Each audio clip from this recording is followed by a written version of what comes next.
nila ako sa dati ko pong team sa amateur. Tapos nung nag-end na po yung contract ko sa dati kong amateur team, nag-tryout po ako ng jungler sa Smart Omega. So, nag-audition po ako sa TikTok and then nanalo po ako sa The Greatest Gamer Philippines. Tapos kinontak po ako ng Smart Omega na makakapaglaro po ng pro scene sa MPL. Galing kaming MDL tapos nag-champion kami ni Lord JM sa Just ML tournament. Kinabukasan, ginising kami ni Boss din na kukunin kami ng Minano. Siguro yung experience ko po sa Blacklist International, masaya naman po. Pero at the same time, nakakalungkot kasi malalayo kami sa family namin. Sobrang na-amaze po ako kasi sobrang disiplina po nung pangangalakad nung nila Coach Bon, nila Coach Dex.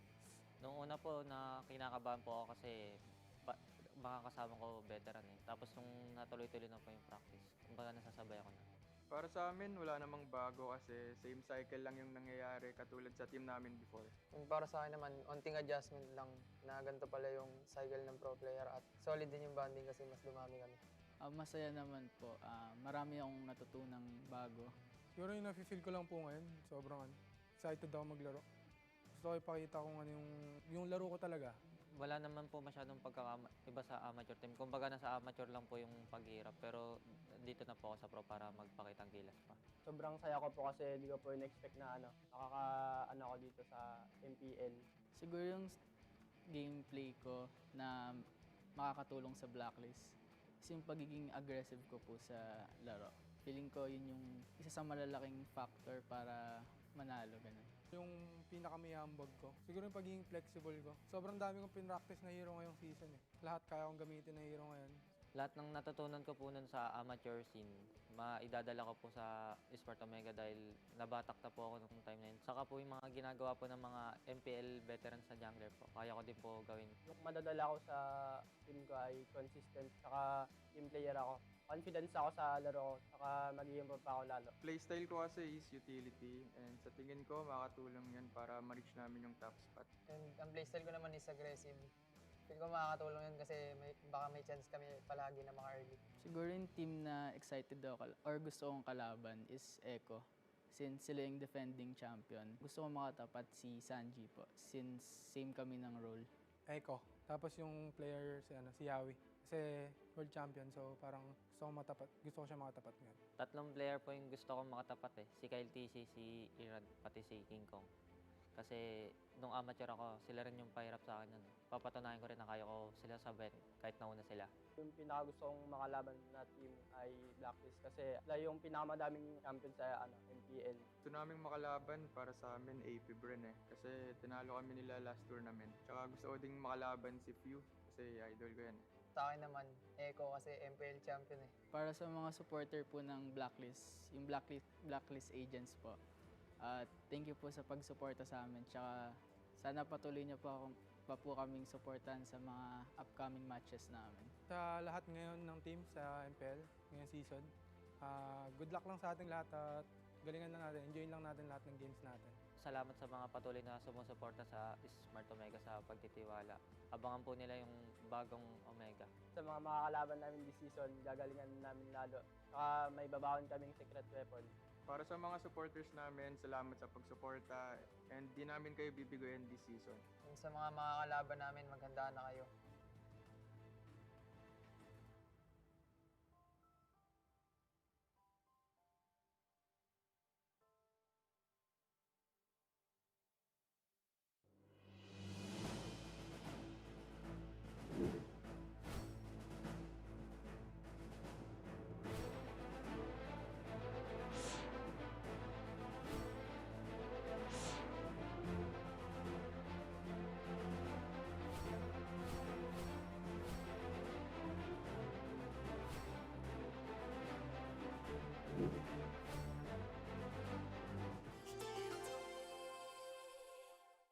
So dito ang drop ng mystery gift box. Inihandog ng Mobile Legends Bang Bang. Kayong dalawa, doon kayo sa kabila. Ang umaatikabong kwento ng pagkakaibigan. Boom pow! Kwentuhan! Ow! Sa ikapitong anibersaryo ng Mobile Legends.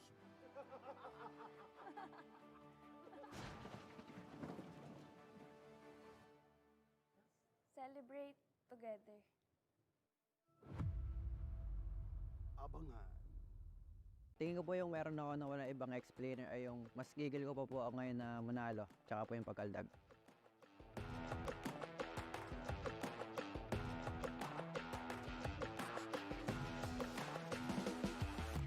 Tingin ko yung pinakamalakas na explainer this season si Sanford. Sanford. Si Sanford. Yung mga nagdaang season kasi nakatapat ko siya and yung playstyle niya at saka yung micro niya pang top 1. Sobrang bilis rumes po sa team fight Saka galing niya mag-zone, alam niya kung sino yung tatargetin niya. Top 3 explainers ko si Sanford, si Plap, tsaka si Nats. Nat, si Edward, tsaka si Sanford. Una si Edward, pangalawa Sanford, syempre pangatlo ako na. Yung top 3 explainers ko po this coming season is si Edward, si Nats, tapos ako po. Top 1, Sanford. Top 2, Edward. Top 3 ko si Nats. Edward, Nats, at saka si Sanford. Para sa akin, ang pinakamagaling na explainer for this season 12, si Jesus. Top 2 si Flap, top 3 si Sanford. Yung lamang siguro ni Nats kay Sanford yung sa laning niya. Tapos sa mga choices of heroes ni Nats. Kung bakit top 2 kasi Plap yung mga recent tournament nila, yung sa WCG tsaka yung sa Riyadh. Nakita ko yung galaw niya, game proof talaga siya. Ako yung mag-a-adapt sa mga hero ni Edward. Feel ko kaya ko naman gamitin kasi medyo flashy din naman yung mga heroes na ginagamit. Tingin ko nahirapan sila kapag gamit ko sa Benedetta kasi pag maximize ko ng skill tsaka pag clear ko ng lane, tingin ko on point yun Kaya pag nagre-react sila na take advantage namin yung kasi 4 versus 5 yung magiging laban. Siguro mas flashy lang ako kasi mahilig ako man-pick off ng mga gold lane and mahilig siya man-book sa harap. Si Plap, kaya hindi ko siya sinama sa top 3 ko kasi binis ko lang siya nung last season playoffs Parang mas nakita kong nag-step up yung tatlo, mas nag-shine yung tatlo. Para sa akin yung pinaka talagang kailangan mag-improve din sa Mpl-Ph na XP laner is si Ryota kasi lagi siyang yung mga hero list parang Minsitar ganon, Grak. Hindi siya yung nagsa-solo fighter, yung talagang pambuhat like Arlot ganon. Yung lamang ko siguro sa kanila is kaya kong mag-adjust sa composition ng kalaban tsaka sa galaw ng kalaban. Pag nakakatapat ko po si Plap is parang neutral lang po, parang walang bago kasi yung mga hero niya po is laging mga tank and lagi lang po kami nagkiklear and unahan sa clash. Feeling ko po makakalamang kay Edward pag mas tinalinuhan ko or mas inunahan ko siya sa mga lane para makatulong sa kakampi namin. Tuwing nakakalaban ko yung tatlong yun, doon ako nakakaramdam ng parang hirap mag-ML Pinagkaiba ko sa mga ibang explainers sa Mpl-Ph sa, alam niyo naman, laban sa ganda akong makunas for reason, di ba? Siguro yung tingin ko na kailangan pang mag-improve is si Jesus. Since main 5 na siya, siguro kailangan niya pang mag-step up. Paramihin yung hero pool. Hindi ko sinama sarili ko sa top 3 explainers para hindi sila mag-expect sa akin. Pero pag ako naglaro na, makikita nila ko na ako talaga yung top 1 na explainer sa Mpl-Ph. Para sa akin yung talagang rival ko talaga is si Sanford. Lagi kami top na sa lane lagi. Siguro yung nilalook forward ko na gusto ko makalaban this upcoming season 12 is si Edward kasi isa siya sa mga consistent na players and siya yung top 1 sa list ko kaya gusto ko siyang talon.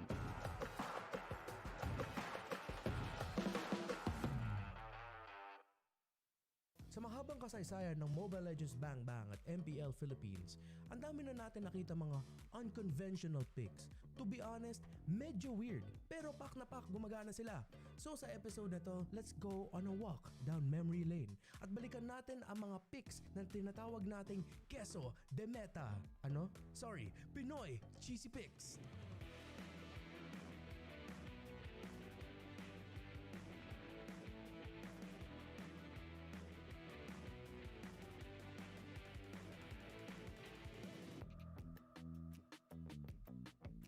Ang mga epektibong cheese picks na ito ay nakabatay sa unorthodox picks na hindi inaasahan ng enemy team at kadalasang wala sa current meta para masurpresa ang kalaban at talunin ng mga ito. Una dito ay ang feeding Diggy strategy na ginamit noong Season 6. Tulad ng sinabi natin, ang strat na ito ay nakasalalay sa pag-pick ng hero na Diggy. Ang kanyang passive skill na Young Again na nagbibigay sa kanya ng kakayahan na makagalaw sa loob ng map para pigilan na makapag-recall ang mga kalaban at maging untargetable kapag napatay ito ang dahilan kung bakit widely used ang strat na ito dati. Mga kaibigan, there is the wipeout! Nagbibigay ito ng vision sa kanyang mga kakampi para mas madaling madisrupt ang plano ng kalaban at sirain ang kanilang game plan. Next ay ang Faramis Bane Salina pick na ginawa ng Execration noong Season 7. Technically, isa itong push turret strat na ang tanging layunin ay i-pressure ang isang lane at basagin ang tore para ipanalo ang laban. Ang mga piyesa ng strat na ito ay si Bane na mayroong ultimate skill na kayang makadil ng malaking damage sa tore. Si Faramis na may cult altar na dating kayang mag-resurrect ng mga eliminated allied heroes. At Selena na may traps kung saan nagbibigay ng vision at pwedeng gamiting arrival point kung saan pwedeng mag-teleport ang mga kakampi para makasalisi at basagin ang mga tore at base ng kalaban. Ng Omega. And look at this. Nandun sa may taas. Si Killer. Last ay ang Kadita plus Johnson pick. Ito ay isang cheesy pick na hindi inaasahan ni Numan na ilabas ng Echo noong Mpl-Ph Season 9. Sinagasaan niyo para dito. Pero ayun yung unit shower. Simple ngunit napaka-epektibo ang combo na ito. Isasakay lamang ni Johnson gamit ang kanyang ultimate skill na Rapid Touchdown si Kadita at susubukan na banggain ng mga enemy heroes para ma-stun at mas madaling ma-burst ito gamit ang Rough Waves ni Kadita na siguradong makaka one-hit delete sa mga marksmen, mages at support heroes ng kalaban. At dahil umiikot lagi si Johnson at kung sino man ang nakasakay sa kanya, nag-iisip ang mga kalaban nila kung saan ba sila pwede pumwesto dahil ang hirap tansyahin kung saan sila manggagaling. Iba't iba man ang mga cheesy picks na ito, hindi matatawaran ang effectivity ng mga ito to the point na binaban na ang mga heroes na susi sa mga strat na ito para hindi mai-execute ang ganitong playstyle. Dahil sa mga in-game tactics na ito, pinatunayan ng mga Pinoy teams na ang pagiging kakaiba ay susi para maging dominante sa MLBB scene. Alam niyo ba, sobrang saya na balikan ng mga cheesy picks na ito kasi meron ako naalala. Ang mga unique hero picks ay hindi lang nanggagaling sa mga utak ng pro players, coaches, and analysts. Nanggagaling din yan sa atin, sa ating mga ranked games, classic sessions, usapan at isipan sessions kasama ang tropa na gusto mag-champion sa barangay tournament at gusto maging pro, nagagaling din yan sa atin.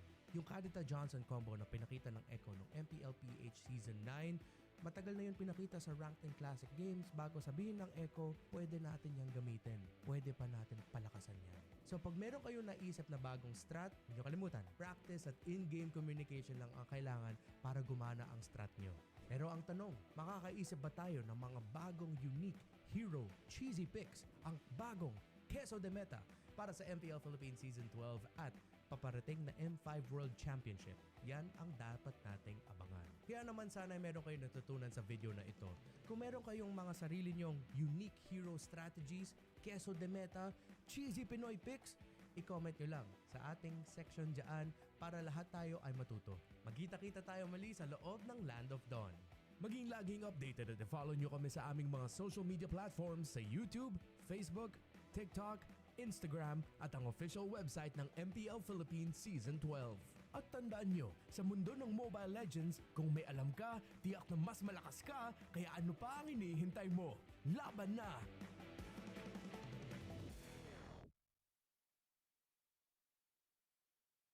Isang gift box ang ipinadala para sa MLBB Anniversary. Somewhere in Manila, dalawang kupunan ang maglalaban. Ang Team Echos. So dito ang drop ng mystery gift box. Kailangan natin abangan sa tulay. Dapat, meron tayong tao both side. Ang problema, hindi lang tayong maghahanap. At ang Team Blacklist. Kayong dalawa, doon kayo sa kabila. Time to hunt! At magsisimula na ang umaatikabong adventure ng mga malulupit na alamat.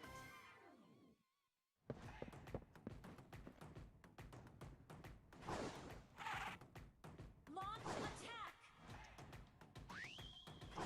Time to shine! Go! Petty tricks! Sapat ba ang power mix para talunin ang Shadow Blade na gawa sa ice cream cone?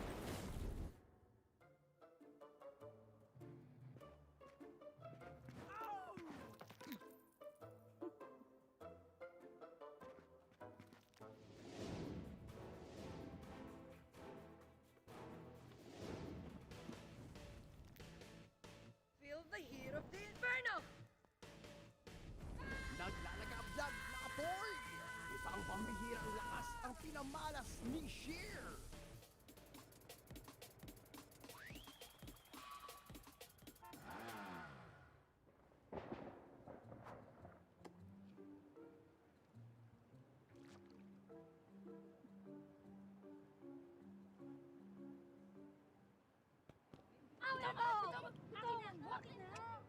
Akin na! Ay, maipit! Ay, maipit!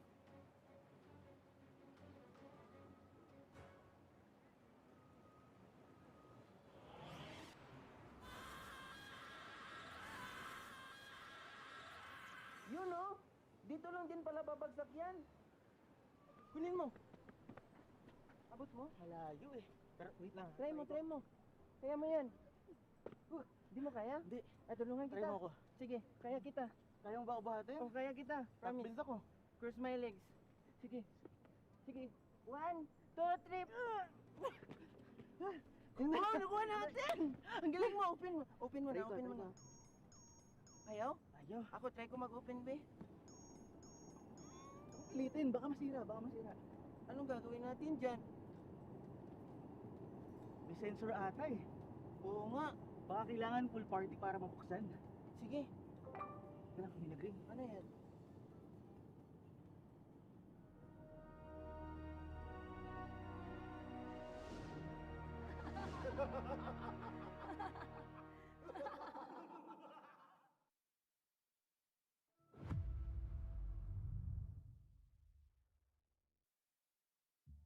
Ang nakaraan sa MLBB Anniversaya Floating Box.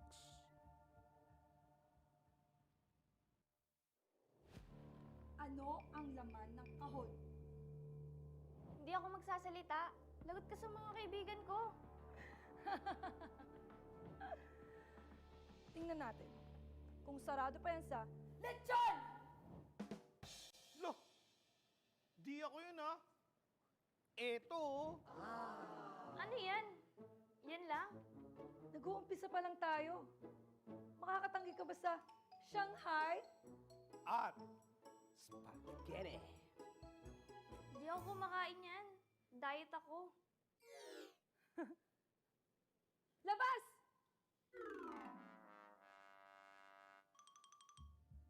Alam ko, friends mo sila. Pero, ganun talaga yung competitive games eh. Yung mga malakas, umaangat, tapos yung mga mahihina, napag-iiwanan. Di ka ba tinuturuan nila fuego? Kapag di ka umangat, di mo naman sila makakalaro eh. Di nila ako iiwan. Binalaan na kita. Bahala ka. Pasok! Itong mga food trip ba ang papasuko kay Nix? Wow! Mukbang. Delicious! Isusuko na kaya ni Nix ang mga kaibigan niya.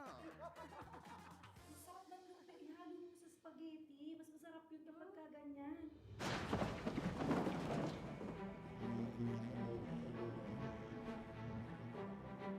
May pagkain na wala kami. Oo nga.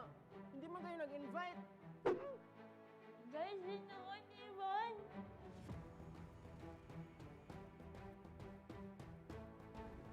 Hypebeast versus Fuego. Okata versus Giant. 1v1. Simulan na ang laban. Bullseye! Ah! Haha! Bullseye!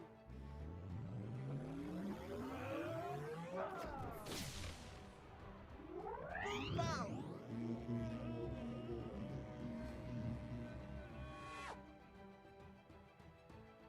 It's time to hunt!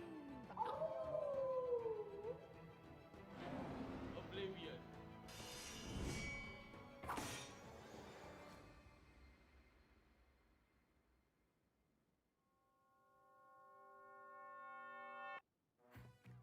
Pakawala mo ng friend namin.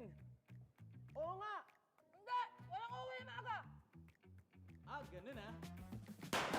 A few moments later. Oh, uy, okay ka lang?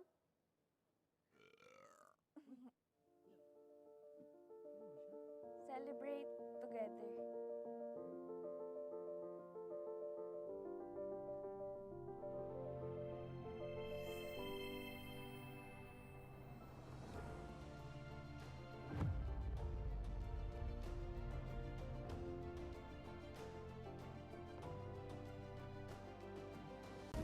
The fastest speed.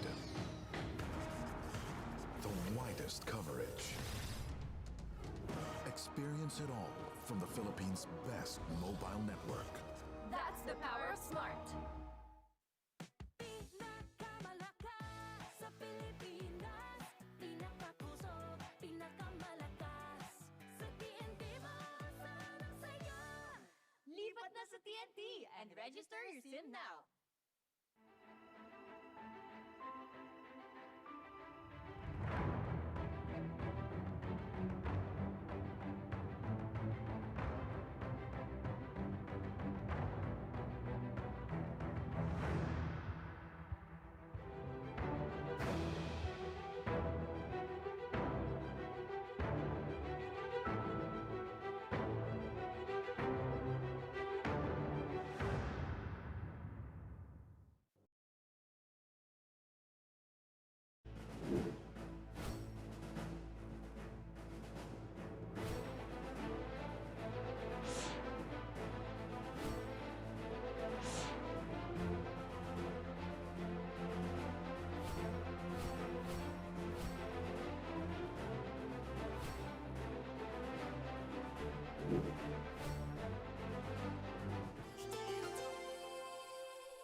Ako si Oscar Romero, ang IGN ko is Sumpak and ang gold lane ng Minana Ibos. Ako po si Lance Aaron Misa, ang IGN ko po Lansu, explain po ng Minana Ibos. Ako po si Mark Lawrence ng Gabigting, IGN po Bao. Multi-role po ng TNC Pro Team. My name is Kent Anthony Baisa, yung IGN ko ay Soul. Tapos yung role ko ay Gold Lane. At ang pinasokan kong team ay RSD. My name is Cedric Gil Romero and IGN Yoshino from Mpl-Ph and as a tank roamer. Hi, I'm Jem Lanyan of Onyx Philippines. IGN Jem, role explain. My name is John Patrick Dagdag. My IGN is Mumukid. My role is Post 4 of APBR. Sakto po, nagpapatry out po, naghahanap po ng XP yung Minana. Pinatry out po ako ni Boss D. Yun, sabay naging okay naman po yung mga skill namin. Galing po ako sa isang amateur team and after 2 years po, galing po ako ng TNC MDL Season 1. Nakipag-break po sa akin yung girlfriend ko kaya namotivate ako mag-ML, tapos napasok ko ng MPL. Nakapasok ko ng RSDPH, Noong nagkaroon sila nung tryout, sinataw ni Madam Lexi na nakitaan ako ng potential. Sabay, pinapunta agad ako ng bootcamp para sa mga practice. Nanggaling po ako ng Euphoria MDL nung Season 1. Bago po ako mapunta sa Onyx, nag-tryout po ako sa kanila and eventually nakapasok naman po. So yun, nag-start ako sa MDL Season 1 as Onyx Arsenals. Then nag-transition ako dito sa Mpl-Ph. Yung nag-post yung brand ng tryouts, nag-register ako. Tapos, nung nag-start po yung tryouts, nakitaan po ng potential ni Coach Daki. Ang masasabi ko sa pag-stay ko sa Minana Ibos, parang malaking improvements yung maitutulong nila sa akin. Ang experience ko po ngayon sa Minana Ibos, goods po sila, sabay solid po yung banding. Ang sarap po nila kasama. Yung experience ko sa RSG ay masaya kasi nakapag-practice kami ng 5-man. Masaya din kasi nakakabanding ko sila kahit papaano. So far naman po marami akong natutunan as a tank since tatlo po kaming tank doon and nagtutulungan naman kami mag-grow as a team So far, yung experience ko dito sa Onyx ay yun, maganda naman yung pakikitungo ng mga tao and then bago yung management, then bago din yung mga players. Tapos yun, maraming learnings. Yung experience ko po so far sa AP Brand, okay naman po. Mababait naman po yung teammates, mapang-asar lang po madalas. Yung pinaka nang ibabaw na feeling yung nalaman kong makakalaro ako sa Season 12 is yung excitement. Parang nasa loob ko na yung pakikipag-compete sa maliliit man na tournaments hanggang sa malalaking tournaments. Masaya po. Nanggigigil po ako lalo ngayon. Lalo na nakapasok po ako sa MPL. Gusto ko pong manalo talaga. Siyempre, sobrang saya kasi 6 years ko pong hinihintay makapasok ng MPL. Yung experience ko sa RSGI, masaya kasi nakapag-practice kami ng 5-man. Madali na lang yung laro, may comms kami, ganun. Parang mas nag-upgrade pa po since nagka-learnings po from MPL kasi nga po ibang league na nga po itong papasukan ngayon. May pressure kasing kasama eh. Kasi syempre yung nilaruan namin is hindi na MDL, maging MPL na. So, doble yung pressure. Tapos yung mga expectations ng mga tao, pati nung kasama ko, mataas na rin. Pagkasaya po na MPL, di po siya nagsisink in lahat. Ang alam ko lang po talaga, ang tryout for MDL lang po. So, parang na-overwhelm. Kaya kong mag-adjust sa different teammates tulad ng if ever need namin ng utility, tanks. Team player po ako at bagay na bagay po yung playstyle ko sa kanila kasi setter po ako. Like Terisla, ganun. Yung matutulong ko po sa team ko is kaya ko po laruin ng role. Tsaka sa totoong buhay po, multi-role din po ako. Nag-aaral tsaka nag-ML po ako. Yung madadala kong bago sa RSGPH ay mas gagalingan ko at masigitan ko si Eman sa paglalaro para mapatunayan ko na hindi sayang yung pagkuha sa akin. Ang madadala ko po sa Mpl-Ph this season is yung game style ko na pabago-bago. Kumbaga hindi nila mababasa yung uniqueness na dadaling ko sa laro. Siguro yung madadala kong this season sa Mpl-Ph is yung adaptability kung mabilis ako maka-adapt and then yung chemistry dun sa iba't ibang kasama ko. Yung playstyle ko po kasi aggressive na mahilig makipaglaban sa lane. To be honest, sir, wala akong team na parang ine-expect na parang pinanggigigilan. Parang lahat sila pantay-pantay sa akin. Walang mababa yung tingin ko, walang sobrang taas ang tingin ko sa team na to. Lahat sila para sa akin, gusto kong makipag-compete sa kanila. Sa darating po na season ngayong MPL, gusto kong makalaban doon ay Blacklist. At si Edward po yung gusto kong makatapat kasi napakagaling po niya. Ang taas ng IQ sa game. Ang gusto ko pong makatapat is Blacklist kasi nandun si Aeon, best friend ko po. Tapos pangalawa naman ang Echo, si Sanford dahil dati ko pa siya nakakatapat. Gusto ko maglabang kami sa MPL. Gusto ko sana makalaban yung Omega, si Kelra. Kasi lagi ko siya nakakatapat sa RG. Gusto ko rin matry at matalo siya sa MPL naman. Ang gusto ko po makalaban ngayong season, Echo po. Since si Yawi and halos same kami ng playstyle tsaka hero pool. Echo kasi yun nga, sila yung nanalo nung last time sa M4. Saka sila yung pinakamalakas kasi ngayon season, tingin ko. Yung team po na gusto kong makalaban this season is yung Echo po. Dahil andun si Sanji, kaya gusto po malaman sino mas malakas sa amin. Supportahan niyo lahat ng teams na gusto nyo and sa mga supporters naman ng MNNE, abangan nyo kami and gagawin namin yung best namin this season. Abangan nyo ako sa Season 12, guys. Papakitaan ko kayo. Papatunayan ko na kaya ko makipagsabayan kahit nag-aaral ako. Sana supportahan nyo kami sa mga paparating na laban at sana i-welcome nyo ako na member ng RSGPH. Hello, ako si Mumukid. Please support me this upcoming MPL season. Thank you. Abangan nyo po ako sa darating na MPL na mapakita at mapatunayan ko ang sarili ko bilang rookie. Hi, thank you for supporting Mpl-Ph. Subaybayan niyo po yung mga laro namin ngayong season. Marami po kaming nakahanda.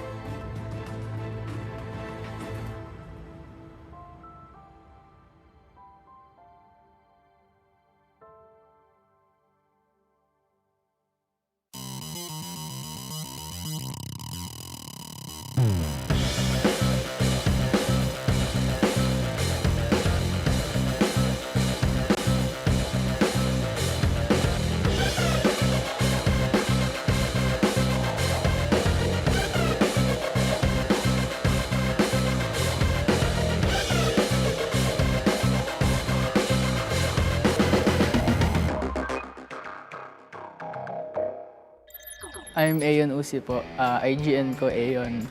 Mid laner ng Blacklist International. I'm Kim De La Cruz. IGN ko po Kim Poy. Roamer ng Blacklist International. Ako nga po pala si Andrew Piora. IGN ko po Andorio, ang jungler po ng Smart Omega. Ako nga pala si Ezekiel Cavilan. IGN ko Spidey. Ang role ko ay jungler. Ang team name ko ay Smart Omega. Ako si Brian Miles Santos. IGN ko is Spider Miles. Ang role ko naman is Roamer. Ako si John Marl Sebastian. IGN ko po Lord JM. Ang role ko po, Turtle Lane. Si Haji, busy sa MPL. Then nag-looking for phosphors yung sila Coach Bon. Parang renefer po ako, then nag-try out. Tapos yun, nakuha na po. Piniem po ako ni Coach Bon tsaka ni Hadi na mag-try out sa kanila after.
The 12th season of MPL Philippines is brought to you by the following sponsors.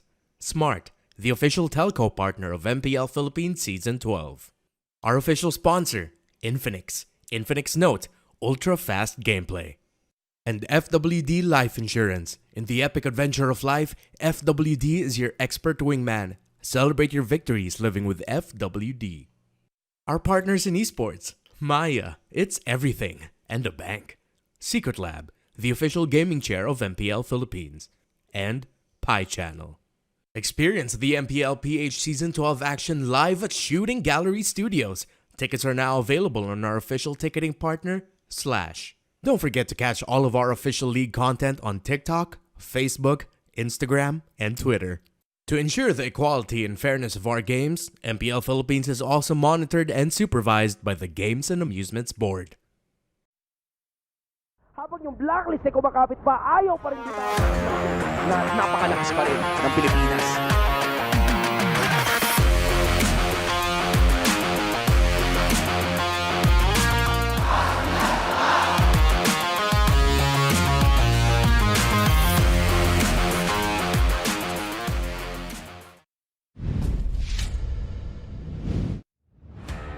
Happy Sunday, MPL Arena! And hello to everyone around the world who's tuned in to witness the greatest MLBB players in action. I'm Mara Aquino and welcome to MPL Philippines Season 12. Malapit na natin malaman ang mga koponan na magtatagisan sa ating playoffs, pero mas umiinit pa ang labanan para sa ating pwestuhan. Sa araw na to, tatlong matitinding bakbakan na naman ng ating matutunghayan. May mga nais umangat mula sa pagkalubog, may mga gusto naman manatili sa paghabol sa tuktok, at may kapunang nais mag-ukit ng kanilang pangalan sa kasaysayan. Pero bago tayo magtungo sa mga kapanapanabik na mga bakbakan, alamin muna natin ang mga latest happenings sa MLBB community sa ating Smart All Access kasama sina Manji at Leo. Join me!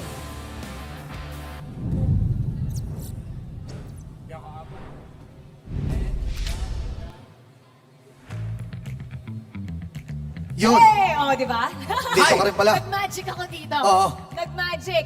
O, kamusta na kayo, guys? Ayos lang, ayos lang. Ako, honestly, parang binibilang ko na lang yung mga araw kasi as a watcher, parang nabibitin ako. Pero yung action, busog naman. Actually, sobrang busog kasi syempre meron tayong week 5, day 3, but also all around the world, may nangyayari. All around the world, may action that leads up to M5 dito sa Pilipinas. So, wala naman. Hindi man tayo kukulang sa MLBB action. It's very action-packed. Feeling ko today is the day to manifest. Kailangan natin mag-manifest. So yung mga laban natin ngayon, for example, si TNC, they want to manifest a victory. Sa Echo naman, they want to manifest yung kanilang record na, ano ba? 12 today. Win streak. If they can. If they can. Dulo Yan ang yun. gusto nilang i-manifest. Dulo yun. Last game. Last game yun.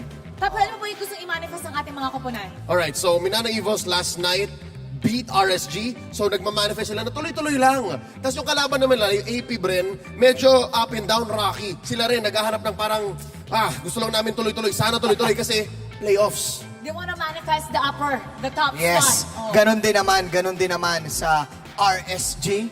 At syempre, gusto ng RSG i-break yung streak. Mamaya din yun ng Echo, hindi malabo yan. Minamanifest nila yan. At syempre sa Omega, gusto rin nila makakuha kasi alam ko nasa baba sila eh. So parang gusto nila kahit paano makaangat. Mag-manifest na makapasok, Makapasok sa ating playoffs. top 6. Oo. So sa lahat ng ating mga taong bayan dyan, sa mga nanonood, gamitin ang ating hashtag MPLS12 manifest. Sabay-sabay natin sabihin yan para maalala ng ating crowd. Mpl-Ph S12 Manifest! Pwede kayong manalo ng mga diamonds and MPL merch. Oh, ganda nun. Pwede silang bumili ng maraming mga sale ngayon, ha? I-manifest nyo na. Manifest nyo na. Manifest nyo na. Manifest. Sa kabilang panig naman, oy, si Kose. Uy, that's your boy. And MP the King. Uy! Nako, isang keambot na lang pwede na silang makapasok sa M5 dahil nasa grand finals na sila ngayon ng MPL Cambodia. Yep, nangyayari rin yun. Isa to sa mga events na sinasabayan natin dito sa MPL Philippines. And I'm very proud of these two boys, MP the King, legit star in Cambodia, and Kosei, sobrang love na love ko si Clarence. And I'm so proud of them. They're going up against CFU Gaming. So, lahat ng Pinoy ngayon, lahat ng Pinoy, Sooners na. Ang dami na. Iba na talaga naging impact ng mga Pinoy sa lahat ng mga regions. At kung ikaw ay Pinoy na nanonood, live na live lang din yan. Isa-search nyo lang, MPL Cambodia, MPL Malaysia, lahat yan. Sabay-sabay din nagpe-playoffs. Siyempre, yung playoffs natin, since grand finals tayo, tsaka na tayo. Sila lang muna mag-playoffs. Then again, congratulations dahil isa na lang, Kosei and MP the King. Pinatumba nila yung dating teammate ni MP the King. Yep. Si Donut. Oo, tsaka si Hesa. Si Hesa. Naku, puro mga Pinoy. Pati si Kose, hindi ba rin niya yung spelling ng pangalan niya? Kusei. Kusei na. Kusei. At para mas madaling sabihin. Yun yung kamay name niya, Kusei. Nakakausap mo pa rin ba siya? Yeah, hindi nakakalimot yan si Kosei. Sobrang proud ako kay Clarence. Ako pa yung unang bumati sa kanya nung na-announce na part na siya na See You Soon. Tapos ngayon, hindi siya nakakalimot. And again, ang lapit niya na maging champion, ang lapit niya na maging world championship contender. As a former coach ni Kusei, how proud are you? Sobra kasi nag-breakout siya ng kanyang shell. When I handled him, he was very shy. Under RSG, for sure, he also grew. And now here with See You Soon in Cambodia, talagang next level Kusei ito. O kaya suportahan natin sila. Suportahan natin ang MPL Cambodia. Let's keep on cheering para sa ating mga Pinoy players. At ito naman, pwede tayong mag-update. Magbigay tayo ng update kasi hindi lang Cambodia yung may grand finals ngayon. Yes. Pati na rin ang MPL Malaysia. So let's give an update with their playoffs. What's happening right now? Kagabi lang natapos to. Napanood ko to. Halos alas 12. Oo, halos alas 12. Dalawang Pinoy na players from SMG plus Pinoy coach. It's time! It's time! To fire up! Time to fire up! SMG ay pinabagsak ang Selangor Red Ryan. Sina Arcadia at sina Super Red. Ayan, si Saksa, also known as Saksa Jago. That's right. Si Kenneth. Oo, dati sa Bren. At si Miko. Kilala natin yan si Miko. Dating Omega. Dating Omega, redemption arc niya to. Alam mo ba kahapon, ang laro ni Miko ay umabot ng maximum 10 games buong playoffs kasi dalawang best of 5 ang nilaro nila para lang makapasok sa grand finals. At sana makapasok sila kasi kapag sila ang nanalo, they get an automatic ticket para sa M5. Pero kapag natalo naman, they still get to be part of the wild card. Yes. So basically, dalawa ang buhay ng ating mga proud imports. So Miko and Saksha and Coach Pau are one best of 7 away from M5 or one more chance to qualify for M5. So, okay naman. We're proud regardless. Okay din, oh. At saka ang balita ko, yung wildcard, Malaysia din. So, goods din sila Doon lang din. Doon lang din. Di sila kaya. Doon lang din. So, nakaka-proud kasi every time dito sa ating update, palagi tayong may Pinoy na pinag-uusapan sa ibang bansa. Talagang ang laki ng impact ng mga Pinoy number 1. Ito naman, how about mag-testing ng mga tayo ng mga Pinoy na nandito sa ating venue? Magtatanong ako ng question. At kung makukuha nyo to, makakakuha kayo ng prize mula sa MPL. Ito. Meron yata. Magatak tayo. Ito? Magatak tayo. Ikaw sa harap. Ito, game na game, oh. Dahil Game na game, oh. feeling ko ikaw yung nauna sa Oo. venue kasi ikaw yung nasa harap. Katabi ka dito ni Manjin tsaka ni Leon. No one can stop me. Oy! Kufra! Kufra! Ang ganda naman. Okay, paano mag-kufra? Sige nga. Paano mag-kufra? Pakita mo. Kufra ult. Simpleng yakap lang po. Paano?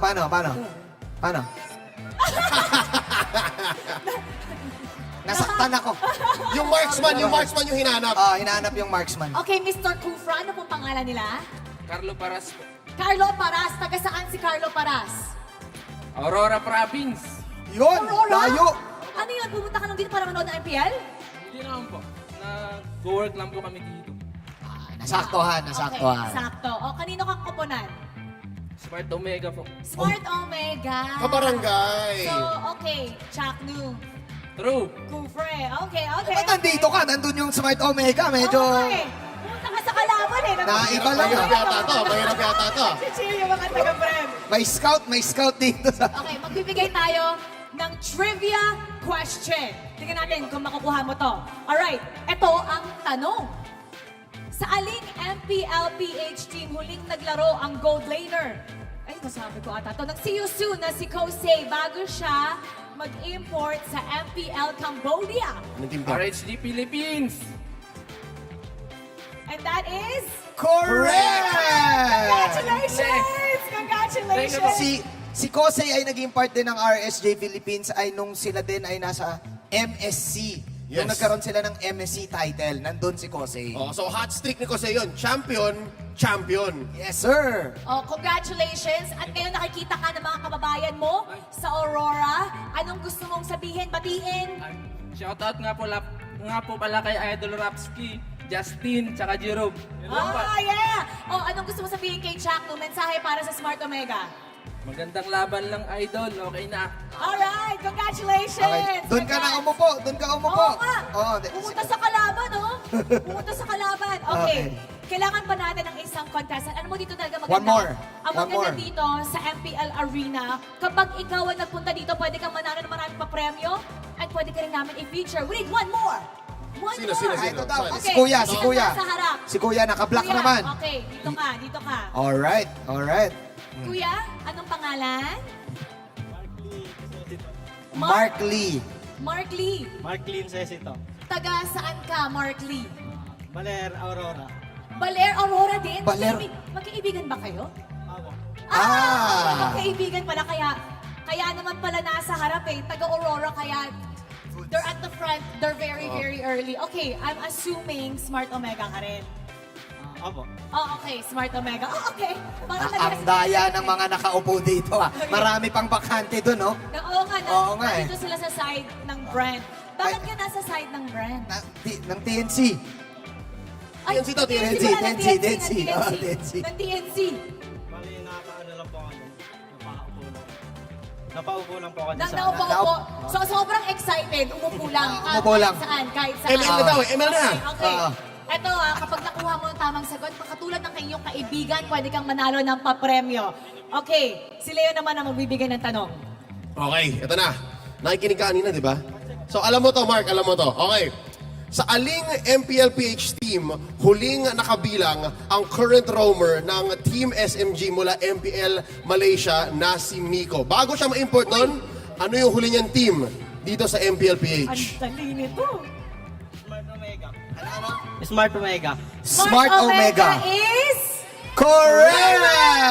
It's the right answer. Ganun lang kadali dito para manalo ng papremyo mula sa MPL. Oh, meron ka bang gustong batiin? Nakikita ka ng kababayan. Pati mga taga-Baler. Malayo Sa ba? mga baler, lahat ng mga taga-baler. Oh, nagsusurf ka? Hindi naman. Hindi naman. So, pag pumunta kami doon, hindi mo kami matutulungan. Oo nga eh. Malulunod lang kami, gano'n. May mga pinsan naman akong magtutulong. Mga pinsan niya.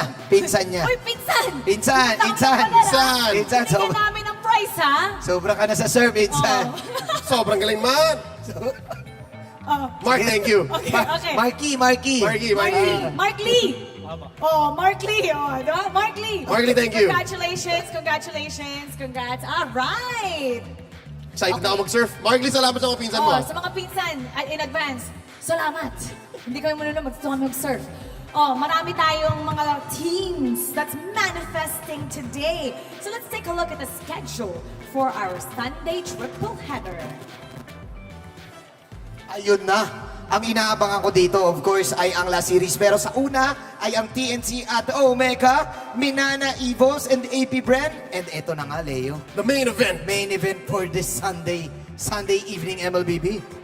Okay, ganito. Kahit sabihin natin tong unang laban nandito na, tapos yung dulo, excited tayo.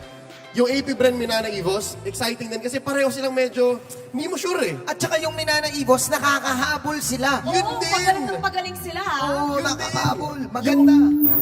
Pero nakita natin kagabi, sabi nga ni Carl TZ, he requested kay Irad na, uy Irad, bigyan nyo na sa amin to achievement namin Yes, sir. Ano daw, mananalo sa Magic Chess. So lahat ng series ngayon, may mga kanya-kanyang minamanifest ang bawat kupunan. At para sa akin, iisa lang lahat yan. Yun ay manalo dahil malapit na ang Week 6. Magkakarambulan na sa standings. So don't forget to use the hashtag Mpl-Ph/S12 manifest.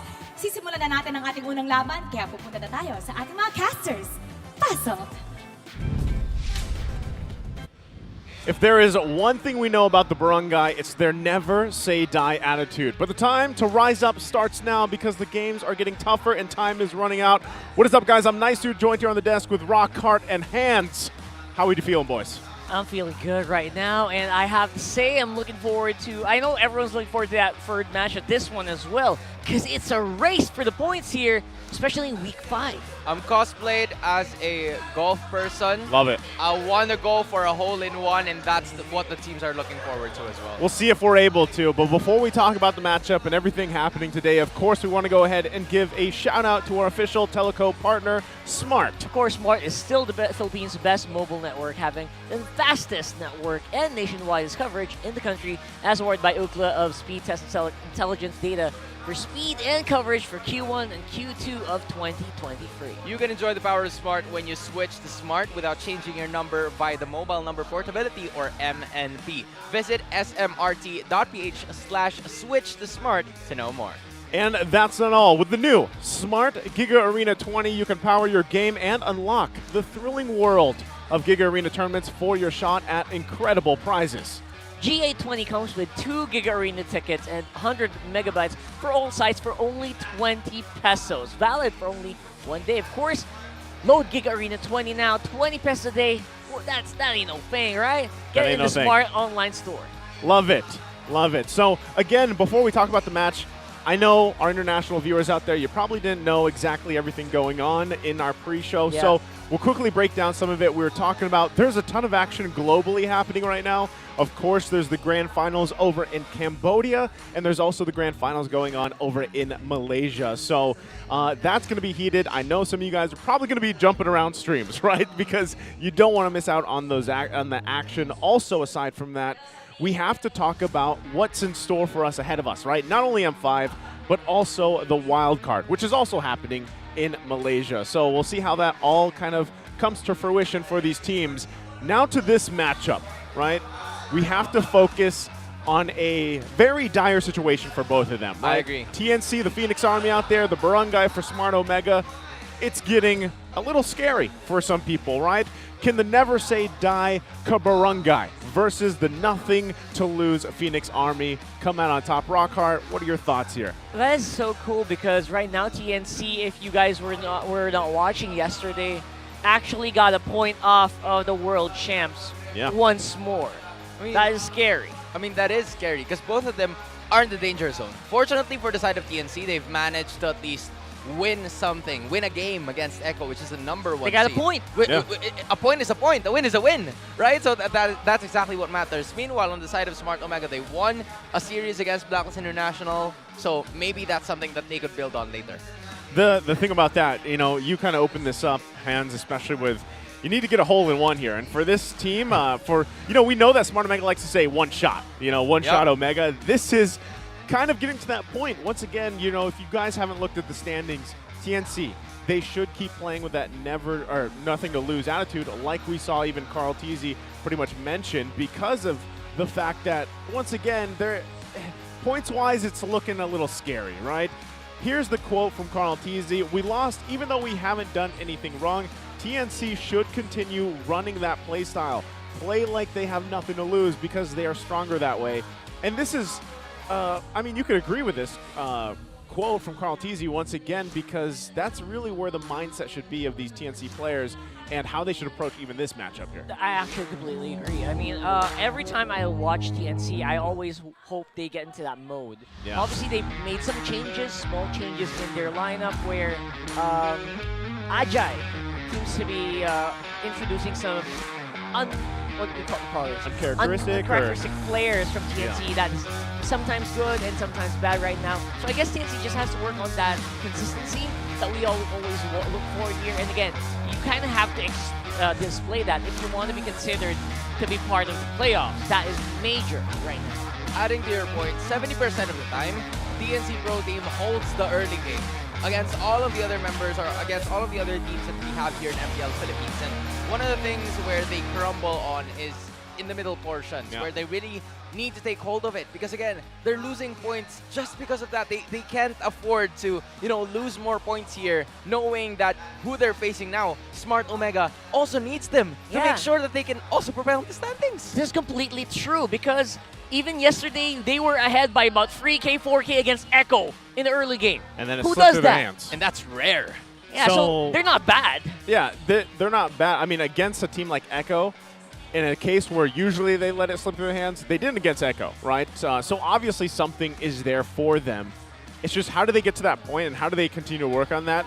I mean, guys, even seasons ago when we saw TNC in a similar situation, we have been saying this, for the majority is like, all right, there's always promise for TNC, but by the time they kind of show that synergy and whatnot, it almost feels like it's too late. So again, this is why I think it's so important, again, with what Carl Teasy mentioned, just play with that mindset, right?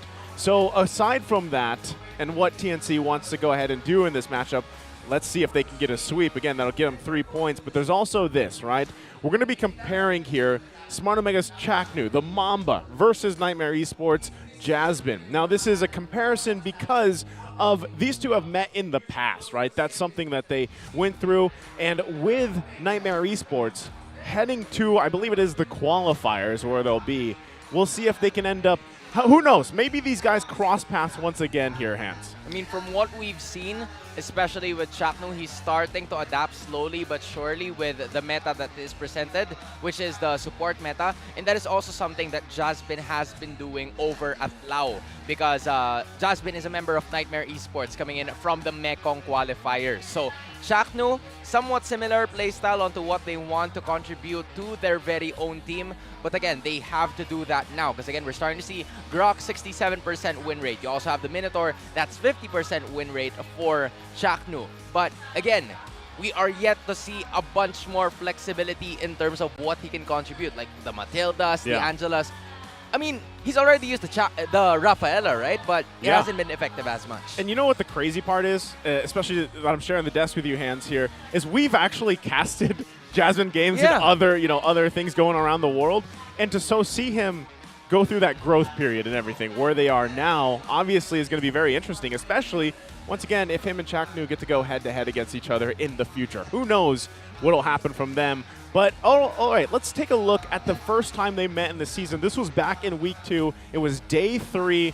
Smart Omega getting the sweep here against TNC. Can you walk us through this here, Hans? I mean, what I can remember very clearly was that this is where the taunting started for the entire season, where Kelra has managed to just continue to obliterate and make sure that he is still the gold standard in MPL Philippines. Meanwhile, TNC Pro Team kind of struggled because of the way that they play. Most of the heroes that they've picked, especially in game number 2, were a little bit more passive. Like, they were just reacting to what Smart Omega was trying to execute and finish the gameplay, which is the reason why they've lost. Maybe in this rematch, up to all of the games that they've already played, there's going to be some changes. I also remember that this is the match that Etomax actually was untouched in that Savior, in that Novaria. He didn't die, he didn't really take damage. I think he took, in one game, he took 1,000 damage. And he did this. He did this. He actually did that. Yeah, he did this. So, so that was with Andoryu on the fray. What now more Matt's now here. with Matt here? Yeah, again, I'm still going to keep my eyes on Matt here, but for us to know more about this matchup, let's go ahead and throw it over to our insider to hear more.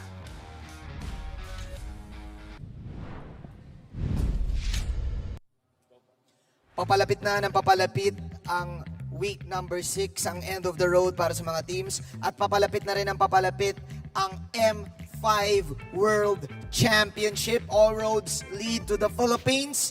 And napag-usapan nga ng ating mga casters ang isa sa mga pasok sa M5 Wild Card, ang Nightmare Esports na nakalaban ng walang iba nung napakatagal na 2021 pa ni Chak Mamba. Chaknu, nga dito.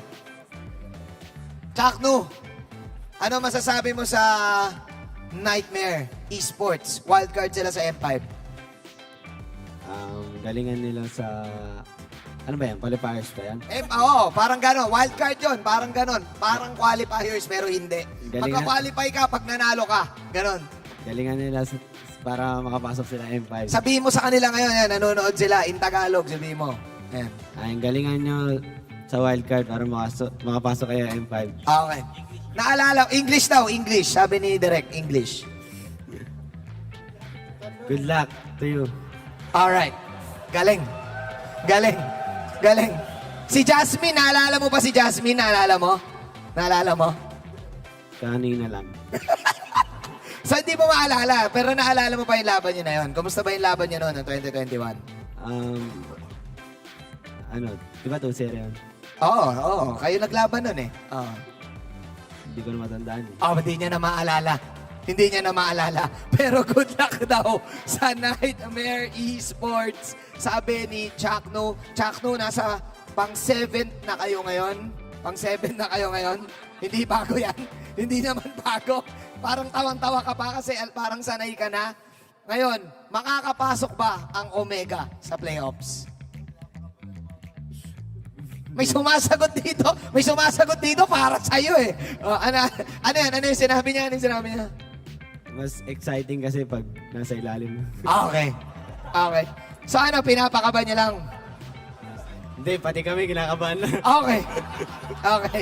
Pati sila kinakabahan na. Kung kinakabahan kayo at fan kayo ng barangay, huwag kayong mag-alala. Sila din kinakabahan. Sila din. Maraming salamat, Chakno. Maraming salamat. Kausapin natin si Kelra. Hello, Kelra. Hello. Kelra, nanood ka ba ng MPL-MY kagabi? Napanood ko yung laban. Napanood mo 10 matches. 10 matches in total ang nilaro ng dati niyong teammate, dati niyong roam support. Si Miko ay may tsansa makapunta sa M5. Kung if ever man matalo sila sa Grand Finals, may wildcard pa rin sila. Ano ang masasabi mo kay Miko? Unang-una, syempre, congrats kay Miko. Tsaka, proud kami lahat sa'yo, lahat ng Omega, proud sa'yo. Tsaka, pagpatuloy mo lang, alam ko para sa family mo yan. Tsaka, pagpatuloy niya lahat. Kasi, alam ko, kailangan niya talaga. Nagalingan. Galingan mo daw, Miko. Galingan mo daw. Tapos kita kita sa M5. If ever di kami makapasok, nonood na lang kami. Okay. Okay. Kinakabahan ka din? Kinakabahan din. In English daw. Kasi Malaysia yun eh, Malaysia. Good luck to you. Okay. Okay. So if ever magkikita ba kayo ni Miko, pwedeng manonood or pwedeng maglalaro ka din? Pwedeng manonood, pwedeng maglalaro. Pero ano mas gusto mo? Maglaro. Ayun. Alright. Kaya pa bang habulin ng Omega ang points at makakapasok sila sa playoffs? Kakayanin. Kakayanin. Alright. Maraming salamat. Maraming salamat, Kelra. Yan ang mga thoughts ng Barangay Omega. Huwag kayong kakabahan kasi sila kinakabahan din. Ipasa na natin. Pasa natin sa ating mga shotcasters. Guys, kayo na muna.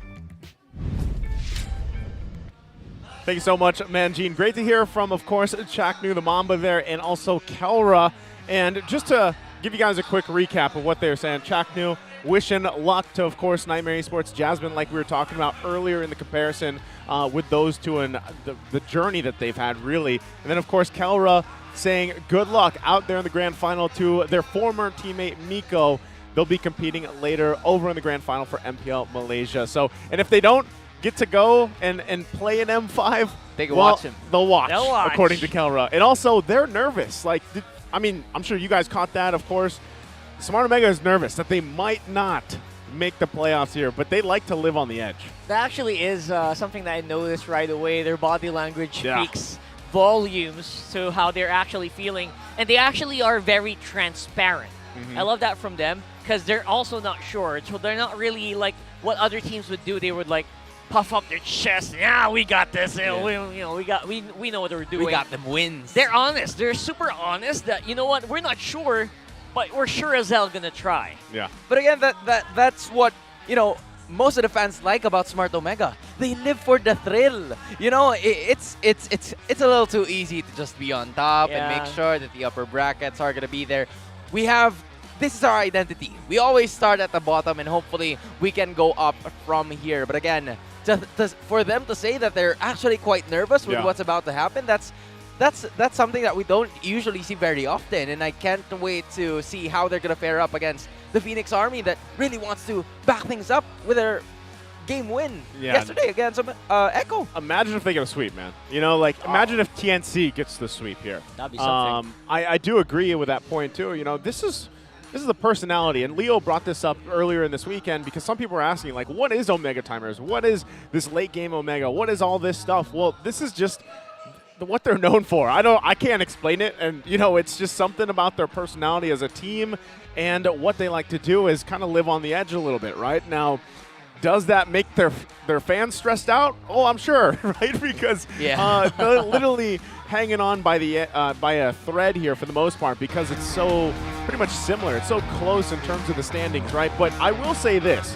Based on their personality, based on their track record, and the reason why, again, they're also called the team that is the Lason of the MPL Philippines, which means they're like poisonous, is because when they're in this situation and their back is against the wall, for some reason, that's where they're known for. They pull these amazing things out of their players. So we'll see if Smart Omega can do that, if they can rally up the Barangay here. Same thing with the Phoenix Army, right? We know, we've talked about it already, that these guys, it's dire for them. 6 points. If they can get a sweep here, gives them the 9, gets them to 9, and they can hope to continue on because even next week, I think they still have 3 matches next week. They have a full schedule next week, so who knows what can happen. Again, this is why I think MPL Philippines is so exciting because of the fact that even in the bottom of the standings, man, you don't know what can happen. That's right. Normally, everyone would be talking about upper bracket, lower bracket. Nah, we're here at the bottom. We'll see what happens, right? But the teams are ready to walk out on stage. Let's go ahead and welcome them out.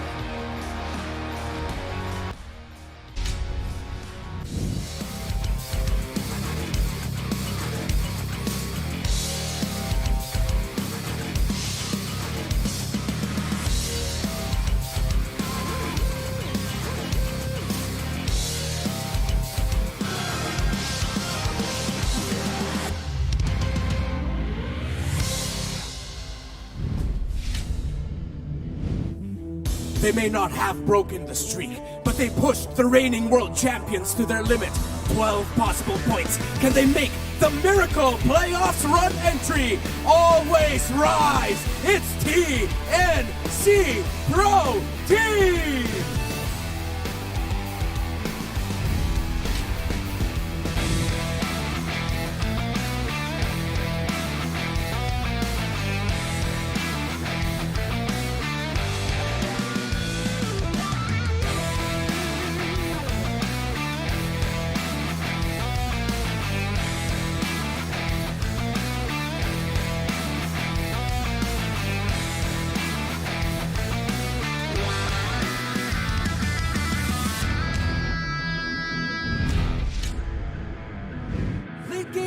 They're never gonna stop, but time is running out. Can they make another late season run for the playoffs?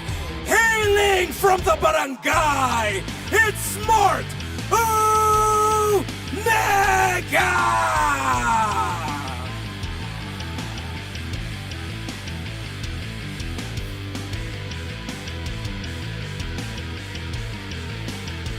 And their coaches, Coach Scholar and Coach Stronger.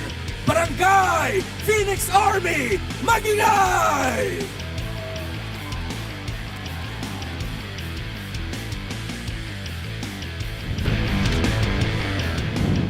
And there you have it, of course. Let's take a look at the lineup here for TNC Pro Team, Rockhart. Yeah, right now, with the addition of Ajay, it feels a different TNC, though. It's always been all about Ben Things and King Kong here, but now we're starting to see a little bit of equalization in the power levels, and I'm feeling it. Not only that, but the thing that I guess the biggest part here for TNC is we know what King Kong's capable of, right? And like Hans mentioned earlier, there's a reason why they build momentum early on, and they're usually leading a lot of the games, but hopefully the rest of them can keep together to keep that momentum going. Hans, take us through Smart Omega. Smart Omega has been through a bunch of adjustments in terms of their lineup where they place Kelra in the jungle, put Jome in the gold, but since Matt's entry, and Matt doesn't really have the sample size yet in terms of his stats, he has showcased what he can do going up against the young GOAT, Carl TZ, retribution after retribution, especially during the game number 2. So hopefully he can bring that momentum going up against TNC Pro Team, because it's really going to matter at this point. Whoever gets the win, sweep, is gonna have a better standing in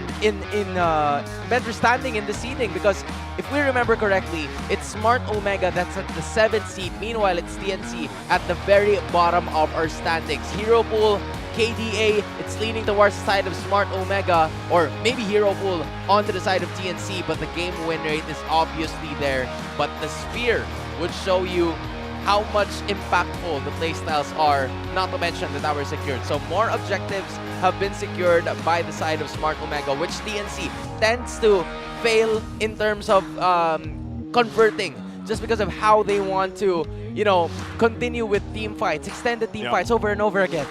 The thing about this chart as well is, like, you can see obviously how much both teams don't opt so much for objectives. Again, when it comes to like turtle control, lord control, other teams we're used to seeing very high percentages, right? These guys, they just want to duke it out. You know, they just want to fight, they want to battle. You saw too, a lot of the first bloods are, well, percentage-wise is drawn from TNC, and we'll see if they can keep that momentum going. But, you know, I know we have more here. Keys to victory for this matchup. Hans, take us through it.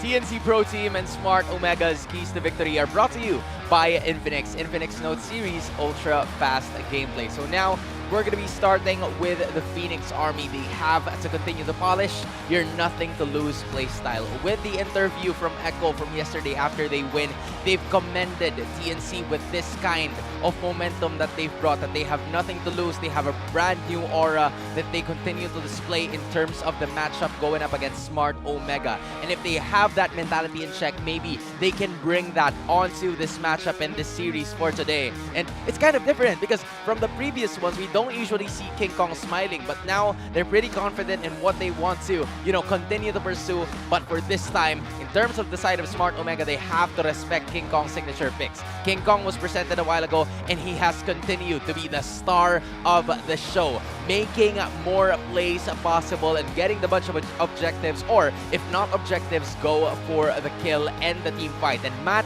now that he's here, he's gonna be the pillar of offense for the side of Smart Omega to secure a bunch of objectives, just like what he did against Carl TC yesterday.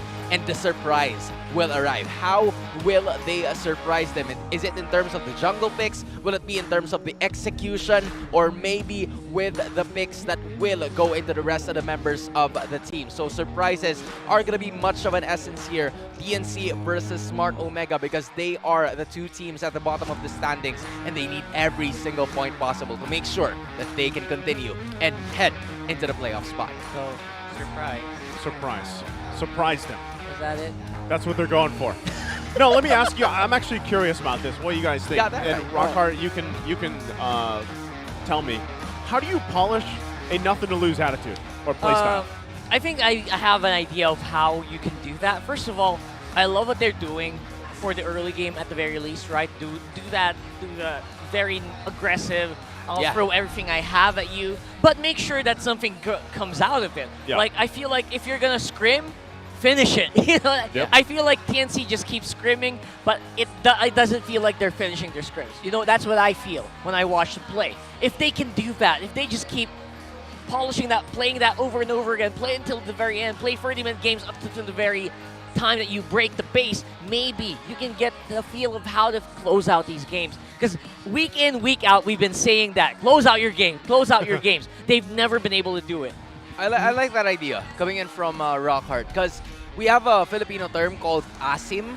Asim. And that's Asim probably it's a slang term for aggressiveness. Yeah. If you tend to overextend, if you tend to just mix up all of the fights that you want to have, then it's really gonna go bad for you, especially when it happens in like the middle portions of the game. So they have to control that, and we've seen that controlled nothing to lose strategy, because usually when you have nothing to lose, you just go all out, aggressive. So, you're not even mindful of the situation that appears before you. But this time, completely aware of the situation, nowhere to go but up. As their moniker says, you always rise. So that is exactly what TNC needs to do going up against the Barangay right now. We'll see if they can do it. Not only that, but as you saw earlier from the the head-to-head that we're looking at, the XP lane. All right, we know something that we've been talking about throughout this entire season, even the previous season, was just how impactful the XP lane can be here. And in this matchup, we have, of course, is it AJ? Yeah. Ajay. Ajay. Yeah. Ajay. So it's Ajay and, of course, Ryota. Both those guys will have their work cut out for them, but at the same time, we're going to have to look at the jungle. Again, with Matt still stepping in, I think he did a great job against a trial by fire earlier this weekend against Carl Teasy, right? He got a couple retributions against him, but ultimately that was his first test. We'll see what he's adjusted, or how has he found his footing now. Now that we're on Sunday, we're on the last day here, week number 5, as we jump into the draft. You can see it, TNC is going to be on the blue side. We've got Omega on the red. The first band's already coming out. Nothing too crazy, right? A lot of those standard jungle picks being taken out. Of course, the Angela, the Matilda, and their first pick is going to be Valentina. The only crazy thing that I'm seeing is TNC starting to take note of Matt's heroes. With Echo, yesterday, they don't really tend to prioritize that because Carl Teasy has some similar picks that he can continue to pursue here with the Fredrin and the Baksha. But now, knowing that TNC has banned those two heroes, there is an option for Matt to go for the Akai, but they're not going to prioritize that just yet, just because Edith is here. Martis is a very good pick when you want to go up against a very good jungler coming in from the side of TNC. But mind you, back in MDL, Martis didn't have a very good win rate for Matt. So this is going to be his debut using this Martis, and hopefully it would come to fruition because he's going to go up against a very mechanical jungler in King Kong, and he's going to use the Lancelot to bring them the victory. Well, it's weird to bring up the Martis right away, right? Yeah. Because that slot looks like it's a Novaria slot for me. Yeah. I know Itomax loves heroes like that, but But again, you already have the Valentina, though. yeah, I guess it's safe to go ahead and not pick it up, but at the same time, Novaria Roam is a thing, so that's what I'm scared of. And if TNC goes for that, actually Ben Fings, he's so flexible. So yeah, I agree. Right now, Lancelot though, making the big comeback since yesterday. There you go. Oh, right on cue. Oh, right on cue. Is that the Cho guy? Oh, it is. He looks like the M4 Cho guy. I think it is. Right? But That now is- he's cosplaying as a Lancelot. Speaking of flexible, It's almost Christmas, by the way, in the Philippines. versatility, bro. Yeah. I love that guy. He's always showcasing what he's about to, give out. But again, speaking of flexibility, vision and info. That is where Smart Omega tends to lead in this matchup, just because they have the Novaria on their side. The final pickup of the first phase coming in from the Barangay. Meanwhile, we have to take note of the wave clear potential coming in from TNC Pro Team, just because they already have the damage dealers. You have the Lancelot and the Valentina. Gold Laner still hasn't been picked up yet, but knowing that they have those 3 heroes by their side means that they can also pursue team fights while, protecting their Gold Laner in the process as well. Yeah, and as they, when you get to the second phase of the picks here, obviously you're going to see things rounded out. That's my one of my main concerns as well, right? The Martis, for the matchup, most part, and I'm just considering, once again, what you mentioned about MDL before, right? Yeah. Like history here. Hopefully it's polished, because when you're going against a mechanical player like King Kong on this Lancelot, you could get kind of outworked a little bit, right? But we'll see. This could be also a little bit of a safer choice, just because of those picks that we've seen banned out before. Again, Novaria does come through for Smart Omega in that first phase, so they do lock that in. As Rockhart mentioned, a very solid choice for Atu Max. We've seen him have MVP performances on that hero as well. And now as we get through this second phase, speaking of the win rate for him on this, he's picked it 5 times, 40%. But when he has won, it's been great, amazing performances. Interesting pickup here, or bans rather, coming in from Smart Omega, because they tend to leave open a bunch of heroes in the gold lane. I mean, Brody's still open. It's going to be very good towards the composition that TNC wants here, because if you're starting to take a look at Smart Omega, they only have Martis in the early game. Of course, you have the Edith, but again, it doesn't really become super effective until it reaches the point where it already has the ultimate. So Novaria, you wouldn't expect as much just in terms of the vision in the early game potential. So it's really going to be something that the side of TNC could use if they could pick up a Brody or an early game hero that they could double down on, so that they would just play the aggressors and play TNC's way, because they always lead in the early game and they don't have to crumble at that moment. Wondering now that we get to this second phase here, gold lane options that were left available. I mean, we saw some gold lanes be banned. Actually, I think it was just Claude. Yeah, so there you go, Bruno. Right. Gonna be locked in here. What a very Kelra hero. Yeah. Yeah, I love it. They're not straying far from their roots.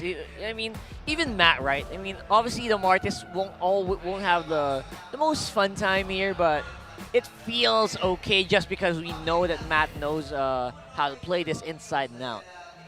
You don't want to pick up the Bruno's a very good pick. So you don't want to be Irithel if you're innocent, because you're going to be, you know, lacking in range in the early portions of the game just because you have the Bruno on your side. Yeah, Irithel is a problematic. Yeah, right. Maybe a Beatrix or maybe Iksha. a Brody. Even Iksha is going to be pretty good because there's not a lot of heroes that could reach you. You have the Edith on the you have the Edith on the other side, but the Minotaur is going to be here. There it and is. there you go. Iksha is going to be the choice here. Minotaur for the setup using the Minoan's Fury, and then full barrage all the way for the side of TNC Pro Team. She's been on the rise, hasn't she? Oh, that was a diggy as well. That's a diggy. It's the second time we've seen it this season. We I don't know. I'm sure you guys saw some of the talk online about when the diggy was locked in, you know? Yep. And especially, like, why hasn't it been picked up before? Like, what has the wait been for? Like, what do you guys think that is? And it was a funny conversation we saw, right? Yeah, why aren't we picking up the diggies? Right? Honestly, I know for a fact that, you know, teams love to be aggressive. And Diggy has always been that anti-aggression hero, where that's a playstyle that was prevalent in Season 11. Yeah. Season 12 so far, it's always been non-stop action. Yep. So I guess people kind of forgot Diggy existed for a while. Then we're back at a place where it's now also considerable for the ban. Well, Renate already reminded us about that too. We'll find out, yeah. but also for you guys watching out there, watch out for the Smart Power prediction. At some point in the game, a poll will show up. You only have until the timer runs out to comment your prediction with the hashtag SmartPowersMPL-S12. Right, this should be fun, because one lucky commenter who guesses correctly will also win a redeemable in-game code. So there remember, keep your eyes on the poll. It's down there on the lower parts of your screens later. I'm going to keep an eye on that. It comes fast, by the way. But so, I can't win, so... Yeah, you got to watch out for it. We know a lot of people have been winning throughout the regular season, so good luck. Ladies and gentlemen, we're jumping into the match. The Land of Dawn here, TNC and Smart Omega.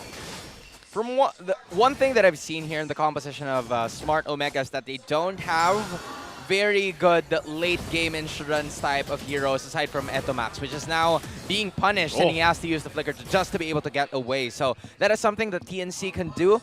Give the pressure to all of the members of Smart Omega. Whenever there are rotations, it has to be pristine. It has to be very precise. They have to take at least one hero down. There's a poll who will deal more damage to the game. Innocent or Kelra.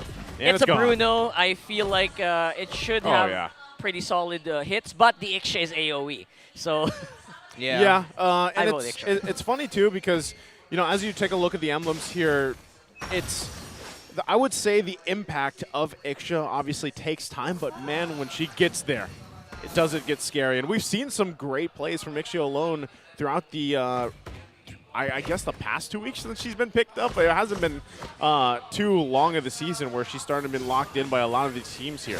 And it's also a trend wherein they tend to use the tenacity for all of the marksmen just so they could hang on in like the early moments of the matchup, because again, they already predetermined that the pressure is going to come from all parts of the map, specifically in the gold lane where the damage is going to start up, but Ajay is going to have some problems here. yeah, Ajay forced the Flicker out as well. Makes that next turtle a little bit more OMG-centric for me. We're going to have to find out if Ajay is going to be able to make it without that Flicker. But King Kong seems like he has more control here. And again, the Lancelot has a bigger advantage over the Martis, especially at this point of the game. So I don't blame him. Goyo, he's going to go in for the intercept here. Make sure that TNC will still get that turtle. Ajay, quite low penalty zone, just going down, making sure they ensure the kill onto Matty Boy here. That's a 1-for-1. That was an interesting choice coming in from a Ryota because he didn't go down with Phylax. He didn't use the Primal Wrath, but it was the perfect time because the penalty zone was already committed. No flicker for Ajay to get away out of that situation. So aside from the fact that they didn't get the first turtle of the game, TNC also got first blood. Good thing, though, was a kill went on to Matt. So with that Quantum Charge, it's really going to help him propel in this match. And a little milestone here. Congratulations to Atu-Max, vintage Atu-Max. He surpassed Hate an all-time kill leaderboard in Mpl-Ph with 732 kills. Number 12. He's ranked number 12 here. So, you know, again, we've seen, for Atu-Max, we know his impact that he can have for Smart Omega. I feel like a lot of the times, too, he just needs to get to that point, right? And when you have a Nova, oh, hold on, okay. Ryota quite low here. Ooh. Ajay playing with fire a little bit as well. You can never really count out the combo of that Eden. So. Yeah. So, again, you know, with Atu-Max holding this Novaria pick, I think it's great for them, especially in the later portion of the game. But as we could see, you know, this is the case, guys. This is the trend. TNC usually has a pretty good lead for the early to mid-game transition, right? As they have already now, 2,000 gold ahead, which is kind of surprising that they managed to do this just this quickly. Yeah. Right? But can they maintain that? Can they hold on to it and continue throughout the game? I think that's always the big point here. And even from the last turtle fight, right? Smart Omega is definitely going to want to do a better job at approaching those neutral objectives. But we can see a lot of focus still here for Keller and Chaku in the bottom lane. Turtles now spawning in a couple seconds. There it is. And we'll see. Again, they're trying to keep things together. Another big component to this is that Diggy pick. Is it going to be useful here for a lot of these fights later on? Oh, Ajay with penalty zone quite early on. That means TNC should be very confident it's a reset, for this though. turtle accidental reset here coming in from TNC. So I think I'll have to pile up on what you said, Naisu, man. Right now, TNC just knows how to play the early game. Yeah. This is, I don't know. I'm not sure what Smart Omega wants to do with the game plan for the most part, again, with what they drafted here. But this probably isn't it. They don't want to wait too long, you know, for the game to get out of control. Yeah. Well, it is a Martis, right? Oh. Which can be hit with pretty good damage. And it's a Lancelot. But of course, it is a Lancelot as well. Minor movements. I wasn't even scared of that one for sure. This is the reason why you have to respect King Kong when he uses these mechanical heroes, right?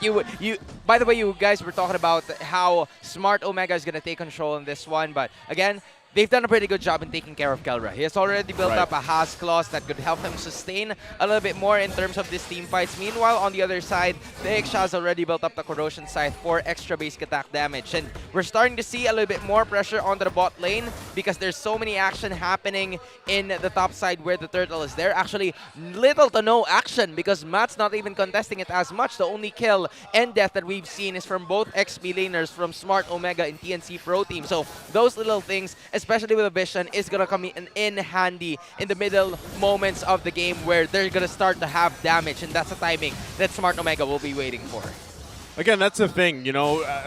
I really wanted to see Matt kind of contest some of these turtle fights and everything like that. If they end up giving the third one away as well over to TNC, that just makes things a little bit harder, of course, for Smart Omega, especially when we get towards that first Lord, second Lord contention, right? That's going to be troublesome. You don't want to just continue to let things go away, but also Matt needs the support of his team here as well, right? He needs to be able to find those openings, those angles he's looking for. And this is one of the things that I'm saying, you know, when Chaknu, a player like Chaknu, okay, that was a penalty zone going out, but when Chaknu plays the Diggy, yeah, Diggy right now, who is low. Scary Wait, enough. whoa. Wave of the world, almost take it out. Goyo, you're a little low. A lot of flickers being used by TNC here. OMG, they're feeling it. They're feeling it. They will have control. No kills coming over, but you know Omega got the better of that one. Okay, they get the turtle. That's great. Smart Omega finding a little bit of hope, a little bit of a win here. They still have quite a bit of a gold lead to work through, though. First step was for Matt to use his retribution, which they became successful, aside from that penalty zone thing. Next up, they forced King Kong onto the top side to use his very own retribution as well. So there were no retributions available for both of the junglers. Omega wanted to rush it, and Ajay, King Kong, looming in the corner. Well, talking about rushing it right now, it's going to be King Kong who is rushing these kills. He can dive in. He's got some moves. He's got the Phantom Mexican. Wait a minute. Got puncture damage. That's King Kong with more kills than I can count right now. That I thought he would have gotten. TNC clapping back hard. Wow, King Kong and the rest of the boys coming through right there. Now going to be getting another turret here.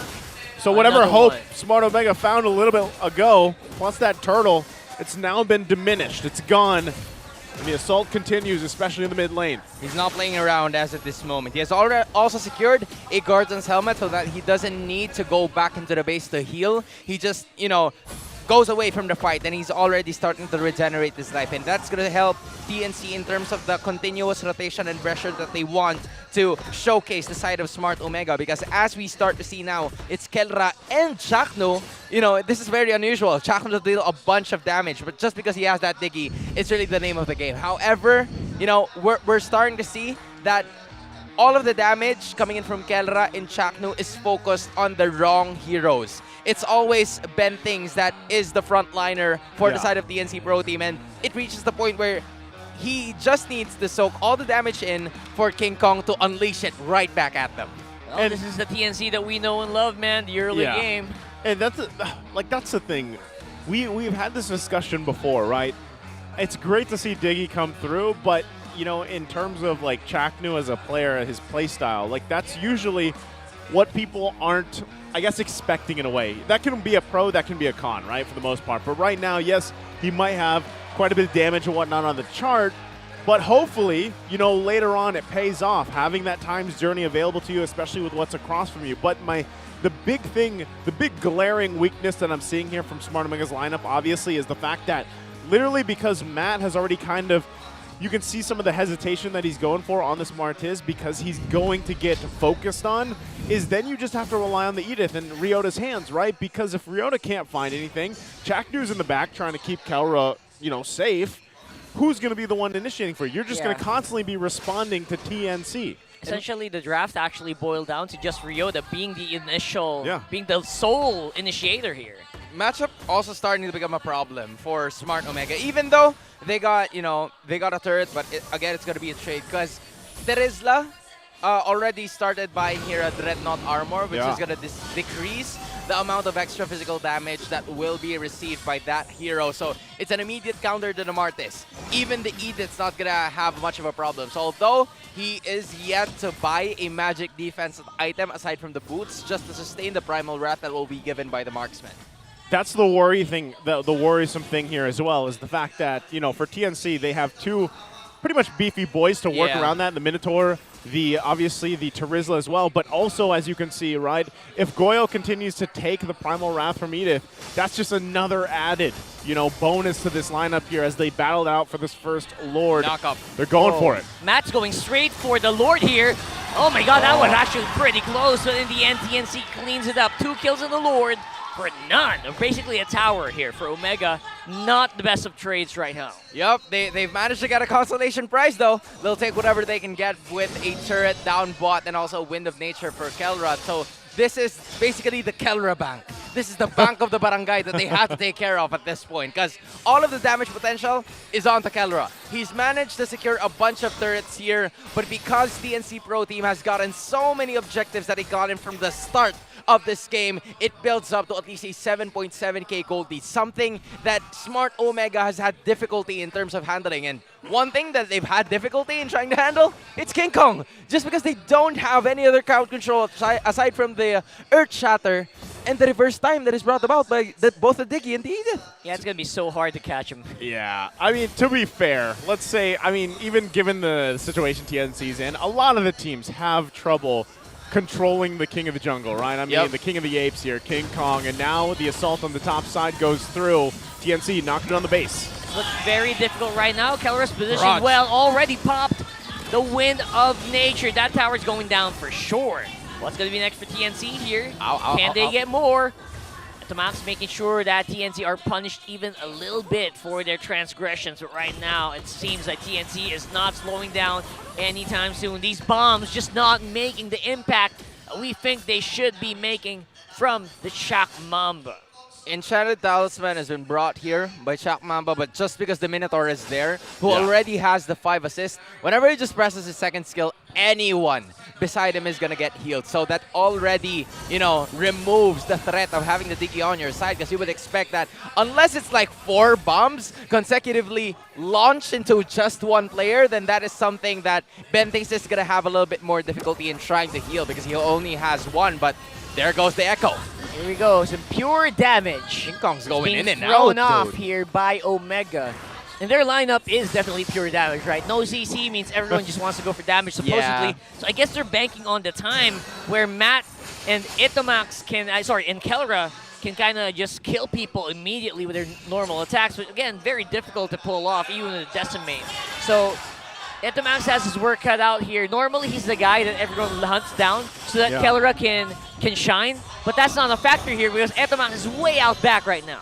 Yeah, he needs plenty of time here. Once again, ladies and gentlemen, this is what we always talk about. Omega timers, right? They found themselves in this similar situation multiple times throughout the regular season and seasons past. And usually at this point, you're probably thinking, all right, well, they probably need about, I would say, 5 to 8 minutes, right, to really be where they need to be.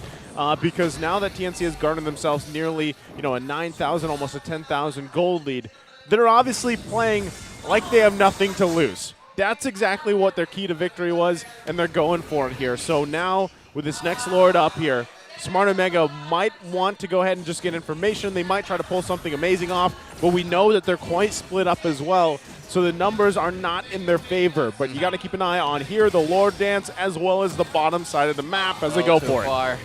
Yeah. A little too far.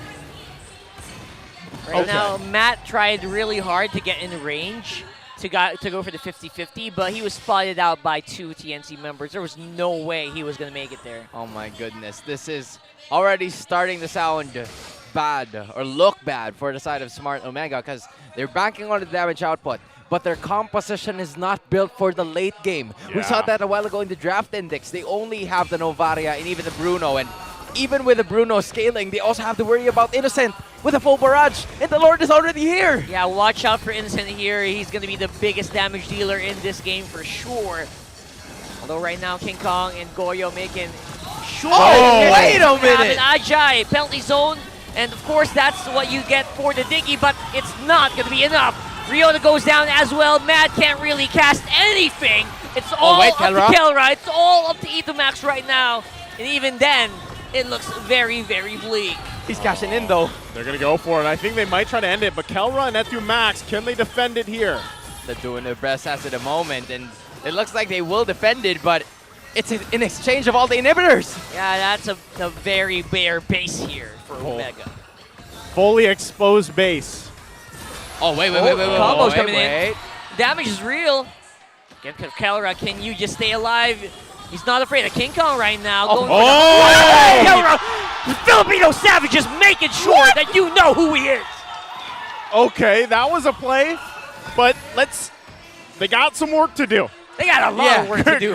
Great play. That's a lot of work to do. Great decision, but what can they do with that? Hey, it's a start. It's a start. Like, you get to use the flicker, you get to shut down King Kong, and that's a best case scenario if you're the Bruno at this point, because that just boosted up your gold to get Demon Hunter's sword and get a full-on item that you could release your arsenal, just kick some balls, and unleash hell on the side of DNC. But can they do just that? Kick some balls. Just kick some balls. Kick some right? balls. That's all you got to do. Apparently, that's what it comes down to. He's doing it right now. I'm going to remind you guys what we said about TNC and their story, their trend. This is the battle of 2 personalities.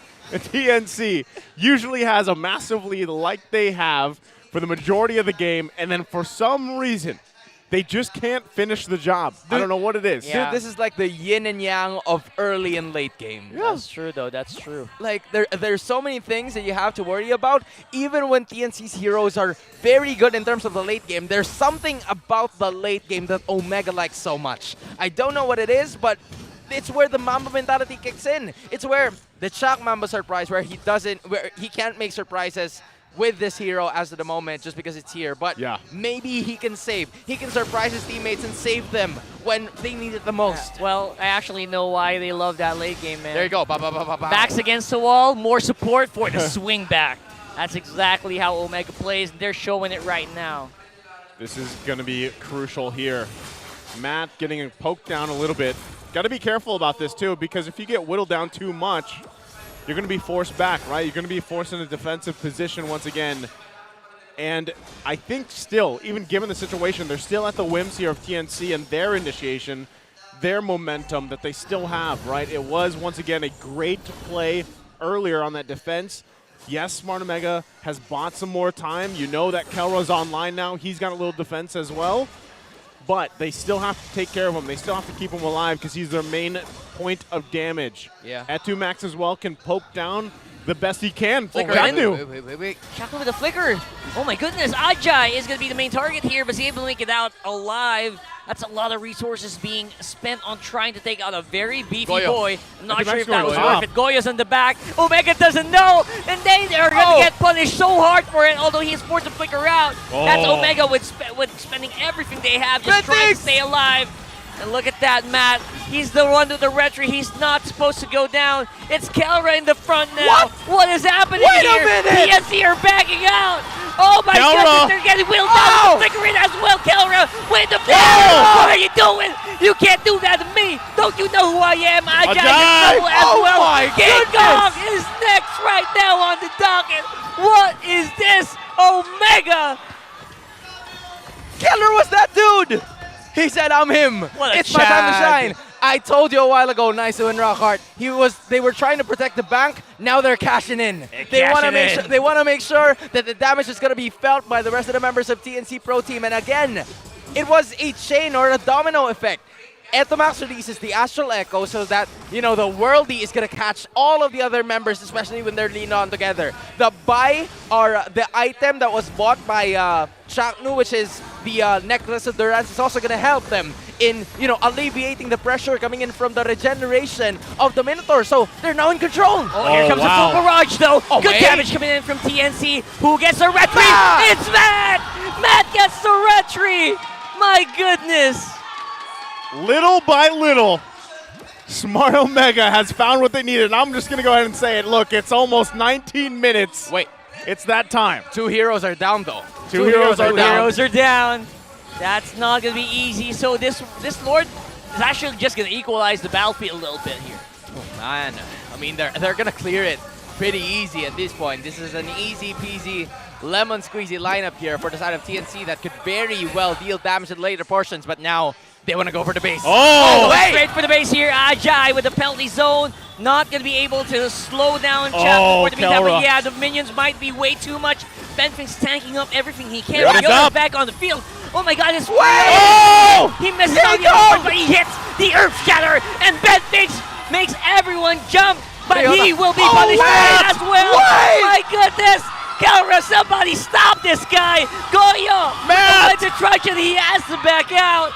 Man, oh man. Here comes Omega. This is the Omega we know. Kelra is just him. I'm just telling you right now. He's not supposed to be in front. He am I. Like, what's it? He's using the Claude. He's using the Bruno as the Claude. Just go in the front line and then back away. He doesn't even have a BMI. He just kicks balls and is kicking them straight at TNC Pro Team. Now, Innocent and Ben things are down. No setter, no main damage leader, and they want to go for the reverse. From a 7K to a 0K gold lead, bro. My goodness, look at that. And they're finally leading, I think. Wow. They're finally leading. 9,000, almost the 10,000 at one point. Gold lead from TNC has now been annihilated. And that's also another key item being picked up here from Kelra. He's now got the Wind of Nature. he's locked in defensively and offensively what he needs. He relies on Chaknu for the rest here. So this could be, once again, where Smart Omega now asserts themselves for the next Lord fight in less than a minute away. Kelra is going to be fully buffed up and ready to go, and it's TNC's job to figure it out. Like, how do they get to Kelra, or do they try something different? The base, once again, for Smart Omega is fully exposed, right? They could try to put some pressure somewhere else, or are they in the forced position to just stay together for all these team fights here, Hans? I mean, look at that, right? Matt doesn't even deal a bunch of damage. He's the second to the last in the total damage dealt for the side of both teams, even Smart Omega and TNC Pro Team combined. So it's really up to Kelra at this point. All he needs to do is to just secure a more objective. So positioning is going to be key. He doesn't have, or he actually bought an Immortality as his very own item, something that he didn't have before all of the Lord fights even started. So now he has extra insurance. He can continue to contest a little bit more in terms of the objectives. But again, TNC Pro Team needs to find Kelra. In any possible scenario, they have to stop Kelra. Kelra is the main point of damage and the main source of pressure for the side of Smart Omega. No, or Flicker available. Quantum Charge is already there to speed him up in this fight. And Chaknu has done a magnificent job. We're starting to see a little bit more flexibility because all he needs to do, protect Kelra and dish him damage. Oh man, Ajay, I think already is going to be in trouble here. Not going to be overreacting. No use of the flicker right now. Full barrage already activated as well. Etomax looking for Ajay. Not going to be hitting home. At least for the meantime, Lord Dance will resume. We know how crucial this Lord's going to be here, right? Yes, TNC still holds on to a couple of those base turrets, but they've got to respect it now. Smart Omega fully where they need to be in terms of itemization. And you can see the difference as well. Even with the fact that Matt has an Immortality this time, he's a lot more confident in going toe-to-toe with King Kong here, knowing that King Kong doesn't have that, right? So this is crucial here. Bend things, will get in position, and try to hold him at bay. You also got to watch out, once again, for Ajay. Has that flicker, penalty zone combination. Oh, everyone spotted out here by the Astral Echo. Dance is still ongoing. Kelra nowhere to be found by TNC. What's the call going to be then? Etomax is away though. So they're going to reset it. They're going to reset it. All right, they go for the reset. All right, so right now it is going to be Etomax joining the fray. He's very close by. He also has some minions on top, so TNC might have to keep their eyes split up a little bit as well. Oh wait, Innocent taking the damage though. That's going to hurt because you don't want the gold laner. He's supposed to be at the back. That's right. And everyone's actually ready to go for the fights. And I'm not sure. I don't know what TNC is thinking. They're split up. They don't know what to do. They don't know what to do. Oh! There goes for it though. And of course, there it is. Chaknu just keeping Kelra alive, and King Kong. His eyes are on the prize. Etomax though, good vision coming in. Oh wait. Oh, Rio the gold went down. Oh, that's huge. That's big right there. That's big, man. Wow. We didn't get to see that off the camera there, but Ryota went down. They were holding the Lord together, so it didn't reset. So this is going to be TNC securing this Lord here. Almost sniped away, but they managed to get it. Props to Ajay for starting that whole team fight because he managed to land a penalty zone that went onto the 4 members, forced Chaknu to use the Time's Journey, and then from there, they started wreaking havoc to the side of the barangay. Even when Etomax used the barangay CCTV, aka the Astral Echo, to check them all out, it didn't really pan out as much because there were no other members, and Ryota was also cut out in the process. Fortunately for them, it's going to be 15 seconds before Ryota's going to be alive, and the Lord is just going to be in time for them to defend. Although TNC has the brunt of the damage on their side, is it possible for Omega to still defend with 1.4k gold lead ahead? TNC is really tanky though, so they're going to be able to sustain out of these Astral recalls. Even the bunnies are deaf.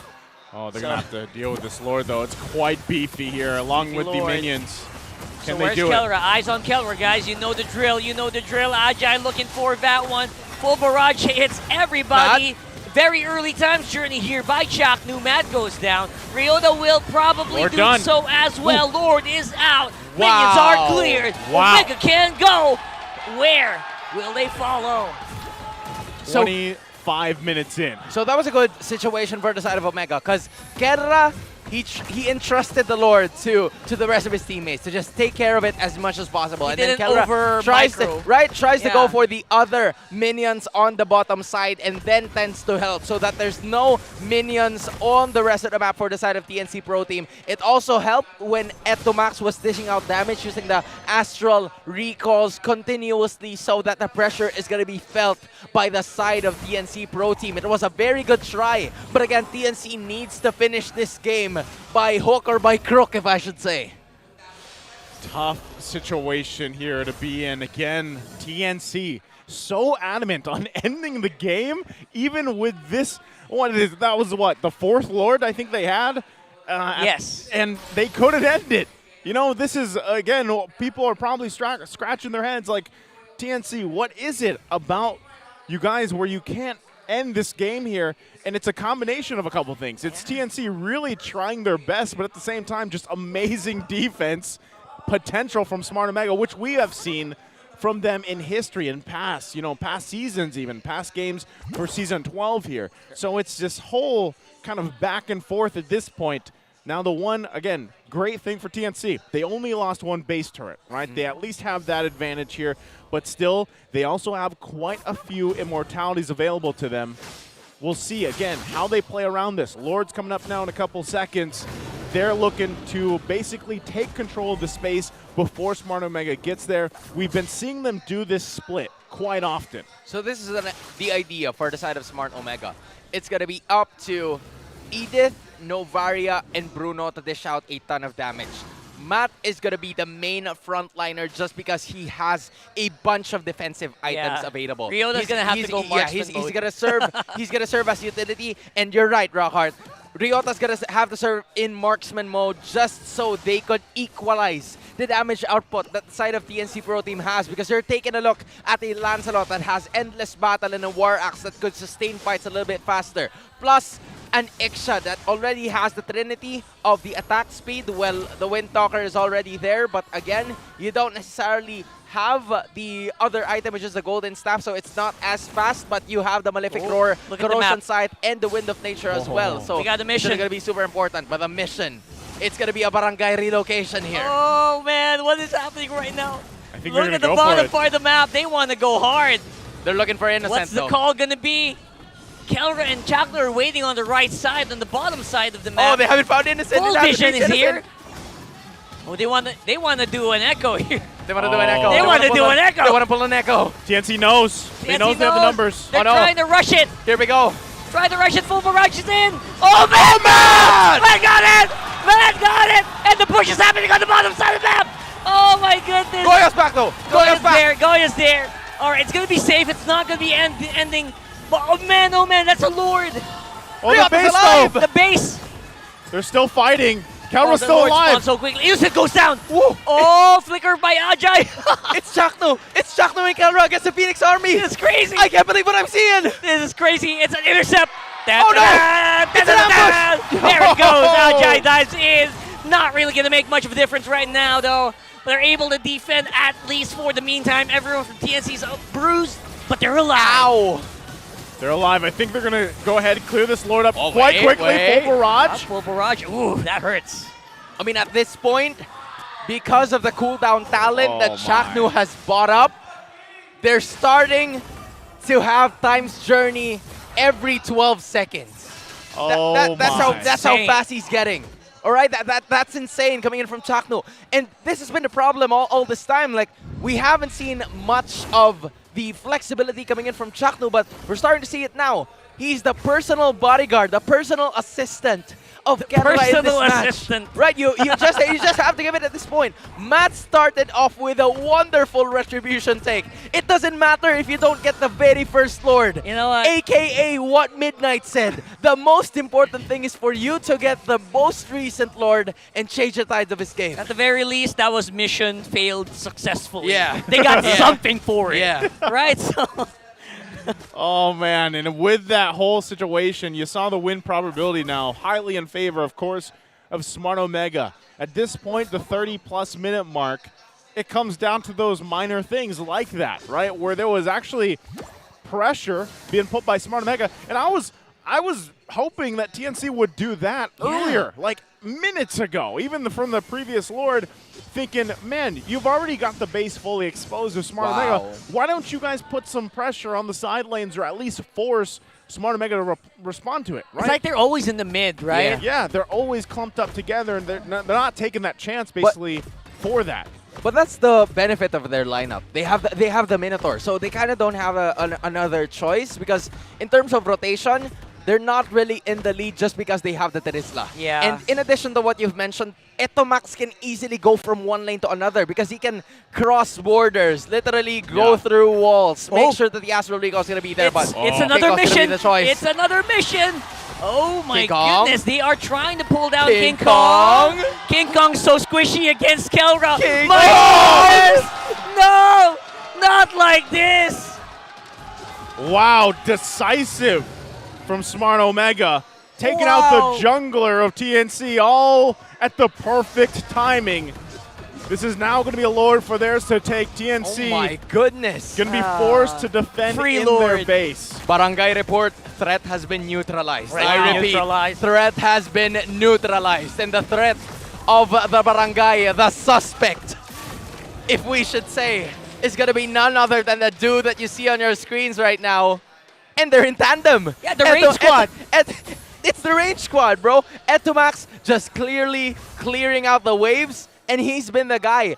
They've managed to change a little bit in terms of roles. Like, usually you want to have the XP laners clearing the other side, clearing the dead lane. But it's Etomax because he's faster in terms of rotation, and the Wilderness Blessing helps him to go from one lane to another whenever he crosses the river. And now, Smart Omega, they're looking to finish this game. 32 minutes, bro.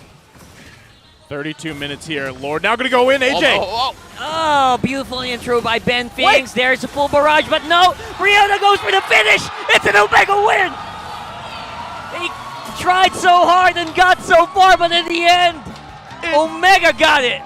And this winning moment is brought to you by our official sponsor, FWD Life Insurance. What a game. A back and forth 30-plus minutes. And the Barangay come out on top. The final idea was that you have to find the leader. You have to find the King of the Apes. The King of the Apes. And the minion, and his constituents will immediately retreat. That's the idea. Wow. That was the finishing touch. That was the icing on the cake, and a wonderful shot call. I wonder who made that.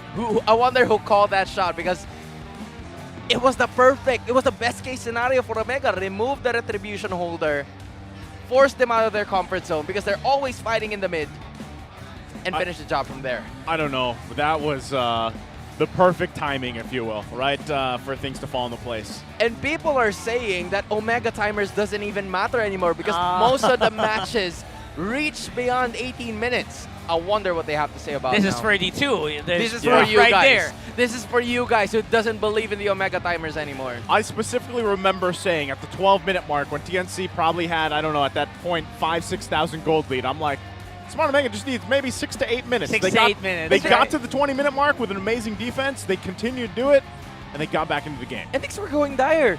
TNC had an entire moment, had an entire game to themselves, because inhibitors were out. Okay, right? I don't know how long it was, but the base of Smart Omega was fully exposed for the longest time. So Hans, break it down. How did they turn this one around and get the win? Naisu, to be honest, I don't even know how to break this down. But again, I have to say, it's more on the mechanics that was played by the side of Smart Omega that translated into the macro gameplay that they've projected. And there's going to be no other MVP here than Kelra, 6-0-1. The money has been cashed in by the gold standard. The gold is right over here in the barangay with an immediate pickup of a Berserker's Fury and a Husk Loss in the mid-game to keep them afloat, because as of the 12 to the 13-minute mark, there were already situations wherein it's starting to become a little bit more problematic for the rest of the members of Smart Omega, because there were no longer any inhibitors available for them. We have seen here, especially in the MVP highlights, that TNC was leading the entire game. We saw them bring down a bunch more objectives. All of the turtles and even the first few lords really translated on their side, and they caught Smart Omega in very difficult positions for them to not even fight back because they don't have necessary damage outputs, and they're willing to sacrifice their lives just so Kelra could stay put and make sure that he can continue to dish out a ton of damage. But it really just wasn't enough in the early moments of the game, and this is where things got troublesome for the side of Smart Omega because they're starting to feel the brunt of the damage. 9.6k is the total lead that went on to the side of TNC Pro Team, and even 10.2. But here is where things got a little bit difficult, and Kelra started to be the gold standard. He looked for King Kong, Phantom Execution and Puncture away, but it just wasn't enough. The balls, the soccer ball still reached him. And, you know, that was the confidence that was built up by the side of Smart Omega because they tend to find pick-off after pick-off. We also noticed that Chaknu is always by Kelra's side. Whenever there are extra amounts of damage that TNC wants to pursue, the rest of the members of Smart Omega, Chaknu immediately pulls off a time's journey and gets them out of trouble. Usually, you pick a Rafaela in this kinds of situation as ahead of the Diggy because you want the Holy Healing in terms of extra movement speed and extra way to get out of situations like that where the Iksha is just going to dish out a ton of damage. But again, a Diggy time's journey in this situation did just fine because they were able to save Kelra, and Matt also managed to get a bunch of other objectives. Specifically, the biggest one yet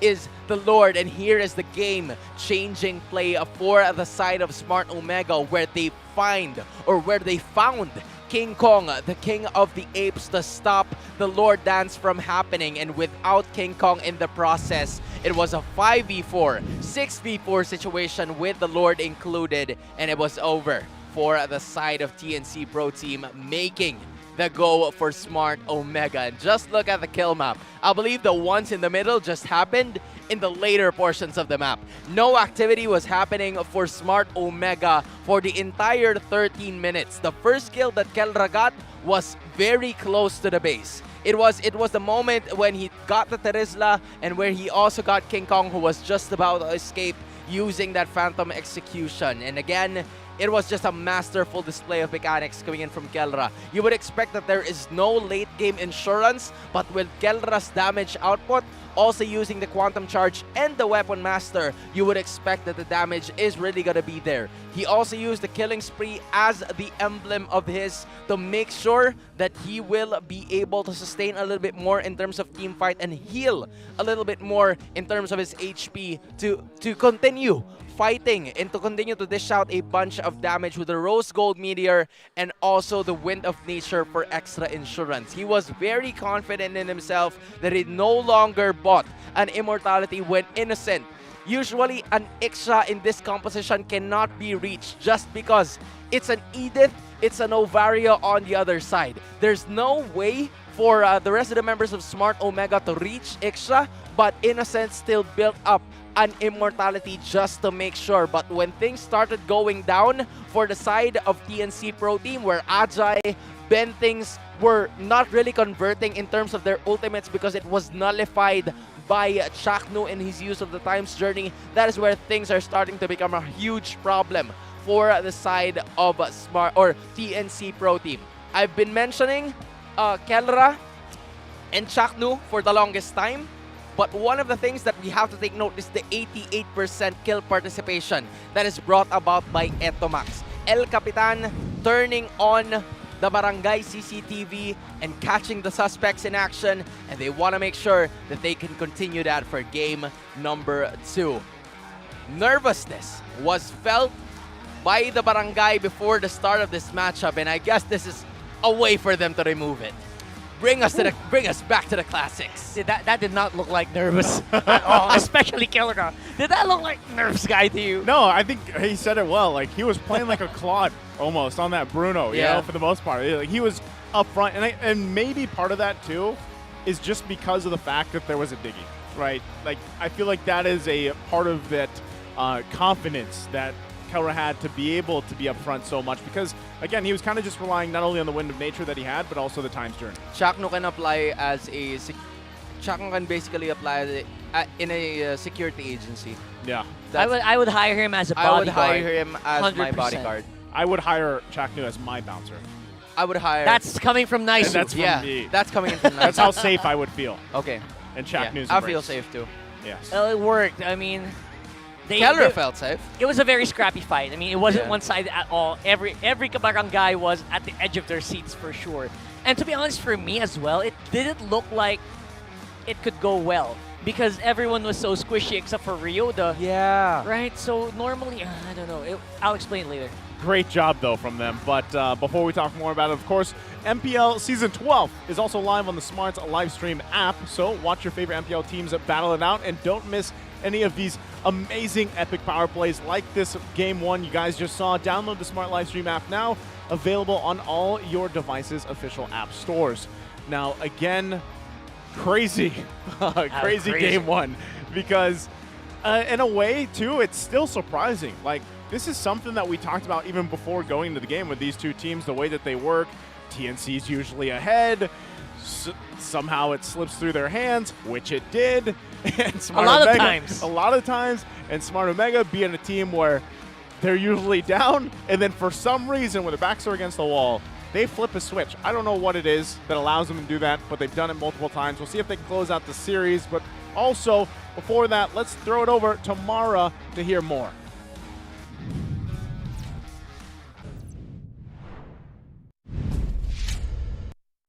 There's a battle happening in the MPL arena. It's Battle Trips!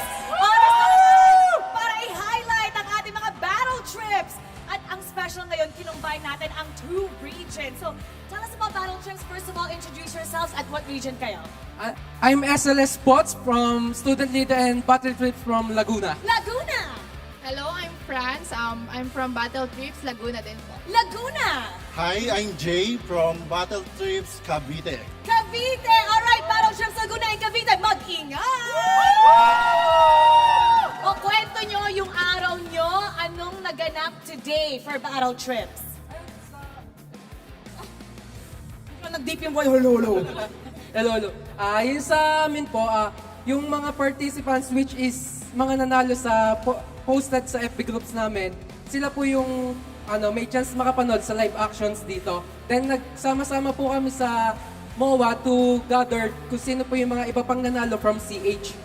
Para po yung pagpunta po namin dito is full force na battle trips na nanalo. Full force, ano yung mga tanong? Yung sa amin po, yung posted po is sino po yung naging weekly MVP from Cavite. Since ang region po na battle trips namin is from Laguna and Cavite, that is connected po sa mismong tanong. So, sino yung player na from Cavite Na naging weekly MVP. Ano yung sagot? Right. May natutunan ako ngayon So, they join, if they get it right, they get to join you guys. Oh, okay. Ano pa yung mga ginagawa nyo for battle trips sa mga regions nyo?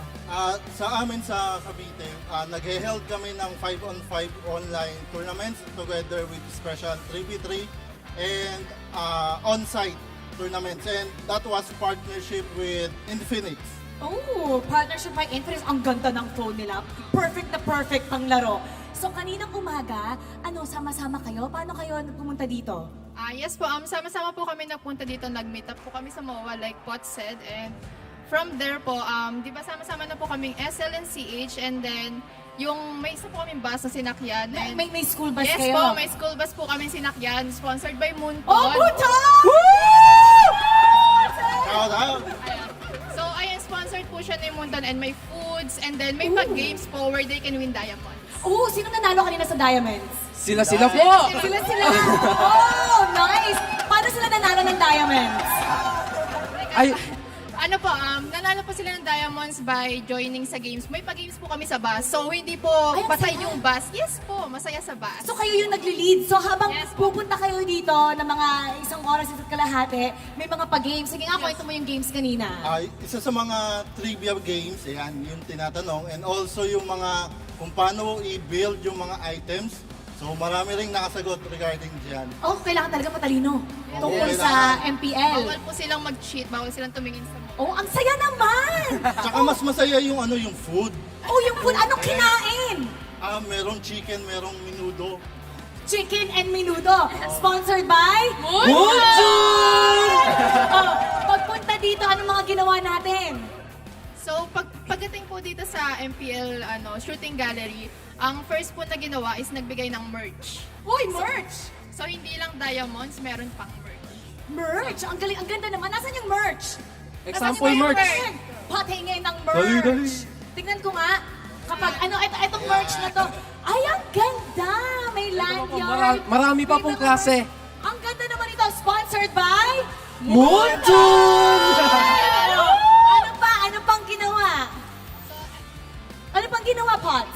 And after po nung pagbibigay ng merch, nagpinapila po kami para makapasok dito and ma-meet up po yung mga, hindi ng players, yung mga speakers na naka-assign po sa kanila kung kinuwento kung paano sila nakapasok sa esports na to kasi po, ang sabi nila is hindi lang po for players yung this esports, pwede rin po sa mga magaling content creator, Yes, ganun, tama yan. yung mga scriptwriter, Tama yung mga yan. ganun po. Kaya binibigyan po nila ng knowledge para if ever na gustong-gusto mo makapasok sa esports, pwede po sila in any different courses. Departments. Yes, Oo, opo. kung ano yung specialty, from scriptwriter to becoming a Yes. producer, to becoming a talent player, caster.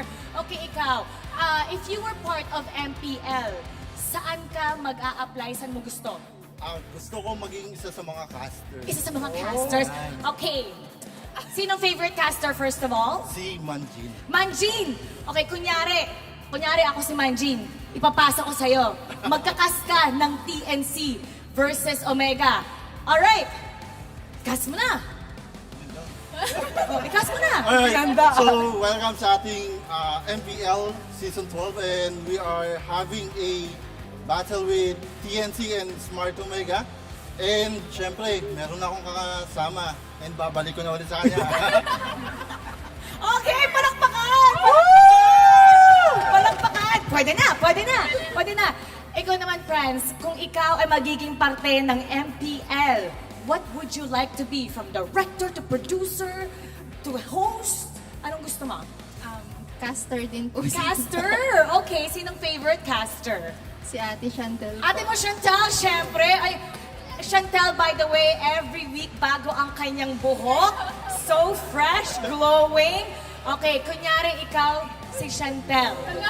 Okay, magka-cast tayo. Alright, friends, pasok. Nakabahan po ako kasi po si Ate Chantel po nagkaka-super energetic. Super energetic. Oo, bibigyan ka ng energy. Okay, kunyari ako si Chantel. Bibigyan ka na ng energy. So ayan, ready na ba kayo? Nandiyan na yung mga TNC. Hala, wait lang! Bigyan mo siya ng energy. Chantel, hawakan mo ang kanyang balikat. Hawakan mo. Ayan. Ayan si Chantel. Ayan. Okay. Okay, kunyari, ikaw, Chantel, papasa mo sa kanya, okay? Nagkakas kayo, dalawa. Ako muna. Sige. Friends. Sorry, Franz. Okay. Ayan pala. Nandito tayo ngayon sa laban ng TNC versus Smart Omega para sa game number 2. Ipasa na natin sa ating caster, Franz. Ikaw na muna. So ayan, ready na ba kayong makita kung ano mga kung ano ang play ng TNC and Omega? Sino ang mananalo sa kanila? Abangan! Thank you po. Kamusta yun? Kamusta yun, Chantal? Kamusta? Magaling. Ito yung pagkakataon niya na makakuha ng advice mula sa'yo kung paano maging caster. Ano ba dapat simulan? Ano ba dapat i-continue? What else? Sa shoutcasting, kailangan mo lang maging sarili mo. Kasi pinaka gusto mo naman is yung story na sasabihin mo, pakikinggan ng mga tao. So, kung ano ka, hindi mo kailangan baguhin at hindi mo kailangan ipilit na maging iba kang tao. Galing. Okay, ano ba si Chantel? Ano ba ikaw? Ngayon si Cruella de la Vida. Jolly person na parang kausap mo lang anytime. Parang sister, like ate, ganyan.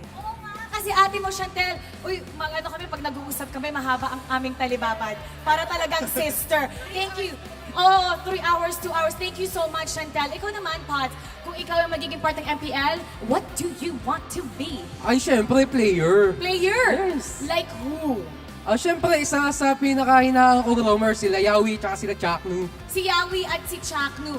Si Chaknu, ayan, nag-uusap sila. Ano bang gusto mo kay Chaknu? What is it about Chaknu?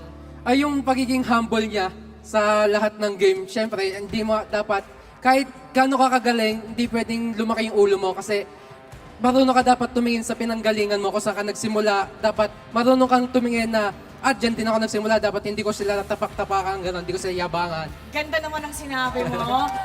Ito yung chance mo para magpasalamat or kausapin si Chaknu. So, kunyari, ako si Chaknu, okay? Tapos, kausapin mo ako kung ano yung gusto mong sabihin na matagal mo nang inaasam sabihin. Ako si Chaknu.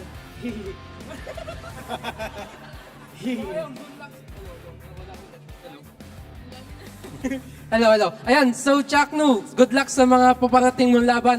Kahit na puro talo kayo ngayon, kahit na nasa pinaka-lowest kayo ngayon, dapat hindi kayo mawalan ng panghinaan ng loob. Dapat full pa rin yung chemistry kasi maraming naniniwala sa inyo na gusto pa kayong makita mag-champion sa iba't ibang platform ng event ng MLBB. Ano ba yan? Hindi na kami kinakabahan. Okay, palakpakan! Oh.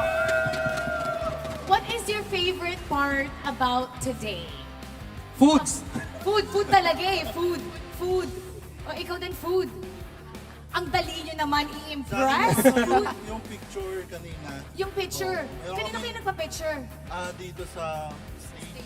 Oh, hindi namin kayo nakasama, ha? Later, makakasama natin kayo. Okay, sa mga gustong sumali at hindi nakakaalam ng inyong social media, Facebook page, where can they join? Ayan, sa amin sa Moonton Student Leader, MLBB-PH SL, pwede kayo mag-join doon kahit sa iba't ibang region sa Pilipinas, especially sa Luzon. Invite mo sila. Ayun, so sa mga sa mga players natin sa Philippines, meron kaming ongoing 5v5 online tournament together with 3v3 and on-site. Lahat ay pwedeng sumali. So, join lang. Oh, join lang. Final message. Ay po sa MLBB-PH Community Heroes, join po kayo doon sa page namin. And then meron po kaming several groups for different regions na pwede niyong salihan. Alam mo, you were blessed with really nice dimples. Habang nagsasalita ka, doon ako nakatitig. Alright, magsisimula na ang ating laban. So, sabay-sabay natin sabihin, casters, pasok. Alright? Everybody, battle chip! Sabay-sabay natin itong sabihin. Pupunta na tayo sa ating laban. Punta na tayo sa ating mga casters. Pasok! And that we will. Thank you again, Mara, and it's great to hear from MPL Battle Trips out there. Now, before we talk about it, this just in. Should Omega proceed to sweep TNC in this series, TNC will be mathematically eliminated from the playoff contention, right? So they only need one win to keep their tournament life alive. That's very crucial. We're hoping for a 3-game series, right? But that's kind of the situation here. Now, before we talk more about it, just real quick, everything that happened out there, I love to see it. The MPL Battle Trips, they're out here with the support of Moonton, of course, and they get to experience pretty much all these opportunities, everything going on in the MPL and, of course, for esports. There's a lot of people nowadays that are very interested on how do they get to this point? Like, how do they get to all of this, right? Even if they're not players or professional players, there's a ton of opportunities out there, so it's amazing to hear from them. Yeah, there's actually a lot that goes on behind the cameras that you don't really see. Obviously, you see the players, see us. That's all. You see Mara, you see the viewers. There's a whole lot. There's a whole barangay right behind the camera, making sure everything is working properly. So that's something that the Battle Trips peeps are experiencing firsthand. In addition to that, also the journalism part of it. Yeah. Right? How to make these stories come alive, how to do it on social media as well. I've seen them. It's actually a really cool experience. Yeah, you know the iceberg meme where you just see the tip of the iceberg, yep. and then you see the entire bottom down? Yeah. That's exactly what the situation is. So major props to everybody else who's already part of this, all right? And especially for the members of the Battle Trips, they're having so much fun even before the start of MPL Philippines, and we already saw that. They've mentioned so much about foods, but Naisu, come on, man. We were just having so many laughters from the fans a while ago, and then you're talking about elimination. It's serious. It's a. I'm sorry to throw Come it out on, there, man. but you know, Sabi Direct. That's what journalism, Direct- actually. Yeah. No, like that's It's true. live. It's live. It's telling the story. It's giving the story to TNC. Like Yes. TNC, no pressure, but you know, one more pressure's loss there. And Honestly, we've been saying this for like a couple weeks now. You know, like we knew that It's at difficult. some point, hey, TNC is going to find themselves in this situation, and you can see it, right? at them. That's exactly the expression you expect for the exact situation that they have found themselves in.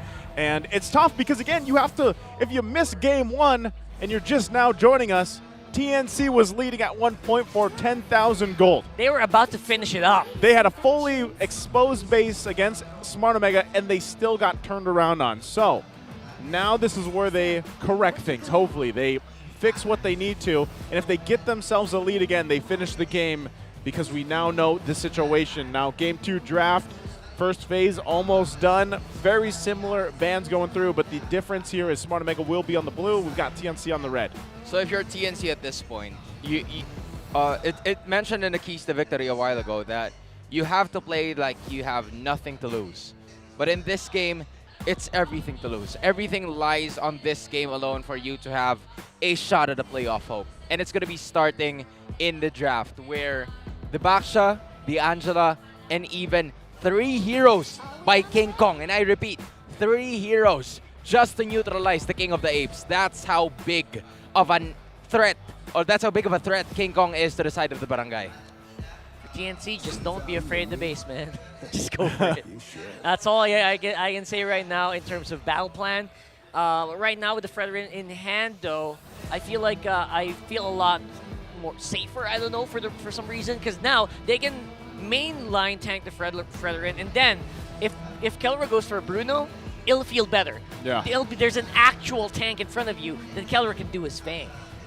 That's why it's funny, because literally Kelro was like kind of the way that he was playing the previous game, right, was very different. So we'll see how they adjust from that. Now, the fact that Fredrin was picked up first for Smart Omega, TNC has a couple answers here, and it's coming through. There it is. Okay. Edith being picked up. Which exactly, okay, and all right, they went with the Martas. So interesting that they went this route.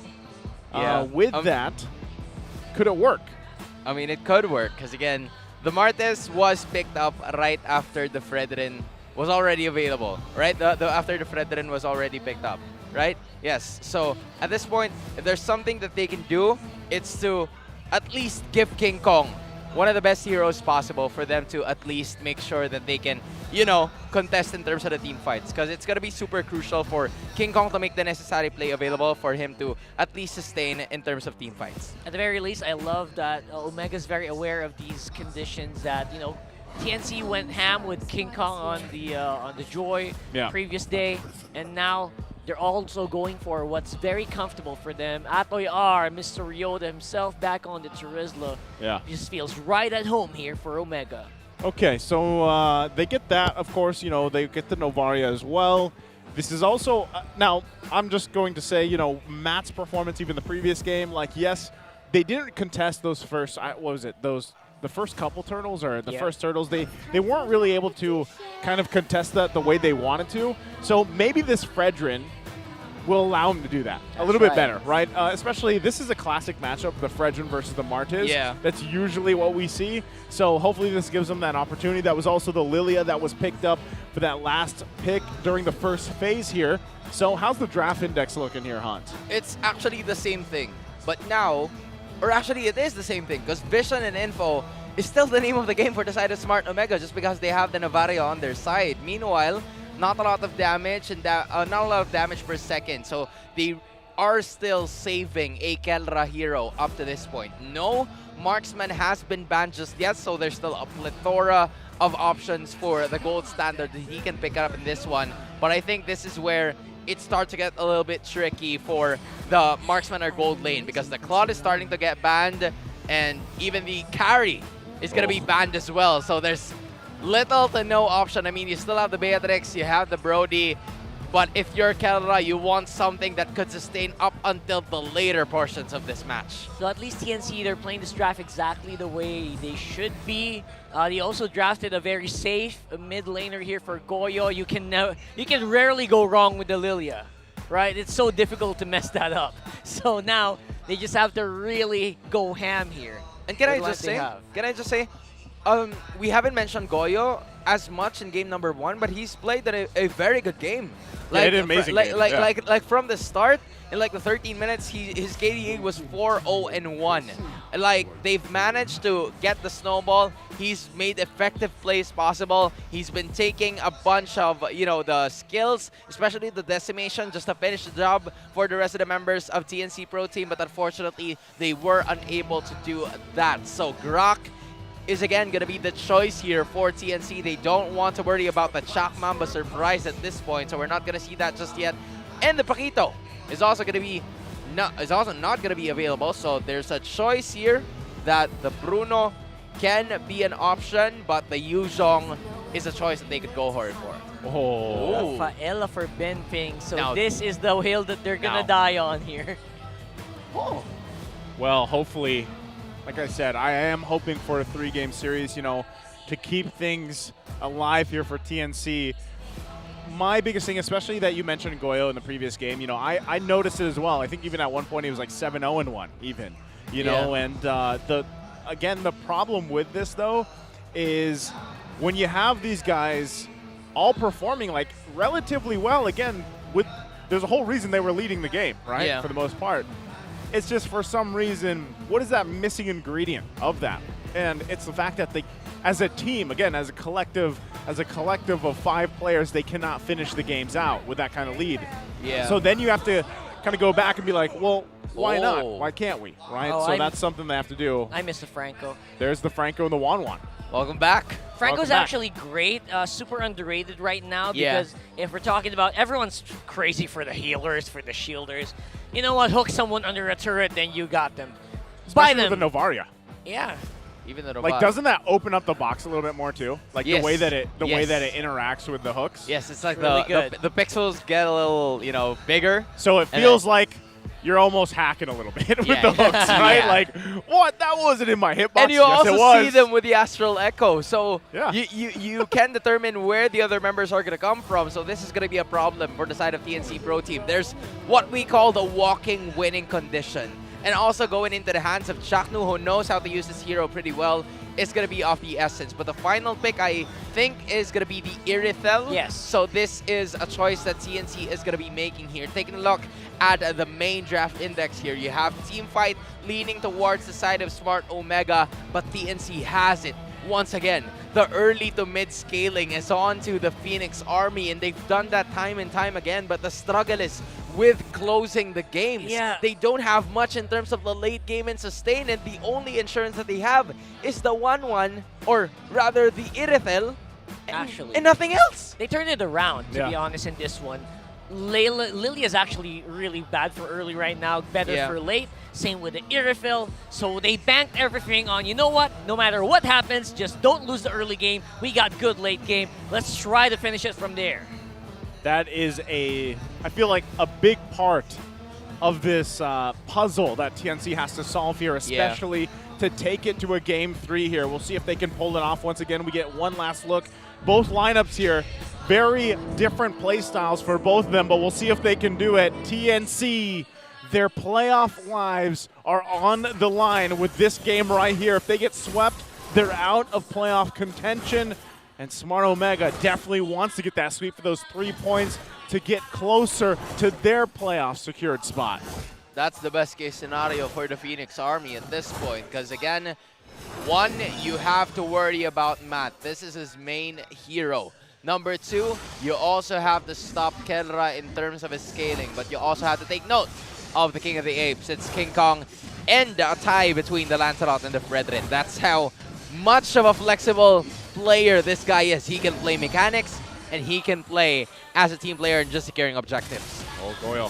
Feels fine right now. Goyo, no black shoes yet. Has to be careful. Chaknu almost hitting that hook.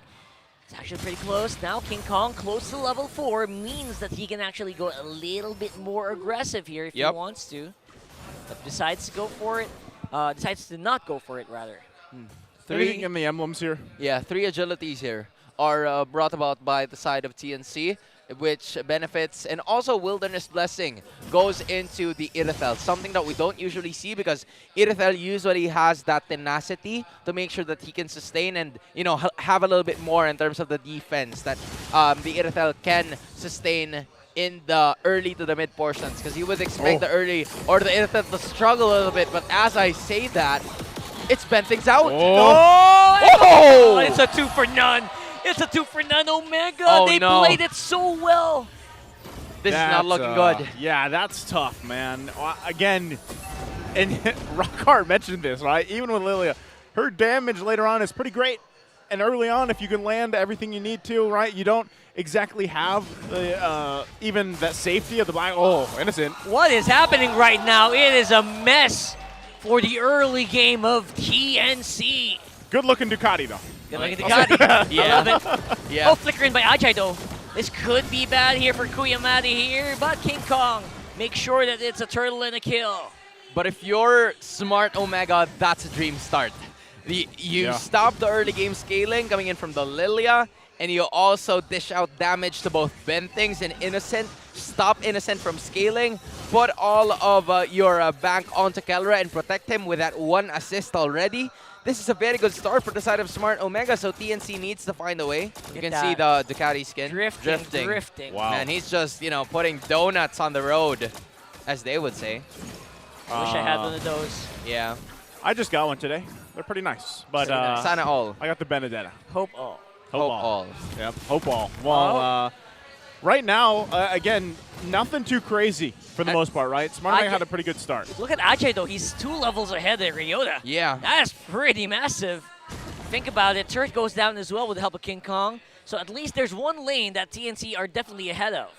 Ryota had a little bit problem in terms of laning. Yeah. Just because Ajay can use the Primal Wrath to just dish out a ton of damage and then get out of situations. But which is the reason why even when Smart Omega has managed to take pressure in terms of kills, TNC comfortably managed to secure the turtle, the very first turtle of this matchup. And we're starting to see that with the items that are presented a while ago. Has Claws been built up by Innocent, meanwhile. Corrosion Sight and even Steel Leg Plates have been secured by the 1-1 brought about here by Kelra.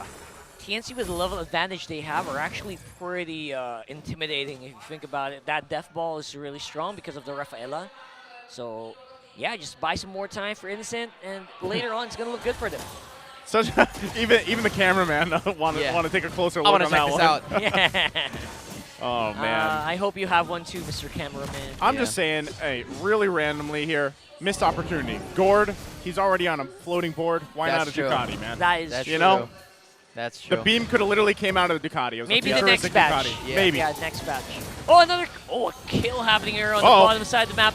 What are we going to look at? Bottom is already a chaos as well. Maybe go there, Mr. Cameraman. There you go. Keller's actually low. Oh, Maddie is as well. Ajay hurts. He hits like a tank. TNC's going to get this turtle for sure. And he also got some good goodies on the bottom side of the map. Ajay is stepping up when they need it the most. The Primal Rat is really counting here for the side of TNC Pro Team. Even with the Dominance Eyes as their first item, it really is of the essence for him to play marksman mode. Something that Ryota did in game number 1, which is the reason why Smart Omega was unable to, you know, stop that one in this current 5 minutes of the game, even when, you know, a bunch of items have already been secured here by both of the marksmen. You also have to take note of both Matt and King Kong at this point, because Matt still is yet to secure his very first item. Meanwhile, a Hunter Strike is already available here to King Kong just because they've managed to break both Energy Shield and the turret onto the top side. So that's extra gold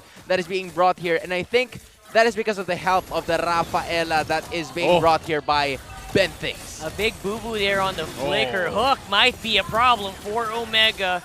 King Kong trying to capitalize alongside Goyo. He's very forward right now. Get those blooms down in the right order. Dodge some of these Astral Recalls, and TNC suddenly looking really good. This is the lineup that they have really kind of shining right now, right?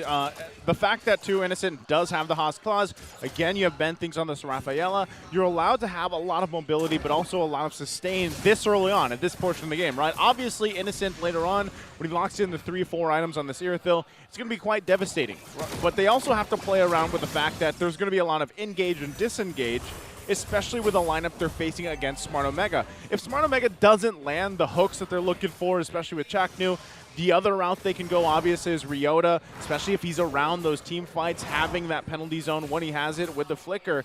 But if they miss those, if they don't have those, then they'll most likely do what we saw from the previous game, where it's like, all right, we want TNC to actually be the aggressor, to go for us, initiate if we can, because right now also Smart Omega needs time to deal with some of this sustainability that TNC's lineup gives them. Yeah. And that's why you see this, especially now for this turtle.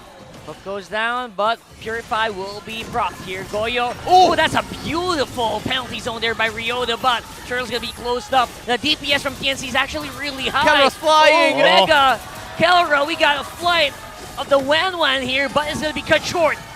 King Kong, does he have the decimate? Oh, wow. He's going to get taken out. Matty Boy with a double kill. Goyo on the run as well. And it looked really good for a moment there, but Omega got the better of it. Dude, King Kong was about to decimate the hell out of Wan. He was about to bring him down, but again, Matt stepping up when he's needed the most, and this is who you want to do. This is the type of teammate that you really want to have.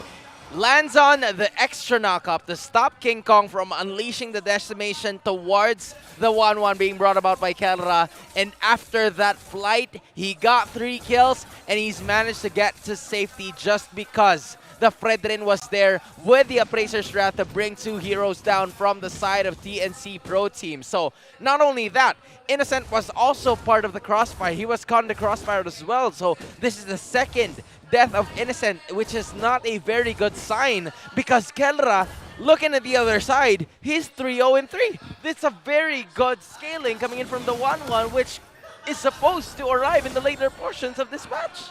Yeah, very scary, right? Again, we know exactly what happened with Kelra in the previous game, and now this time he's actually in a much better position on this 1-1. And we know, even though we don't see 1-1 often anymore throughout the season, she's obviously still a great pick, right? Even the crossbow of Tang, still very deadly. She's kind of a little finicky. She's kind of hard to catch as well, you know, with the way that her kit works. But when she's protected and peeled for, it gets that even more difficult, right? And that's what we saw from Matt earlier. Technically, Kelra should have died earlier, but Matt did a great job at really peeling and being there for the team there. So that was great to see. Now for TNC, like we mentioned, you know, hold on. There he goes, Epamax though. That's a free kill going over to TNC. And the worst time possible for Omega, as we do have a Lord right here. Under your screens. Ajay, he's waiting for an opportunity to go for that onward Earth Shatter combo. Goya's on the side, clearing that minion wave. And I think they can actually rush this. They can try to buy the time that Itomax is not available. But look, Omega, they're also very willing to go for it. Flicker in to Goyo. Can't use the black shoes in time. They take out the Lilia, and it is huge. Battle for the Lord here. They're going to still hold it in. It doesn't reset. They're going for it. Retribution goes to King Kong. But what's going to happen to the kills? Ajay could be in trouble. Beautiful Earth Shatter. Knocks up so many members of Omega, but it's not going to slow him down at all. Kelra still hungry for blood here. Has that flight available, but misses on one proc on King Kong. Clutch take with the Retribution coming in from King Kong to make sure that they could escape with at least the major objective on their side. Kelra! It's going to go down. It's the Ducati that helped. The engine of the Ducati, making sure that he can chase the walk and skip in 1-1 and get him out of there. Shut down. Yeah, that's the 1-1's actually deceptively squishy. Squishy right now, Way too squishy for an Irithyll. You know what? The main reason why 1-1 hasn't been caught as much is because the hardest crowd control is the onward, and he can easily tiger pace away from it. But now it's TNC on the driver's seat. Can't dodge out of these arrows. Dude, it's hurting so much. Once those arrows are locked in, you can't dodge away from them, except for maybe the crossbow of Tang. Great play there, though, for the First Lord, right, from TNC. It could have actually resulted into nothing if they didn't take Kelra out, so great decision there as well from Innocent able to make that play. They're going to go ahead and lose a couple turrets, of course, for Smart Omega. So despite them looking relatively strong in the team fight department, that was all on the whims as well from King Kong, able to secure that first Lord. So great there. Let's take a quick look at the item builds here going through. I mean, items are looking pretty good, especially for Ajay. When you think about it, as Ajay has been making so many good plays in this matchup, even with just the Adikuras and the Dominance Ice. So the main damage dealer is going to be Etomax. Although he is already 2-1 and 5 at this point, there's not a lot of damage output that you could back it up. He just has the Clock of Destiny together with the Lightning Truncheon, and that is just not going to be enough damage to bring Ajay down, which is why Ajay is very confident in using the Flicker, Earth Shatters, and from there, unleash damage, make the necessary setup play, and give Innocent some space to make sure that he can dish out a bunch of damage, and Decimation is going to be the name of the game with King Kong using the Hunter Strike. Chakno hasn't really been able to hit many money hooks. Yeah, I'm waiting for that to happen. You know what they say about Francos, right? Yeah. You don't need to hit every hook.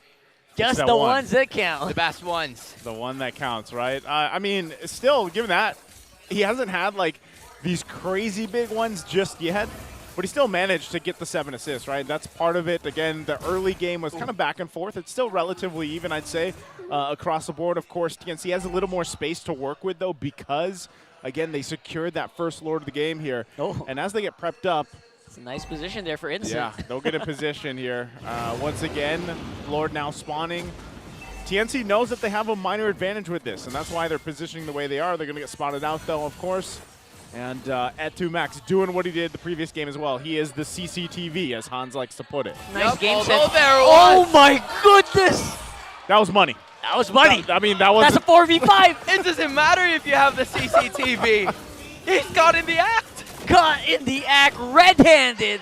Oh. As they are flying it up, Goyo's in trouble. Black shoes are out. 4 members still available here. Oh, Ajay, can you sustain? There goes the Primal Wrath. And it is massive here for the damage is real here for TNC. Actually, you can't clear it. Oh, King Kong is inside. Kelra's flying. He's flying. It doesn't make it. Maddie gets it. Maddie gets the Lord. That was close. That could have been so much worse. It was an exchange of punches, bro. I thought Innocent, first off, Innocent was caught red-handed crossing the river with no permission coming in from the side of Smart Omega. Next up, Kelra flew. He was about to bring them all down, and Shaknu was caught in the decimation that was brought about in King Kong. That was the best case scenario for King Kong. It was. Everybody was at least in half health, but it was the Fredrin. It was Matt that again stepped up when he is needed the most, and to think that this guy arrived in week number 5. He's showcasing how well he can do with the use of this Fredrin. Calling it right now, clutch time, Maddie. Yeah, clutch time Maddie, or like in my head, I'm thinking another 4-letter name, right? Instead of Matt, his name is just Chad. Turns his name into Chad, goes for it, and now Matt the Chad. Matt the Chad, that works too, especially when he's playing the Fredrin. Yep, Super Chad era. Super Chad. Oh, look at that guy. Oh. Better go in. I think this is all the advantage that Omega needs. You see them running, you see them gunning for it. Ajay though, full on Primal Wrath form. Innocent. Takes out the Chad, forces Omega to jump on and run for the hills. Oh man, I almost want to do the sound effects myself, you know, like with the, you just can't help it. Oh, You man. gotta. It's right there. I mean, I'll do it next time. All right. Next time. I got you on that one. I got you on that one. Don't worry about it. Okay. Now that you open it up, okay, I'll do it for you. I'll let but you. again, I'm just about to say, I was kind of, regretting the fact that Innocent just wasn't there in the Lord fight, because it was the perfect moment for TNC, especially during the Lord dances, just because they have the Rafaela on their side. Smart Omega doesn't have that. They only have vision, but they have no other way to extend the team fight. They have no way to stay in the situation because there's no walking ambulance. There's no medic that can help them time and time again when they're expecting something, right? They have no wheels. But Kelra's here. Oh, the hook misses again. Oh. Kelra's got good damage. He's the one on front again. What are you doing there, Oh, Kelra? Mr. Kelra right here. Forcing Omega to make a run for it. Of course, crossroad tank already brought, so that means that TNC are not afraid afraid at all. But of course, there is no objective that they're fighting the over counter here. punch. It's the re-engage, the counter punch. Oh, there it is. That's Soldier out there, and the hook goes to the right target as well. Ajay is down. Ajay is down, folks. Oh, they're still going to be hunting King Kong on the run here. Matt's on the hunt. Matt's on the hunt right now. Everyone's on the hunt. Nice hook as well. And with that hook, with the Ben things going down, I'm not sure what else TNC can do. Omega looking like they're ready to take it right now, but they decide to go for the Lord instead. Yeah, they might just go for the Lord here, but again, 3 heroes are down. They've caught them in an ambush. They've caught them in the best street possible, the street where no one passes. And the Barangay just unleashed ham on the Phoenix Army. It's Innocent and Goyo. Even though they have wave clear, they don't have enough sustain to even contest for this Lord. It's starting to become a problem, which already was in the start of this game. But I have to say, the general of the Atay Army, he stepped up where he needed the most. The XP laners in this game are going crazy, and this time, it's Ryota's turn to show out. That's true. When they got rid of Ajay, it looked a lot easier. Yep. That was, I mean, even leading into that amazing penalty zone, they were funneled where they wanted them, basically. Right, the position was Allowing him, yeah. great. And it was just a very good orchestrated team fight and putting them where you wanted to. Oh, man. But, you know, even given that, still, TNC has some fight in them. They're still going to do their best here. Okay, hook All right, not. Omega not slowing down at all. Trying to capitalize on that Lord on the bot side of the map. Little mortal coil there, thankfully. Yep. Ow. All right, so tower can possibly go down, although, again, this Lily is actually really good at the clear here at this point. Doesn't need the reset, doesn't need all of that. He can actually clear really well as long as he hits targets with Gloom. Kelra, though, once more in the front lines of this game. I mean, he's just throwing darts at this point. Yeah, and bullseye after bullseye. And TNC are afraid to engage him. Yeah. This is that savage play style. Yeah. That savage Filipino mentality. savage. Yep. That's exactly why he's called that. You know, we saw it earlier on Bruno, and we're like, oh, maybe the Diggy, you know, was part of that situation. But then it's just like, oh yeah, this is Kelra. Yeah. The Filipino savage. He's going to do it on the 1-1 as well. Of course, he needs to get those weak points off as to proc that. Okay. Flicker in by Ajay, looking for Keller right now. Everyone's trying to jump in on the Filipino Savage, but it's not resulting in anything. They got loaded. Ryota. They got Matty, though. And Ryota has to make a run for it. Beautiful defense here coming in from TNC. Yep. Smart Omega making sure that they could escape that situation. It was looking dire, especially for Matt and Ryota, but they still managed to get out of safety. And you have to take note that Goyo, even with the recent adjustments coming in from the Lilia, it's still going to be super effective up until the later portions of the game. Yes. The wave clear is there, even when, you know, actually, it's just one inhibitor that's lost for them. But now that the Lord is going to be spawning on the bottom side of the map, it's going to be easier for TNC to actually clear the waves out because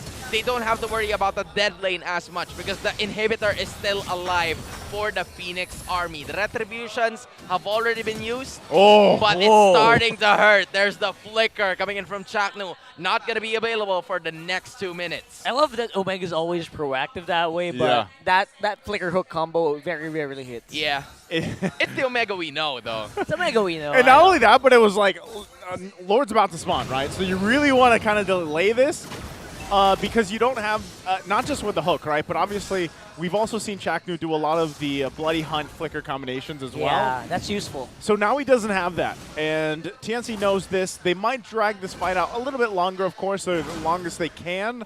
But again, we've got Etu Max just go ahead and dealing with the lanes, kind of clearing those up. But look at the positioning here, too, right? Even for Chaknu and Kelra, they're trying to keep tabs on everything, especially on the top side. But the safe route is going to be taken for TNC as they get in position. Again, just holding the Lord here. This is like we say, it's the Lord dance. It can be dragged out quite long at this point in the game, 20-plus minutes. Cool Kelra. We'll see how it all plays out. Once again, still Etu Max handling that top side for now. Can just get to this area that he needs to. The green, Ajay, no one was home. Everyone knocked up here for TNC. It doesn't look good. King Kong's down, no retribution, and Kelra is flying. Oh, that could be it. This could be the Oh! end. And just my like Itomax with a double kill as well, just adding insult to injury. Oh, Taylor is just him man. at this point. He is done.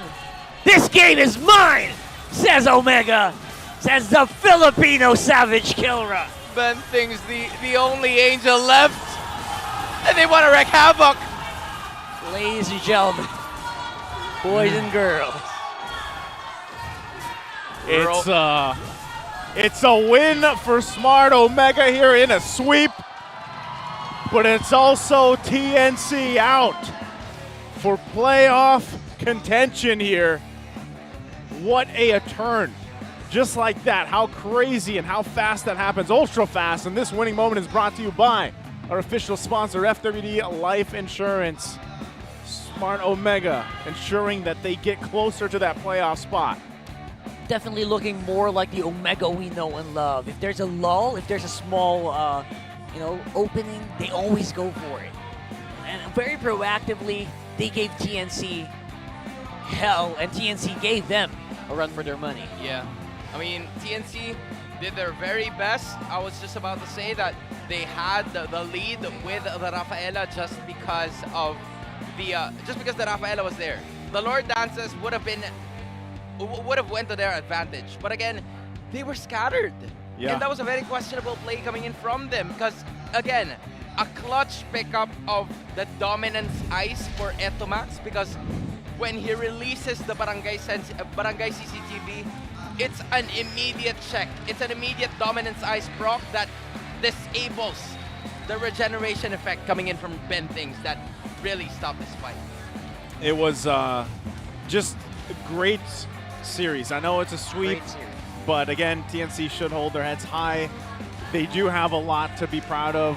Who knows what's left in store for them? Of course, they've got to finish out the season here, but we do know that they'll be out of the playoffs. So again, congratulations also to Smart Omega securing those 3 points, which is also crucial for them. It's always tough, honestly, at this point in the season, right? But before we talk more about this matchup, this series, we want to go ahead and mention that it is now available, the October Starlight. Only 300 diamonds. That's all it costs. The Layla exclusive Twilight Waltz skin will be yours. Check out the dazzling debut of Layla's anniversary exclusive painted skin, Midnight Waltz. The Starlight Lucky Chest will also be available for a limited time, so make sure you guys get it now. Don't forget, this is also brought to you by the official sponsor of NPL Philippines Season 12, Infinix Mobile, featuring their newly launched ultra-clear smartphone, the Infinix Zero 30 series. With 4K 60 FPS and 50 megapixels front camera, get ready to capture your own story. Again, this series was, it's always hard, man, honestly, It's like tough. for seasons, and I know you've been doing this a long time, Super Rock Hard. It's always tough when you know that playoff lives are on the line, right, for a team, and you can feel it from their fans, especially with the live audience here. You can see it on the players' faces, but that's just, the nature of competition, if you will, right? I still think that as hard of a time that TNC has had here, they can still learn a lot, not only from this matchup, but from the season, of course. They still have games ahead of them. We'll see if they actually try to do anything different, right? But you can clearly say, like we said even before the draft started and everything, King Kong, of course, Ben Things, Innocent, like all these guys, all the guys that we've seen play for TNC have shown what they have made out of, right? What they're made out of, basically, and that they have a lot of potential and they're solid players. So who knows how things will go, but let's go ahead and throw it over on stage for the winning interview with Smart Omega and Mara. Thank you, casters. I would like to take this opportunity para i-recognize ang TNC Pro Team. After this series, they have been eliminated from our playoffs contention. It's been a hard-fought season para sa TNC, and we'd like to give you this opportunity to say a final message to all the people in the community who continuously support you. And I know, Ben Things, I see you in between the game. Every time na nagbe-break kayo, when you take a bathroom break, I know you take it to heart. It's been a difficult season. what would you like to say to everybody? Grand Slam! Four times top 8 na yung TNC. Siguro, sa top 8. Pero, antayin nyo, Grand Slam champion naman to. Sana, Phoenix Pam, huwag kayong magsawa, huwag kayong magsawa sa suporta. Huwag kayong magsawang antayin kami. Babalik kami sa playoffs next season. Antayin nyo kami, magpapalakas pa kami. Maraming salamat.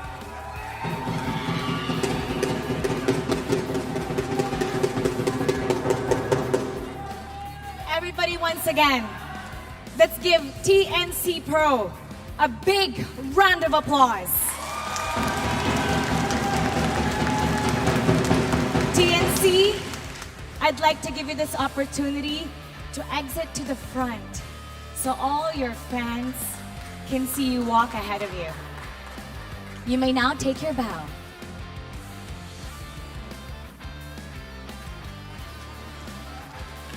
Wipe those tears away, Bentings. There are lots of people who's supporting TNC Pro. Hindi pa dito tapos ang inyong journey. And we hope to see you stronger next season. And now it's time to call on Smart Omega.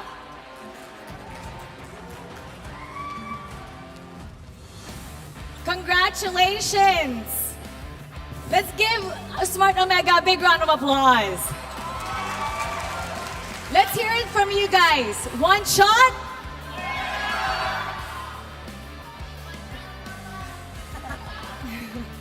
Just now, na-eliminate nyo from playoffs contention ang TNC.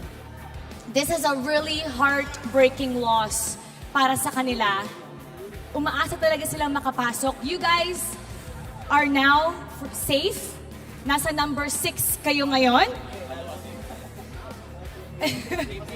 Hindi pa secure, pero pataas kayo ng pataas. Is there a message that you would like to say to TNC, being the team that eliminated them? Maybe Eto Max?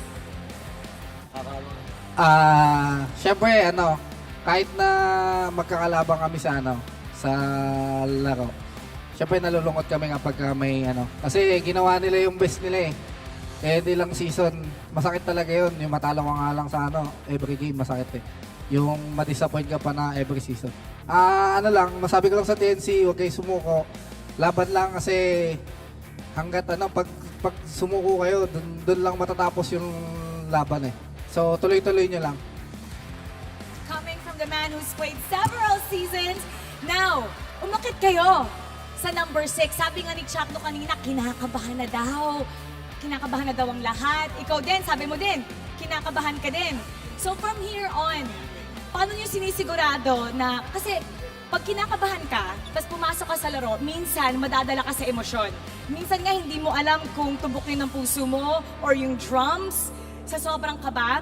How do you make sure na pagpasok dito sa MPL Arena, natutune out mo lahat ng emotions para 100% ka sa laro?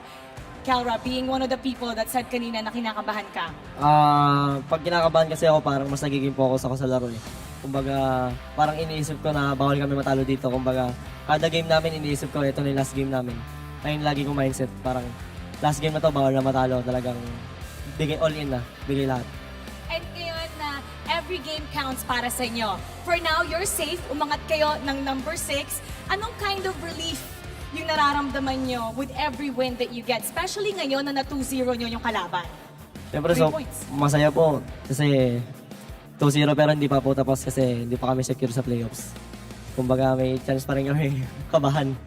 May chance pa rin kayong kabahan. Oy, by the way, yung game 1 mo, parang ang galing mo pumusisyon doon ha. Ang hirap ka hanapin ng kalaban. And meron doon part na nag-split push kayo ni Chakno for the first time.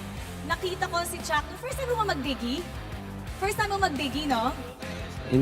Dito ngayong sa MPL. MPL S12. Ngayong MPL S12. Oh. Kasi sanay kami na nakikita ka namin na setter, na tank. Oh, kamusta? Kamusta ngayon na ini-embrace mo ngayon yung support meta? How was it kanina? Kasi pag game number 2, nag-ano ka ulit, nag-franco ka eh. Kamusta yun? How did you feel about your digi? Gusto ko lang mapil ng mga setter na tank na pag ginagamitan sila ng digi. Oh, ayun. O, sinong inspiration sa digi ba? Gaano katagal mo yan pinractice? Tsaka pag nagdidigi ka, sino yung nasa mind mo na dapat lagpasan ko tong player na to using digi? Siguro si Oh My Venus. Si Oh My Venus. Siya talaga yung inspiration nun. Oo nga, sabi nga ni Oh My Venus dun sa live stream niya na sobrang bagay yung digi. Bakit ngayon lang? Bakit ngayon mo lang ba pinull out yung digi ngayong week 5? Kailangan na namin manalo eh. Kaya kailangan na. Sige nga, i-rate mo yung digi niya dahil sa assistance niya sa'yo. Maganda yung game 1 mo din. 1 out of 100. 1 out of 100. Kasi di ako namamatay eh. Protektado talaga eh. 1 out of 100? Mababa yun. 1 out of 100 tuloy, mali. Okay, rewind. Okay, rewind. Kamusta ang digi? 100 out of 10. 100 out of 10. 100 out of 10. Baliktad pala. Ay, joke lang kayo eh, Kelre. Alright guys, now it's time to announce our match MVP. Let me hear some names.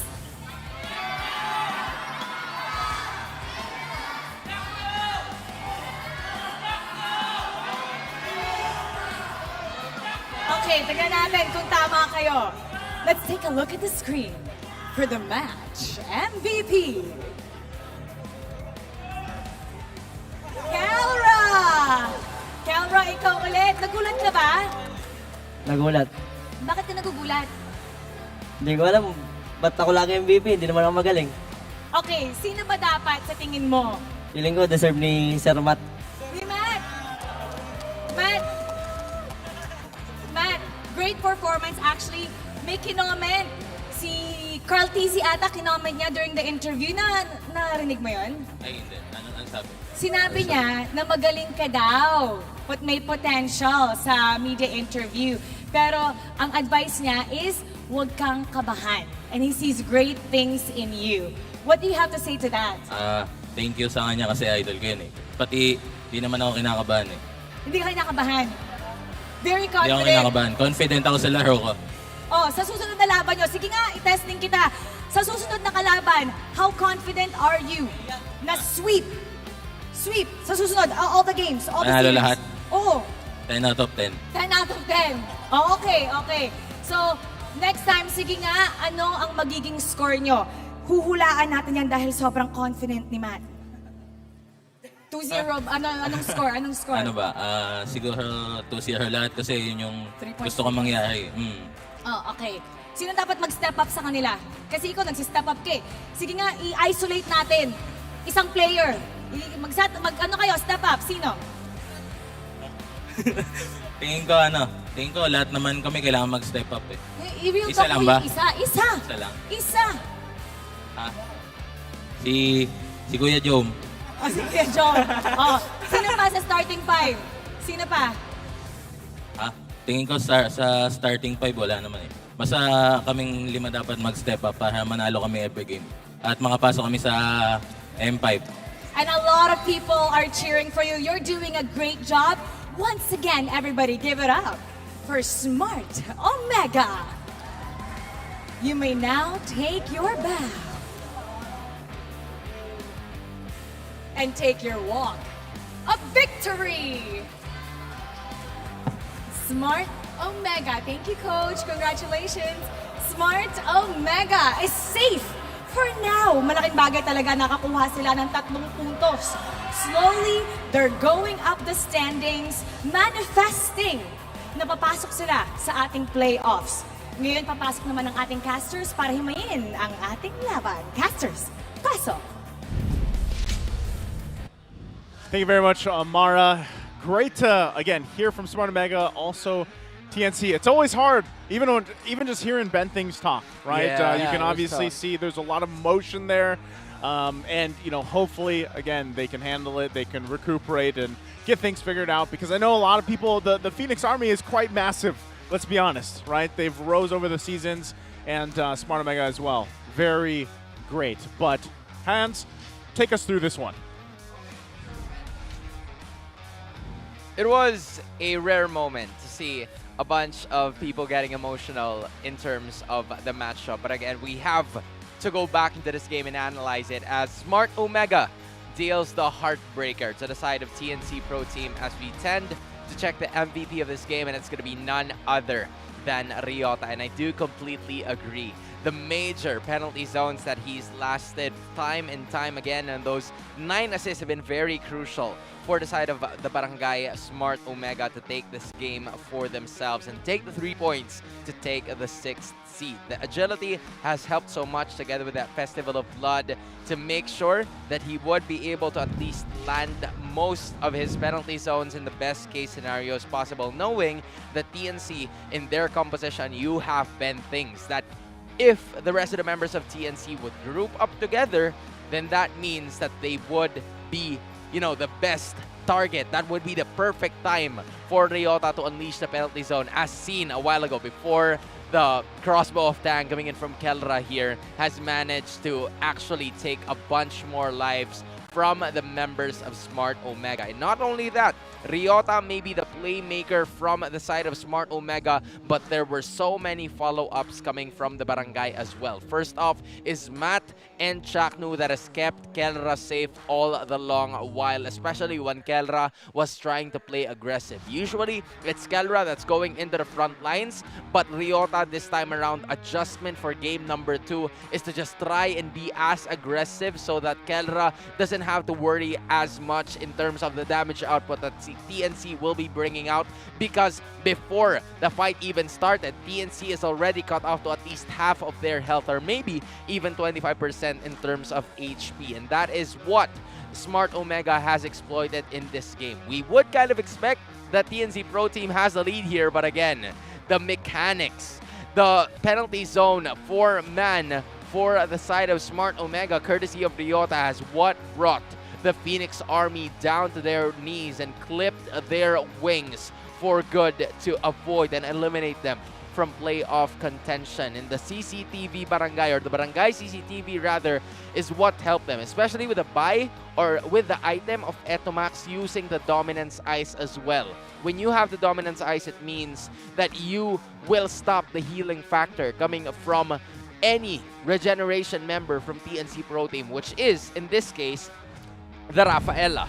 And because the Astral Echo was reaching all 5 members all the time, then that reduces the healing capacity for the TNC Pro Team to actually continue and regenerate. So it became a problem that they no longer were able to fix, and Ryota was very evident in all parts of the map. Yes, he only had 2 kills, but the assists were the most important portion, especially at the 21st minute where he was able to bring Innocent down, because Innocent, as of that moment, was able to escape in that situation, but thanks to the passive coming in from that first skill, he was able to initiate and give more assists to the rest of his teammates. Again, from the composition that we've seen from the side of TNC, you would expect, especially just by having the Martis and the Lilia alone, that, you know, the TNC would get the early game. But because of the early kills coming in from Smart Omega, courtesy of Etomax and Matt helping each other in the mid lane, they were able to sustain it. Seasoned Hunter for Matt, and also cooldown reduction for Etomax to continue to just dish out a ton of damage using the Astral Recalls and even the Astral Echoes. It went super beneficial to the side of Smart Omega, not to mention the turrets that they have brought down, the Lords that were taken by Matt going up against King Kong, that has also played a very decent job in trying to take as much objective as possible.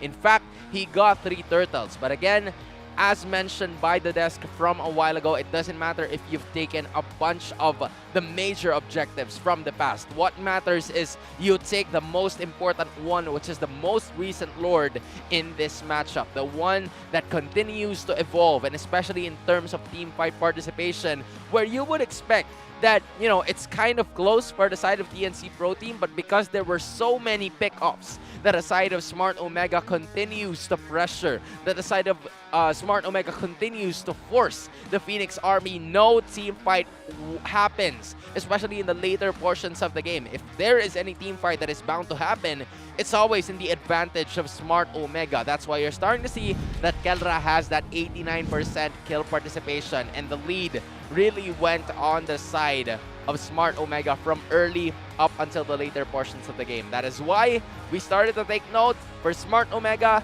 They made sure to at least remove a bunch of King Kong's picks, especially in game number 2, where they removed the Joy, the Fanny, and even the Lancelot, where he stuck up with the Martes. He did play a pretty decent job, but the problem was there was so much pressure coming in from Smart Omega to stop them and get the sweep in this series. Thank you very much for the breakdown there, Hans. Again, this is it was a crucial series for both teams, right?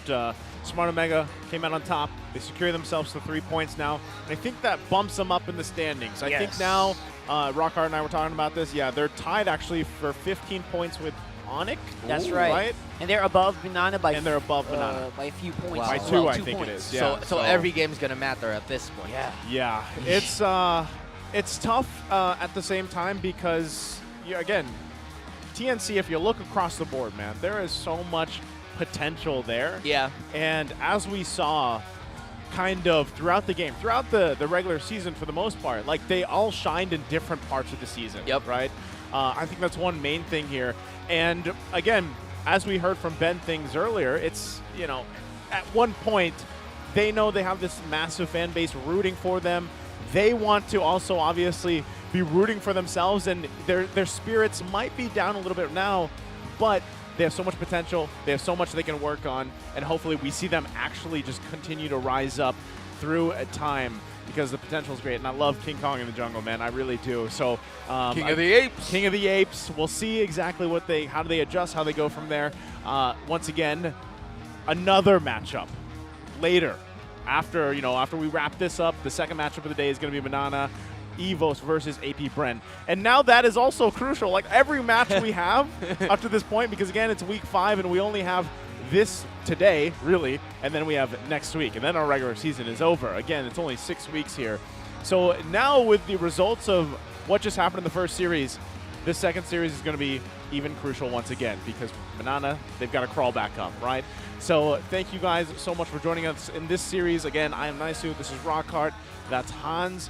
We have more action prepared for you guys, and we can't wait to see it unfold. Any last words here, Rockhart? Well, just wait, and eventually, I'm pretty sure, it's been for a few seasons, right? Yeah. TNC is eventually going to rise from the dead. They will. I am scared for what's about to happen because there's crucial matches going on. Can't wait for the crucial matches. Again, thank you on behalf of us. We'll be back after the short break for the second match of the day.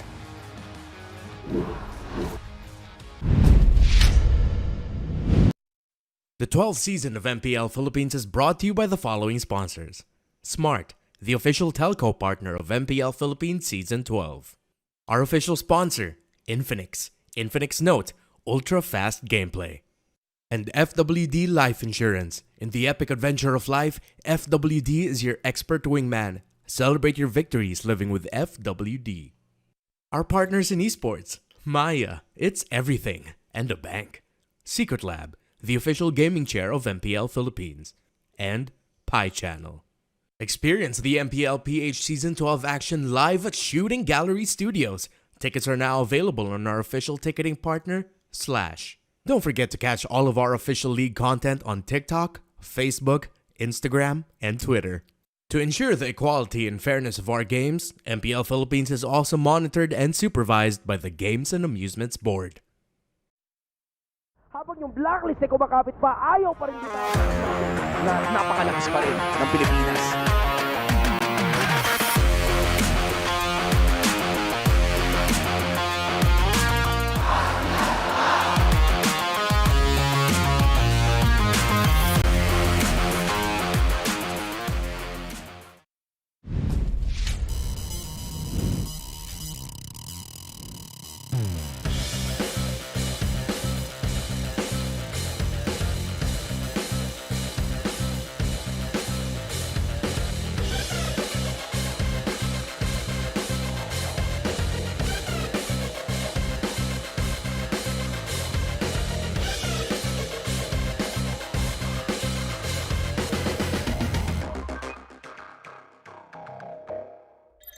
I'm Ayon Usi po. IGN ko Ayon. Mid laner ng Blacklist International. I'm Kim De La Cruz. IGN ko po Kim Poy. roamer ng Blacklist International. Ako nga po pala si Andrew Piora. IGN ko po, Andoryo, ang jungler po ng Smart Omega. Ako nga pala si Ezekiel Cavilan. IGN ko, Spidey. Ang role ko ay jungler. Ang team name ko ay Smart Omega. Ako si Brian Miles Santos. IGN ko is Spider Miles. Ang role ko naman is roamer. Ako si John Marl Sebastian. IGN ko po Lord JM. Ang role ko po, Turtle Lane. Si Haji, busy sa MPL. Then nag-looking for phosphors yung sila Coach Bon. Parang rinefer po ako, then nag-try out. Tapos yun, nakuha na po. Piniem po ako ni Coach Bon tsaka ni Haji na mag-tryout sa kanila. After nun, pinag-tryout ako sa bootcamp. After 1 week, kinuha na po nila ako. Nung una po, kinakontak po nila ako sa dati ko pong team sa amateur. Tapos nung nag-end na po yung contract ko sa dati kong amateur team, nag-tryout po ako ng jungler sa Smart Omega. So, nag-audition po ako sa TikTok. And then, nanalo po ako sa The Greatest Gamer Philippines. Tapos, kinontak po ako ng Smart Omega na makakapag-lab po ng pro scene sa MPL. Galing kaming MDL, tapos nag-champion kami ni Lord JM sa Just ML tournament. Kinabukasan, ginising kami ni Boss din na kukunin kami ng Minana. Siguro yung experience ko po sa Blacklist International, masaya naman po. Pero at the same time, nakakalungkot kasi malalayo kami sa family namin. Sobrang na-amaze po ako kasi sobrang disiplina po nung pamamalakad nung nila Coach Bon, nila Coach Dex. Nung una po, na kinakabahan po ako kasi makakasama ko veteran eh. Tapos nung natuloy-tuloy na po yung practice, kumbaga nasasabay ako na. Para sa amin, wala namang bago kasi same cycle lang yung nangyayari katulad sa team namin before. Yung para sa akin naman, onting adjustment lang na ganito pala yung cycle ng pro player at solid din yung bonding kasi mas dumami kami. Masaya naman po. Marami akong natutunang bago. Siguro yung nafe-feel ko lang po ngayon, sobrang excited ako maglaro. Gusto ko ipakita kung yung laro ko talaga. Wala naman po masyadong iba sa amateur team. Kumbaga nasa amateur lang po yung paghihirap, pero dito na po ako sa pro para magpakitang gilas pa. Sobrang saya ko po kasi hindi ko po in-expect na ako dito sa MPL. Siguro yung gameplay ko na makakatulong sa Blacklist is yung pagiging aggressive ko po sa laro.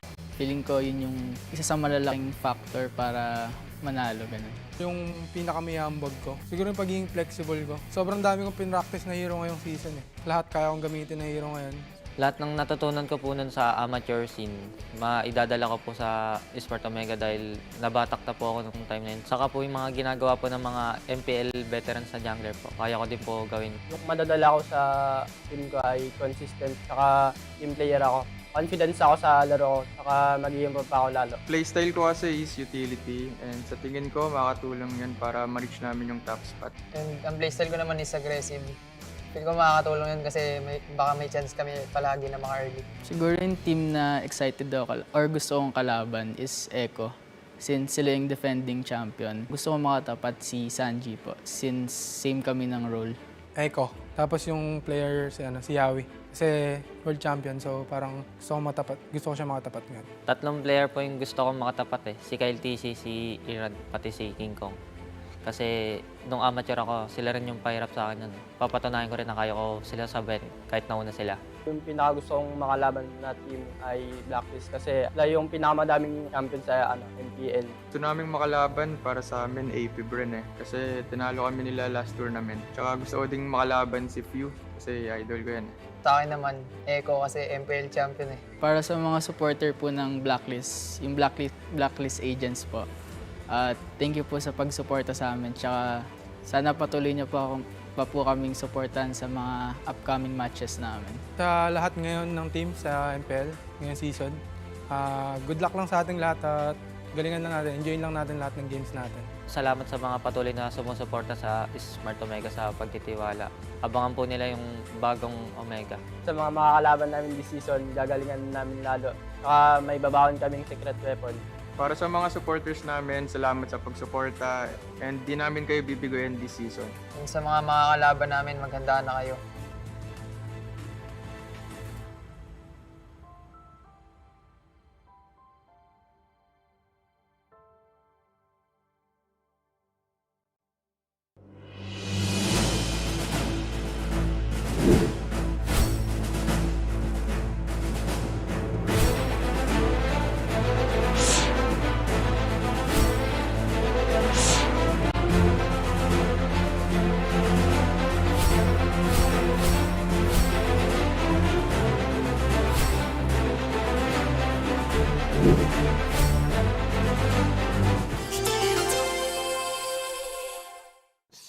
Ito ang drop ng mystery gift box. Inihahandog ng Mobile Legends Bang Bang. Kayong dalawa, doon kayo sa kabila. Ang umaatikabong kwento ng pagkakaibigan. Boom pow! I'm tuhal! Sa ikatong anibersaryo ng Mobile Legends.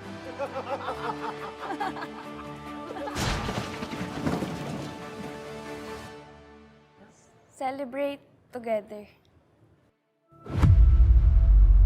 Abangan. Tingin ko po yung meron ako na walang ibang explainer ay yung mas gigil ko pa po ako ngayon na manalo, tsaka po yung pagkaldag.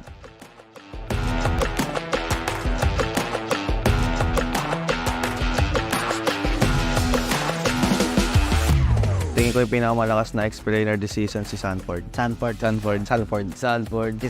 Yung mga nagdaang season kasi ayun, nakatapat ko siya and yung playstyle niya tsaka yung micro niya pang top 1. Sobrang bilis Rumes ko sa team fight Saka galing niya mag-zone, alam niya kung sino yung tatargetin niya. Top 3 explainers ko si Sanford, si Fluff, tsaka si Nuts. Nat, si Edward, tsaka si Sanford. Una si Edward, pangalawa Sanford, siyempre pangatlo ako na. Yung top 3 explainers ko po this upcoming season is si Edward, si Nuts, tapos ako po. Top 1, Sanford. Top 2, Edward. Top 3 ko si Nat.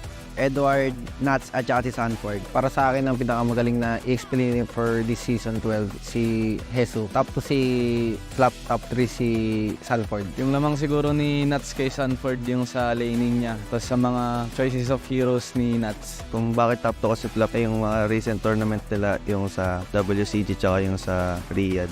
Nakita ko yung galaw niya, game proof talaga siya. Ako yung mag-a-adapt sa mga hero ni Edward. Feel ko kaya ko naman gamitin kasi medyo flashy din naman yung mga heroes na ginagamit.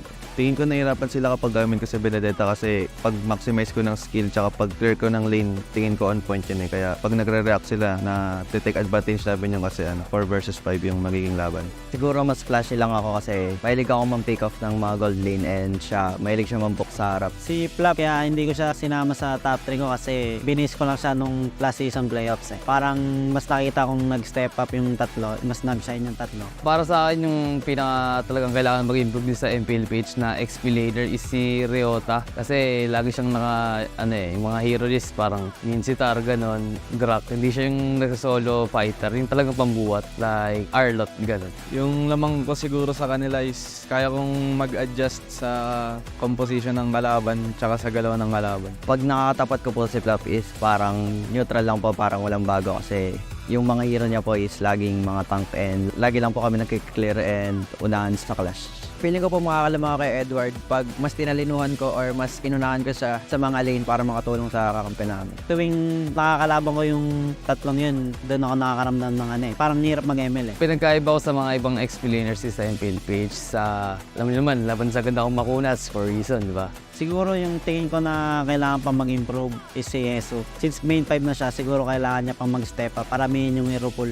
Hindi ko sinama sarili ko sa top 3 explainers para hindi sila mag-expect sa akin. Pero pag ako naglaro na, makikita nila na ako talaga yung top 1 na explainer sa Mpl-Ph. Para sa akin yung talagang rival ko talaga is si Sanford. Lagi kami top na sa lane lagi. Siguro yung nililook forward ko na gusto ko makalaban this upcoming season 12 is si Edward kasi isa siya sa mga consistent na players and siya yung top 1 sa list ko kaya gusto ko siyang talon.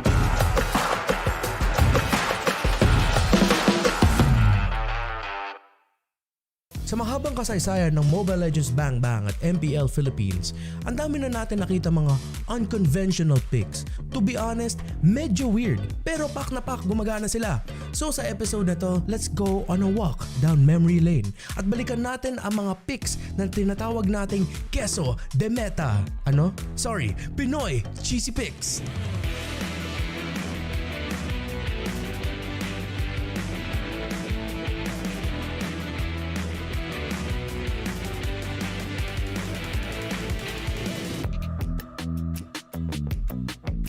Ang mga epektibong cheese picks na ito ay nakabatay sa unorthodox picks na hindi inaasahan ng enemy team at kadalasang wala sa current meta para masurpresa ang kalaban at talunin ng mga ito.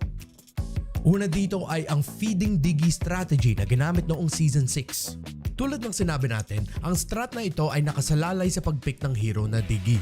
Ang kanyang passive skill na Young Again na nagbibigay sa kanya ng kakayahan na makagalaw sa loob ng map para pigilan na makapag-recall ang mga kalaban at maging untargetable kapag napatay ito ang dahilan kung bakit widely used ang strat na ito dati.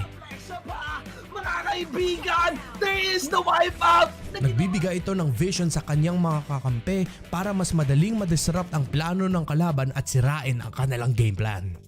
Next ay ang Faramis Bane sa Lina pick na ginawa ng Execration noong Season 7. Technically, isa itong push turret strat na ang tanging layunin ay i-pressure ang isang lane at basagin ang tore para ipanalo ang laban.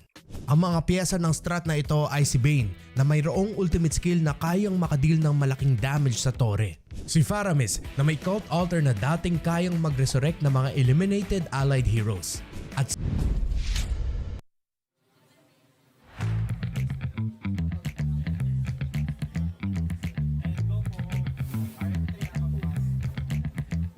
Welcome back!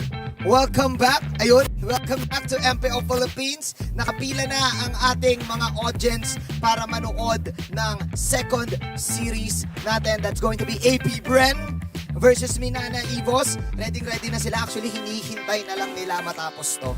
Hinihintay na lang nila ako. So, before you go ahead, para makapanood, ay makikita mo rin dito ang mga official jerseys ng ating mga teams at nagkakaroon din sila ng MPL shop every week. Meron tayo ngayon, this time na para sa Barangay Omega at sa Onyx Philippines. May mga signature sila dyan. Dito sa MPL Arena, nandito din ang mga Freedom Wall. Sino ang dapat maging regular season MVP? May mga kanya-kanyang silang sagot dyan. Meron ding mga mema lang sumagot, di ba? Ito, sinabi, Bren M5. Mukhang fan siya ng Bren. Sakto, sila maglalaro ngayon. Pwede, ito din, may shout out si Clarice Michelle D. Liwanag. 4 na tao yan. 4 na tao. Shout out niya. O, meron pa dito, Meg, I miss you. Meg, I miss you, C. C. Shout out sa iyo, Meg. At ito sabi, Go Echo Louder. Bagong team, Go Echo Louder. So, talagang kompleto ang mga community activities natin. Pasok tayo ngayon sa MPL Arena. Okay.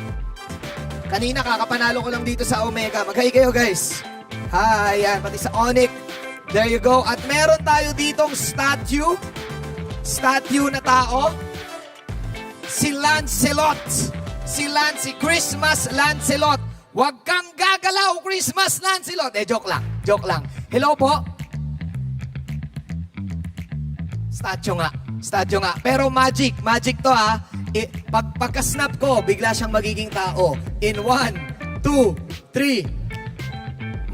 Oy! May moves! Wow! Tusukin mo yung camera. Nanunusok. Okay. Wow! Grabe. Retry. Wala kang retry? Na-retry din. Grabe, solid. Hello po. Ano pong pangalan nila? Lancelot. Punta tayo dito. Tama? Sige, dito na lang tayo. Alright. So, Lancelot, guys, ito gusto ko lang sabihin, para sa ating mga audience, pwede kayong pumunta dito na naka-cosplay at ma-appreciate pa namin yan. Alright, Sir Lancelot, nagko-cosplay ka ngayon ng Lancelot, tama? Pero, ano po ang real name nila? Lancelot Barok. First time ko narinig yun. Madalas pinipick ang Lancelot. Bakit Lancelot ang na-decide mo ang naging cosplay mo today? Favorite hero mo ba yan? Kay Carl TZ. Favorite mo si Carl TZ? Meaning fan ka ng Echo. So ikaw din ba yung nag-cosplay last time? Cho naman ngayon Lancelot. Sa lahat ng player na gumagamit ng Lancelot, kanino mo gusto magpapili? Kay Carl lang. Anong background niyan? Ba't ka nag-decide na itong cosplay na to yung gagawin mo? Sa lahat ng skins na meron ang Lancelot, bakit itong Christmas Lancelot? Kasi katapat nila mamaya is yung RSG. Oo. Medyo mainit yung nila pagka Lancelot eh. Si Irad. Oo. Naisipan ko mag-Lancelot. Talaga? Ganun yung gusto mo? Matagal ka na nag-ML? Opo. Tagasan ka? Taga QC. Akala ko taga Lanoob doon. Di ba kasi ikaw si Lancelot. Taga QC. Gaano katagal ang pag-prepare nitong damit mo? Alam ko yung hirap ng mga cosplayers. Umaabot sila ng minsan 1 linggo daw para ayusin yung damit nila. Sa'yo? More than naman pa yun. More than naman pa. Paano yung pinaka nahirapan ka sa pag-setup ng costume mo? Sa show. Bakit? Medyo mahirap siya gawa nung sa may wig. Marami siyang props. Okay. Kay Lancelot. Madali. Alright, guys, pwede kayo mag-cosplay ha. Kuya Lancelot, saglit lang ha. Tignan lang muna natin ang mga guests natin dito. Hi guys! Hello po. Hello po. Wala na. Nandito ka na. Diba? Biglang interview. Ano pong pangalan nila? Luis Gonzalez po. Luis Gonzalez. Taga saan si Luis Gonzalez? Taga Pangasinan. Taga Pangasinan. Ang layo mo naman, Luis Gonzalez. Pumiyahe ka pa talaga dito sa Pilipinas para lang manood ng MLBB. Sa Pilipinas naman na po. Tama. Sakto. Oh, wow. Sibol ka ha. Itong sibol na to ay Sibol SEA Games Vietnam. Tama? So supportive ka sa mga Pinoy teams. Sinong team ngayon ang sinusuportahan mo? Ngayon to, Bren. Bren ngayon. Ngayong araw. Ngayong araw lang. Pero favorite team mo? Blacklist. Alright. Wala na silang laban yan. Ba't ngayon ka pumunta? Naka-guest din sa Bren eh. Gano'n naman pala. Alright. Batiin mo lahat ng mga kamag-anak mo at fans. Fans mo tuloy. May fans. Shoutout po sa mga family ko and sa mga friends ko na nanonood. Nakita mo na ba si Lancelot? Ayun, si Lancelot. Alright, thank you ha. Maraming salamat. So dito ay pwede kayong pumila. Lance, batiin mo lahat ng mga supporters mo at syempre yung team na sinusuportahan mo. Binabati ko si Weirdo Lang PH. Shoutout Weirdo sa'yo. Lang PH. Opo. Okay. Saka kay Kuya JP. Shoutout sa'yo. Best tank. Alright, Lancelot, sabi nila kailangan mo na daw mag-recall. Okay, recall tayo pabalik. I-wrap up na daw natin to with your recall. Okay, gawin mo pinakamatinding recall mo. In 3, 2, 1, recall, go! Bumalik. At doon bumalik. Sige, balik na tayo sa ating stream. Balik na tayo sa magiging laban. This is Nana Ibos versus AB Bren. Mamaya, kita natin yan.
The 12th season of MPL Philippines is brought to you by the following sponsors.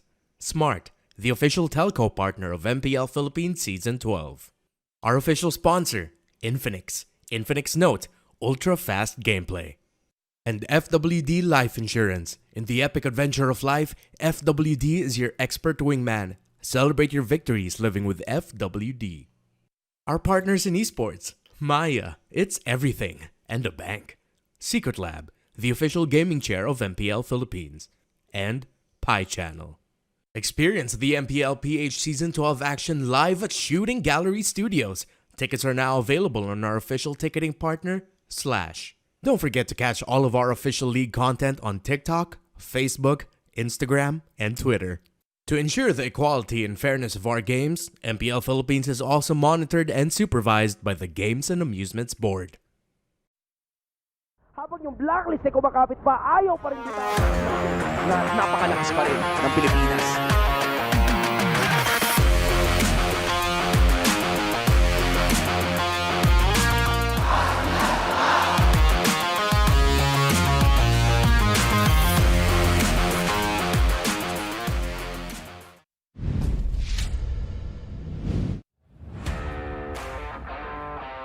Welcome back to the home of the greatest MLBB players in the world. I'm Mara Aquino, and you're still watching MPL Philippines Season 12. Following an intense showdown between the Barangay and the Phoenix Army, the margin between securing a playoff spot and facing elimination has become incredibly narrow for the White Tigers. Kakasakaya sila sa hamon. Makukuha din kaya sila ng puntos kontra sa koponang mainit din ngayon sa standings. Ang laban para sa puntusan ay mag-uumpisa na. It's MNNE versus APBR. Bakbaka na. Casters, pasok. The road to the playoffs is getting tougher for the White Tigers, and this time they will be testing their mettle against a team that's on a roll for the past few games. What is up, guys? I'm Nice to joined here. It's us, the We Bear Bros, with Leo. Midnight. How we feel? I am I'm worried real quick. I have to be honest because we're getting closer to the playoffs, as you mentioned, and MNNE and APBR, they're both kind of struggling to find solid and consistent flow going into, again, the ever-promised playoffs. Yeah, but the thing is, there's promise with it, right? Like, we saw MNNE pull off a victory against RSGS today, and I feel like today is a good day to be a MNNE fan. We'll see if it is, and if that comes to fruition. Before we talk more about the matchup, we want to go ahead and let you guys be invited to watch and experience the MPL Philippines Season 12 action live and on-site. Get your tickets now from our official ticketing partner, Slash. Just go to slashevent.com/e/MPL S12 for more details. Check it out online there. Huge shout outs as well to our student leaders and community heroes from Laguna who are visiting the Mpl-Ph arena for MPL battle trips. That's a city about 2 hours out of Metro Manila, so they made the trip. Thank you so much for joining us, and we'd love to see you here too. So whether from your north, south, wherever, just come on down again. Thank you to Slash. Love having you guys. Love Slash. And again, MPL Battle Trips is amazing too. All the opportunities in esports, basically, and everything they get to experience. Now, for this matchup, we have to talk about basically APBR's chase for the M5-bound Burmese Ghouls, right? This is familiar names you guys might be aware of, right? And I know you were probably involved there as well. What do you think about that? Weird, because yes, about a few years ago, I was there. I was watching. In the hallowed grounds of Singapore, and in the first World Championship that we had post-pandemic, APBR, then called Bren Esports, actually beat the Burmese Ghouls 4-3 in a grueling 7-game series. But here's the thing, this is the headline, but in a while, I have to admit, APBR has never been so far from that M5 slot. You have to admit, you saw them. You saw them kick butt over in Romania, in Iași. Yes. But this is a very different APBR. The thing is, I am liking that there is that factor of recalling the history, like with the franchise itself, because you know that they have been going on international tours. But the thing is, they are still trying to vie in for that M5 slot, right? While Burmese Ghouls, their long-time Python rival, has already qualified. And do keep in mind, it is a different Bren that we are seeing right now, but that's also true. With Burmese Ghost, it's a different Burmese Ghost lineup. It's the same name, just a different lineup, right? But I'm sure that play style and everything else is still very apparent there. Now, we're also going to be taking a look at a couple instances where you have to compare Ogwin from AP Bren with Burmese Ghouls Blink. Again, we like to do this because we're comparing, of course, the best region in the world versus the world, right? Yeah. Take us through it. Yeah. I mean, these players from the side of Burmese Ghouls, totally unknown. Like, information, nada. They have, they have little background when it comes to professional play. And in contrast, we have AP Bren that has been tearing through international tournaments, especially on these rookie amateurs that Bren has yielded for the past 3 seasons. Now, so-called veterans who have a ton of achievements, and we're seeing Ogwin being compared to Blink, and I think we could say that our side has more veteran experience compared to Blink. But again, it's these stories, right? Like that shows the emphasis when it comes to the upcoming of age, like the new age of these new players. Yeah, I agree. Despite Ogwin having been considered a rookie maybe a couple of seasons ago, he's earned his stripes. Yeah. And I think one thing that's very similar between him and Blink of the Burmese Ghouls, this new Burmese Ghouls, is the fact that they have such deep hero pools. They both can vary between full setter tanks, initiators, and then you have the utility roamers. And if you watched the newly concluded Burmese Ghouls 1 M5 qualifier from Myanmar, he has a special Ruby DD in him. Right? Yeah, we'll see if that all plays a part in this, but also we're going to be looking over Ruby. to Ruby. Okay, we got it. But this is the match history, right? From where they first met up back in week 2, day 3. AP Bren, and we know they swept MNNE EVOS, right? And basically, too, I feel like at this point, MNNE EVOS was in that position where they were still trying to figure things out, what worked for them midnight. Well, the thing is, MNNE was at the time, they were, again, as you said, still trying to figure things out, while AP Bren has already been in a position where they understand the meta in the full extent, and also are just coming out from a hot streak of winning international matches. But this time it's going to be different, because now they're playing in a different patch, a different meta, where MNNE EVOS feels like they have more understanding of this patch over AP Bren. Not just the patch, not just heroes. Yeah. Even the lineup. The lineup. Even the lineup is very important. I think the 4-1 between Doming and the younger lineup for MNNE EVOS, that makes a difference. It makes all the difference because, again, that's why we see them kind of rising through these rankings, these games, and everything that they've been going through. So, again, we'll have to see exactly if they can pull through. AP Bren, on the other hand, you guys put really good points here. Like, coming into the season, again, a lot of expectations were on them, on that squad, because of their accolades and everything that they won in the offseason, right? It was a very long offseason. So seeing them kind of compete around the world, you had this certain expectation, but now they found themselves, like, in a weird place in the standings, right? It's kind of like, yeah, they're still a strong team, but then it kind of makes you remember, wow, just how strong this region is and the teams that we have here in the MPL Philippines, because it took a team like that a lot of people had their eyes on, and now you're kind of wondering, why aren't they sitting at the top of the standings, right? So that's something that a lot of people obviously want to look out for. But as the teams get ready to go out on stage and get prepped up for this matchup, the big thing here, and I think that you guys pointed out, everybody kind of knows how AP Bren plays, right? MNNE EVOS, on the other hand, they've kind of changed things up in a way, their play style. And I think it's that main difference. They're coming in from polar opposites. One team, you know their ceiling, you know what they look like at their prime. The other, this one specifically, they have all of the rest of the season to go through, which isn't really talking about much. Again, we have 3 broadcast days left. Yeah. But between Doming AR and the 4 other younger members, Kaizen Lancy, Lord JM, and Spider Miles, the sky's the limit. I have to say, the sky's the limit. And again, I can't help it. Whenever I hear Laban Minana, Busyan, I just get fired up. They just keep growing, right? Like MNNE EVOS, for the past 5 weeks, we've seen him get stronger and stronger. We've seen him adapt to the meta better, and I feel like that's the upside of being the underdog in a lot of these matches. And in terms of the underdog, you have a Goliath in terms of AP Bren, wherein they are the giants here in this match. But in my perspective, they have been going on a downside hill, not because of the maybe the tiredness factor, but because of the new patch. Again, it's a different flavor that we are running on the current meta right now. Like the supports are now starting to come in. We haven't really seen Owen like shine on that position, right? We've seen Super Marco still able to get the macro objectives or AP Bren, get the farm in. Kyle TZ always still consistent with the jungle position, but again, that roam position has always been detrimental to a lot of the teams.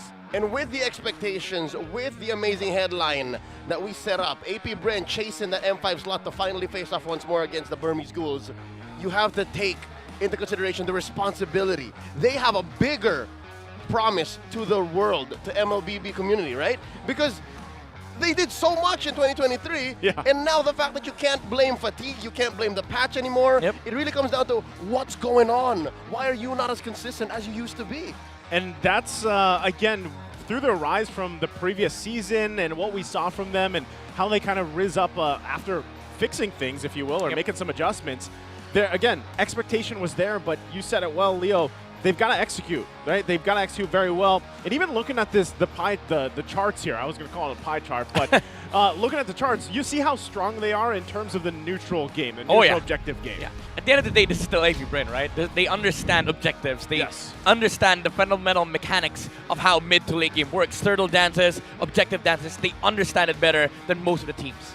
And it's funny because, again, based off what they did in the offseason, that's what they were known for. Like, everybody's like, oh, man, when they're in those competitions, it's like AP Bren, they've mastered these objective takes, right? So where's the adjustment? We'll have to see if it happens here against MNNE Evos, but there's more. There's some keys to victory here. Midnight, walk us through it.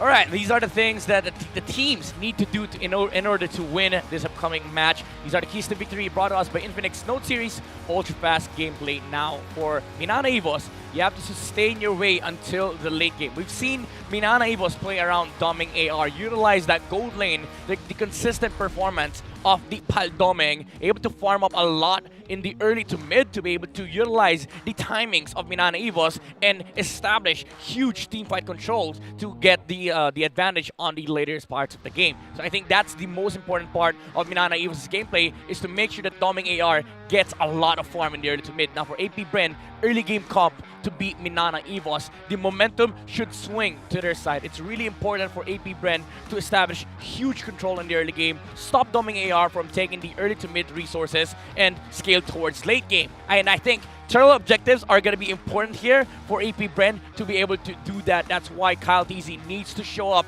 in front of Kaizen AR here in this game to be able to contest these objectives. Now, for both sides, play within your time frame. Do not do any unnecessary risks or moves that'll just swing the favor towards the opposite side.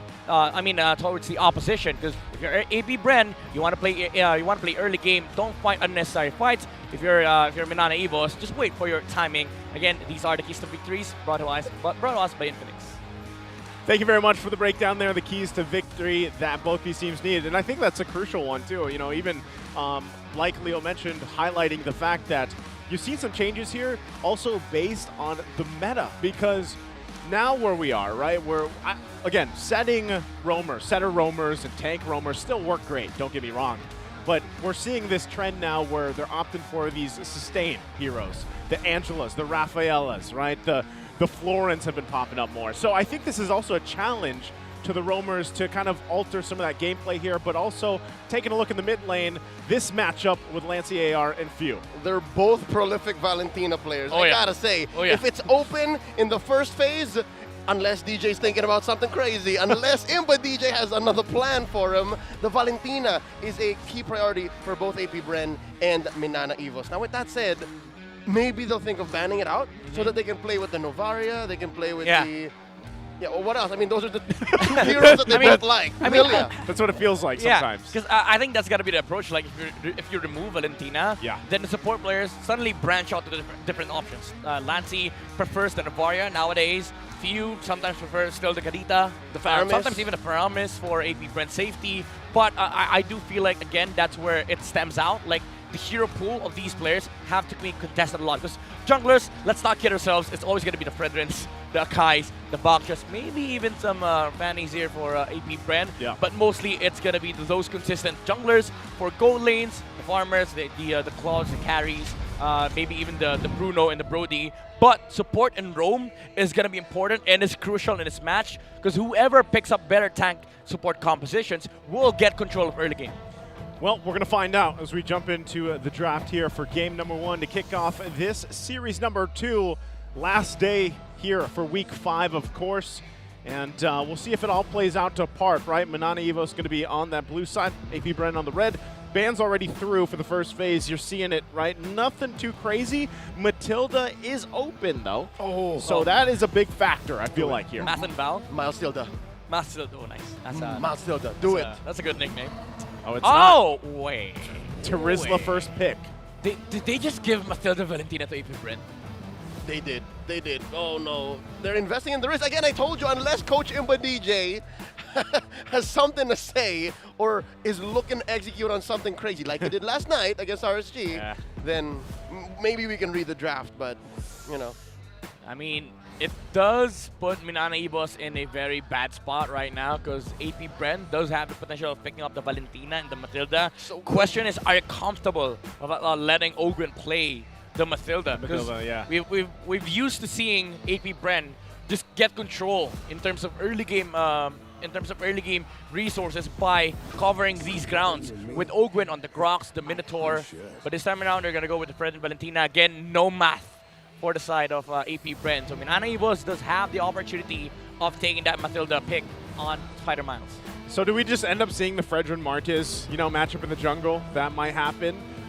If they go that route, Valentina being locked in is relatively safe, like you were talking about leading into this. It's not. It's going to be Akai and Novaria, so... No Matilda. Interesting. Oh, this is such a DJ draft. I gotta say, this is like that draft last night, wherein we wonder why there's so many things open. You know what else is crazy? Fellas, where's the Claude? Yeah. Usually it's this early on. Again, with Doming playing, you would say, you know what, get the Claude. But no. Coach Ison, Coach DJ, oh, look at he knows. They're he smiling, knows. they're smiling. Maybe they're forcing out the Claude pick on Super Marco. They're playing all of us, bro. He's playing up against even casters. I mean, at the same point, as we find out, like, if AP Bren wants to go ahead and lock in the gold lane here for the first phase, I don't know if they need to. I don't know if they want to pick something up, but it's the XP lane. They answer the Terizla with picking up Uranus here. All right. Odd problems call for odd solutions. Yeah. I mean, they need a sustain, that's definitely sure. Like for AP Bren, they needed a guy that can soak up the front line from Terizla and Akai. And it's this guy. But I think Uranus in this phase is just too early. Because when was the last time we saw Uranus banned in S12?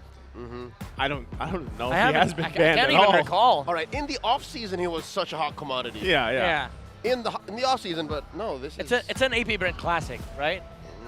But they don't have they don't have the setups for it because if I remember correctly, in Ayash they used to do this with the Fredrin in the mid. And they have a Uranus XP, and then they allow Kyle TZ to play Assassins. So maybe that's the route they're going for, but they don't have the Angela. I was going to say, and I think, isn't AP Bren literally the only team that's done that, like Fredrin mid? Yep. If I can recall. Grok mid. Grok mid. Yep. So Fredrin XP. I feel like Assassins. that's the big thing. Like, they have that flex potential, something that a lot of teams don't expect. But, that, again, with their first phase wrapped up here, and also, obviously at this point, you're going to see the gold lane marksman being banned out, right? So the Claude's going to be taken out already. The Brody, we might see some more go out, but so far, Earthill's open. Beatrix is still out there. Beatrix. Ixia. Ixia. I mean, it's either going to be the battle of carries alongside maybe a casual Harriet on either side. Yeah, AP Bren would want to ban it or steal it. Yeah. Because the carry shreds right now. Yep. And I think carry sounds awesome because now, if you're AP Bren, you pick up the carry, you don't mind playing it to the Ixia because you have a Uranus that can just, look for the Ixia on the back line. And the carry shreds through the Akai and the Terizla. So they should grab it. Yeah, it's a very good choice for AP Bren. Now, MNNE Evos, if that's the case, if AP Bren goes carry, you go for the classic carry matchup. Go for the Harriet and the gold lane. But we haven't seen Doming AR play the Harriet before. We don't know if he does. Yeah. It could. Again, we were talking about both these teams' hero pools, obviously. And I wouldn't be surprised. Like, with a team like MNNE Evos, I wouldn't be surprised if they want to go that route. But I will say that so far, based on, like, history and watching Doming AR, it's better if he gets his hands on, you know, a regular marksman pick. Yep. That Bruno's going to be taken out here. Well, if you're going to go with a regular marksman pick, I think Beatrix alongside maybe a Rafaela on MNNE Evos would be good. Call me crazy, but I think what could work here as well is a Beatrix and a Lolita. Crazy. There's crazy. the Matilda. I'm calling you crazy now, Midnight. Now there's a Matilda. Are we Carrie gonna see a Harris. debuting Lolita? I want to see a Lolita. I would love to see it, yeah. On MNNE Evos. Either the Lolita or the Franco. Talking about crazy, man. I can't believe Matilda made it this far through the draft. Yeah. Second phase. There's the Oh, Ixia. Ixia. Ixia actually pairs up really well with, you know, penalty zone for the most part, right? Because we've seen so many times now, 3-4 people, sometimes the entire team being caught into a penalty zone. You lay down a full barrage into it. You know, it's quite dire to deal with. There's the Rafaela. You mentioned this as well. That's picked up. This was one of the keys to victory, right? Sustain to that late game. You know what? You know what MNNE Evos can do? They can pull an echo from last night, remember? They were putting people into these odd angles with Yakai, and then just serving them up the full barrage. Yeah. They have a good front line set for Ixia to be able to capitalize with AP Bren. Again, they also have fantastic answers versus the Ixia. They don't mind playing into the Rafaela because they have a Uranus. Now, this last pick is going to change a lot of things for AP Brent. I think Carrie is still available, and it's a decent choice, but you can argue that Harriet sounds awesome on their side. If they go Harriet, it's going to be front to front, man. They're going to be diving. They're going to be diving like it's Acapulco. Not only that, but they lack so much physical damage if they go that way. Well, you know, Beatrix maybe. Beatrix. Yeah. There it is. Oh, safer bet. Beatrix. It's a classic. Oh, the first half was so unorthodox, and like let's close it up with a Beatrix. It's not a typical draft that we go through. I feel like drafting pattern wise. Yeah. Which is great. Again, having some of this diversity is always appreciated, right, at this point in the season especially. So you've got some changes here. The draft index, you can see really where things fall into place. Yeah. Damage is overwhelming on the side of AP Bren, but the one thing that they don't have is the vision and the mobility that the Rafael and the Maria can provide for MNNE Evos. So in terms of actual team fighting capabilities, sure, on paper AP Bren is better, but in terms of execution, it's harder to utilize AP Bren's comp against MNNE Evos because there's just a lot of punish. Like the mobility from the Rafaela, the penalty zone, the heavy spin, and the way that you have to hit all these things on the side of AP Bren. Like the Beatrix cannot just freely hit the targets that he wants because you are up against a Teresa and a Nakai. Well, we'll find out how that breaks through. Again, keep an eye out for the polls and everything else. You've got the last look at these team compositions for both the teams lining up here. We're jumping into the Land of Dawn. First game here, AP Bren and MNNE Evos.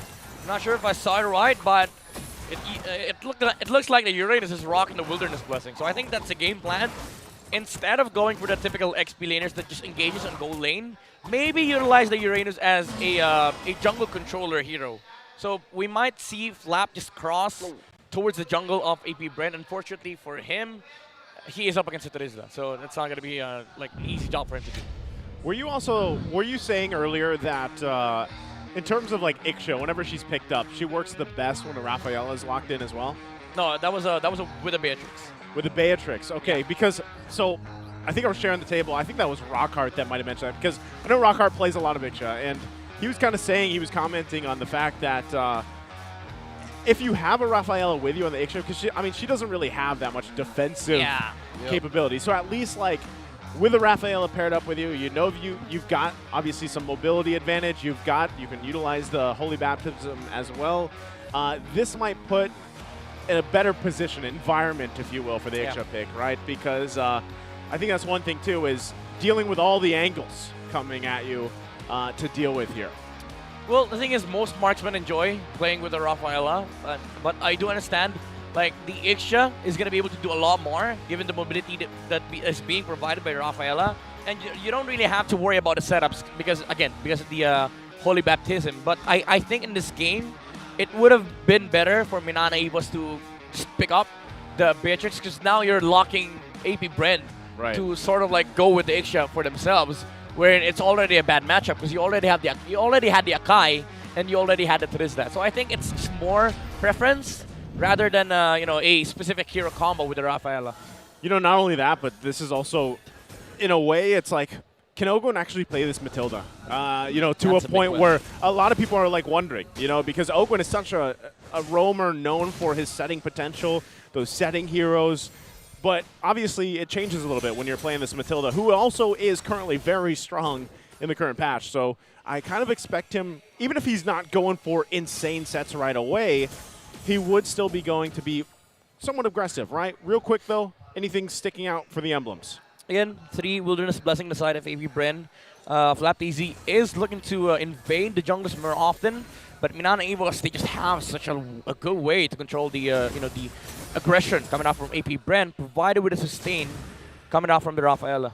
I actually kind of missed Common Emblem, so it's nice to see on AP Bren's heroes there, as well as Spider Miles' Rafaela, who is rocking Brave Smite. I'm liking that. He's saying, I'm going to hunker down. I'm going to be able to maybe even front up and provide more peel. Because between Kaizen and Lord JM, who are going to be finding angles, they need that little extra for Domeng and Lancy.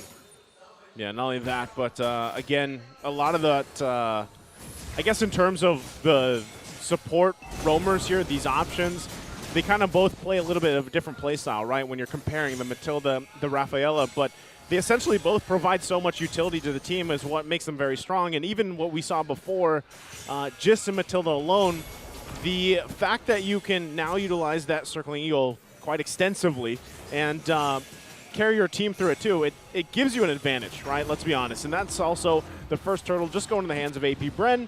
MNNE Evos doesn't actually want to take that chance just yet. It is only the first turtle, but you have to be able to find something across the board here. And who is that? Like, who is that going to be for MNNE Evos, Midnight? I think the front liner, like the Matilda and the Uranus from AP Brent, because you saw how Lancy AR and Spider Miles was zoned out solely by the Uranus, and you also have to deal with the fact that even if you're trying to burst FlapTZ down, there's always going to be the guiding wind to save himself, to save the Uranus out. Add to that the mobility coming out from the agility and the Wilderness Blessing. This Uranus standing in the front line is such a nuisance. 2v1, FlapTZ caught between Lord JM and Kaizen. Oh, heavy spin spent in, flicker out, FlapTZ still alive. Oh, he's fine. Well timed, right? Gonna hold on to that, make sure that he survives all that, basically the chain reaction that he had to deal with. So could have been a kill, but good usage there also of the flicker. Now with that, again, that's what I was wondering, and Midnight, you were talking about it before it all unfolded, right?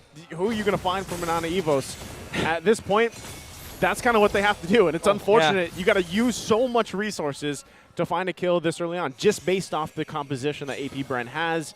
But obviously, as the game goes on and they scale up a little bit more, especially with Lancy, we've seen quite devastating damage, anytime Novaria is picked up, and if you can actually get some of these early kills going.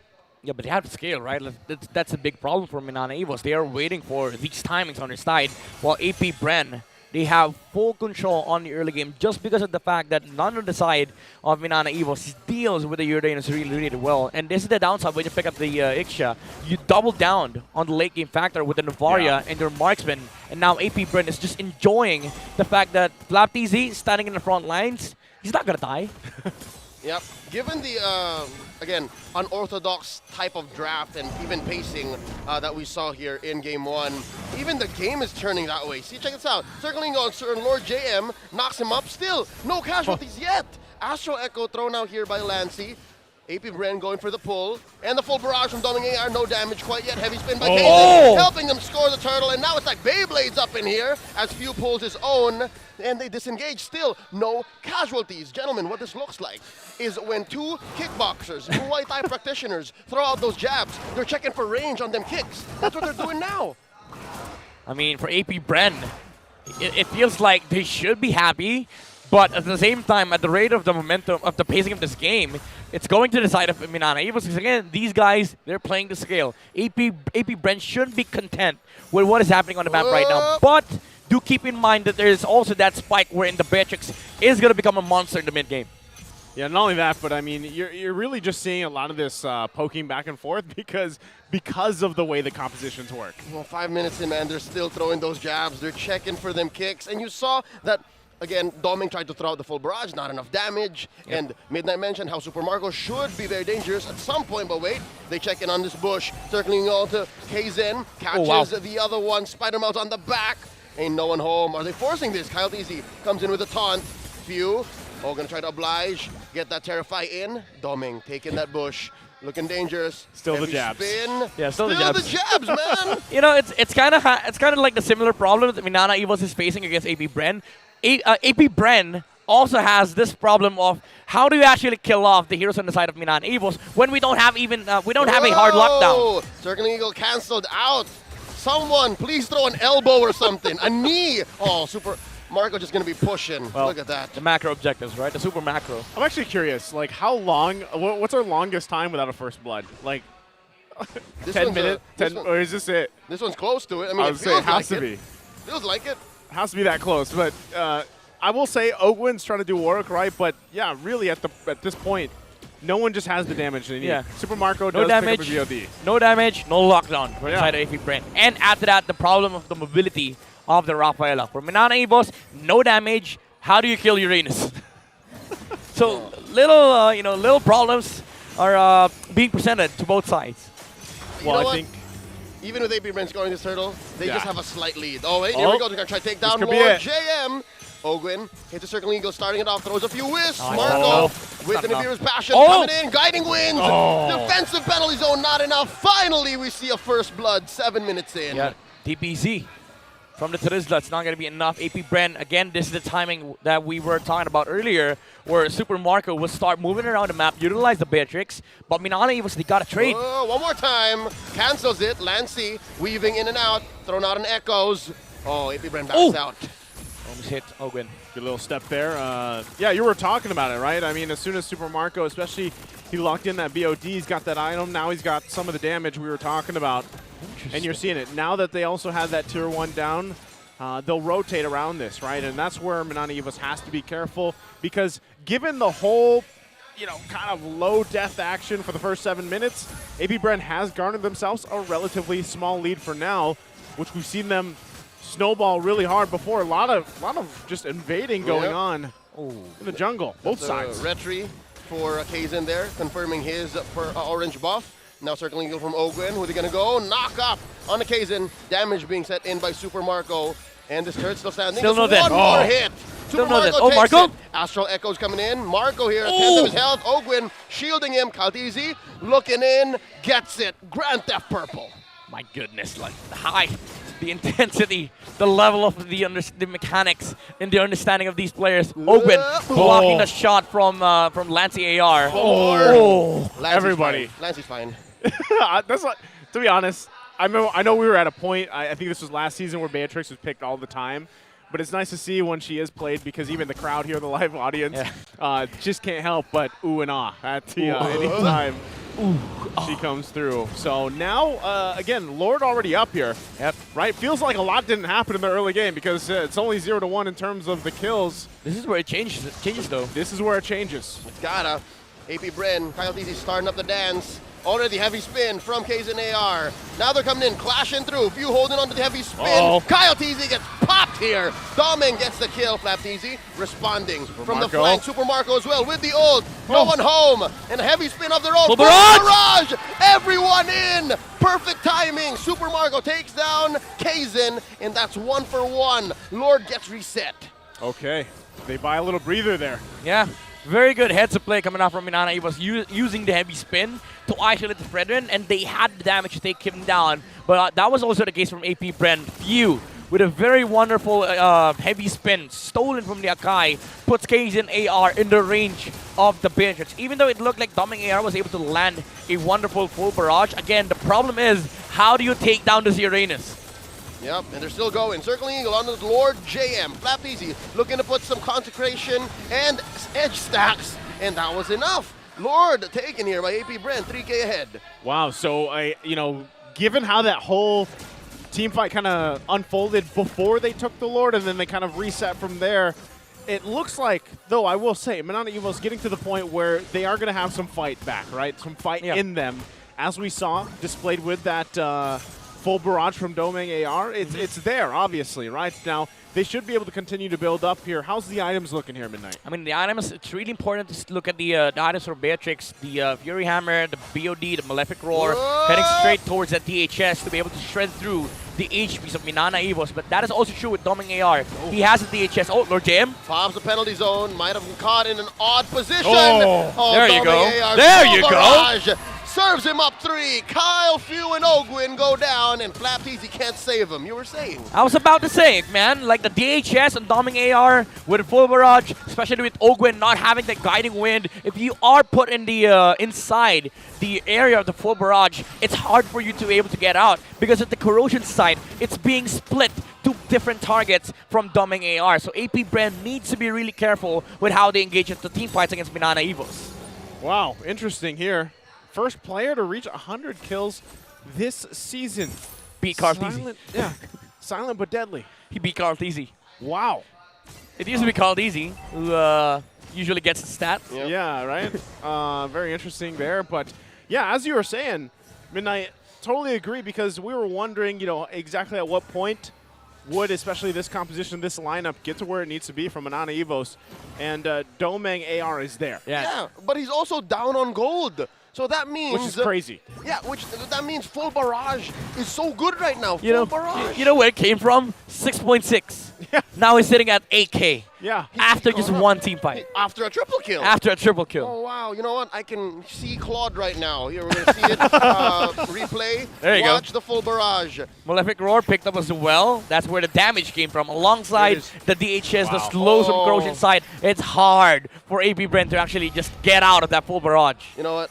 Claude right now is just watching at home. Sorry. He's crising and blazing to it. Yeah. He's saying, that should be me. That used to be him, right? Crising and blazing to it. I like it. I like that. His basic attacks used to hurt like that. I mean, when he... No, because imagine this. Same thing. Claude has to build the stacks and maintain the stacks and do all this and all that. Yep. Makes you just press the button. Uses ult. It's the power of Starling. Doesn't have his attack damage reduced during ultimate, by the way. That should be me. Dude, new late game monster. Doing that damage. Yeah. That should be me. Using that ult. Claude's so old. Claude's so old here. I'm just saying. He's still valuable, though. Yeah, he is. He has the mobility, though. He still gets banned out. Like, if you're Ixia and you look at Claude, you also cry. You cry by walking. Yeah. Because Claude has that battle mirror image. That's true. That's why you need the Raffaello here, right? I mean, there you go. It provides some of that mobility that you need. Obviously, you can't have that much damage without a weak point, right? So that happens to be it. Now for this, though, similar thing. Lord's going to be up here. Kyle Teasy going to get pushed out. Heavy spin already. Spin by Kaizen. Watch out for Few. Few has a heavy spin of his own. You're going to break down and collapse. Not enough space, though. Lancy AR. Oh, throws out a recall. No one home. Kaizen found in that bush. Spider Miles playing footsies. Watch Few. Oh, wow. AP Brand just going to dance here. This is going to take a while. Okay, here comes the Uranus problem, though. Yeah, he's just going to heal that up. Still going to maintain the Lord this between is the 30. two junglers. Yeah. Dude, this is 30. Like, you saw Flap's HP. That was without heal. That was just the passive of the Uranus. It's the combo of the photo and the Oracle coming in with a circling eagle. Cancels it, landing right on the wave. Domeng. Check it out, Flicker away from Few. Flapteasy. Oh, very low. Oh, Few coming in, uses a heavy spin of his own. The bait. Anticipates the penalty zone. And right now, Minana Evos are a man down. Super Marco threatens the full barrage one more time from Doming AR.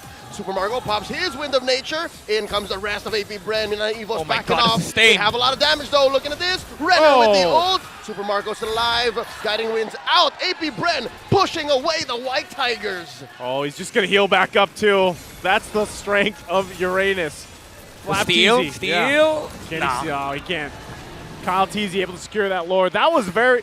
So, this is what we see a lot of when, especially these heroes are picked up. The Raffaella, obviously the Matilda, is some very long exchanges, right? So it comes down to those kind of minor decisions, and it's AP Bren that wins that one. It was a dance outside the Lord Pit. Yeah. They were dancing elsewhere. The Mathilda and the Raffaella definitely danced for their teammates. We asked the question earlier if Ogwen could play this Mathilda really, really well, and it feels like they have practiced this sequence a lot. Like you saw the amount of juggles that AP Brent did around Minana Evos. Yeah. And again, the Uranus problem. Flapteasy standing his ground in front of the Ixia with the blade armor, the Oracle, the amount of sustain, and the damage reduction coming out from the Dominant's eyes because of the attack speed being reduced on Doming AR. That really hurts MNNE EVOS. Man, I can't believe the Oracle was an early pickup, by the way, so he knew what he was up to. They knew what they were doing. APBR setting up the push. Few, once more, stealing away the heavy spin. Big circling eagle. Ogwin very low. Scared, backing out. MNNE EVOS wipes out the Lord. Yeah. All right, they hold on to the base turret for now. Took quite a bit of hits, though. But I think APBR will be happy with what they got from that. MNNE EVOS still buying time, kind of what they need to do. You know, you're 16 minutes in. You're starting to scale up pretty well. Again, Doming AR. I was about to say Doming Nation. You're not wrong. Yeah, I'm not wrong. You're not wrong. He is dominating right now in terms of where he is on the Ixia. Oh, yeah. Oh, no. Kyle Teasy. Gets caught. Heavy spin. Right now, Burst. very low. Get a bit of a photo. Lord Jam goes in with the penalty zone already. Circling Eagle, pushing away Kaizen. Oh, Flapteasy putting up a brick wall, and the answer from Super Marco. Oh, they baited the full barrage. That's it. Now, MNNE EVOS have to think twice about these engages. Bottom lane taken care of. The push by Flapteasy. Now they're going to just make their way, clear some of these lanes out. We're about a minute away from the Lord here. So you can see the pressure being put on MNNE EVOS here. Even itemization-wise, like they're relatively well, even doming, but still they're having a hard time. Oh, Ogwin. Well, forced to use the flicker. That's one less engaged from APBR, but they're comfortable. They're happy with this 5K gold lead at 7 minutes. You know what's crazy? Now Doming AR has just hit maximum potential, especially with the Sea Halberd. Like, this is going to reduce a lot of the regeneration coming out from the APBR. That's the Uranus solution. And the shields from Matilda. Yep. So it just took about, to get to this point, 17 minutes. Yeah. The MNNE timers. The MNNE timers, if you want to call it that. Nah, it's just Doming. Everybody's just got timers. Everyone's got timers at this point. But, again, I will say Doming's done relatively a great job so far, especially working with Spider Miles here on this Rafaela. I think that's still, APBR really hasn't figured out a way to actually get to him. And as this game kind of scaled up further, it gets more risky for APBR to actually do that. Because what you're seeing also is MNNE EVOS puts them kind of like in these parts of the map where obviously you're gonna shine with a full barrage, right? That's exactly what they're going for. Because if that interaction happens between the Holy Baptism, the full barrage, or even the penalty zone, any of those combinations, and APBR is stuck in a choke point, it's devastating at that point, right? You're going to force a Wind of Nature being used right away. And right now they're dancing. Lord pulled over by APBR. Over to their side, Flapteasy. Ouch! Less than half health. Here we go. Ogwin coming in, circling Eagle. Goes in. Guiding wins. Penalty zone by Lord JM. No one home. So spotted by a big old Astral recall. You have a head spin. And now the dance continues. Lord here, a third of its health left. APBR not letting go. They're still going to hold on here. Lord less than half the health. They got to respect. Also, the bottom lane's going to be pushing in. They're trying to get this advantage, the vantage point they're looking for. Both junglers still holding on to it for now. Ogwin maintaining river control.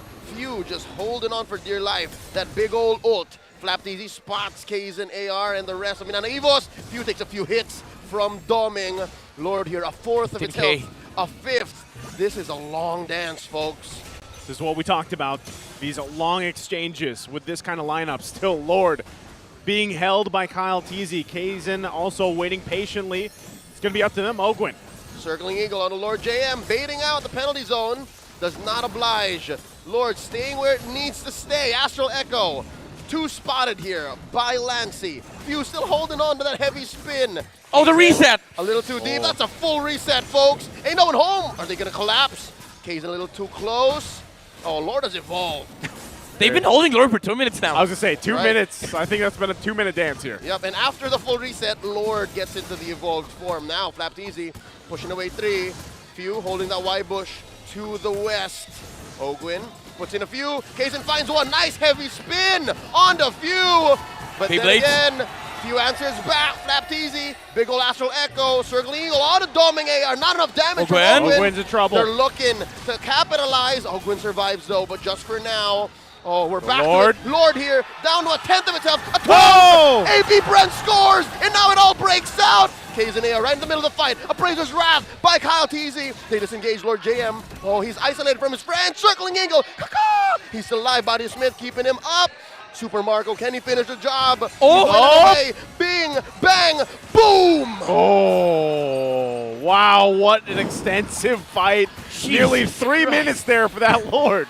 What a Lord dance. I mean, that's got to be hard to analyze, right? Like, there's a lot of moments that happen. But I just got to say, Super Marco, with that Bandit's Rage, forced out the dash from the Akai, and that prevented MNNE from contesting that Lord. Even though Lord JM had the right, he had the right angle to go for a penalty zone, but it wasn't really enough because the Fredin was also able to position himself in a perfect spot to take the Lord. And AP Brent, again, a fantastic Lord fight. Well, right now, they're going to charge up into the base. They go. Circling Eagle right on a 2. Heavy spin coming in, stolen away. Oh. Dumbing air with the full barrage. Popping 1. They trade out. Spider Bounce down 2. AP Bren going to be taking game 1. And this winning moment is brought to you by our official sponsor, FWD Life Insurance. AP Bren with an ultra-fast decision. Well, not an ultra-fast team fight, or Lord Dance. But they go and cap out game number 1 here in a very extensive fight. A majority of this game, I'd say what, 20, 21 minutes, happened in the last 5 minutes. Yeah. Yes, that's what it felt like. This game was all late game. The first 7 minutes, nothing happened. And then, all of a sudden, things fell into place.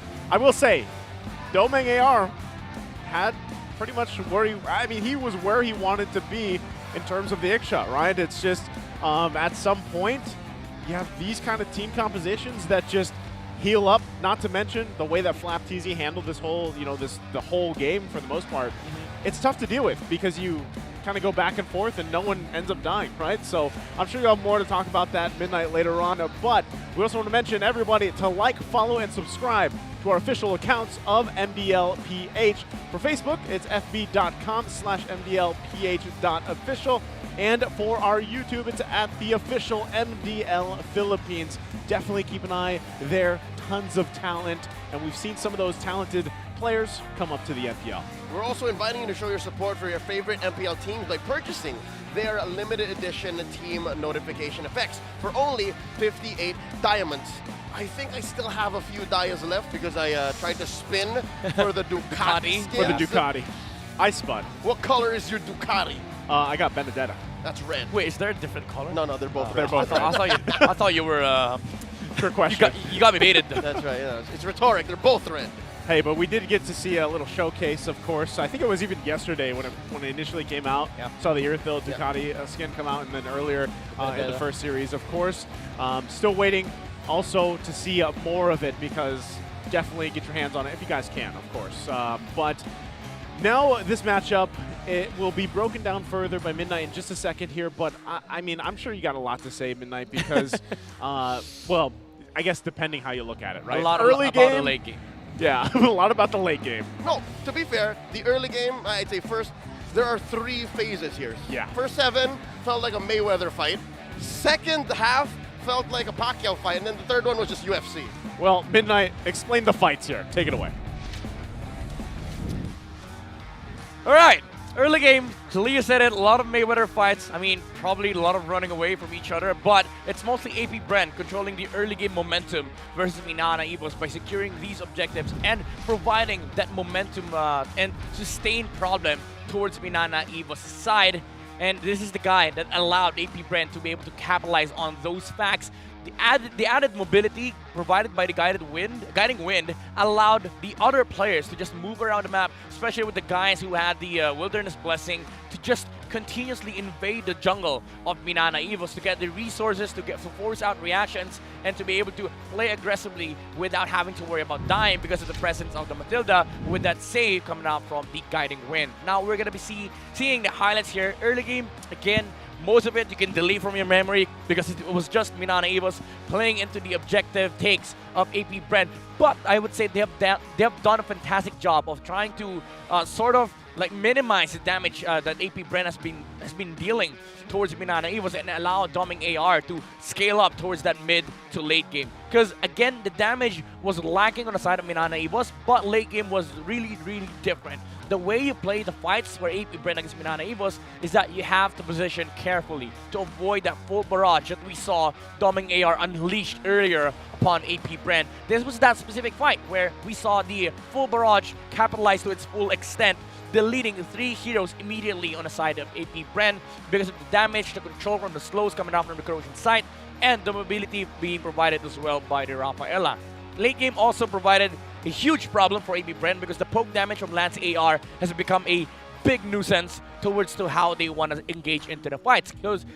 So now AP Bren had to sort of like figure out a way of engaging into these fights without having to worry about the head-on collision by the Akai with the heavy spin. And again, I would really want to commend Super Marco with that usage of the Bennett's Rage to sort of like zone out Kaizen to ensure that AP Bren will get the Lord and get that Lord turn, especially with Flaptizi standing in the front lines of MNNE EVOS, effectively zoning out majority of the team of the Tigers because Doming AR was not able to follow up with the initiation of Lord JM. And looking at the emblems again, we saw a lot of the mobility being utilized here. The agility, both from Flaptizi, Ogwen, additional movement speed in the early game, and the Wilderness Blessing provided with the support and the saves coming out from Ogwen with the Guiding Wind, just allowed AP Bren to constantly put pressure on the map in the early game, allow the junglers and the XP to take over the jungle as well of Kaizen AR to ensure that they will always react and not be able to make any of their own moves. But MNNE EVOS again has done a fantastic job of letting Doming AR scale towards that late game, and when the Sea Halberd came out, it proved to be really, really dangerous for AP Bren to fight into MNNE EVOS directly. That's why they had to dance around the Lord for 2 minutes. And looking at the stats right now, Doming AR actually had the highest damage dealt out of this game, 121k out of the 312k done and dealt by MNNE EVOS. That's 30% of their entire team fight damage composition. But AP Bren, again, played to their strengths, they played to the saves, they played to the mobility, and that crucial last Lord fight with the Bennett's Rage zoning away Kaizen from the Fredrin, not allowing him to be able to utilize the heavy spin to steal the Lord, and that is what allowed AP Bren to convert that objective and take the final step into taking the base of MNNE EVOS, effectively ensuring that they win game number 1 on the back of a late game team fight policy around the Lord dance. Thank you so much for the breakdown there, Midnight. Again, this was I feel like a masterclass almost of exactly how the Lord dances can go, even with a team who, AP Bren, like we said, just like that, that's how they like to dance, man. They don't care if it's 3 minutes, they'll keep it going. Yeah. And I think that's also supported by these support roam picks, right? This really allows them to do that. So we'll have to see how adjustments are made for Game 2. Again, there's quite a bit here on the line, obviously, when we're looking for the playoffs ahead of us. But before that, also, we want to just go ahead and let you guys know to purchase the weekly Diamond Pass and enjoy a diamond rebate of 455%. That's a lot of percentage. You can claim 100 diamonds on the day of your purchase and another 120 by logging in for the next 6 days. Are you worried about missing out on the rewards? Just log into the game every day and Layla's Savings Box will automatically save them for you. Yep, and aside from that, item rewards worth over 280 diamonds are waiting for you too. The offer is just too good to miss, so just unlock the pass and enjoy the benefits now. So, keep an eye out for that, of course. You know, and I know we're celebrating here as well because it's the 7th anniversary of MLBB. Saw the whole opening, by the way, yesterday of the box. What was in it? I think it was just a big cake. Really? Yeah, I believe so. It was a big cake, and then they did some, for the people there, they did some amazing giveaways. Okay, not to sound entitled, but I've been playing the game since its opening. Yeah. I think I deserve a bite of that cake. Right? That's how I felt. Because actually, when they showed it, it looked amazing. So, again, wait, happy birthday. It's been sitting there for days, though. No, I think I don't, actually, that's a good question.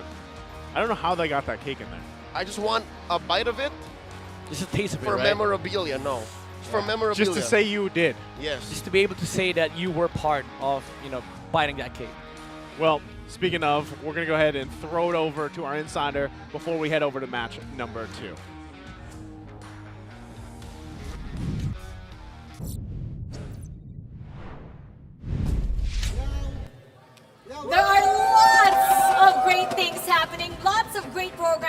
here in the MPL Philippines Season 12. In fact, kasama ko ngayon ang mga miyembro ng ating M5 Esports Journalism Workshop.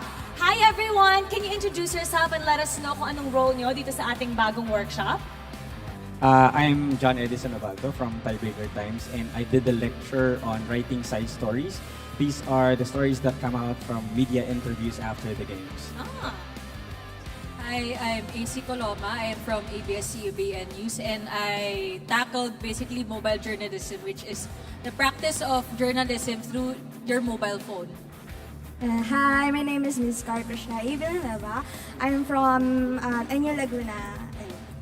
At alam mo, nakikita ko talaga kayong dalawa, talagang you guys also go international. So, doon kayo kumukuha ng mga stories for yung mga M-series, MSC, I know that for a fact. So, they're really great. Perfect kayo to be the lecturers. Now, what's something different that we're doing and we're offering for these journalists? I think sa Philippines kasi is the first one to be able to establish a press corps, which is we created the MPL Philippines Press Corps to be able to create programs not just for ourselves but also for students like this one. And we partnered with Munton. They supported us in this undertaking. Like last year, we were able to award different like the awards that are not being given by MPL Philippines. We gave them to highlight certain players, certain coaches, etc.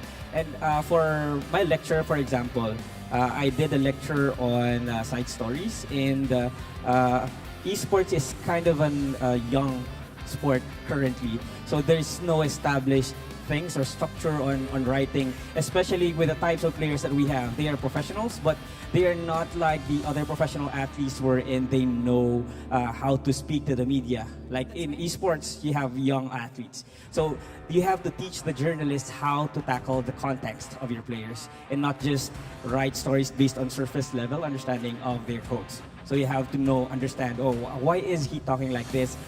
Like sometimes, I'll mention Carl Tizzi, he gets misquoted a lot of that. He gets misinterpreted on the things that he says because in Tagalog they say it's maangas. But if you understand Carl Tizzi and his behavior as a person, you know that that's not the true meaning of the code. So we teach the students how to write with more context, with more nuanced stories that would empower our athletes who are mostly youth.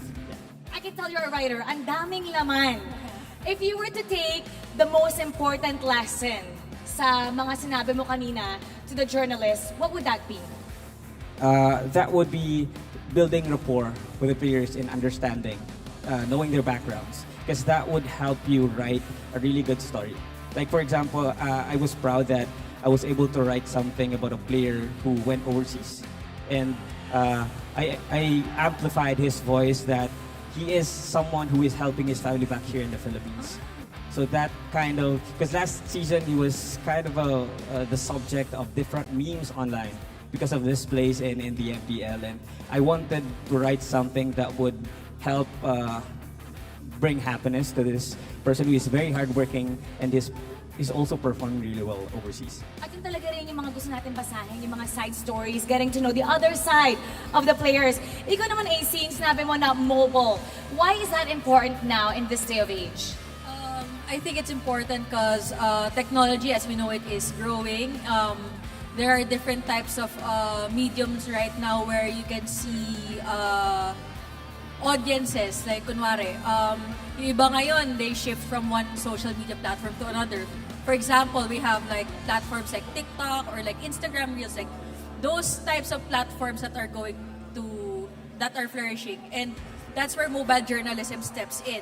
What we do is that we catch the attention of our readers through transmitting news through our mobile phones, because in our phones we have social media. In our phones we have a camera, a video camera. So those are things that we use to articulate our messages. Oo nga, alam mo, doon ko rin nakukuha yung mga latest balita. Sa social media ko na siya nakukuha. At alam ko, you're actually one of the journalists, student journalists. Yes po. Kwento mo, may representative sa likod. Okay, give us an inside scoop. Kwento mo, kamusta yung buong programa para sa'yo bilang one of the participants? Actually, it's kinda unique po since hindi lahat po kami ay same courses. Some of us is computer engineering, other is communication arts, and other naman is under lang sila ng organization for journalism or writing po ng articles. And ayun nga po, we were chosen not because of our courses but our differences po na makasulat po kami ng iba't ibang article and to learn more about esports kasi may mga iba't ibang articles po na pwede namin gawin, but this esports workshop, our journalism workshop really help us to know or gain knowledge po sa another articles or journalism na pwede namin ma-cite sa future college namin. Okay, ano yung paborito mo so far? Sa mga naganap, sa mga lectures? Favorite na natutunan mo? One of my favorite part, kasi advanced po sila kaysa sa course ko. One of my favorite part is feature writing since I would have a chance to interview one of my favorite teams. And syempre, secret muna. And ayun, tapos feature writing, then mobile journalism kasi mas handy siya and real time. So I really like handling real-time news. Yun po. Paano ba makakasali? Can anybody join this? Sa mga nanonood ngayon tapos interested na, uy, gusto ko rin yan. How can they join? Actually, we have already closed the registration for the workshop. It started last week, and we're on our second week. We still have one more session next week. The topics next week would be more on understanding the game because it's important to understand the in-game mechanics, the nuances of how to play, etc. And then we also have the ethics because as journalists, you have to know the ethics of your work. So we still plan to expand next year. Like this is gonna be a yearly program by the MPL Philippines Press Corps, and we hope to get more support from maybe other sponsors. So we will be able to reach more students and impact more lives in the Philippines. Yeah. Alam mo, sigurado makakaroon tayo ng mas marami pang sponsors dyan dahil sobrang successful nga nitong workshop nito. And you guys are doing a lot of good things for the community. Now, babalik na tayo sa ating laban. Sabay-sabay natin iba to sa ating mga casters. You know how to do it. You know what we do. All right. We're gonna be starting game number 2. Babalik na tayo sa ating mga casters. Paso. Thank you so much, Amara. Great to hear. Again, what is all involved here, of course, for MPL Philippines. Not only as, we have amazing games, but we have amazing programs like this as well to help out all the people interested in somehow, some way, finding themselves in esports. It's great. So, again, thank you guys all for joining us now for the matchup. If you're just joining us for this one, APBR just beat MNNE in game number 1. We'll see if we go to 3 games because here's what's on the line, right? MNNE obviously, I think given what happened in the first series, they are at number 7 technically in the standings, right? Yep. So it's close, man. Like the bottom of the standings right now is crunch time, basically, if you will, right? Because like Leo mentioned when we opened up here, we only have 3 broadcast days left after today for the regular season. Yeah, 2 to 7 becomes tighter because of what happened in the opener today. And now, I think it's wiser for MNNE to take it a game at a time because that game 1 draft, that game 1 gameplay from the 8-minute mark onwards just wasn't up to snuff. So they really have to hone in on that. And again, maybe pull it closer to the chest. Don't be so crazy with the drafts, Deej. Oh, man. Again, the way the draft unfolded was just not what we were used to seeing, So as we jump into this game, no! Douglas! There it is again. Oh, it's the same pattern. Valentina and Mathilda is on the side of APBR. Coach Ison. Well, okay, here's the thing. I think game 1 draft would have worked if they only took Beatrix.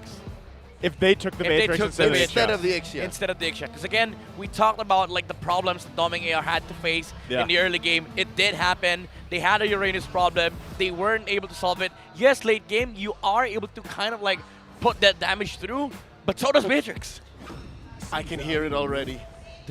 The gears are grinding. Okay, well, there's the Fredrin. Oh, all right. Well, they're grinding, but so far we're in the same position. Okay, so what's MNNE to do here? Do they pick up the Matilda now? Akai. Matilda Akai? Matilda Akai. And then they set up the Beatrix or Ixia again? Or Novaria Akai again. Do the same pattern. They need the Nova. There you go. I was going to say they need the Nova. Novaria Matilda or Novaria Akai? That's the question. Oh, man. I don't know. The Novaria, yes. Last previous game, there it is. They are iterating. Are we still?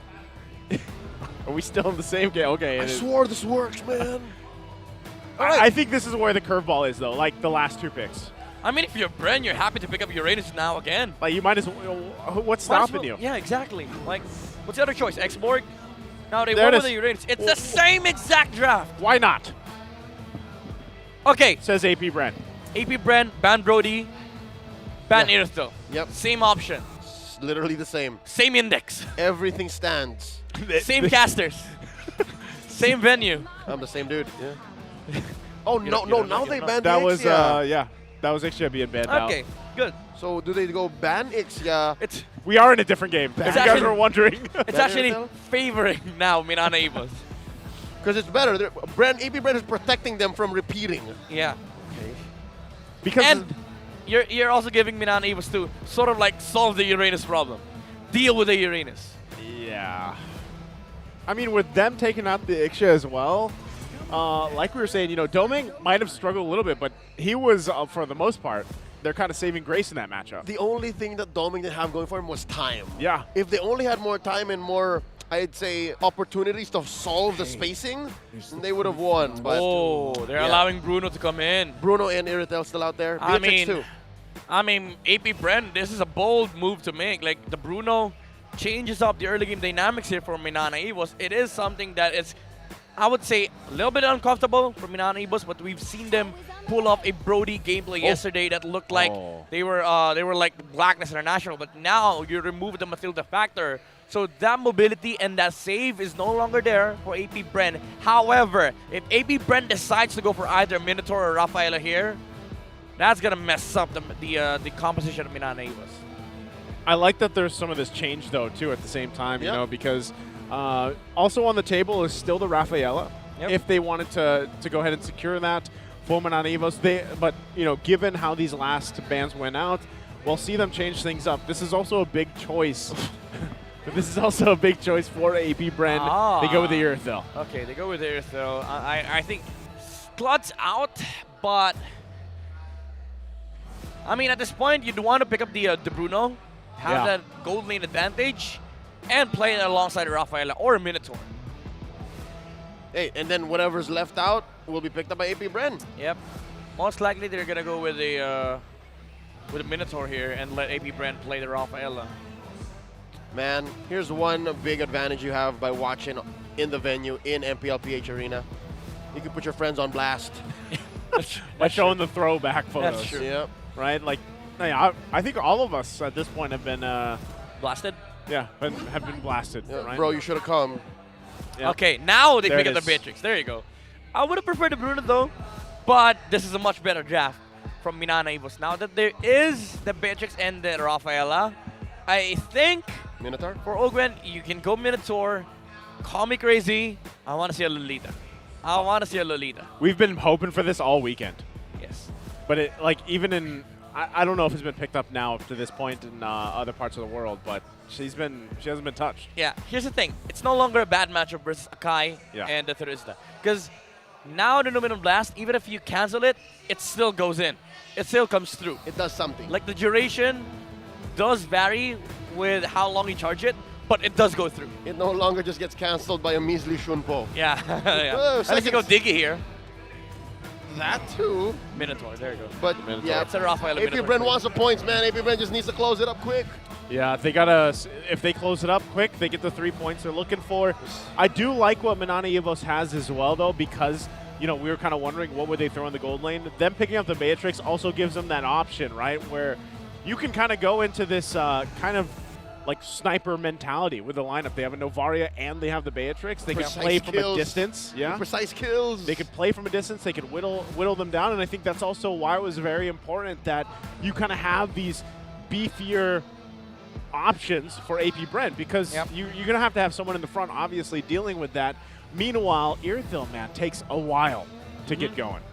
I mean, it does put AP Bren in a kind of like mid-game centric composition, but that is also true with MNNE. It was like you have to wait a little bit for the Beatrix to come online. But the main difference is when she comes online, you have a Teresa and a Kai and a Rafaela to back you up. Now you do pose a threat versus that Uranus. Not just when it comes to positioning as well, it's MNNE EVOS who has to be careful. I mean, for most angles, if you'll see here, AP Bren can pick fights and almost instantly activate from there. Yeah. So it's easier said than done. That's what the Minotaur is all about. It's about just closing the gap, straight line from A to B.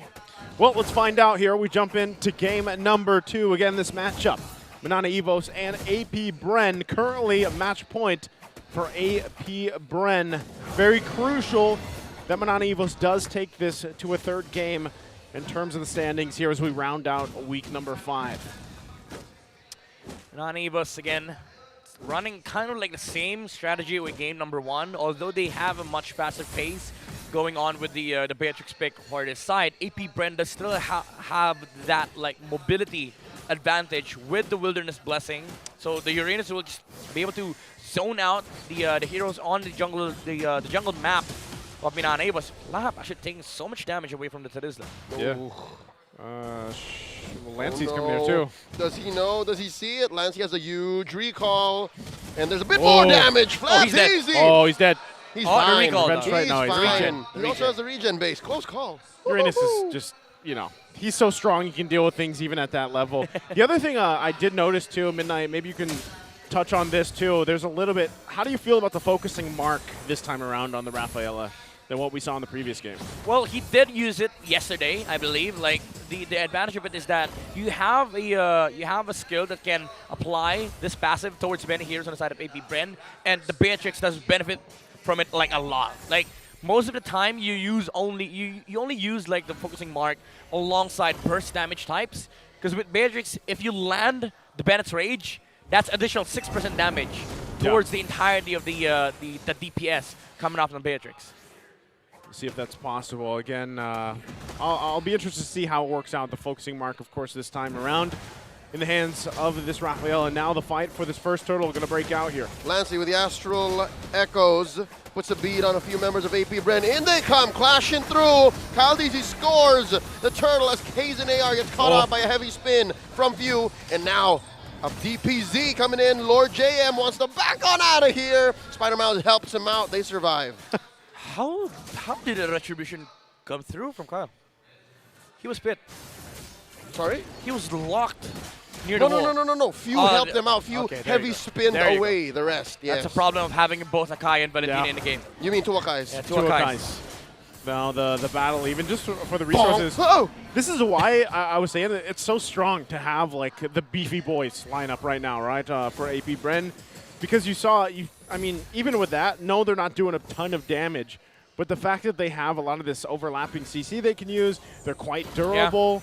Yeah. It's just going to shine in this part of the game especially, right? And then we get to later on, that's where obviously Super Marco is the one to pop off on the Seerthil if they can make it happen. So MNNE EVOS, how do they play around this early game? Because the previous one we saw 7 minutes, just no one going down. But it could be different this time around for MNNE EVOS. I mean, they have to pick the targets, right? Because there's a reason why we wanted Minotaur on the side of MNNE EVOS. Because if you put Valentina and Minotaur in the same lineup up against an Akai, there's just so many CCs, like you've said.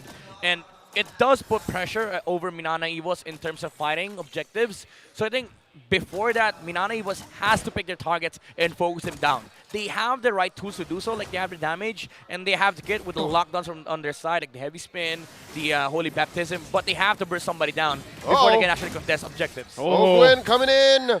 Almost. That desperation stomp was almost enough to kill Spider Miles. Yeah, that's the thing we're talking about too. Again, you know, a lot of this early aggression just coming from this. Kaizen coming in, heavy spin from the flank. Super Marco barely alive, coming through. The Ducati zoom, and he gets Kaizen. First blood. Now Doming AR in trouble. In comes the heavy spin of his own. It's a big old bonk from the idol ng mga kids. Big 2 kills for AP Bren. What a overlapping of just synergy that you saw from the ultimates there. And also for Super Marco, very great movement on this Ducati.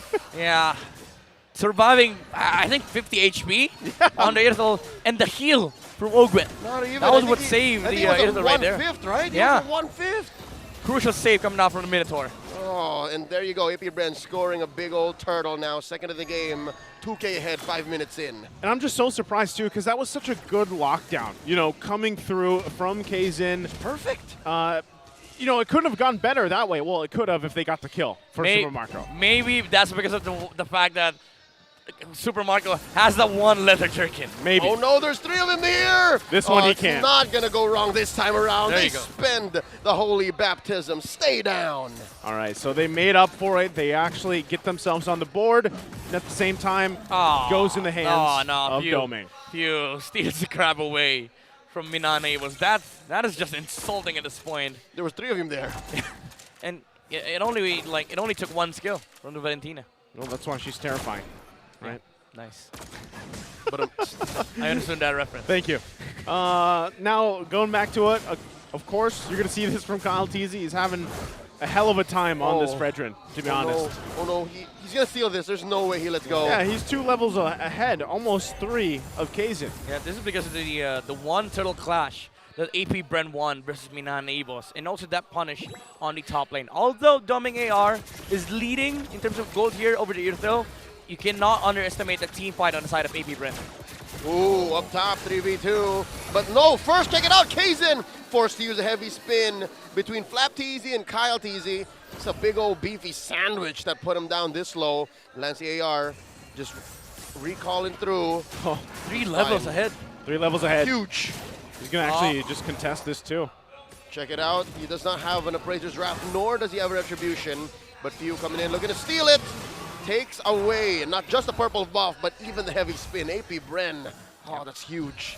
Talk about jungle control once again from AP Bren. Compared to game number 1, they're now applying more pressure on the map just because of the fact that MNNE EVOS does not have like that frontliner anymore. Because last game, Spider Miles was rocking that Brave Smite, right? So he was sort of like able to soft sustain more of the frontline damage of AP Bren. But this time around, it's just Kazin and Lord JMAR. 100% of turtles now taken by AP Bren, sitting at 3K ahead at just past 7 minutes. Again, this is why when we saw the little charts, right, leading into the series, you saw how much of a percentage was in favor of AP Bren in terms of these turtles, these lords later on, because they know how to play around them, especially when they have a lead, right? And a lot of the decision-making that they make before those objectives comes up is all to give them that advantage, right? Yeah. So itemization-wise, how is it looking here at Midnight?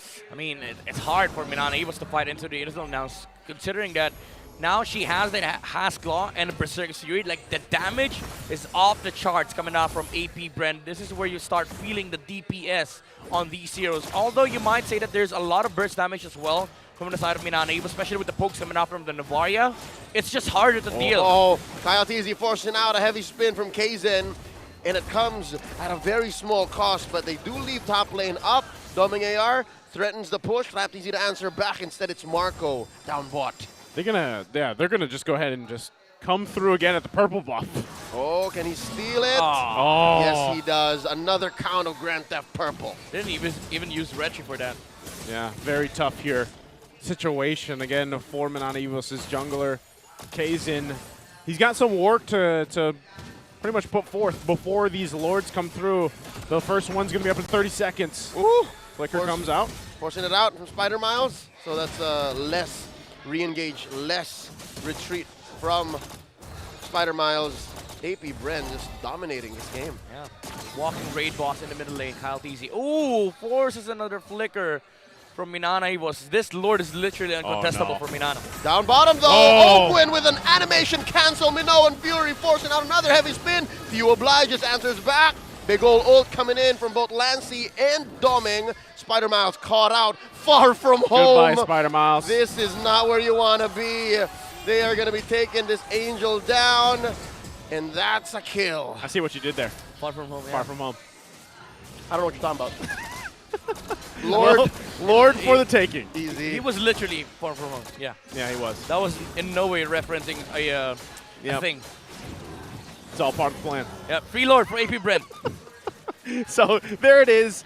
AP Bren securing the Lord here. They're going to go ahead and work around this. But even before this, man, they already got so much basically real estate in MNNE jungle inside of the map. So with this one, yes, it's only that first one in the game, but they'll continue to go for it and still put pressure here on the resources of MNNE. Still doesn't get his purple. I mean, at this point, this is just the hive of AP Bren. Like, there's no base. I mean, there's no home for MNNE. Easy.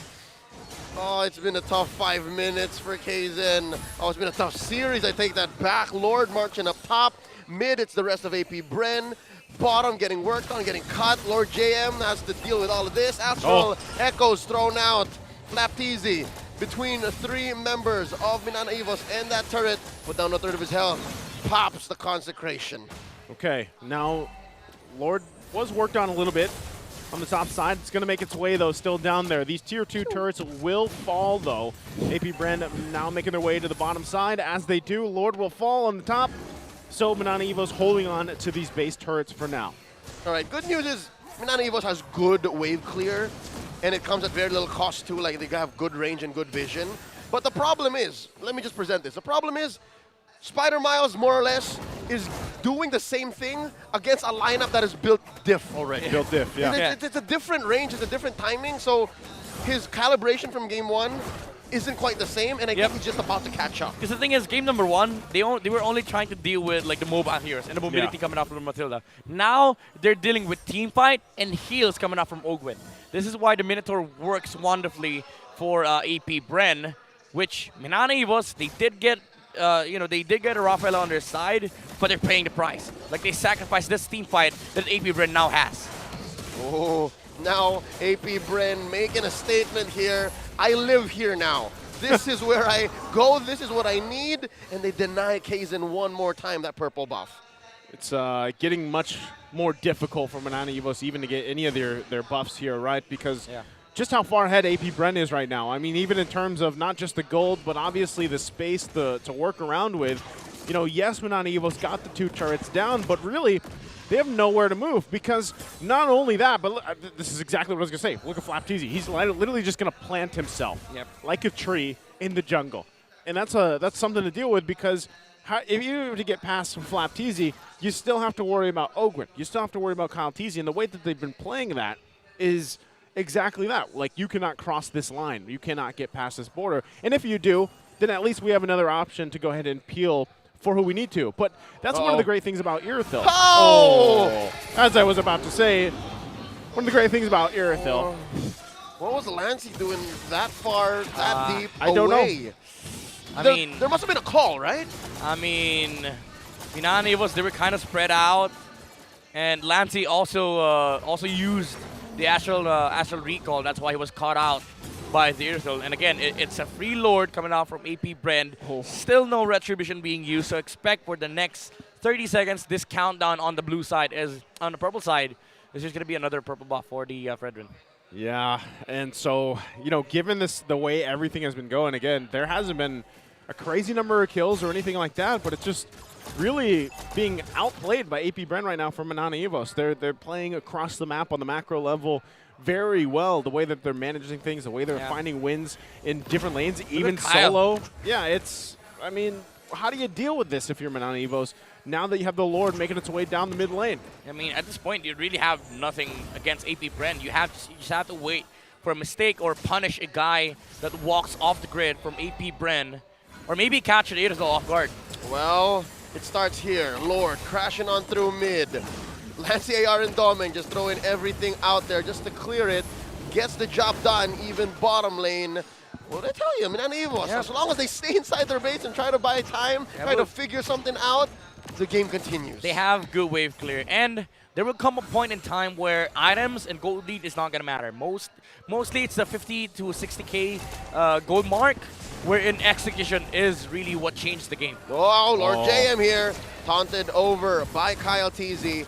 Mid lane inhibitor falls. That's already permanent damage. AP Bren deals to MNNE. So they're respecting the fact that MNNE can still claw back. They can still fight back here, especially with Domeng able to farm up quite well for the past few minutes. Oh no. Kaizen lost the battle for his orange. Now caught here. Razor's Rat still alive. Heavy spin. Super Marco nips it at the bud. Takes down the big old panda. Now Lord JM wailing away, backing off slowly, stays inside their base. That's a pickoff clean for AP Bren. No minions, however, so they have to wait for the next Lord. Problem is, even if MNNE EVOS holds their ground like for the next 5 minutes, the only scaling hero on their side is the Beatrix and the Novaria. While you look at AP Bren, you also have to consider that the Valentina scales alongside the Erythro. So the damage output coming out from View is going to be off the charts as well. Oh no, Lord JM here spends his flicker. Bottom lane inhibitor already falls. Lord JM comes in with an offensive penalty zone. Might get punished. Mpl-Ph looking to put some beads on him. Super Marco weaving in and out, in and out. Hey, get out of there. Okay. They still hold on to one turret in the base. Lord's going to be up into 20 seconds, so AP Bren, massive lead, obviously, across the board here. But, you know, still, would MNNE EVOS actually have an advantage or at least find a little hope in contesting the Lord? Or do they just continue to do what they do, give it away to AP Bren, defend in our base Midnight? They have that snipe factor, though. Like, the Lord steal is still possible. It's hard to execute, but it's there. You know, the Astral Recall into the snipe coming out from the Beatrix. Ooh. So it definitely is still a possibility for MNNE EVOS. Okay, right now, Lord Dance going to commence. Kyle Teasy will go ahead and pull that to their side. Obviously, multiple members of MNNE EVOS going to want to contest this, it looks like. So this could be on the whims of Lord JM as well for a setup. He doesn't have the flicker, so he's only got to rely on that penalty zone. We'll see if they can actually find the angle they're looking for, but right now, it looks like AP Bren could possibly just take this Lord, and MNNE EVOS will be up to defend once again. AP Bren, best believe, looking for the blitz, scores it clean. And they're going to have to look for a re-engage. MNNE EVOS understands. Damn, that door from AP Bren, like the Uranus and the Valentina standing in front of the Terizla, not letting him walk through. This is, again, AP Bren showing how you do Lord dances. But we've seen this before, AP Bren holding such a huge lead, a good command in the mid to late game, but they lost it against RSG.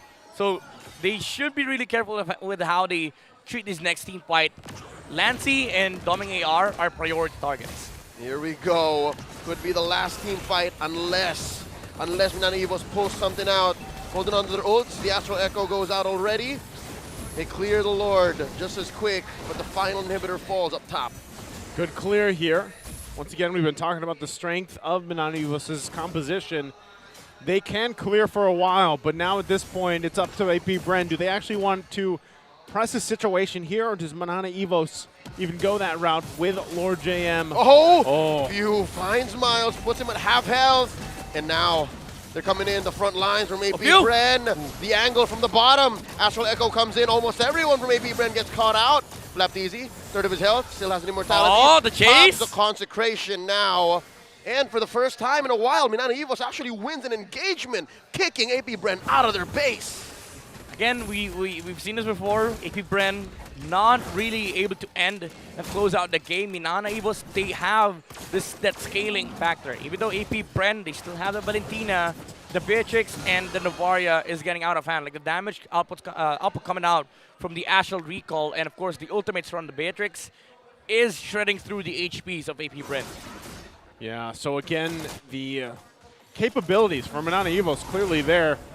Looks like, I don't think Kazan still got that. Oh, they might make a play. Look at that massive rotation. You see that? That hurts. A third. That's big damn. Super Marco felt that, definitely. 2/3 of his health chunked away. There you go. A Quick max. single recall. Single recall from Astral Recall. Lovely. Like it. That's why it's called Astral Recall. You're forced to go recall. That makes sense. That does make sense. Or one way or another, if you die, you recall. Effectively. And if you Technically. if you don't get to recall, that means you're dead. You're in the astral form. Much like Astral Lancer plane. here. Yeah, much like Lancer there. I love it, man. The vision that MNNE EVOS has here in the late game allows for them to actually make the most of, again, we're approaching the full build threshold. What was that, 50, 60K? 50 to 60. I can't believe it, they made it. Yeah, MNNE EVOS is 1.8K away, 1.5K away from the execution battle. This is where the game halts, and you guys have to think about how to execute team fights, because at this point, gold lead is not gonna matter. Like what matters here is the positioning of the XP, the jungle, and the gold around these objective takes, which are the lords. It's not just that, but also, you know, you're, in terms of like itemization at this point, it's really like who has the immortalities, who's juggling those items, the winter tranchants, the wind of natures, even the rose gold meteors, right? Like those types of things will play a part here. But actually, MNNE EVO's able to get into a position where they can actually at least dance, right? At least be a part of the Lord dance, but also keep an eye on the positioning here, especially on the bottom side.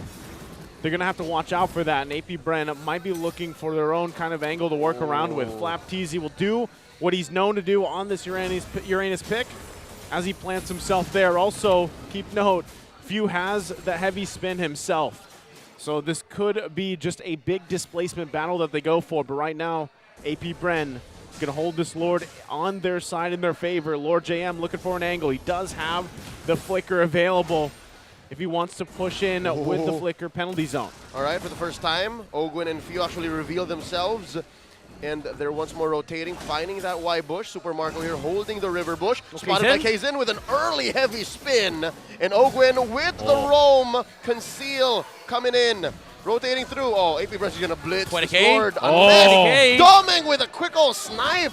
Taking Super Marco down a quick jump. Penalty zone from Lord JM coming through. Lord here, a tenth of its health. Who's going to take it? Kazin not going to be able to retreat. Kaltizi scores it. And now the big old panda gets caught out. Super Marco with a kill. The base. Man down. The base. Watch Doming. Gets his immortality pop. The base is in danger. Flapteasy want to get them consecrations and those ionic edges in. They're a man down. 4v5. Big old defense needed from MNNE EVOS. They're trying to get a wave in. AP Bren. They're taking their time. Lord's going to push in here in the mid lane. They're waiting for it. They're still down a member.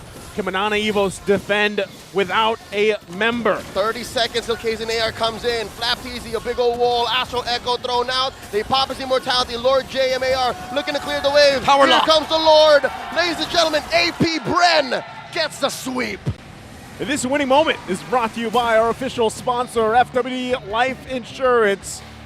And like that, AP Bren will secure themselves the 3 points in a sweep against MNNE EVOS here. Wow, again, AP Bren knowing how to play their time frame and the understanding of how you fight turtles and lords is what allowed them to win game number 2. Again, MNNE EVOS, they fought back in the late game, but it was AP Bren proving to be the better team when it comes to the objective takes. As we saw from the charts before we led in the series, that's what makes AP Bren such a scary team, right? This was on display even when we were talking about referencing their triumphs through the international stages, right? That was something that stuck out very much so for a lot of people watching, for a lot of even the players playing against them. This was something that they regularly talked about, was just the prowess that AP Bren has when it comes to the objective takes, and you know that was it right there. We saw how they approached those Lord fights. We saw how they dealt with that, and there were some great moments too, of course, from MNNE EVOS, but unfortunately they just couldn't get through, right? And even at the point when we were just talking about, man, they've caught up at least in terms of economy, right? They had the items that they needed. The damage was clearly there. Great. Before all that unfolded, great snipe shot, but unfortunately it wasn't enough. Even when Lord JM jumped in like we kind of expected with that penalty zone, the flicker combination, he wasn't able to catch Super Marco. And then Kyle Teasy, I don't know what it is about him, but he is just on point for a majority of the time, I would say. Not all the time, not 100%, but every time he's going for the retributions, it's usually on point, right? So congratulations again, AP Bren there for that sweep. Now, before we move on, we do want to go ahead and mention from the official insurer of the MPL Season 12, we bring you the one for gamers life insurance plan with MLBB in-game rewards. Your expert wingman is here to protect you in this epic adventure called life. Whatever you build, whatever you choose, visit shop.fwd.com.ph for more details. And there's more. Yep, you have to catch the MPLI on November 15 to 19 to witness the top 4 MPL Philippine teams to compete in the only tournament in which a PH team has yet to dominate, unfortunately. Wow. That's heated, right? Again, I think there's already been a lot of talk online, a lot of whispers online about exactly how that's going to go. No matter if MPLI's 2023 format comes down to a fan vote group stage, we all know what's going to happen, right? What's going to happen? What, we're losing out in the finals? Why? I thought you guys were going to help me out. No, no, I PH just is want to gonna win. win. Of course PH is going to win. Yeah, I mean, For me, it's a tournament where we kind of have to let go of, right? Okay, you know what? This team right here on stage that we're going to be talking to in just a bit, right? They're struggling, right smack dab in the middle of the leaderboards, but they are still champions. Well, we'll see if they can continue that on. At midnight, take us through exactly how they swept this series. Well, a lot of similarities from game number 1. It felt like this was a different multiverse that we are into, but AP Brent, again, with the understanding of how they take objectives, specifically the Turtles and the Lords, is what allowed them to have, again, the advantage on game number 2. And again, it is Ogwin on the Minotaur that allowed AP Brent to capitalize on the early game momentum that they had. That first turtle take that Minoan's Fury lay down on Minana Evos' face alongside a stolen ult for the Valentina with the heavy spin, pinning out the Akai of Minana Evos, not letting the turtle be taken by the Tigers is what allowed AP Bren to have this amazing early game control once again. Kaizen AR got knocked up before he was able to pin Kyle TZ onto the wall. Even though there were a lot of the moments where Minana Evos looked like they were the better team, again, it came down to the minute details. Super Marco living with 50 HP, the heal from Ogwen, and the leather jerkin is what allowed the Irithel to survive the initial gank onto the top lane. However, next thing you know, Minana Evos is back on a gold lane trying to take out the Irithel, but the macro gameplay from AP Bren is again what is allowing this mid-game to be in absolute control for the Bees, as they knew that they had to fight outside of these objectives to sort of like force out the spells coming out from Minana Evos, the heavy spins, the flickers, which we saw most of the time in the mid-game where Domeng AR, Spider-Miles AR were just being zoned out by AP Bren just because of the fact that Kyle DZ was constantly standing inside the jungle of Minana Evos. Now, these Lord takes were very crucial. Again, Kyle TZ being on point with the retributions, and of course, the frontliners of AP Bren standing behind the enemy lines, making sure that the Minana Evos could not help out the Akai, and AP Bren, with the peel for the Aether, was just able to walk towards Minana Evos' space and straightly end up the game right here. And then, AP Bren, again, with these understanding of how you fight into the Lords is what is giving them the benefits and the advantage of actually engaging against Minana Evos. So now we look at the kill map here for Ogwen, the 5 assists that he took. Looking at the assist, look at the heroes, look at the faces, it's the Akai. These targets are what is most important for AP Bren. Mostly it's the Akai because Akai does give Minana Evos like a huge advantage towards the turtle fights and the Lord fights because of the presence of the heavy spin.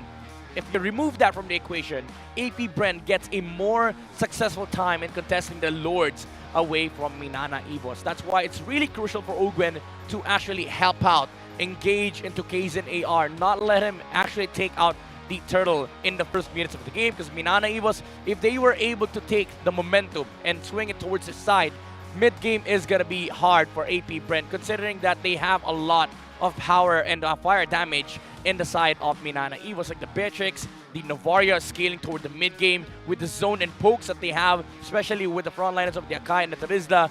It will prove to be fatal for AP Brent. But again, the momentum was on the side of the Bees, and Super Marco was just able to amass so much farm on the side, and he was able to deal so much damage in the mid-game, and that propelled AP Brent towards the late-game territory wherein Minana Evos had to play recovery. And meaning, what I mean by recovery is that their positioning has always been defensive. They were always inside their base, while AP Brent amassed a huge lead, 10k gold lead against Minana Evos, distributed towards the players of AP Bren, which again allowed them to get more items, meaning that directly translates to more damage for their heroes and more kill participation against Minana Evos. Now, you see, the Minana Evos, they did have damage potential, especially on Lancy AR with the Novaria, 78.4k damage dealt from Minana Evos, but it was Super Marco that was able to farm up for AP Bren and make sure that they have an insurance policy in the mid to late game, pushing out the towers and making sure that they have absolute control of the jungle area of Minana Evos. Again, the JC,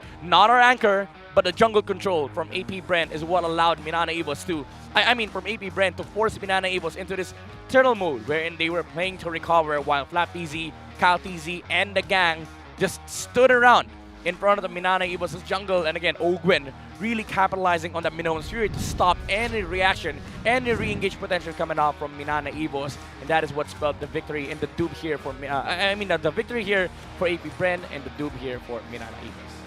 Thank you very much for the breakdown. Midnight, like the little acronym there as well. Jungle Control, right, for JC. Yeah, there you go. You go in the frame. I can't fit. I can't go over there. So right? wee bits off. Yeah. Yeah. But I was a bro for 5 seconds. You're part of the Wee Bear Bros for a Thank reason, you. right? Not only that, but also You look lonely. I mean, I was. He's somewhat. His name's Midnight. You were saying. No, I was just going to say, we did just get word that with that, by the way, AP Bren qualified for the playoffs. So, congratulations, AP Bren. I think a lot of people are wondering if they would get there with a little bit of a shakiness throughout the regular season, but still, I mean, even with this, when they're on fire, they're on fire, right? So we'll see if they can continue that on. Of course, they still have matches next week to round out the regular season, but they secured their playoff spot. And now, one thing that I will say, though, is with AP Bren, even what we saw last season, if I remember right, a lot of people were surprised as how they were performing in the regular season, and then, unfortunately, you know, things kind of fell short for playoffs. Okay, you know what? With this win and this bit of good news for the High, for the Bees, I think, on a personal note, one more win, may it be a series win or a 2-1 in Season 12, I'll say they figured out the patch. I'd say it's all behind them now. I agree. Okay, we'll see if that ends up happening. Again, there's one more match to round out week number 5 here, and it is going to be on fire. It's RSG Philippines versus Echo.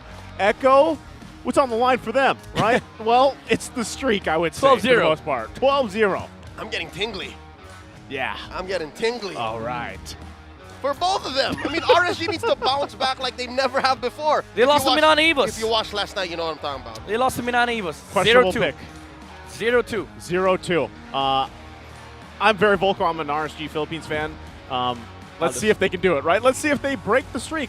Who knows? But again, hope you enjoyed this series. Congratulations to AP Bren. I'm Naisu. This is Leo. It's midnight. We're basically the Wee Bear Bros. So sit tight. We'll be back after the short break for the last series of week number 5.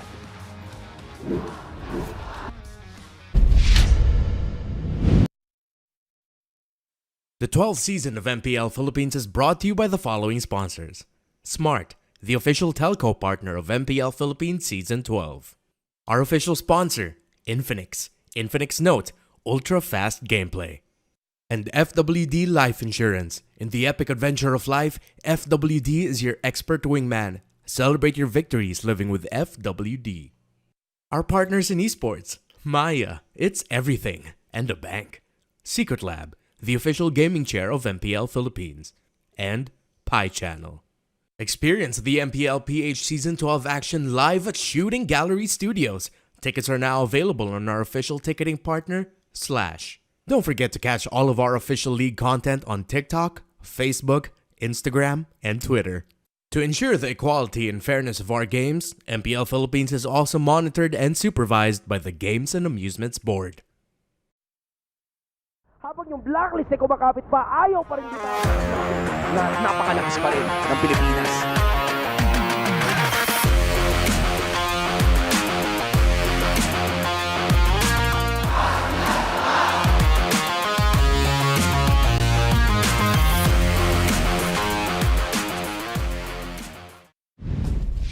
Sa mahabang kasaysayan ng Mobile Legends Bang Bang at MPL Philippines, ang dami na natin nakita mga unconventional picks. To be honest, medyo weird, pero pak na pak gumagana sila.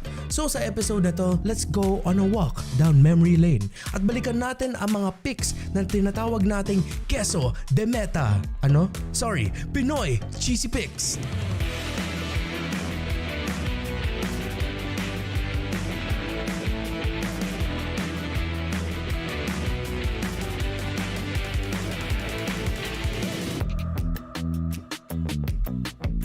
Ang mga epektibong cheese picks na ito ay nakabatay sa unorthodox picks na hindi inaasahan ng enemy team at kadalasang wala sa current meta para masurpresa ang kalaban at talunin ng mga ito. Una dito ay ang feeding Diggy strategy na ginamit noong Season 6. Tulad ng sinabi natin, ang strat na ito ay nakasalalay sa pagpick ng hero na Diggy. Ang kanyang passive skill na Young Again na nagbibigay sa kanya ng kakayahan na makagalaw sa loob ng map para pigilan na makapag-recall ang mga kalaban at maging untargetable kapag napatay ito ang dahilan kung bakit widely used ang strat na ito dati. Mga kaibigan, there is no wipeout! Nagbibigay ito ng vision sa kanyang mga kakampi para mas madaling madisrupt ang plano ng kalaban at sirain ang kanilang game plan. Next ay ang Faramis Bane Selena pick na ginawa ng Execration noong Season 7. Technically, isa itong push turret strat na ang tanging layunin ay i-pressure ang isang lane at basagin ang tore para ipanalo ang laban. Ang mga piyesa ng strat na ito ay si Bane na mayroong ultimate skill na kayang makadil ng malaking damage sa tore. Si Faramis na may cult altar na dating kayang mag-resurrect ng mga eliminated allied heroes. At Selena na may traps kung saan nagbibigay ng vision at pwedeng gamitin arrival point kung saan pwedeng mag-teleport ang mga kakampi para makasalisi at basagin ang mga tore at base ng kalaban. Ng Omega, and look at this! Nandun! Sa may taas! Sige! Last ay ang Kadita plus Johnson pick.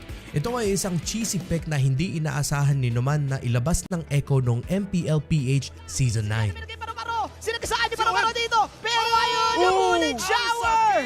Simple ngunit napaka-epektibo ang combo na ito. Isasakay lamang ni Johnson gamit ang kanyang ultimate skill na Rapid Touchdown si Kadita at susubukan na banggain ng mga enemy heroes para ma-stun at mas madaling ma-burst ito gamit ang Rough Waves ni Kadita na siguradong makaka one-hit delete sa mga marksmen, mages at support heroes ng kalaban. At dahil umiikot lagi si Johnson at kung sino man ang nakasakay sa kanya, nag-iisip ang mga kalaban nila kung saan ba sila pwede pumwesto dahil ang hirap tansyahin kung saan sila manggagaling. Iba't iba man ang mga cheesy picks na ito, hindi matatawaran ang effectivity ng mga ito to the point na binaban na ang mga heroes na susi sa mga strat na ito para hindi mai-execute ang ganitong playstyle. Dahil sa mga in-game tactics na ito, pinatunayan ng mga Pinoy teams na ang pagiging kakaiba ay susi para maging dominante sa MLBB scene.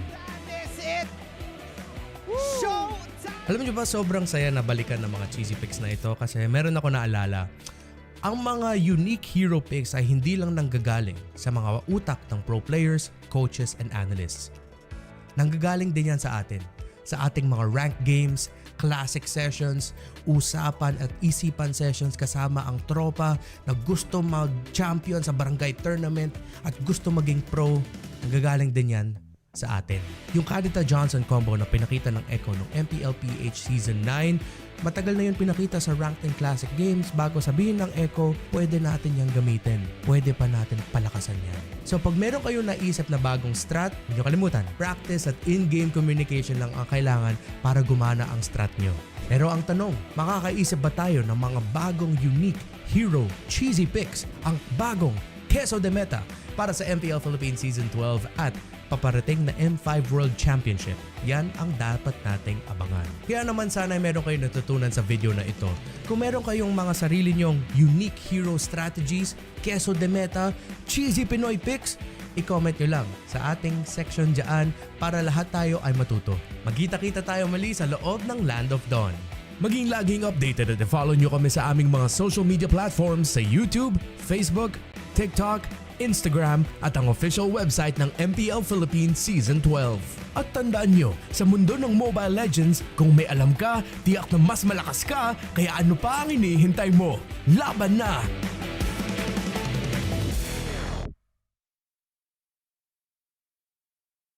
Isang gift box ang ipinadala para sa MLBB Anniversary. Somewhere in Manila, dalawang kupunan ang maglalaban. Ang Team Echos. So dito ang drop ng mystery gift box. Kailangan natin abangan sa tulay. Dapat, meron tayong tao both side. Ang problema, hindi lang tayong maghahanap. At ang Team Blacklist. Kayong dalawa, doon sa kabila. Time to hunt! At magsisimula na ang umaatikabong adventure ng mga malulupit na alamat.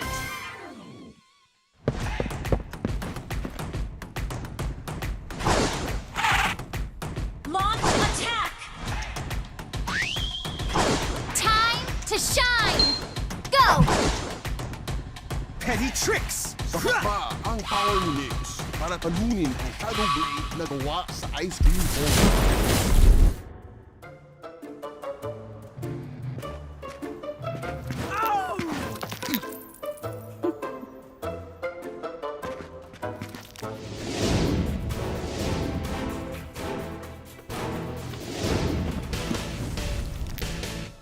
Feel the heat of the inferno! Naglalagablag na apoy! Isang pambihirang lakas ang pinamalas ni Sheer!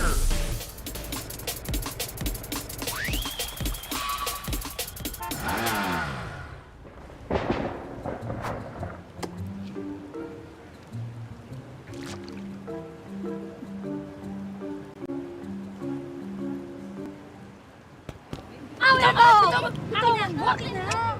Akin na! Ay, may ipit! Ay, may ipit!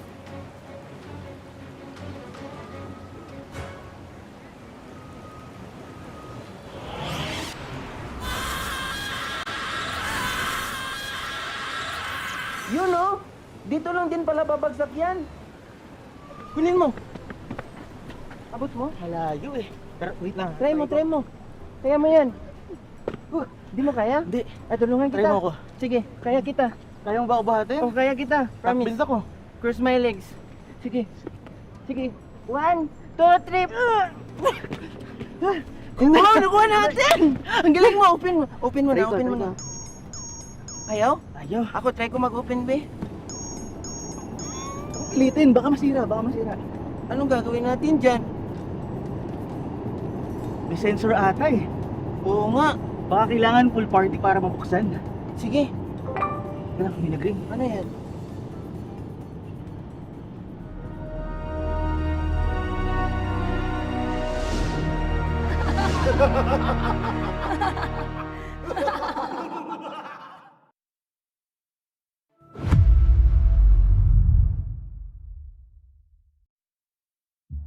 Ang nakaraan sa MLBB Anniversaya Floating Box.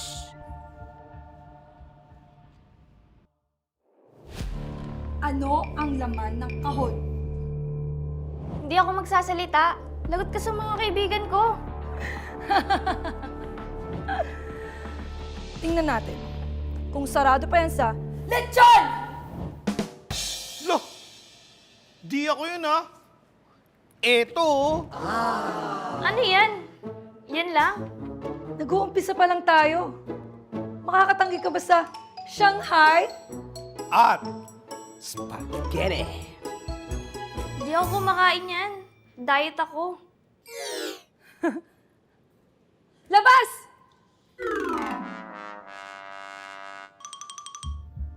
Alam ko, friends mo sila.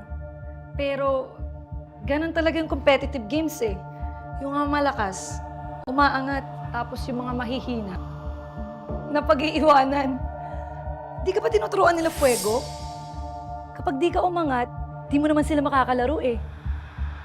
Di nila ako iiwan. Binalaan na kita. Bahala ka. Pasok! Itong mga food trip ba ang papasuko kay Nix? Wow! Mukbang. Delicious! Isusuko na kaya ni Nix ang mga kaibigan niya.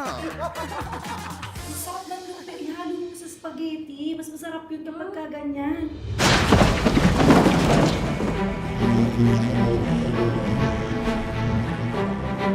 May pagkain na wala kami? Oo nga. Hindi man kayo nag-invite. Guys, din ako ni Ivan.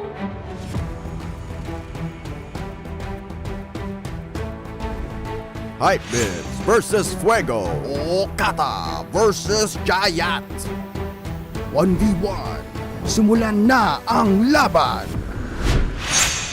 Bullseye! Ah! Haha! Bullseye!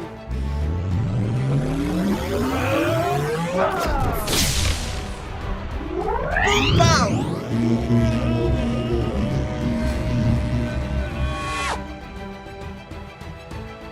It's time to hunt! Oblivion.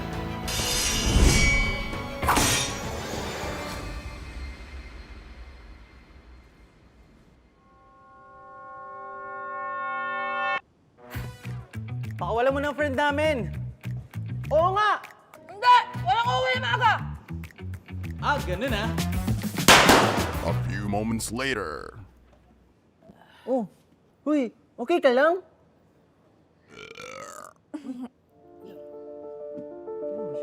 Celebrate together.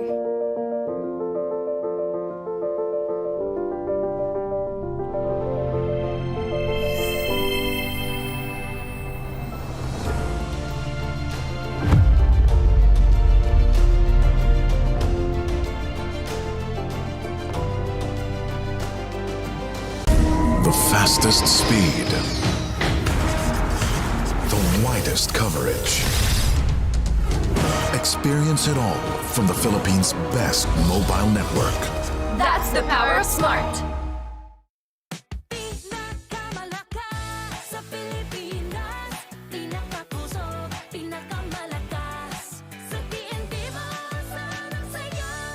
Lipat na sa TNT and register your SIM now.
Ako si Oscar Romero, ang IGN ko is Sumpak and ang gold lane ng Minana Ibos. Ako po si Lance Aaron Misa, ang IGN ko po Lansu, explain po ng Minana Ibos. Ako po si Mark Lawrence ng Kabigting, IGN po Bao.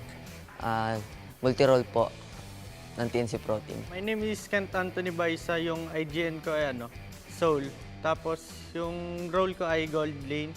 At ang pinasokan kong team ay RSD. My name is Cedric Gil Romero and IGN Yoshino from Mpl-Ph and as a tank roamer. Hi, I'm Jem Lanyuan of Onyx Philippines. IGN Jem, role X-Lane.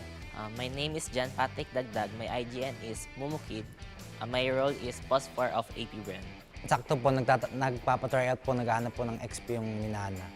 Pinatry out po ako ni Boss D. Yun, sabay naging okay naman po yung mga skill namin. Galing po ako sa isang amateur team and after 2 years po, galing po ako ng TNC MDL Season 1.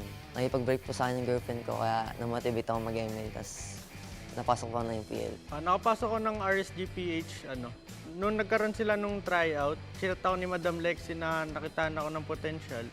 Sabay, pinapunta agad ako ng bootcamp para sa mga practice. Nanggaling po ako ng Euphoria MDL nung season 1. Bago po ako mapunta sa Onyx, nag-tryout po ako sa kanila and eventually nakapasok naman po. So yun, nag-start ako sa MDL Season 1 as Onyx Arsenals. Then nag-transition ako dito sa Mpl-Ph. Yung nag-post yung brand ng tryouts, nag-register ako. Tapos, nung nag-start po yung tryout, nakitaan ko ng potential ni Coach Daki. Ang masasabi ko sa pag-stay ko sa MNNE, boss, parang malaking improvements yung maitutulong nila sa akin. Ang experience ko po ngayon sa MNNE, boss, goods po sila, sabay solid po yung banding. Ang sarap po nila kasama. Yung experience ko sa RHGI, masaya kasi nakapag-practice kami ng 5-man. Masaya din kasi nakakabanding ko sila kahit papaano. So far naman po, marami akong natutunan as a tank since tatlo po kaming tank doon and nagtutulungan naman kami mag-grow as a team. So far, yung experience ko dito sa Onyx ay yun, maganda naman yung pakikitungo ng mga tao and then bago yung management, then bago din yung mga players. Tapos yun, maraming learnings. Yung experience ko po so far sa AP brand, okay naman po. Mababait naman po yung teammates, mapang-asar lang po madalas. Yung pinaka nang ibabaw na feeling nung nalaman kong makakalaro ako sa Season 12 is yung excitement. Parang nasa loob ko na yung pakikipag-compete sa maliliit man na tournaments hanggang sa malalaking tournaments. Masaya po. Nanggigigil po ako lalo ngayon, lalo na nakapasok po ako sa MPL. Gusto ko pong manalo talaga. Siyempre, sobrang saya kasi 6 years ko pong hinihintay makapasok ng MPL. Yung experience ko sa RHGI, masaya kasi nakapag-practice kami ng 5-man. Madali na lang yung laro, may comms kami, ganun. Parang mas nag-upgrade pa po since nagka-learnings po from MPL kasi nga po ibang league na nga po itong papasukan ngayon. May pressure kasing kasama eh. Kasi syempre yung nilaruan namin is hindi na MDL, maging MPL na. So, doble yung pressure, tapos yung mga expectations ng mga tao, pati nung kasama ko, mataas na rin. Pagkasayo po na MPL, di po siya nagsisink in lahat. Ang alam ko lang po talaga, ang tryout for MDL lang po. So, parang na-overwhelm. Kaya kong mag-adjust sa different teammates. Tulad ng if ever need namin ng utility, tanks. Team player po ako at bagay na bagay po yung playstyle ko sa kanila kasi setter po ako. Like Terisla, ganun. Yung matutulong ko po sa team ko is kaya ko po laruin ng role. Tsaka sa totoong buhay po, multi-role din po ako. Nag-aaral tsaka nag-ML po ako. Yung madadala kong bago sa RSGPH ay mas gagalingan ko at masigitan ko si Eman sa paglalaro para mapatunayan ko na hindi sayang yung pagkuha sa akin. Ang madadala ko po sa Onyx PhD season is yung game style ko na pabago-bago. Kumbaga hindi nila mababasa yung uniqueness na dadaling ko sa laro. Siguro yung madala kong this season sa Mpl-Ph is yung adaptability kung mabilis ako maka-adapt and then yung chemistry dun sa iba't ibang kasama ko. Yung playstyle ko po kasi aggressive na mahilig makipaglaban sa lane. To be honest, sir, wala akong team na parang ine-expect na parang pinanggigigilan. Parang lahat sila pantay-pantay sa akin. Walang mababa yung tingin ko, walang sobrang taas ang tingin ko sa team na to. Lahat sila para sa akin, gusto kong makipag-compete sa kanila. Sa darating po na season ngayon yung PL, gusto kong makalaban doon ay Blacklist. At si Edward po yung gusto kong makatapat kasi napakagaling po niya. Ang taas ng IQ sa game. Ang gusto ko pong makatapat is Blacklist kasi nandun si Aeon, best friend ko po. Tapos pangalawa naman ang Echo, si Sanford dahil dati ko pa siya nakakatapat. Gusto ko maglaban kami sa MPL. Gusto ko sana makalaban yung Omega, si Kelra. Kasi lagi ko siya nakakatapat sa RG.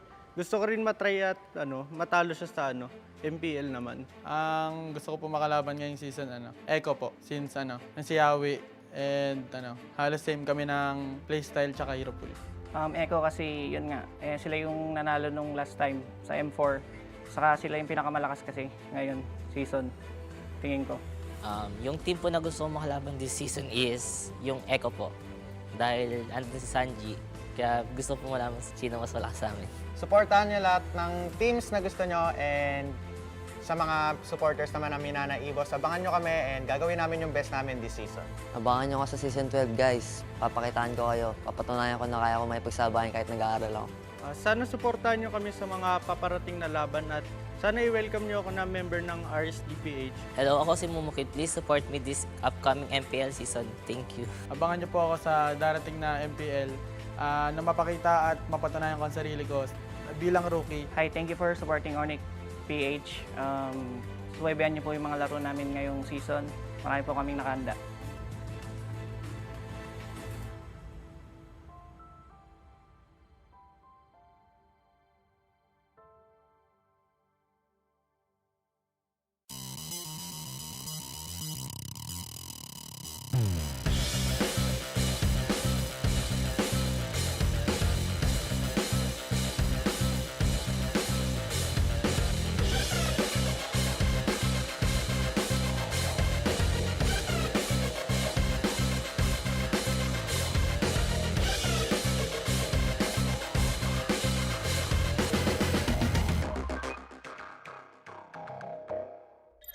I'm Ayon Usi po. IGN ko Ayon. Mid laner ng Blacklist International. I'm Kim De La Cruz. IGN ko po Kim Poy. Roamer ng Blacklist International. Ako nga po pala si Andro Flora. IGN ko po Andorio, ang jungler po ng Smart Omega. Ako nga pala si Ezekiel Cavilan. IGN ko Spidey. Ang role ko ay jungler. Ang team name ko ay Smart Omega. Ako si Brian Miles Santos. IGN ko is Spider Miles. Ang role ko naman is Roamer. Ako si John Marl Sebastian. IGN ko po Lord JM. Ang role ko po Turtle Lane. Si Haji, busy sa MPL. Then nag-looking for phosphors yung sila Coach Bon. Parang rinefer po ako, then nag-try out. Tapos yun, nakuha na po. Piniem po ako ni Coach Bon tsaka ni Haji na mag-tryout sa kanila. After nun, pinag-tryout ako sa bootcamp. After 1 week, kinuha na po nila ako. Nung una po, kinakontak po nila ako sa dati ko pong team sa amateur. Tapos nung nag-end na po yung contract ko sa dati ko pong amateur team, nag-tryout po ako ng jungler sa Smart Omega. So, nag-audition po ako sa TikTok. And then, nanalo po ako sa The Greatest Gamer Philippines. Tapos, kinontak po ako ng Smart Omega na makakapag-lab po ng pro scene sa MPL. Galing kaming MDL, tapos nag-champion kami ni Lord JM sa Just ML tournament. Kinabukasan, ginising kami ni Boss din na kukunin kami ng Minano. Siguro yung experience ko po sa Blacklist International, masaya naman po. Pero at the same time, nakakalungkot kasi malalayo kami sa family namin. Sobrang na-amaze po ako kasi sobrang disiplina po nung pangangalakad nung nila Coach Bon, nila Coach Dex. Nung una po, na kinakabahan po ako kasi makakasama ko veteran eh. Tapos nung natuloy-tuloy na po yung practice, kumbaga nasasabay ako na. Para sa amin, wala namang bago kasi same cycle lang yung nangyayari katulad sa team namin before. Yung para sa akin naman, onting adjustment lang na ganito pala yung cycle ng pro player at solid din yung band.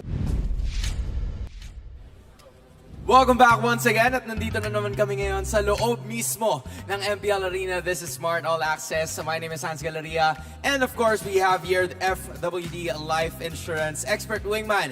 Ang shield na talaga makakatulong sa inyo. And we do have our beautiful and handsome people over here kasama natin together with our live audience. So, magpakilala naman kayo because I'm sure na excited ang lahat ng mga tao na namin kayo. So, please introduce yourself. I'm Roy Romel Ortega from Cavite. Alright, from Cavite. His name's Romel. Hi everyone, I'm Faith. Alright, hi Faith and hi Romel. And I'm sure na nandito kayo kasi meron kayong sinusuportahan na team. So, sabay na lang kayo. Okay, sabay na lang kayo. In 1, 2, 3, sino yung sinusuportahan yung team, okay? 1, 2, 3.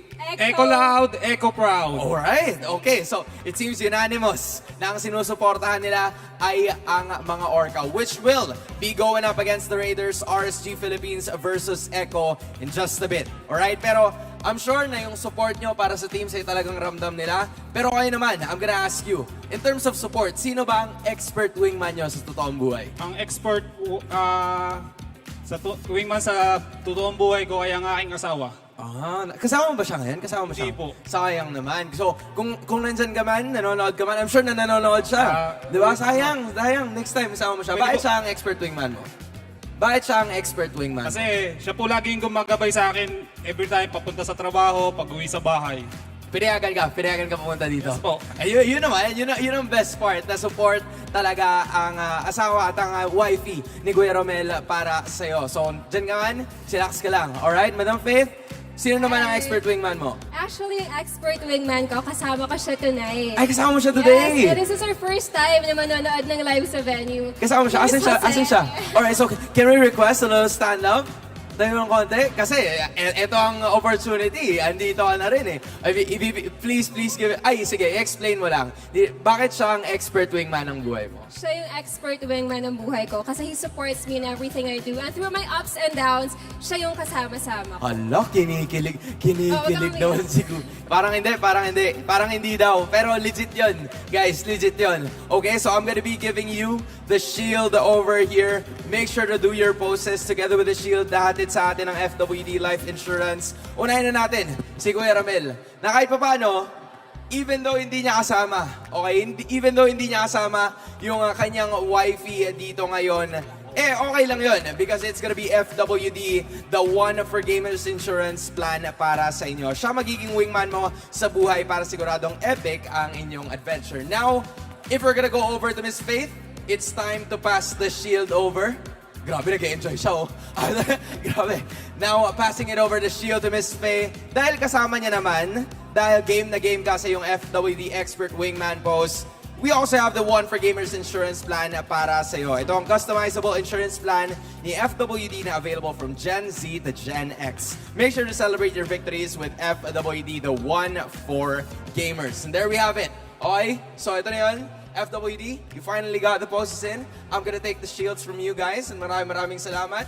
Hindi ko alam kung paano hawakan pero ibabalik ko na lang muna dito kasi intense sa magiging matchup yesterday. So, please give major shoutouts and magpasalamat din tayo sa FWD. Romel?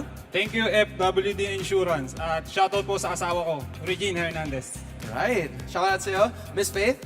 Hello to all my family and friends. Shout out kay Jose. And of course, you can follow me on my socials at DJFaye1075 and keep on wishing. Alright, maraming salamat, Miss Faith and Mr. Romel. Once again, this has been Smart All Access. I'm Hans Galeria and malapit na ang RSG Philippines kontra sa Echo, kaya wag na natin patagalin pa to.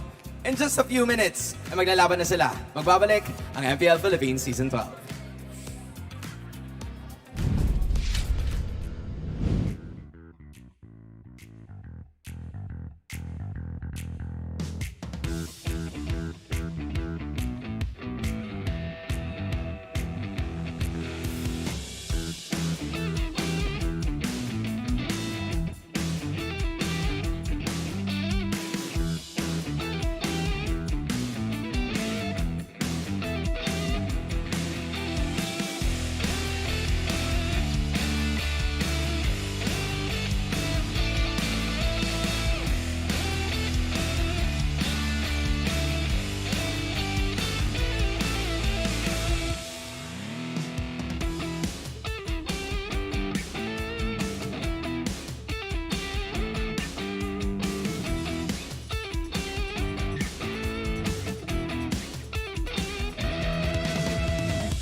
12th season of MPL Philippines is brought to you by the following sponsors. Smart, the official telco partner of MPL Philippines Season 12. Our official sponsor, Infinix. Infinix Note, ultra-fast gameplay. And FWD Life Insurance. In the epic adventure of life, FWD is your expert wingman. Celebrate your victories living with FWD.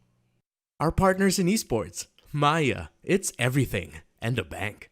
Secret Lab, the official gaming chair of MPL Philippines. And Pi Channel.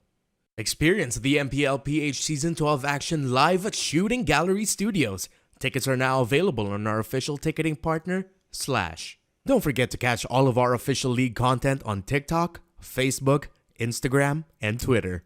To ensure the equality and fairness of our games, MPL Philippines is also monitored and supervised by the Games and Amusements Board. Habang yung blacklist ay kumakapit pa, ayaw pa rin na napakalakas pa rin ng Pilipinas.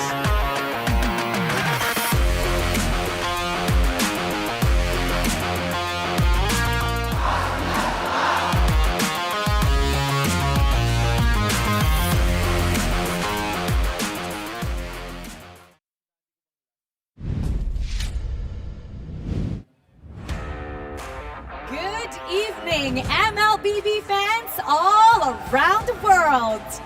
I'm Mara Aquino, and welcome back to MPL Philippines Season 12. The long-standing record of 11 games built by the agents is on the line as the Orcas will try to etch their name in the history books as the team with the longest streak. Standing in their way are the Mighty Raiders, looking to bounce back and strike hard as they try to be the first team to derail the surging Orcas. Ladies and gentlemen, this is RSG Philippines versus Echo. Let's get it on. Casters, paso. There's so much on the line. Momentum, a rivalry, history. Not gonna lie, this has the potential to be an instant classic. Welcome, Mabuhay, at your service. My name is Leo, here with Manjin Faldas and Midnight, and we're bringing you tonight's closer, RSGPH versus Echo. The main event for Sunday night primetime MLBB. Here we go. Look at this energy, bro. Yeah. Can you feel it? The We Bear Bro energy. It's us, We Bear Bros. It's me. Still us. The We Bear boy. You're a bro. You're a bro. Oh, You're a thank bro. you. Before we Okay, head on to the let's match, go. we would like to thank our official telco partner, Smart. Smart Gig Arena is open to all Smart and TNT subscribers, where you can join an array of arcade games and esports tournaments like MLBB and many more. To get started, they just have to create an account on gigaarena.smart using their Smart or TNT mobile numbers 237. Yeah, that's it. That's right. Yeah, that's right. If your number is Yeah. that, then use that. Yeah, also shout out to our partner in esports, Maya. Pay like a legend with Maya and Mpl-Ph. Score your own limited edition MLBB card exclusively available on Maya. All right, for those of you who don't know, this could possibly be the most important matchup in the career of the young GOAT, Carl TZ, and as lovingly dubbed by Midnight, the mechanic, Irad. Yeah, it's the battle of what we call the besties, the Magic Chess Masters. It all started back in April in MPL Season 10 playoffs. The debut of this kid, Irad, really penetrated the ego of Carl TZ. And you know what's crazy? The besties are having to fight in a very, very dangerous situation here because Echo, they're about to break or shatter, I would say, the streak of Blacklist International, the onseng laro bago matalo. Yep, as a wise man once said. Because prior to that, it was Bren Esports, then now AP Bren, from just last season with 9 matches won straight, and then TNC snuffing their flames out. And then in Season 8, it was Blacklist International, the most dominant team in the game. Watch this. You know that, right? I know that. But Echo now is on the brink of making a new record. If tonight they beat the Raiders, it's 12. And at the forefront of this historical event, it's history as we speak. I can hear the music now from a musical. It's history has its eyes on you, Echo. This will cement their victory the whole year. And here's what he said about Irad. This is the new development in their their bestie chronicles. He's my buddy. We play Magic Chess together. Irad, please give us the match. It's our achievement, please. I'll let you win at Magic Chess. Yeah, come on, like you are the obstacle, right? Echo. Oh, it's legit. And it's legit. It's legit. They play. Yeah. Who won though? Is it Carl? I don't play think Magic so. Chess. I'm sorry. I think so. This was 2 weeks ago or last week. Yeah. This was last week. This is proof. This is proof that they did play Magic Chess together. And what's funny is that Carl TZ is telling Irad to kind of like step away. Yeah. This is my achievement. Let me have it. Let me have it, and maybe we will give you the other games. Specifically, Magic Chess games. Magic Chess games. Because here, 2 weeks ago, it was Carl TZ who reigned supreme, who stood on top of all, well, the other 7 players in a Magic Chess game.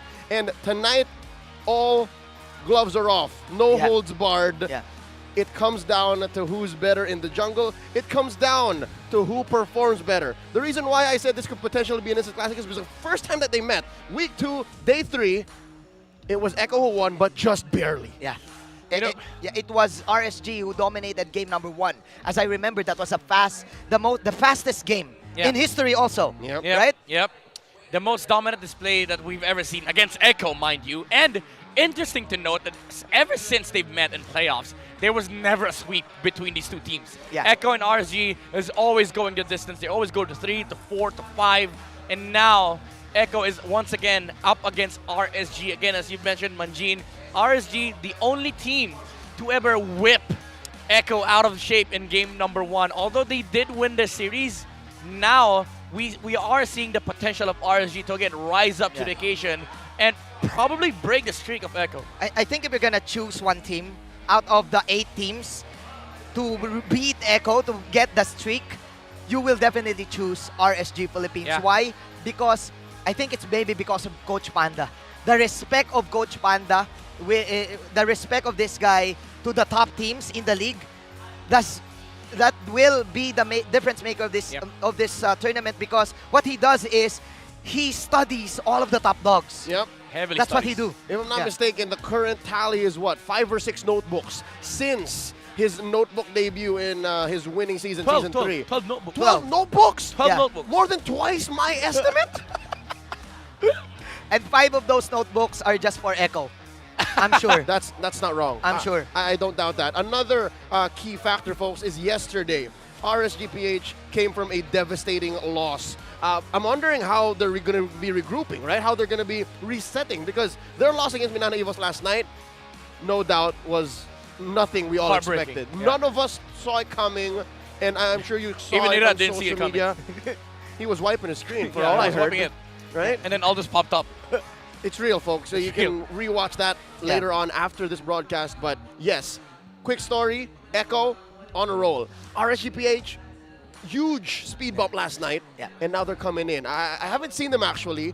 They are in their dugout as we speak. I wonder how they're looking. I wonder what their body language is like. I can sense the aura backstage. When I saw Light, he was in his zone. He was in this zone that you cannot ask him anything. He's just focused. Oh yeah, he's just focused. You know the kid, right? He's in a stare down mode. He's in stare down mode. He is in the Kira zone. He's in the tunnel. Yeah, He's in the tunnel. He's trying to look for the this. light. And he doesn't want to do the Aldous again. Yeah, for sure. For sure, I think David. even the fans don't want to do the Aldous again. But do keep in mind, there's a little quick trivia.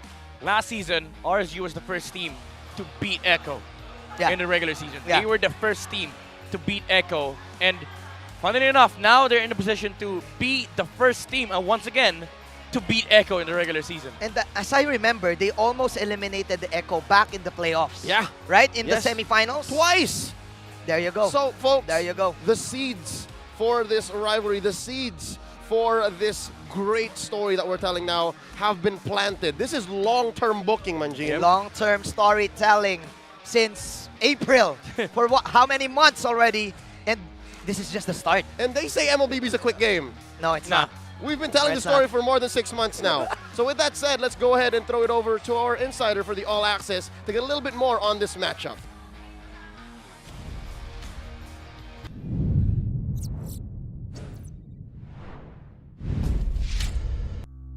Kitang-kita nyo yan! Kitang-kita nyo sa inyong screen Welcome to our Insider segment. Ako po si Reptar. Kasama natin dito si Irad.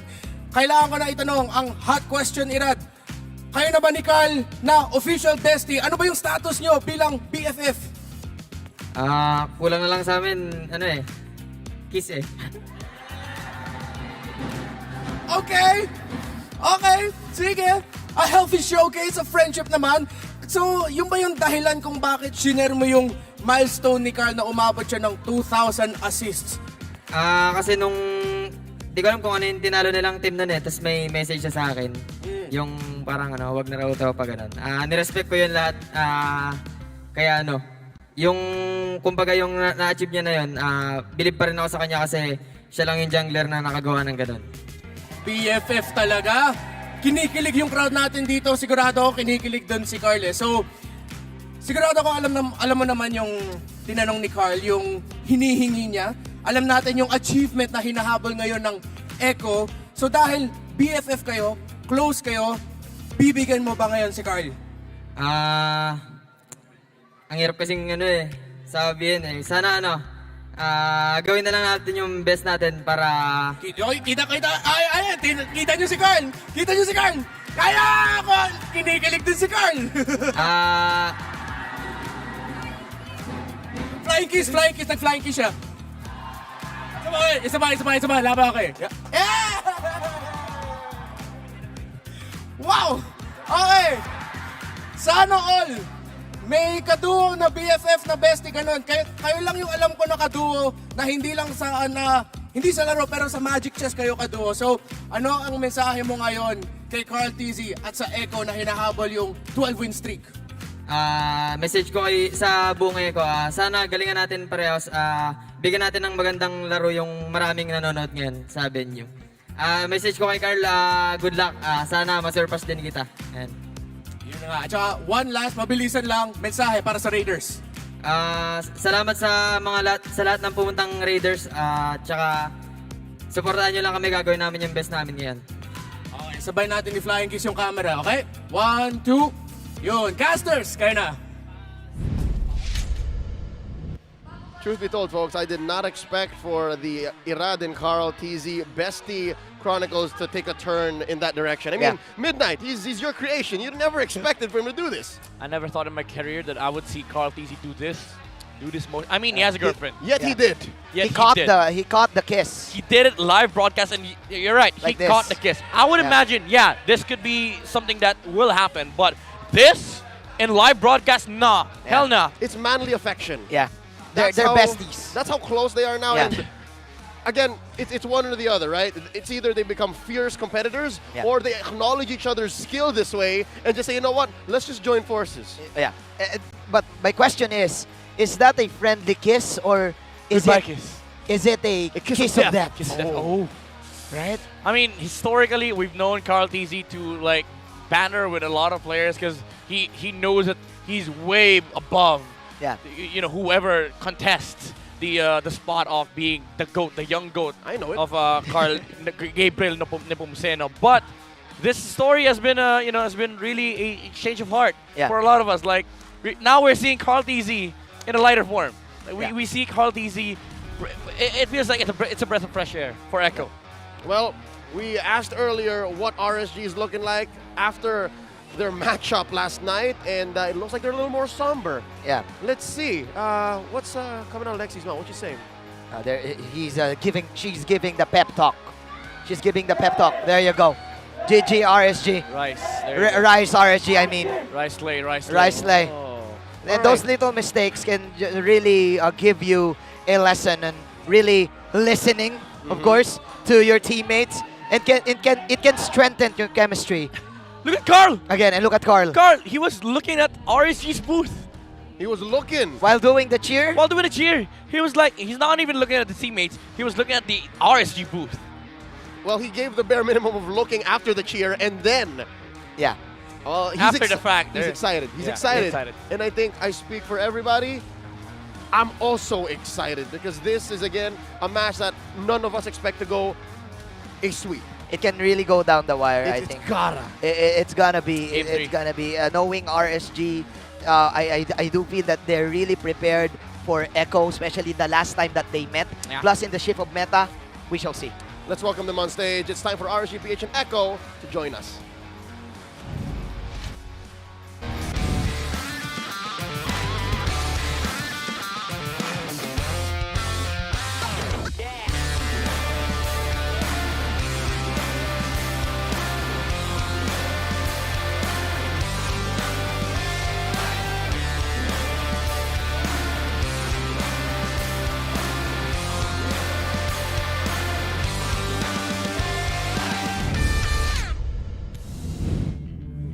When they stumble and fall, they rise and they slay. Reppin' Raiders International, this is RSG Philippines!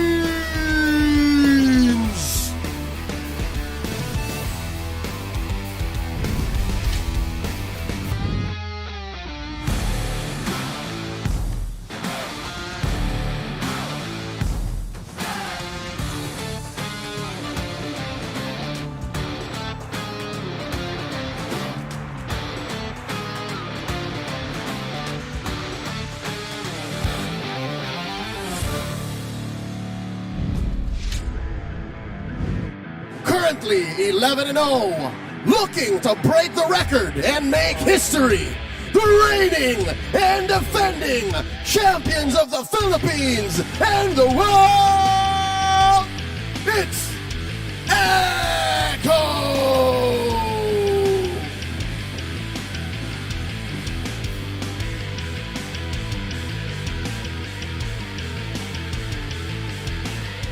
And their coaches, Coach Panda and Coach Tic Tac. Can the Raiders slay the Orcas? The streak is on the line in tonight's main event.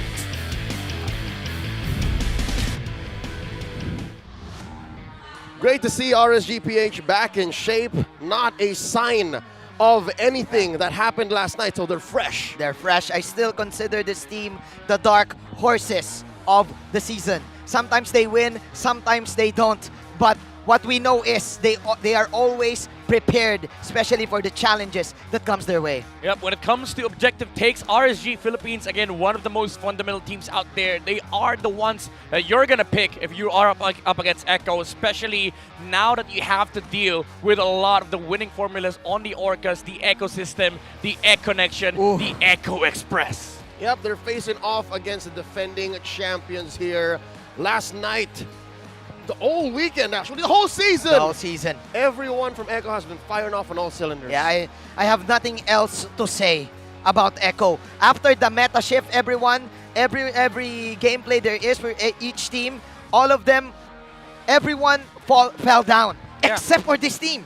It felt like Echo weren't really affected by the patch, even though countless of times we've discussed JP having to sort of like adjust to that support roam. But now we are seeing Echo be comfortable with JP utilizing the Mathildas, utilizing the Minotaurs. Yeah. It felt like Echo didn't care.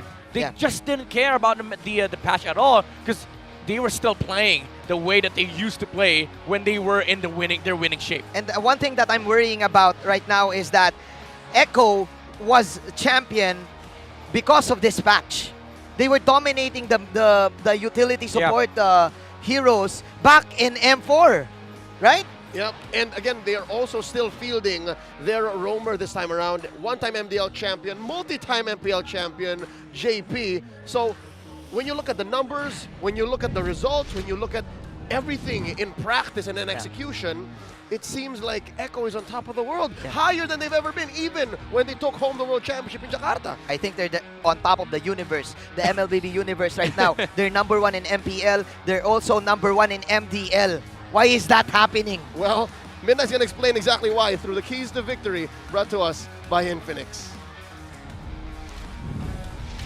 Well, there's definitely a lot of it in the line here for both sides. RSG and Echo needing to take a win away from each other. And to do that, they need to follow the keys to victory brought to us by Infinix Note Series ultra-fast gameplay. Now, for RSG Philippines, they have to help Irad, during the objective takes. We all know that Echo loves to switch up their gameplay. Sometimes they go for the Echo Express to make sure that they take down the jungler first before they actually take the Lord.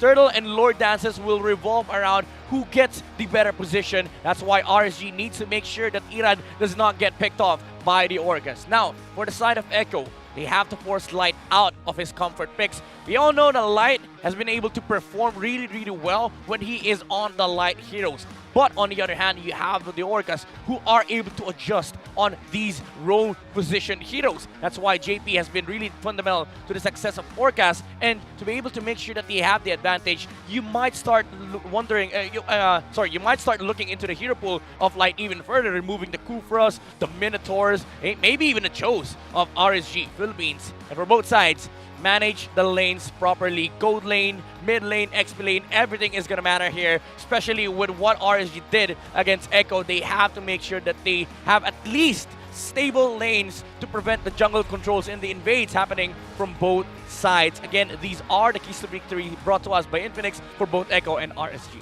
Hell, Echo's doing so well, they also have to watch out for another lane, the fast lane. If RSG can't stop Echo's snowball, then it's over. So how do you do all of those things all at the same time in the span of a best of 3? That's really hard. It's a really hard to answer question because I think Echo is just in a different level, especially in the draft. The what do you call it? The fast-paced draft, the blitz draft. The blitz draft. The blitz draft. Where they just pick heroes constantly. Yeah, constantly. But what I noticed about RSG is they like to play the playstyle of their opponents. They like to copy it, and they like to do it better. Just like what they did last time on game number 1, where they picked the highly objective type of lineup.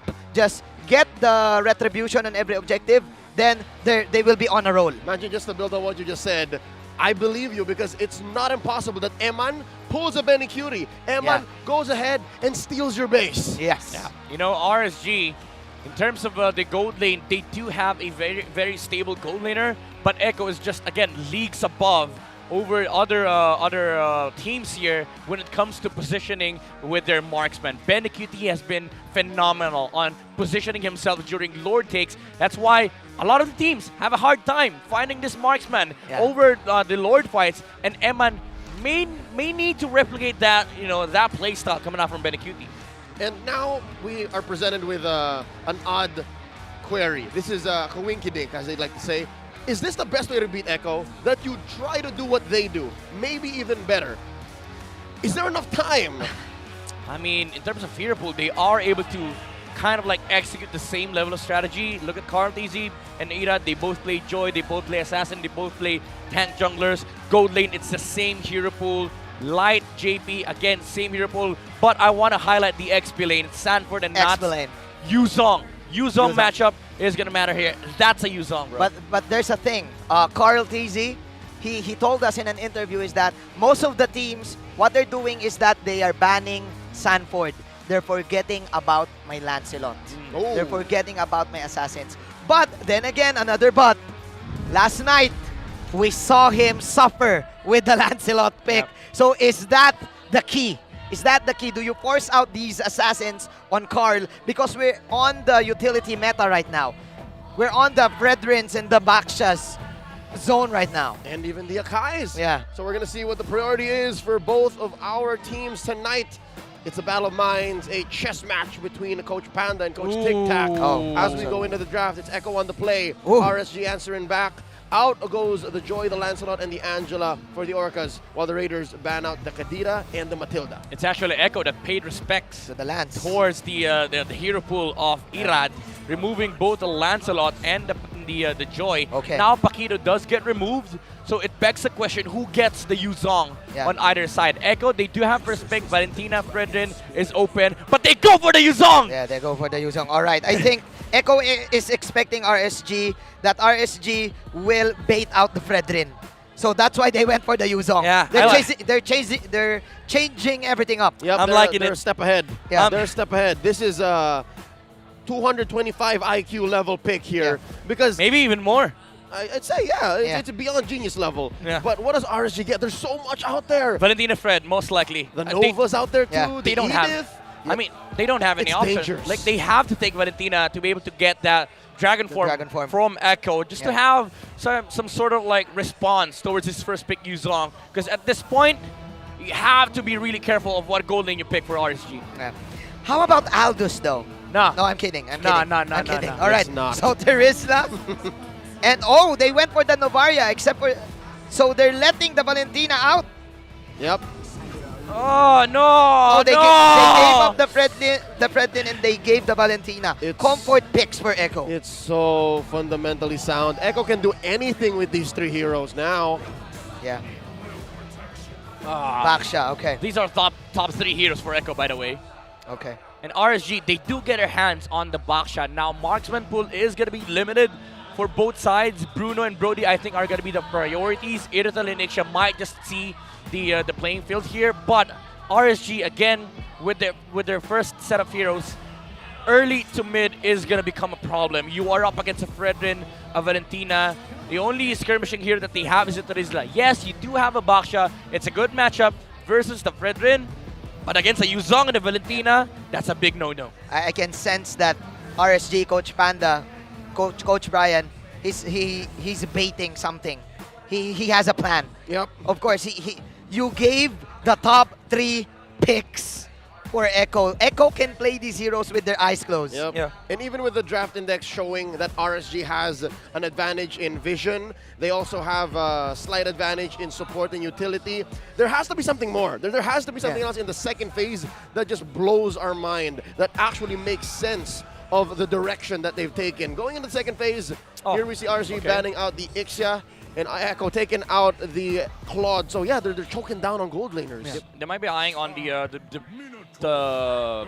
Brody pick for RSG, I would say. Either the Brody or the Bruno, just to be able to deal with the Yuzong and the Fredrin. But even then, if you look at into the hero pool of Benecuti, like he plays a lot. Even the Harriet sounds awesome here. Like it sounds good for Echo, because you are fighting into that mid-game spike wherein your team fight composition is just leagues above RSG. Yeah. All right, so now do we get a gold laner onto Eman? Is this the Brody that we're looking for? I'm suggesting the Beatrix. So you have the Nova Bea snipe combo for an option. And there you go. There's the Kaja. So the Beatrix will make sense. Yeah, I was about to say that if RSG does not pick Kaja here, JP will get his hands on it.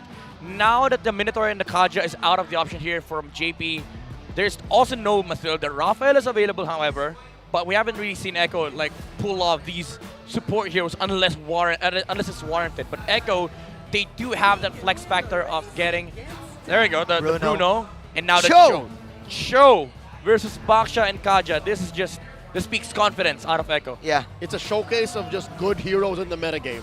It's a showcase. Nice. I'll allow it. Thank you. Nice. 3 out of 5. Good start, Manjin. Thank you. Now we're Welcome to the looking English broadcast. for one more hero. RSG, what's out there left? I'll go for the Bea. The Beatrix? Yeah, Bea is the safest Irrital choice. still open? I don't think it's good. Carry, okay. Because you need the burst. How can we forget? How can we forget? But is this the right engage, though? Is this the right way to do it? Carrying the Kaja, final look at the index with both lineups filled. Oh my. Look at the difference. God, just look at the difference, There's a right? huge difference. Again, you are...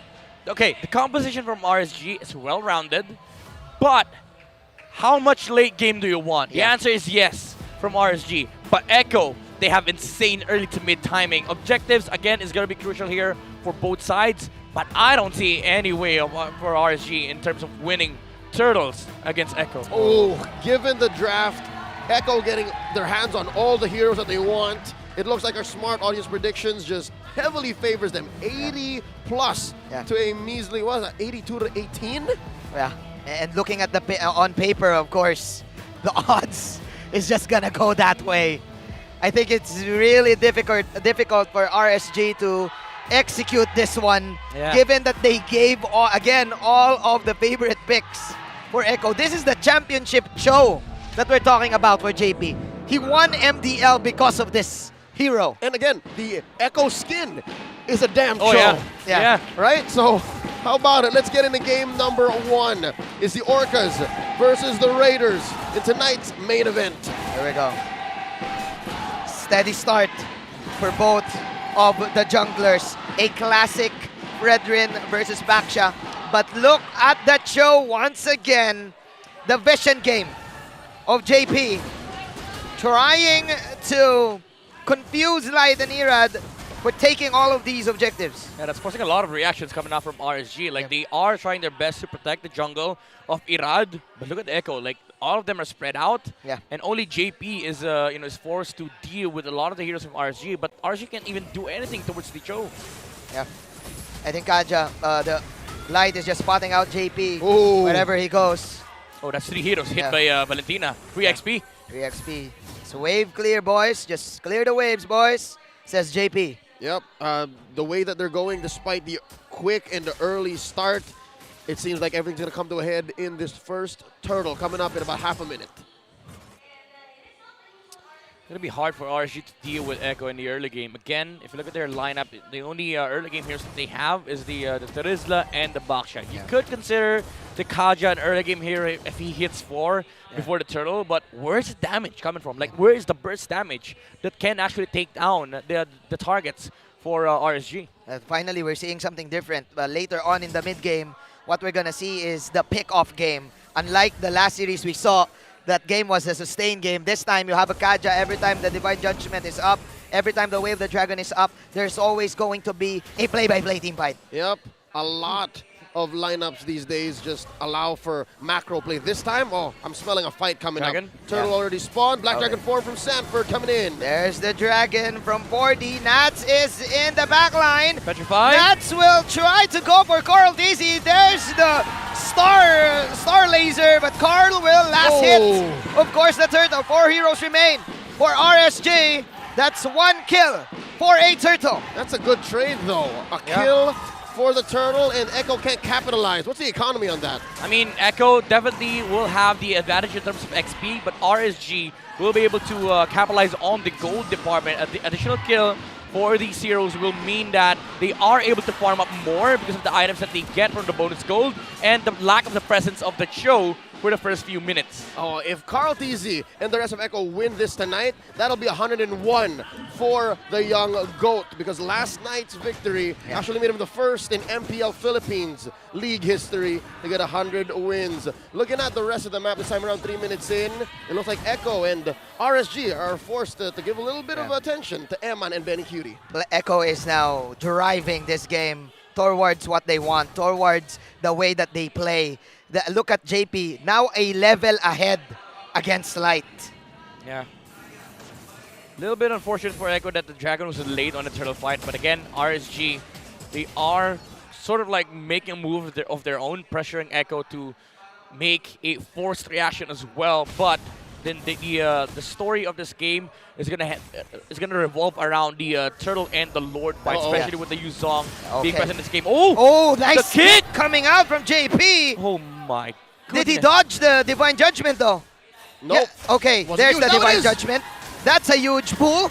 And that is a kill. Ammon securing that kill. Never count out the Raiders. I think they saw that from a mile away. And now it looks like it's Benny Cutie who's in trouble. There you go. Nice catch coming up from Irad, but then again, Benny Cutie is safe. There's the counter retaliation. Divine Judgment from Sanji. 4 heroes remain for the side of RSG as Benny Cutie will just throw off all of those fireballs to keep safe. And there is the turtle take for Echo. The distraction coming out from the Orcas in the bottom side.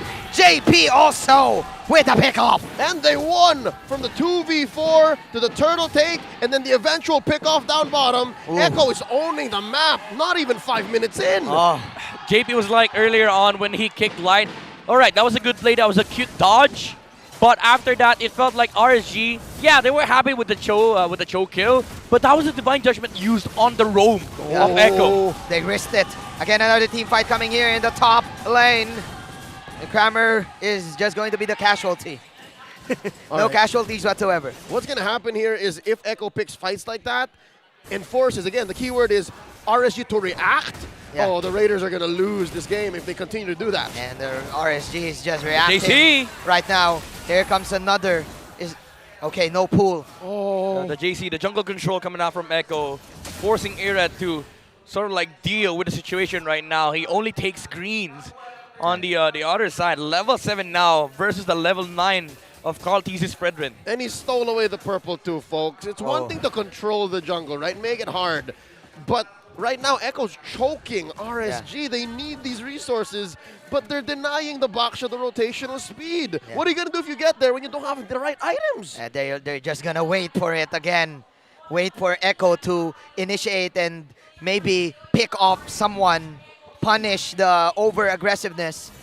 But then again, this is Echo we're talking about. I hate to say it, but they're owning the first 5 minutes again of the match. Well, again, the draft index does indicate that Echo has insane early to mid. However, they should not be content with this, Echo, because RSG, they do have late game. They do have ways of catching. They have poke. They have vision. Come the late game, it's going to be very difficult for Echo to fight into 5v5 engagements, but they still have a lot of time to work with. Ooh, here we go. Echo going for the pull. Turtle already up. Okay. River control belongs to was used. them. And there's a pull! Divine Judgment pull, plus, of course, the tower hits. Together with Irad, they will get 1 kill. Here comes the Phantom Zone onto Carl, but still, the young GOAT will get that retribution. Again, Irad going in front. Meanwhile, Carl also trying to get 3. Carl soaking all of the damage. Nats and company, they're trying to get this one.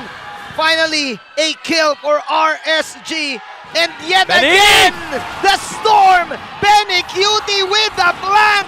Double kill for Mr. Benny Cutie. He's a force of nature. You never know where he is, what he's up to. Irad. Bottom, and now he's kicking balls in Irad's face. And they ain't stopping. Benny, it's not done yet. Benny ain't stopping. Eman trying his best. There's the kick, but Benny went too hard. Eman with the punish. Eman with the flicker out. And JP and the others will just retreat. Echo still on a roll. RSG trying to get something here. Okay, it won't hit. It's a darn shame that the Petrify and Sanford wasn't up, but for the Raiders, that is just what they needed to get a breather. Despite the back and forth, the forth and back, the rally here close to this river, close to this turtle pit. That's where the majority of the kills happened anyways. Echo have grown up to a lead of what? Approaching 2K. I mean, it was very sloppy by the Orcas. RSG played that fight well, but you see the strength, you see the firepower of what Echo has. The damage output coming out from the Bruno alone is enough to sort of like deal with the 4 heroes of RSG. Again, it was just unfortunate that Sanford wasn't really there. It was late with the Dragon form, and the Petrify was used prior to Benecutie joining that fight. So RSG, they are losing the fight, they're losing the skirmishes, but they're winning the macro battle. Yep, it's evident here. They were able to push the gold lane tier 1 down, and Echo's the one catching up. Their 2K gold lead now down to just 900, 800, and Benecutie's going to eventually get it, but that makes this Lord, now spawning about 5 seconds from now, closer to a 50-50. Yeah, would like to commend Eman also on that last skirmish. He kept his composure. He kept his composure, positioning himself right. Then JP, again, there's another fight. Okay, Aqua with the flicker dodge. JP got stunned. As Light will go for the Divine Judgment flicker combo. There's a big off coming out from RSG. There's a Black Dragon coming out from Sanford as well. Halfbelt is the Lord. Dragon Tail, Nats in front of everyone. Penalty zone from Sanji. Aqua is the main target of Echo this time. But Carl from the back. Appraiser's Wrath. Carl TZ setting up the kills for Echo, but Nats will equalize the fight. 2 for 2. Gold for gold, and then an XP for a mid laner. And just like that, we resume the dance. Echo back on the scene, looking for a pull. The ones who fell actually are just respawning now. Look at Benecutie catching up. Okay, Carl knows that Light is here. There's the kick. Dragon away of the Dragon. Shunpo out. Dragon Tail. Nats is too tanky for this. Nats, but Carl will try to get the ball. As Fireball will hit. Light is desperately trying to get out, but no. Here comes Eman. Here comes the retaliation. The true damage coming out from this carry is enough to punish Echo. Still, Echo leads by gold, but RSG, they will stand. They will not give up the Lord. Given everything that's happened in the past 2 minutes, it only really led to, deaths on both ends, plus the mid lane tier 1 getting pushed in. I think Echo, are forcing these trades. Yeah, they're forcing everything. I mean, as much as you want to say that Echo are winning the fights, these are still sloppy. The trades are favoring RSG. Eman just punished Benny Cutie with the flicker play because Benny wanted to take out Light. And now RSG, they are poised to sort of like deal with Echo now that the carry has enough items in his arsenal. Oh no, Look at with Light, that though. said, Okay. Lord slightly favored over to RSG. Down a third. Dragon. There's the vision. Oh! For getting the last hit on the Lord. Meanwhile, there's the burst down onto Light. Light is down. Eman, Phantom stepping out, using the Cyclone Eye to get out. But Iran is the only one left. Echo will punish them. That is a Lord for 2. It's a trademark turn from Echo. 2 kills for the Lord. It's no longer a fight, it's a brawl. This is a brawl. Echo turned that Lord into a bait, and they wanted to take out the heroes on the backlines of RSG. They wanted a 5v5 fight. Like Carl DZ, sure, he was still going for the 50-50 on the Lord, but everybody on the side of Echo were focused on doing the team fight versus RSG. And now they make quick work of it, even stealing away Iran's purple. Nasty. So the young goat now looking to make up for lost time. 15. A lot of the engages, a lot of the scrappy fights that happened in the mid game, they're now paying for, and now they're just making up for it. About 1,000 gold ahead here, approaching the 12-minute mark. Echo need to make up for it. They still have that mid lane advantage, though. Goodness, how many times do you see a Fredrin stand at the top of the damage dealt leaderboard? 35k from the young goat. This Fredrin has been really phenomenal for Echo. He has this killer instinct in his vein. Remember, he is the core back in Season 2. He is the assassin back when he was a part of Bren Esports. Now using the Fredrin. Masterful performance coming out from Carl TZ with his pick. He's a Lancelot in Fredrin's clothing. Yes, That's of what's course. happening here. That's true. That's true. Don't let the 116 fool He's a king ya. with an armor. Yeah.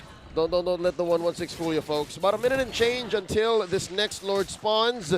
We're looking at Echo controlling the map again because of the scrappy trades, because of surrendering the Lord over to RSG for those trades, for those exchanges. They have to work a little better to wave clear. Yeah. I mean, RSG, as much as they want, like, push out the waves, it's going to be hard to do that because there's always that jump coming out from Echo and the chase coming that could come out from the Black Dragon form. But what RSG has is, again, the vision game. Like, around these objectives, around the split pushes, RSG will always have the advantage. That's why we saw Light able to get the catch and latch onto the Bruno before because of the vision being provided by Aqua. So that is the thing that Echo has to be worried about. Like, where is the vision coming out from RSG? Where do we actually position? Where do we actually fight? Because in front of the Lords, it's tough to deal with RSG, especially with a lot of the Ashel recalls just, you know, being shut out by Aqua, and of course the Ashel Echo on the side of RSG. And that's why Benny has 3 deaths too many. Yeah. It's the difference between true vision and just the fact that I know they're here, kick them balls in their faces. So with that said, as we approach the mid game here, for sure, this next Lord spawning in just about 5 seconds, it has to be more finesse. It has to be cleaner for Echo to engage on, is because we're approaching the point where if RSG punishes you, those 2 for Lord trades won't be worth it anymore. But these are the type of games that it's always a slobber knocker every time there's a team fight. It's 10-8 in 14 minutes, and you have to give it up to RSG for keeping everything still at 1K. For Echo. That's right. It's very hard to do that against a team like this. Now, Astro Echo thrown out. Lord Dance engaged. Half out for the Lord. Carl TZ with the pull. Nats keeping their eyes on him. The bush control, though, from Light. Look at this flank. Look at Light. Hitting in the shadow. Hiding in the shadows, I mean. All right, Light. Going in for the flank. Oh, but the dodge! Flicker coming out from Sanji. And there you go. The kick from JP. Carl! And there's the punish. Carl will take the Lord as Light. JP will take down Light.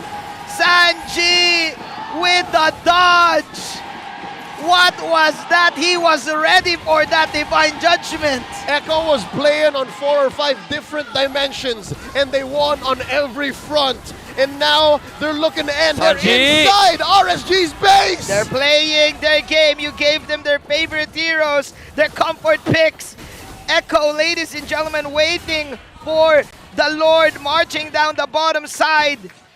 Is the end near, though? This is what we mentioned. Like, you saw how deep RSG went in to find the Bruno, but you saw how far back Benny Cutie was. He was standing in the middle lane, and Lai was like, "Okay, Valentina, you're gonna have to win. You're gonna have to make do." But RSG couldn't even find it, as Sanji was able to pull his hands off the trigger at the right time. Okay, there's the engagement. Black Dragon form. There's the Astro Echo Aqua trying to make something out of the Astro Echo, and there's the recall. RSG will stand their ground and defend. It's crucial that both of these teams know how deep they can go and how much they can afford to lose. And in that defense, it's clear that Echo was not committing. Yeah. And I think that's a good call. Sitting at 6K ahead, 16 minutes in, it's clear that RSG still have the vision game. And it's a good thing that they have a Novaria. It's a good thing that they have a carry. Yep. Because as soon as they start leaving their base, you never know if it's safe. Yeah. You know, like the Taylor Swift song goes, never out of the woods. Okay, we have a Swifty here. Yeah. All right. I like her old one. Again, look at where Benny Cutie is. Very far away from where the team fight was. Carl TZ, 2.9. First skill retry, secures the lure for Echo. And meanwhile, Sanji able to dodge the Divine Judgment away from the Kaja. Just masterful performance coming out from Echo. Echo's so damn good at team fights. Yeah. It's really they're chaotic. Echo. They're Echo, so. It's really chaotic. That team fight was so chaotic. I don't even know what to look at anymore. Talk about how teams have amazing target acquisition. They had multiple target acquisitions. It's hard for RSG, honestly, because the way you start fights is with a single target acquisition. It's the Divine Judgment. Yeah. Even though you might say that the penalty zone would be the kit that they need to engage fights, who are you gonna latch onto? Yeah. Like all the front lines that you see, they are the targets for the penalty zone. You don't even see Benny QT. Yeah, but again, this is a familiar territory for RSG. They've been here. They're used to this. They won games with this type of lead that Echo has. From 1K, it's now 6K. Still, I can feel the heart. You need to feel the heart of the cards, Joey. It's like Yugi talking to RSG. Yugi talking to RSG that you can still do this. But one crucial, one important Divine Judgment is the key. But they're staring down the barrel of a big black dragon form, man. It's not easy. You can't find Exodia when Sanford's in your face. Yes, Echo. for sure. Now, For sure. Now starting the poll, let's dance. Carl Teasy says, Irad spotted by JP. Lord here, at less than half health. This is the same situation we were in about 5 minutes ago. Look at how far off Benny QT is once again. Very hard to find for RSG. They need to get vision onto this Bruno. There's a conceal. Carl with the taunt. Carl will miss the taunt. Aqua also popping the Astro. They see Benny. Okay, They see they Benny. saw Benny. There's the dragon.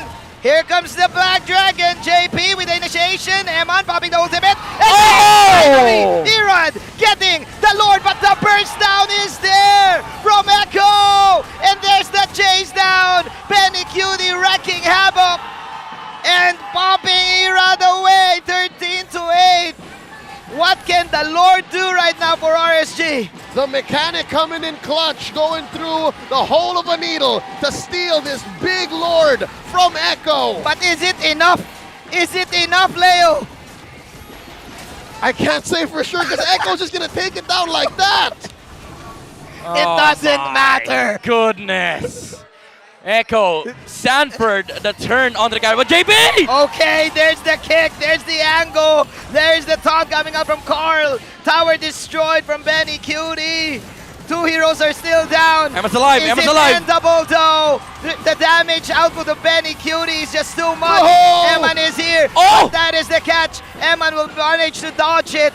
Echo will retreat. This is the defense. Oh, the chase, the RSG, chase. They want to chase. Here comes Ira. They see me rolling. They hate it. Coming in for Sanji. Sanji will fall down. Nice last hit coming out from Aqua. Benny, but there's the Benny. retaliation play. Benny Cutie free hitting. Oh! Free hitting everyone. RSG will take 2 down and still will defend. We are going to wait for yet another Lord. Irad barely gets away by the skin of his teeth, and the trades resume. It's like we're looking at the same old 8-minute game. Now at 20, Echo 5K ahead. Oh my goodness, the turns. RSG. They got the Lord, even though they lost Eman because of Sanford using the Petrify onto the carry instead of the Baksha. Again, that's steal. They're in a rush. They want to get this purple. All right. Carl, Okay, Carl! Look at the burst. Okay, that's a passive. Immortality pop. JP with the save. They stole the purple though. Yeah, there goes the shred coming out from the carry. Okay. Now it's hard for Echo to actually do frontline defense against RSG. There is that Malefic Roar, the Corrosion Sight with the slows, and also the C Halberd, the anti-regen coming out from Eman. This will hurt.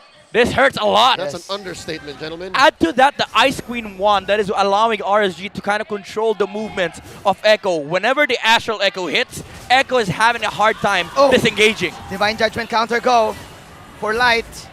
Immortality is still online. Oh, that's a dragon form. Oh no, it's a dragon for a pull. And here's the thing, they didn't 20 see seconds away, they didn't see. They did not see. There's no vision on that. But 20 seconds from now, about Lord will spawn one more time. This could be the game-ending Lord. 10 seconds. They do not know that Sanford does not have ult. Yeah. Oh, they have to that was a tracking. crucial cancel by Sanford, by the way. Yep. If RSG saw that, they would have pulled. They would have pushed after the pull. Yeah. And the long lane control by Nats here, leaving that wave on down bottom. They saw JP. Irad says, let's dance. Carl Easy looking for the pull. Lord still at neutral. Eman? Okay, they saw Eman too. This is so deep. Yeah. This is so deep. It's going to be a hard flank here. But they don't know where Benny Cutie is. Again, they don't know. Yeah. Benny Cutie hiding in the bushes. Oh, Carl Easy get knocked stop. This is not a corner you want to be in. Oh, this is such a good position from Light. He can conceal from this angle. Yeah. Maybe catch Shanji, right? But look at Benny Cutie's position. Oh, JP! So far away. But those are the true damage outputs from Eman. You need to respect the passive, bro. You need to respect the passive. Here's the dragon coming up from Sanford. Will target out Eman. Petrify Dragon Tail. Eman trying his best to get away. Penalty zone from Sanji. Eman Phantom stepping out. He buys the immortality. Is it enough to survive? There's the taunt of Razor's Wrath. Eman, no, he won't survive. Still, Echo will take down the gold lane. But look at the other side of the map. Benny Cutie trying to survive. Nats and Irad. Carl Easy running away. Here comes Irad with a rollout. Let's roll out. Chasing Carl. Chasing Benny. Carl Easy trying to do the life steal. Benny Cutie falling low. He has the immortality. But I don't know what's happening right now because in the other side of the map, there's still not too much going on. Then again, Benny Cutie falls low. Benny Cutie will die. Across different fronts, it's RSG's turn to show us the 4D. Oh my G! Multi-front fight. And they are now locked in inside Echo's door. This is a bloodbath for RSG, now finally having the lead. They can now go for the Lord this time and maybe end this. This is huge. RSG can get their hands on the Lord. It's free. There's still a lot of minions in their base though. Permanent damage dealt by Echo. Midnight, how can Echo bounce back? I mean, they are sort of like bouncing back right now, but RSG, they have to wait. They have to wait for the perfect opportunity. Carl TZ is still here. Carl has the retry. Irad also. Light will zone out Carl. RSG. Eman is present in the vicinity. Eman goes for the ultimate. Dragon form. Here comes the Dragon Lord. They're targeting the carry. Oh! Get the retry. It is no other than the mechanic. Eman also trying to run away, but Echo will just force it out. It's still RSG. RSG getting the Lord and will punish Echo for trying to engage. Echo running away. There's the vision. The slows coming in. Killing spree for the mechanic. Irad. JP barely gets away and RSG gonna lean hard on it. There's a Lord marching down through bot. And on multiple fronts, Echo is reeling. Echo is hurting right now. Ultra late game for RSG. This might be it. We're mere moments away from a canon event, folks. Oh, they don't see Benny. Benny Cutie holding this bush. 3 defenders against 5. Okay, Benny Cutie Eman! from the back, targeting Eman. Benny Cutie, the fireball. Oh! It's not gonna be enough. Eman with the phantom step dodge. The gambit fails. And what was that? RSG pulling off a comeback, taking game 1. This winning moment is brought to you by our official sponsor, FWD Life Insurance. Oh my. Oh my God. You cannot say anything else after that bloodbath between RSG and Echo. I mean, it really did came down to the wire. Even Benecutie with that last play, but the dodge from the Phantom Step into the flicker to the bush. All right, safe to say, even in the very last moments where everything was dire, Echo was playing like they had things to, like they could afford it. Yeah. But they couldn't. The truth be told, they couldn't. They were trading as if their respawn timers were at 20, 30 seconds, but no. They disrespected RSG's composure. RSG, again, they have a lot of games that went this way. And I don't know, man. I'm lost for words. Mind blown. All right. In Season 12 fashion, every time Echo loses Game 1, they snap into what some would call beast mode, god mode, and take 2 and 3. But here, after this, it was clear. They got a draft that they were comfortable with. They were doing everything right up until they weren't. Yeah. This time it's different. It's scary. It's different, right? Because this time they were winning. Oh, Midnight, we'll leave it up to you to explain exactly what happened here in game number 1. I mean, I'll try my best because it was a very, very intense match between Echo and RSG Philippines. Again, game number 1. Shout out to Manjin, by the way. Game number 1, it felt like Echo were the ones in control. Actually, they were the ones in control from early to mid to sort of like a late game in the late Lord fights. But again, the way that RSG's lineup works is that if you get the catch, if you slow them down enough, you're gonna be able to latch onto the target and you're gonna be able to pick them off. And they picked them off. They did. As this guy right here on RSG Philippines focused down on targeting the main heroes on the side of Echo with the Kaja, the Divine Judgment plays onto Carl TZ, onto Sanford, making sure that he peels for Eman to make sure that the carry is going to be able to live for another fight. It was just crazy to see that RSG was able to pull this off against Echo. Now we're going to be looking into the highlights of this game wherein we constantly saw RSG trading against Echo in the early parts of this game, even during the mid-game. But come to the later stages of where the Echo lineup really works, like the damage is already there. RSG is finding it hard to fend off the damage output of the Bruno. It came down to whoever tanks the most damage in the front line, but nobody could actually survive the damage output coming out from the balls of Benecutie. But again, the sloppiness came through from Echo, especially with this flicker play from Benecutie, which was heavily punished by Aman. And there were a lot of plays that Echo did that got punished by RSG heavily. And this was very specific, but Irad was able to steal a Lord away from Echo, even though this was that team fight wherein Sanford got the good initiation, the good jump onto Eman, but he was able to flicker out. Carl DZ getting the Lord for the for the second time is what allowed Echo to have again the control on the late game. But RSG holding Eman on this carry, making sure that he stays alive. Irad even steals the Lord. Sanford tried to turn for the carry kill, but it wasn't really enough because they didn't have the tools to end that game. As the Baksha was also respawning when they got inside the base, and Eman was also respawning. And again, they got heavily punished by RSG. And it came down to the point where the gold didn't matter.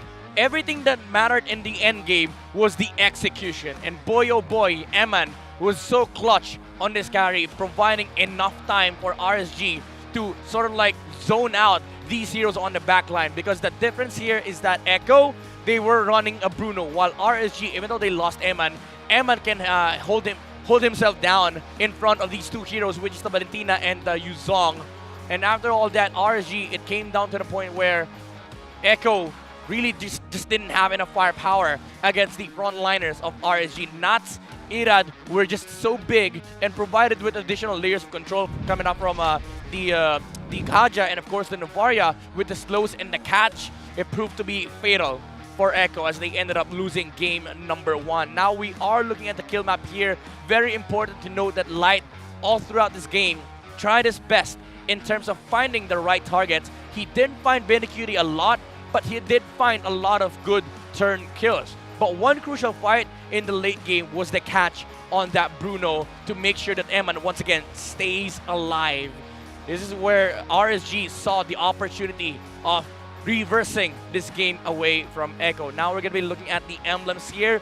A lot of quantum charges, a lot of the Impure Rages, and I want to point out Irad with the Impure Rage on the Baksha. It's really awkward to see a Baksha rock the Impure Rage, but it's mostly for jungle clear speed and of course additional damage dealt. Even with pure tank items, he's able to output damage with the Tortoise Point Suns, constantly triggering the passive damage of the Impure Rage. And this is where the difference came in during the late game. In front of a carry, whatever you build, the passive is gonna go through. So even if Sanford and Sanji do their best in terms of dealing with the carry, they're not gonna be able to outlast the team fight versus RSG, because the Baksha, on the other hand, if he goes in front of Benecutie, the damage output is going to be heavily reduced because of the fact that the Antique Keras reduces the damage output of the Bruno, and add to that the blade armor. That's why Benecutie could not fight into the Baksha and the Terizla in the late game, while RSG we're just having to sort of like guarantee the safety of the carry. If Eman survives in the team fight, they're good. Echo, even if Benecutie survives, it's not enough because again, the damage is not the same compared to RSG in the end game, and we saw that when Eman was in front of the Bruno, where he took them down and ended up taking game number 1 away from Echo's hands. My good man Robert, I don't think Echo was even thinking if Benecutie should survive, because multiple times in game 1 they were just throwing Benny at RSG more than they should, more than they're used to. I'm not sure if they played with their food though, but then again, I have no words to describe this type of match. I am losing my English already. And this early? Yeah, this early, and I tried to refill it because the upcoming matches for sure will be more intense. Of course, with that type of match. Well, this went past 20, and again, there were some moments where both teams were uncharacteristic, but it's RSG who snapped back and said, you know what? This is how we play. We'll punish what you're doing.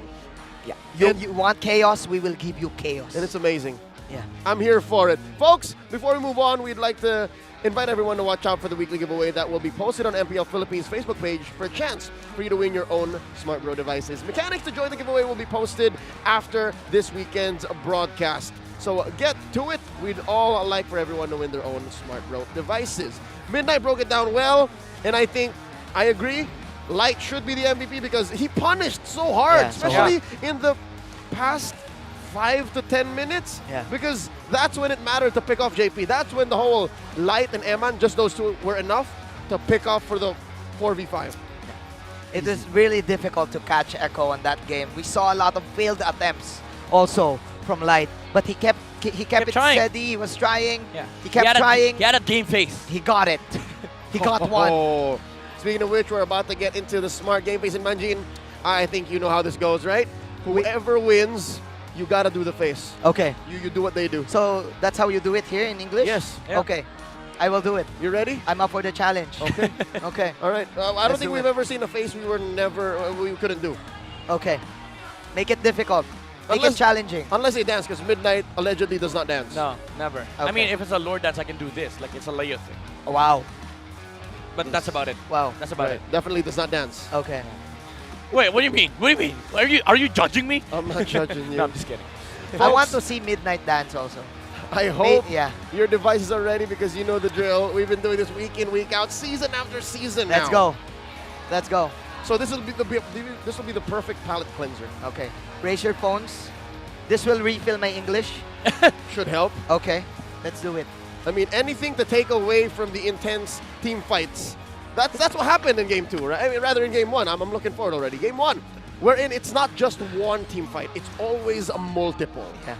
And it's always like a very confusing team fight if it's Echo. It's always multiple targets. That's right. Very chaotic. Who's gonna be who's attacking who? I could have sworn Manjin was looking at my monitor too. Yeah. While he was just casting. I was looking at Midnight's. Remember Exactly. the Yes. rap battle, right? Like where Manjin Volume used to 3. cast with, the volume 3. Yeah. He casted like this. That's what he was doing earlier, folks. Yeah, he was looking at 3 different monitors. And I can't believe that the observer can follow all of it. Props to the observer of the game. Props to you. Our observers, our game directors, the people who work in the back. Yes. They've been doing this for years, and they're the best in the business. So, come on, if you're able to keep up with Echo and RSG the way that they did tonight, then you end up with people like Coach Dap of Omega Neos. Oh, yes, of course. Yeah, Coach Dap of Omega Neos, close to the top of the leaderboards for MPL Philippines Season 2. Yep. The reason why he's so good at the game is because he came from that background. Yeah, he knows. Yeah, he knows.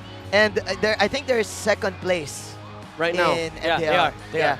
Contenders for the playoffs. championship. Yeah. Yep. It's amazing. Folks, Okay. here we are with the aforementioned Smart Game Face of the Day. Let's do it. MPL Arena be the next Smart Game Face of the Day winner. Just flash the hashtag PowerSmart on your devices in the green background.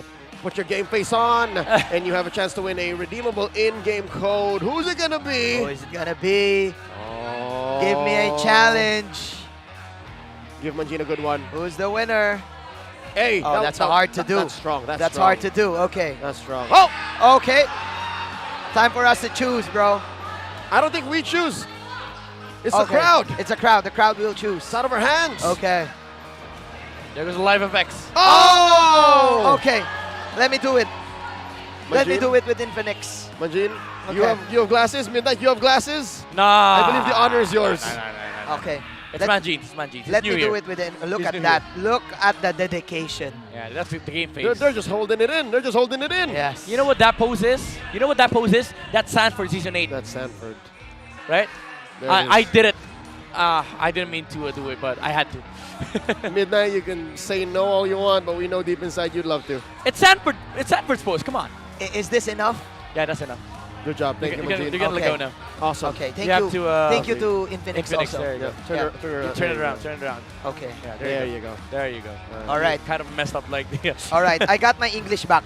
I think. Good. Good. Yeah, it's good. Kinda Let's help. do it. Whoa! Okay. Whoa. Okay. Even the It's a lights. refill. It's a refill. Yeah. Even We're the good. lights are confused. The lightsmen are Yeah, confused. because light went out Because- of the building and he got in again. We're okay, folks. I saw light outside though. Oh, yeah? They're talking about the game, and he's still in the zone. He's Still in the zone. He's in the zone. He's just... Like this. He was talking to I blinked. to Soul. Damn. He was talking to Soul. I blink. See, it's second nature to blink. But when Light does it, he's just... Stare down. The stare down. Well, you were saying earlier that they were staring down at the barrel of a gun. That's right. And Yeah. you have a light who does not blink. No. He's the Medusa He does not of, blink. Care. of RSG. And he doesn't saw the care. light. Yep. Like Yeah. that one opportune moment wherein he can land the divine judgment onto the Yeah, just Bruno, give me one. Just give me Frederick, one, right? The It Yuzong. doesn't matter. They played it to the point where any target that Light hits the Divine Judgment on is a game changer, Yeah. is a table turner, is a needle mover for RSG. Yeah.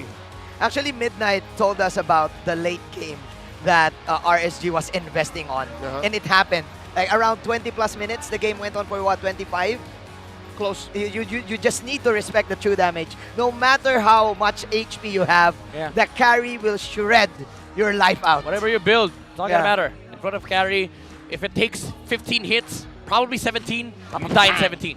Well, that's just a force multiplier and an exponential in MLBB. So maybe carry becomes a key pickup for Echo going into Commodity, game 2. Right? It should... What is that? What's that? It's a carry. Is that a wax in, wax out? Oh, It's a yeah, carry ult. I thought it was It's a- wax. I'm Or, sorry. or like if you're younger, right? Jacket on, jacket off for Karate Kid. Hey! Wax in, wax out. No, jacket on, jacket off. Okay. Jacket on, jacket off. Okay. Folks, let's go ahead to our insider. Real quick palate cleanser before we get back into game 2.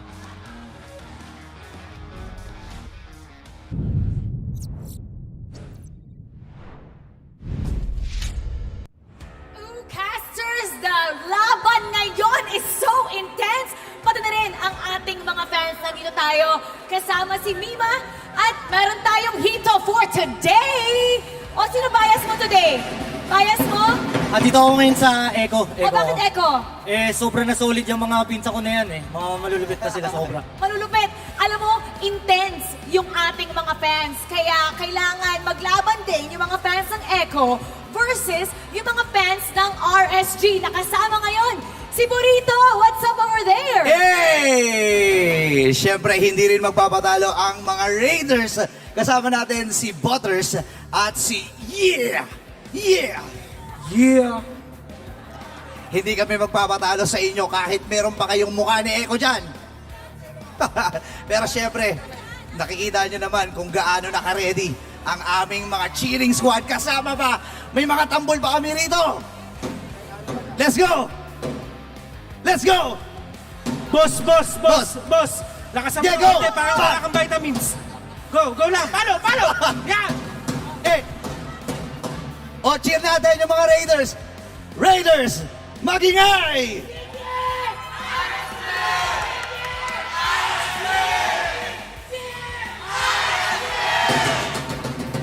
Mara, magpapatalo ba kayo dyan? Okay. Akala namin may konting lag yung tambol nyo eh. Nako, feeling namin mas malakas dito yung fans ng Echo. In fact, nandito ang aming Lancelot. Mima, what do we have? Meron tayo ngayon, cheer number 1.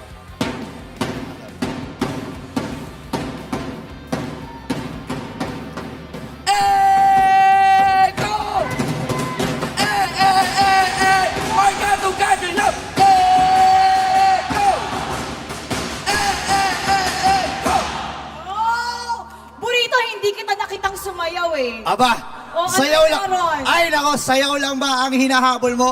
Halika rito. Sumayaw tayo. Yeah, okay. Habang nag-cheer, ha? Raiders, let's go! Let's go, Raiders! Let's go! Let's go, Raiders! Let's go! Let's go, Raiders! Let's go! Nakita mo yung galaw na yon? Anti-silos yun! Grabe yung mga galaw. Akala ko gaganon-ganon pa eh. Pero again, nakita nyo naman kung gaano ka-intense ang aming mga cheers dito. Siye pa lang yan. Paano pag sumayaw si Butters? Di ba? Di ba? Butters!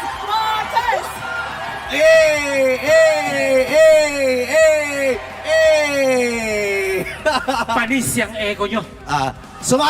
Sumasayaw ba yung kabila? Hindi ko ba nakikita sumayaw si Mara? Sumayaw na ba si Mara?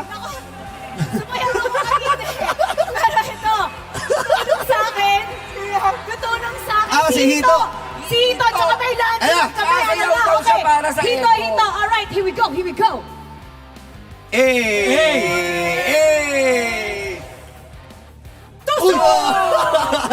Ano na? Mima, take it! ECHO! Let's go, Echo! Laban, Echo! ECHO! Echo! Isang banat naman. Ano yun? Ulitin mo ulit yung tawa mo? Ano na? Ano na, Burrito? Wait. Isa pa. Wait, kailangan namin bumawi. Kailangan ng malupit na tawa. Let's go. Nasamid pa yan. Pero, kaya pa ba, boss? Kaya pa ba? Okay. Ano gusto mo sabihin sa mga fans ng Echo? Actually, kailangan mas friendly tayo. Kaya nga, mag-besties kaming team na yan eh. So, good luck and keep up the hype. Keep it friendly. Yeah. Wala bang flying kiss dyan? Flying kiss ka kay Mima.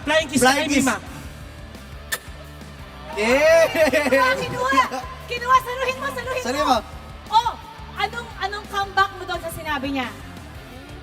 Hindi, magharap sana ako kasi magbibigay ako ng respeto kasi nag-import pa sila ng isang member ng Salbakuta!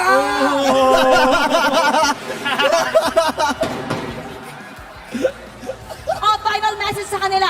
Go. Huwag kayong mag-alala dahil nandito na si Mima. Humiyaw lahat tayo sama-sama. Huwag ka nang humilit at wag ilang ipilit dahil sa match na to, Echo lang ang ning babawi. May rap. Alright! We're having so much fun in here kaya dapat talaga nandito kayo sa MPL Arena live na live para manood ng ating mga bakbakan. And speaking of, magsisimula na ang ating next game kaya balik na tayo sa ating mga casters. Pasok! I can't get over it. Mima Dar said, let's show respect, and then goes ahead and calls one of RSG's fans a member of the Filipino rap group Salbakuta. Well, at least he caught the kiss. But he did. Well, he didn't receive Where? it. Where did she put it? In his pocket. Kept it for a rainy day? No, it's still in her hands. Yeah. Like she received it. And like this. She wrapped. And she she wrapped. opened her hands. Yeah. So it's on the floor now. But it's a great refresher. It's good. It's a good. You have your English it's revealed. good. Yeah, I think so. More than. Yeah, More maybe. than. I'm getting ready because I think the game will be more intense this time. It has to be. It has to be. Echo is put in a corner. Echo is put in a situation that they're not used to. This is foreign territory for the Orcas right now. Yeah. Given that a lot of the Game 1 losses that they've had in Season 12 were mess around and find out gameplay. Yeah. Right? They drafted spotty. They played weird. But here they gave their all. They got a good draft. This is the best draft they've had in months. Yeah, and they still lost. It's the first time that a team came back from that deficit. What? 8K? 6K? Huge. Approaching Huge 10. deficit, approaching 10. Yeah. This victory will shake things up in the standings also if RSG gets this. What gets me, however, is I'm going to ask you a question. When was the last time you saw Sanford lose on a Yuzong? I can't remember. I think it was last year. It was last year. This was the first. Yeah. It took that long. And if I remember, last season, RSG were the first ones who defeated Echo. Yeah. Back when H2 was the jungler. Yeah, first half. First half, right? 'Cause Echo was piling on a streak. Yeah. RSG ended it. We're digging deep, folks. We're digging deep. Let's get into the game. The draft has begun. It's Echo on the play. RSG answering back. Another The Yuzong. first Again. pick is Yuzhong. Same draft as game number 1, but they're iterating. Yeah, it tells you that this variation on both sides, both of them have prepared for this. Like RSG, they know that this Yuzong will slip through. Because game number 1, it might have been like a surprise for the Raiders, but game number 2, Brian is intentionally letting that Yuzong slip through. Now the question is, will they take the Valentina? They will, I think. It's the same. You don't fix what's not broken, right? So. But they took Navaria game 1. You know what? Yeah. I think the Navarre is better. For them. Maybe. For them, Because again, they won. Novaria Teresa, right? Yeah, Navaria First two Teresa. picks. Not the Valentina. How do they stay ahead of the curve? I think we'll find out in the second phase. For now, I think they're... That's how. Okay, that's Frederick Navaria. There you go. I told you all the Navaria was A mix of both. I thought you said Novaria earlier. You were referring to Valentina. Blitz draft! Blitz Oh, draft! here you go. Yeah. The preparation from Tic Tac and Trevor. I heard this from Carl TZ back in M4. Back where the meta is the utility junglers. He has only 2 heroes. Fred. Give me the Fred, give me the Akai. Yep. Or the Lambs. If not, okay, let's go for the Lance. Yep. Both those heroes, I play pretty similar to him. Midnight would know. Yes. Yeah, that's true. It's true. I am a living proof. I am a walking receipt that Leo does, does what he does. In the realm of ranked games. Back into the draft, how does RSG close it up? Look at the win rate on Yu Zhong through Sanford. Because of the last game in Season 12. Yep. Oh, Took a Terizla hit. once Terizla again pick. from Nat. So this is again an Same. intentional pick Yeah. from both sides. They are really focusing on that Terizla versus Yuzong matchup. Now, second phase. This time around, the difference between these two teams is that RSG, they might be looking into banning out the Bruno, Yeah. while Echo might be looking into getting that carry for themselves. Yeah, I think you ban the carry right now if you're RSG. That's true. You don't want the carry against a Fredrin and the Terizla. I mean, they could pick it up, but Yeah. it's a hard choice to make. Like RSG, even though they won carry with game number 1, it's not like a confident pick for MN. So I feel like they have to adjust when it comes to the gold lane, but they are sticking with the Ixia and the Claude ban from both sides. RSG were the ones to take out the Ixia. Claude was removed by Echo. Again, carry, Bruno, Brody, these heroes, they still exist in the Land of Dawn. I think the carry is great for Echo, so I just want RSG to ban it right now. It can reach the Novaria also. Yep. With the speed it has. But let's see. Again, we saw earlier in Game 1, even with the, better kit on RSG. Okay. If it comes down to it, the carry can burst down and find the Navaria via concealed play from JP. So yeah, they're letting the carry through. All right, RSG might be forced to pick the carry now because if they don't, Benekito will get his hands on it. Exactly. But if you get carry now, you are susceptible to those Harrods, to those Beatrix. Because Beatrix and Cho is still open. Kaja is still open, by the way. So I think RSG, they are going with the carry. Beatrix and Kaja would be possible for Echo. Not unless they want to go with something different, but they go back to the old ways of Echo. Beatrix, maybe the Kaja, or maybe the Cho even. One or the other. Kaja, there you go. It's the pull. You go Kufra here for RSG. Yeah. Either that or you go something like a Minotaur. I think Kufra is good. The two of those, Kufra and the Minotaur, are stops. The Cho is the more active pick. There's an Edith, by the way. Oh, it's open. We haven't seen Edith in a while. But I doubt that they will pick it. I think Kufra is the best way. Minotaur, Kufra, Edith. Those are the top three picks for RSG. Unless they want to go support. In which case, Rafaela sounds awesome because movement speed is gonna gonna benefit RSG like a lot versus Akai and Yuzong. Oh, Coach Brian, Coach Theo, they're taking a while here. They go Edith. Edith, okay, good call, Midnight. I mean, it's like the only choice you have. Like it's the best routes. If you think about how RSG wants to play this, Edith does engage into Echo. Kufra is going to punish the Kaja a lot. Rafaela will provide the early sustain for RSG, so they didn't have like a lot of choice for the last pick. But again, considering all things for the side of RSG, they are still holding that carry, which propelled them to a Game 1 victory. Which sends a clear message to Echo. They have to end quick. Yep. They can't play as no messing around. Yeah, as Minji said, they can't play with their food. Yeah. You get from point A to point B, straight line. Yeah, just finish it off quickly, make it clean. Do it simple. Just be simple with it, right? Let's see. Again, another draft, another comfort pick draft. Yeah. For Echo. And looking at the index, again, Echo. Early to mid, very dominating lineup for their side. They just have to execute, not flawlessly, but at the very best, a clean early to mid performance. Let's get into it, folks. Game number 2. Possible decider here, because RSGPH is at match point. The streak of Echo is on the line. The Brethren against the Akai. The besties. Using the utility junglers here. Level 2 for Carl. JP though, with his Kaja. Well, they're double laning, folks. Yeah, double laning. Getting all of those XPs. Again, Sanji with an astounding Valentina pick as earlier. Oh, ladies and gentlemen, quick headline before any more action breaks out. Kusei and MP the King.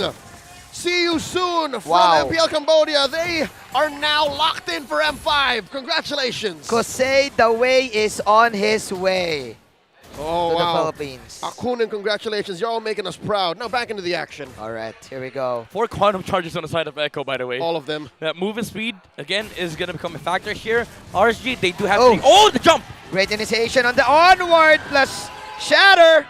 First blood again for RSG. This is what I was mentioning earlier. Like the jumps coming off from RSG, it is going to become a problem here for Echo if they don't deal with it. Because the thing with Edith, the thing that separates him from Kaja is that he is enabled up to level 3. Kaja is not Kaja to level 4. Yeah, you need to wait for it, right?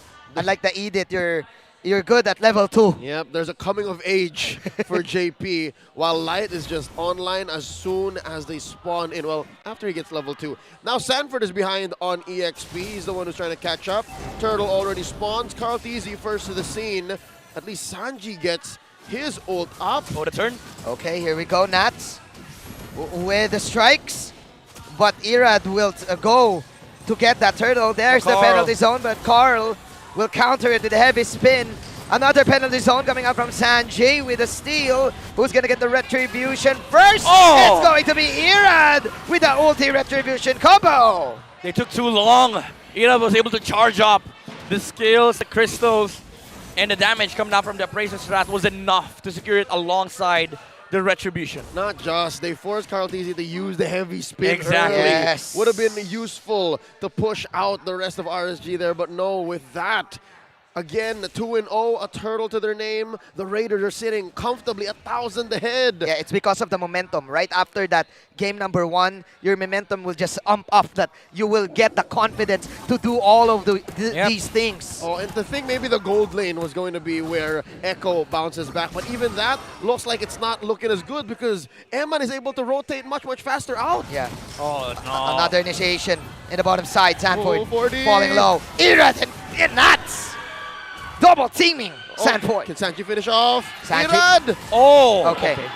Almost got outplayed. Yeah. Nice revenge play from Sanji. But still worth it though for Irad. I mean, really worth it for RSG, mind you. Irad sitting at 3 kills and the XP lane is going to their favor. I mean, you could consider like the Yuzong is just a walk-in petrify at this point, meaning RSG is fighting 5v4 at the moment because Sanford, for the entirety of early to mid, he will have to play recovery on this Yuzong. Yep, it's not an easy game for the young Sanford Vinuya. About 4 minutes in, half a minute until this next turtle approaches, given what's happened already in this game elapsed. I don't think this is 50-50. I think it's a clear advantage for RSG here in this turtle. It's the Edith factor, you know, like the early engage that RSG was able to land onto that XP is making a huge difference now. Echo in the mid game, sitting at equal gold versus RSG. You don't want that as a Beatrix versus carry, but do keep in mind there is an impending power spike for this lineup. That the amount of cash and the amount of team fight on their side is still immense compared to RSG. All right, well, up top it's a 3v3, and down in the turtle pit it's a 2v2. Black Dragon formed by Sanford. Okay, but Irad will stop the turtle. He will reset it though. There's the Dragon Tail. Sanford will try to continue the attack, but Nats trying to get Carl Dizzy. Irad once again. Last hitting the turtle. Nats flickering in. Almost getting the kill on Carl though. Okay, Carl is safe. Oh, he tried. Well, Heavy I mean, spin into the headbutt. He was maybe 2 seconds too late. Yeah. But this is a free orange buff for Irad because he knows that Carl fell low. RSG too close on breaking the streak, Leo. Again, they now have the lead. 800 gold on a lineup that is working with a carry against a Kaja, a Yuzong, and the Beatrix. If you're RSG right now, you are smiling left to right. You're feeling the ears right now with your mouth. They're not giving 40 any room since the game started. 40's died 3 times now. Yeah. So, wow, Sanford, this is the dead lane already, right? Yeah. This is the intent of Brian Lim, letting the Yuzong through. That's the deader lane. Oh, there's a pull! First divine judgment of the game, plus a combo with the bombs. There's Light with the retaliation. Earth Shatter, Light popping the ult, but it's not enough to get Benny Cutie. 2 kills for Echo. They will take this, and they will regroup. That was super quick, by the way, from Echo. Light was able to react, however. He was able to jump on the Beatrix, but the ultimate already was in the air. So Eman died after the Divine Judgment. But again, the quick fingers on Light, Echo should be worried about his Edith. Yep, they can still find these moments. So now, I think Echo has made the call. They're investing in this gold lane. This is the one lane that maybe we can win. The one lane that we can find a way to claw ourselves back into a respectable mid-game. RSG with a 600 gold lead here. Lord spawning in a quarter of a minute. And Carl Tizzy just, oh wow, he's just escorting Sanford now. Divine Judgment. Oh, Sanford. To Irad stunt combo. Sanford flying away. Run 40. Together with Carl. And Sanford, it's just bad news for this kid. Trying to get maybe a little bit of XP in the mid. Oh, well, I'll be damned. I didn't think I would wake up today to see a Yuzhong need babysitting. RSG is on a whole nother level today. Look at this. Look at this. 5 heroes on Echo. Trying to deal with the turtle. Okay, Echo making something out of that Divine Judgment. Oh! Getting a kill, but Carl. All right, there's a retribution. Irad will back off. Oh, the young goat finally scores 1 over the mechanic. The last turtle of the game going over to Top Echo. lane. Up top, though. Benny Cutie popping the ultimate. Just to clear all of the waves. Yeah, push back, Eman. Oh, grant that purple! Irad! Wow! Stole away Carl's buff. Sneaky steal there for Irad. Again, chaotic objectives coming out for the first 7 minutes of this game. Oh my god, top 5 gold earners on both sides. 3 heroes on the side of RSG. Even though Benny Cutie has a lot of gold to his arsenal, it's still hard to utilize it considering that RSG controls majority of the top and mid lane. And it's, taking time bomb here. Benny Cutie, as soon as RSG find him, Echo has to find another way, another avenue to actually bounce back. So it's so fragile, this game plan of theirs. Irad spots him. Ooh, that move. 3v3 up top here. Yeah. RSG, they're fully aware of the Divine Judgment combo. Here we go. They're making rotations. They meet up now. Golden Staff done carry. Okay. There's the Conceal. Light. He has the onward combo. Irad dashing in. Carl Theezy. They will respect each other's initiation as people will just clear the waves in the mid. Echo, again, finding it hard to make a move on RSG. This is not what you want with this lineup. I mean, in the late game, you still have a chance. You have an amazing team fight, but you have to look for an amazing team fight. RSG, for the entirety of this game, they have not let Echo find any openings at all. Nope. Again, it's in their nature to do that. The Navarre just throws out the Astral Echoes, and Aqua can say, you know what, we can fight here, we can fight here. Game. We can do this. Turtle already spawned here, about 9 minutes in, and it's weird to see Echo getting cordoned in. They're being allowed, they're given permission by RSG to move around certain places. JP has the immortality. Coming in. But that is the zone from Nats. Knockup coming out from the Lord, pulling out the Light. But then again, Eman with the last hit onto the Lord. Carl will take the initiation play, trying to stun one. But RSG safely getting away from that casualty. Yeah, that burst from RSG, quickly taking the Lord, shows you the damage output of the carry right now, untouched. I mean, he did die one time on top lane, but right now he is currently untouched. RSG, they are heading towards the late game, Leo and Manjin. Yeah. Oh, well, what I saw in that turtle fight was Echo catching up to RSG. RSG was the one who decided what's going to happen next, and Echo will just play into their tune. Wasn't quite my tempo. So that's what explains here the 2K gold leader RSG is looking at right now. 10 minutes in, Lord marching down through bottom.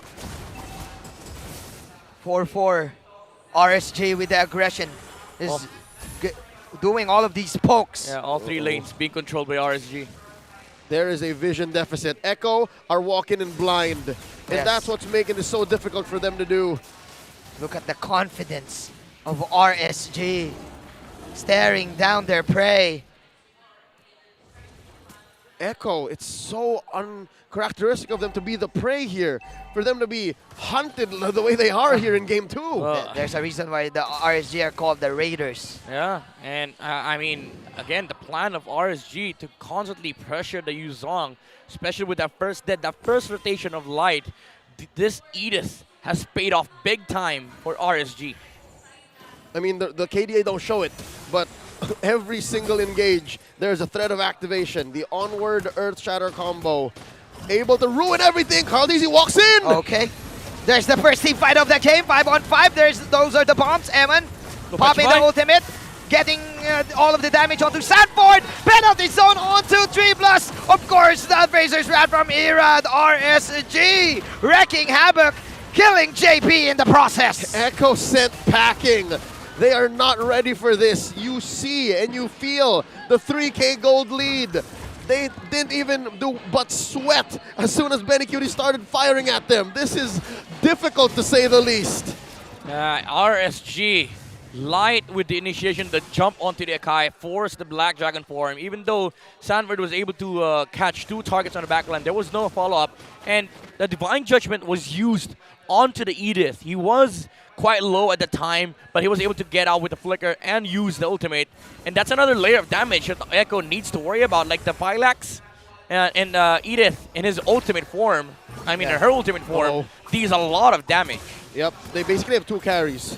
Exactly. Come to think of it. There you go. Purple buff still withstanding. Oh, Carl Theezy gets it just by the skin of his hide, man. He needs these buffs. Echo needs anything they could get their hands on. The damage is just too much for Echo to withstand the Phylax ultimate. carries through damage. Even Nats, man. Even the Nats. Terizla. Even the Terizla. Look at this move coming up from RSG. Very typical of this 12-minute mark.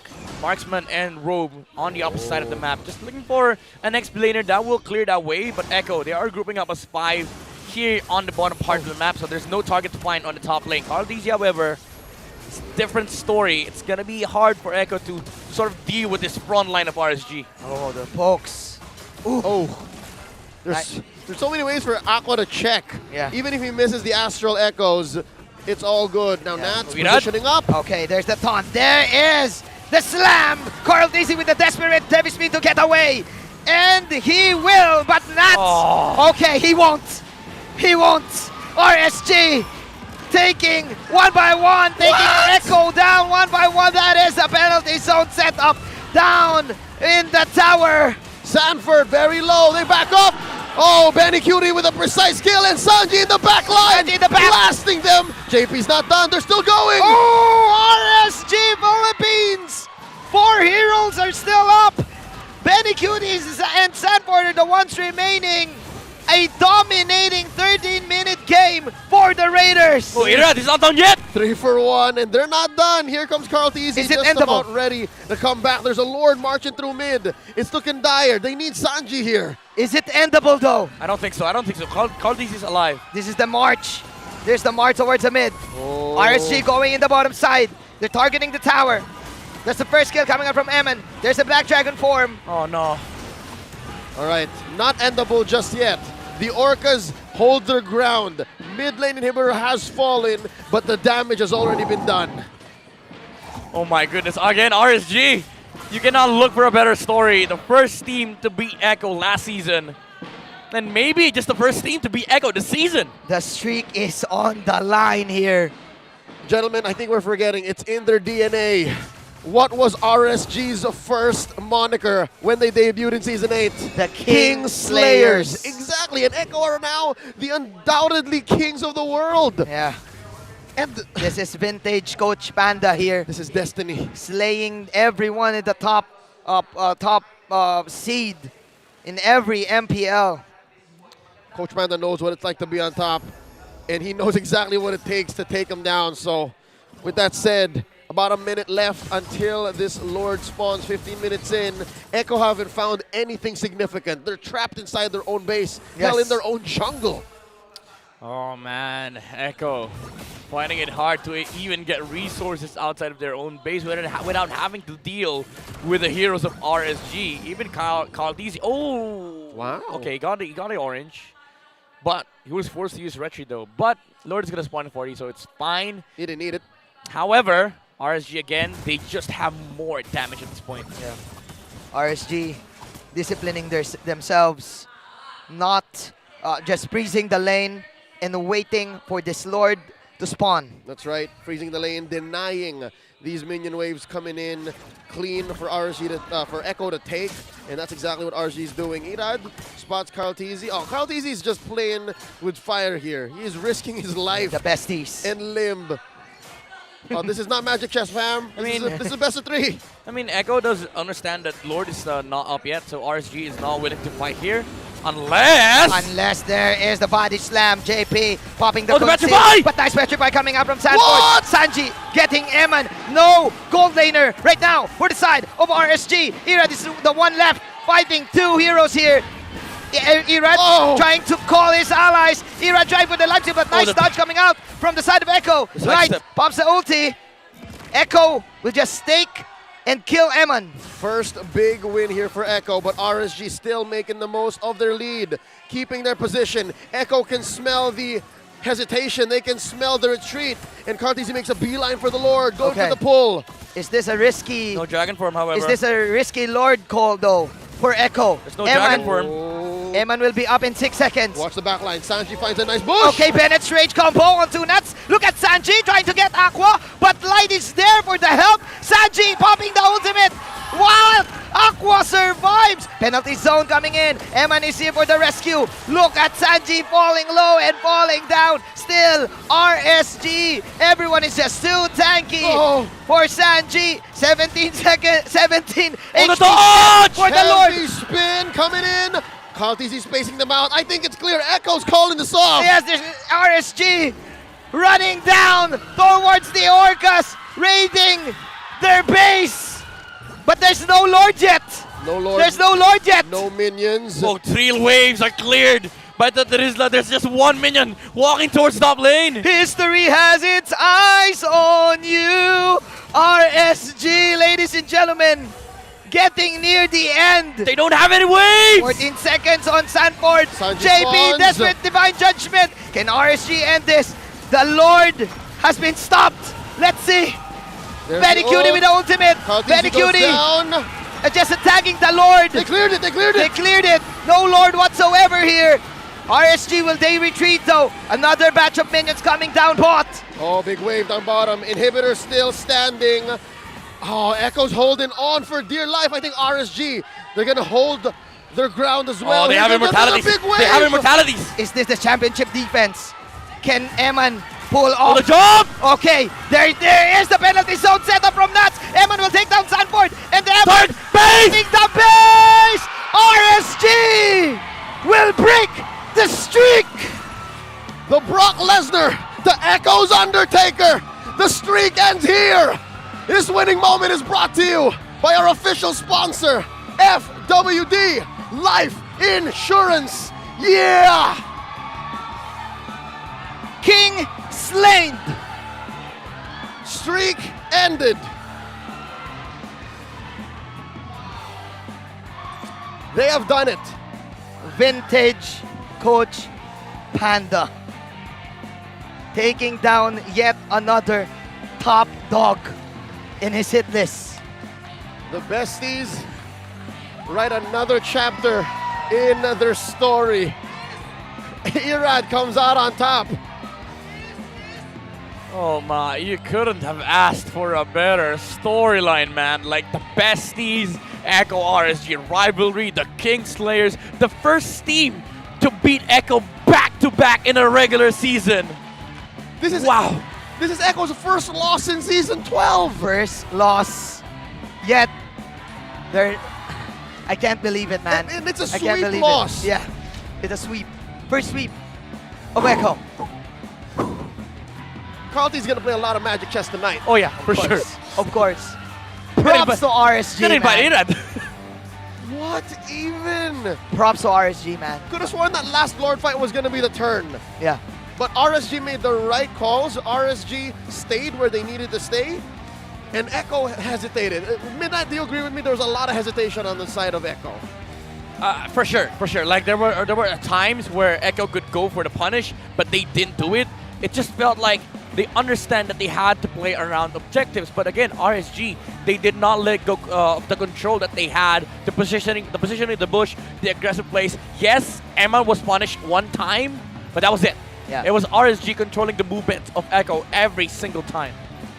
I still believe that RSG is the dark horse of the tournament, and you won't know whether they win or whether they don't. But if they're up against a really tough opponent, you will definitely put your bets on RSG. By definition, you call them a dark horse when you're mid-season, when you're in competition.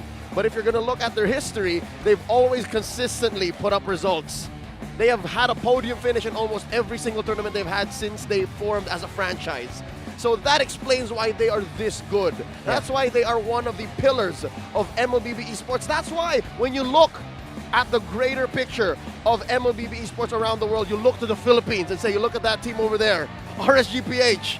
They haven't won a championship in a while, but look at what they did here tonight. Yeah. It's hard to be a best team against RSG. Like, if you're a good team, sure, you might take a game away from the Raiders, might even win a series. But if you're standing at the top of everything, if you're standing at the top of MLBB and you face the Kingslayers, you know what's next. Hey, I don't know what's next anymore, man. If Benny Cutie is a force of nature, so is RSG. They are basically the gravity in our league. As high as you can get, gravity pull states. you right back in. You always have to come back down. GG Gravity. Can we call them that? GG the gravity of the tournament? I don't know. Well, the gravity of this win here doesn't speak much for the leaderboards. Again, Echo is miles ahead of everybody, but they're already upper bracket. in a matter of talking about status quo, power levels, just narrative-wise, this is unprecedented. If I'm not mistaken, I talked to Tic Tac, and their mission is to get all of the wins, to get the 14-0. But then RSG is there. No, you can't. Yeah. No, you can't. I remember Bonchan saying that it's hard to repeat what they did, like the 11-0. And what RSG broke here is the chance of us witnessing the 12-0. When will the time again that a team will rise to this spot wherein they take 11 straight wins? That is what RSG broke here. We're gonna wait for the next season, man. Next year, next 2 years, I don't know. Here's the thing. Even if we do make it the next season and someone goes 11-0, as long as RSG-PH is here, you can't. No one gets by them. Oh my. This is amazing. Folks, coming in from last night's defeat at the hands of MNNE EVOS, they are now celebrating one of their biggest wins yet. I dare say not just in Season 12, but the whole damn year. I'm actually interested. Who broke Brent's streak? Oh, never mind. That was TNC. That was TNC. That was last season. After 9 years. Yeah. But it was TNC, RSG, and then Blacklist. So RSG was still on the way. Yep. They were still going to do it anyways. Yes. This is their cosmic destiny. Yeah. Oh my To goodness. break streaks. Yep. The streak breakers. They were put on this earth to correct the power scales. Just the streak fighters. I don't know. I like that. The streak fighters. I'll allow it. I tried. I like it, honestly. From King Slayers to streak breakers. Streak fighters. Guess what? With streaks, you show your nuances, you show your techniques, you show your winning formula in front of Coach Panda. You become obvious. We all saw this coming. We all saw this coming, bro. Coach Panda, I didn't. Back in Season 3, I did. he has this notebook just for Signal Ultra. So now 40 notebooks later, it's enough. It's to enough. take down Echo. Yes. We all saw it. He also, back in Season 9, he has a notebook for Blacklist. And B-Wise was not playing that time. Because Blacklist that time was the ones on top. Yep. Straight out of their M3 victory. Yes. All right. Well, you know what? This is what it feels like. This is the reality we live in. And I don't think I'd have it any other way. If Echo went 12, then it would also have been uncharted territory. But now, I think I will take peace in knowing that some things in the world are truly absolute. That RSG will always be there, standing in the way to keep things in balance. They're inevitable. They're inevitable, bro. I'm inevitable.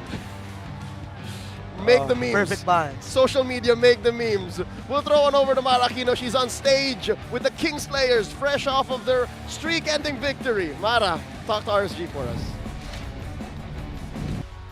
Gosh, what a series! They deserve this cheer. Everybody, GG!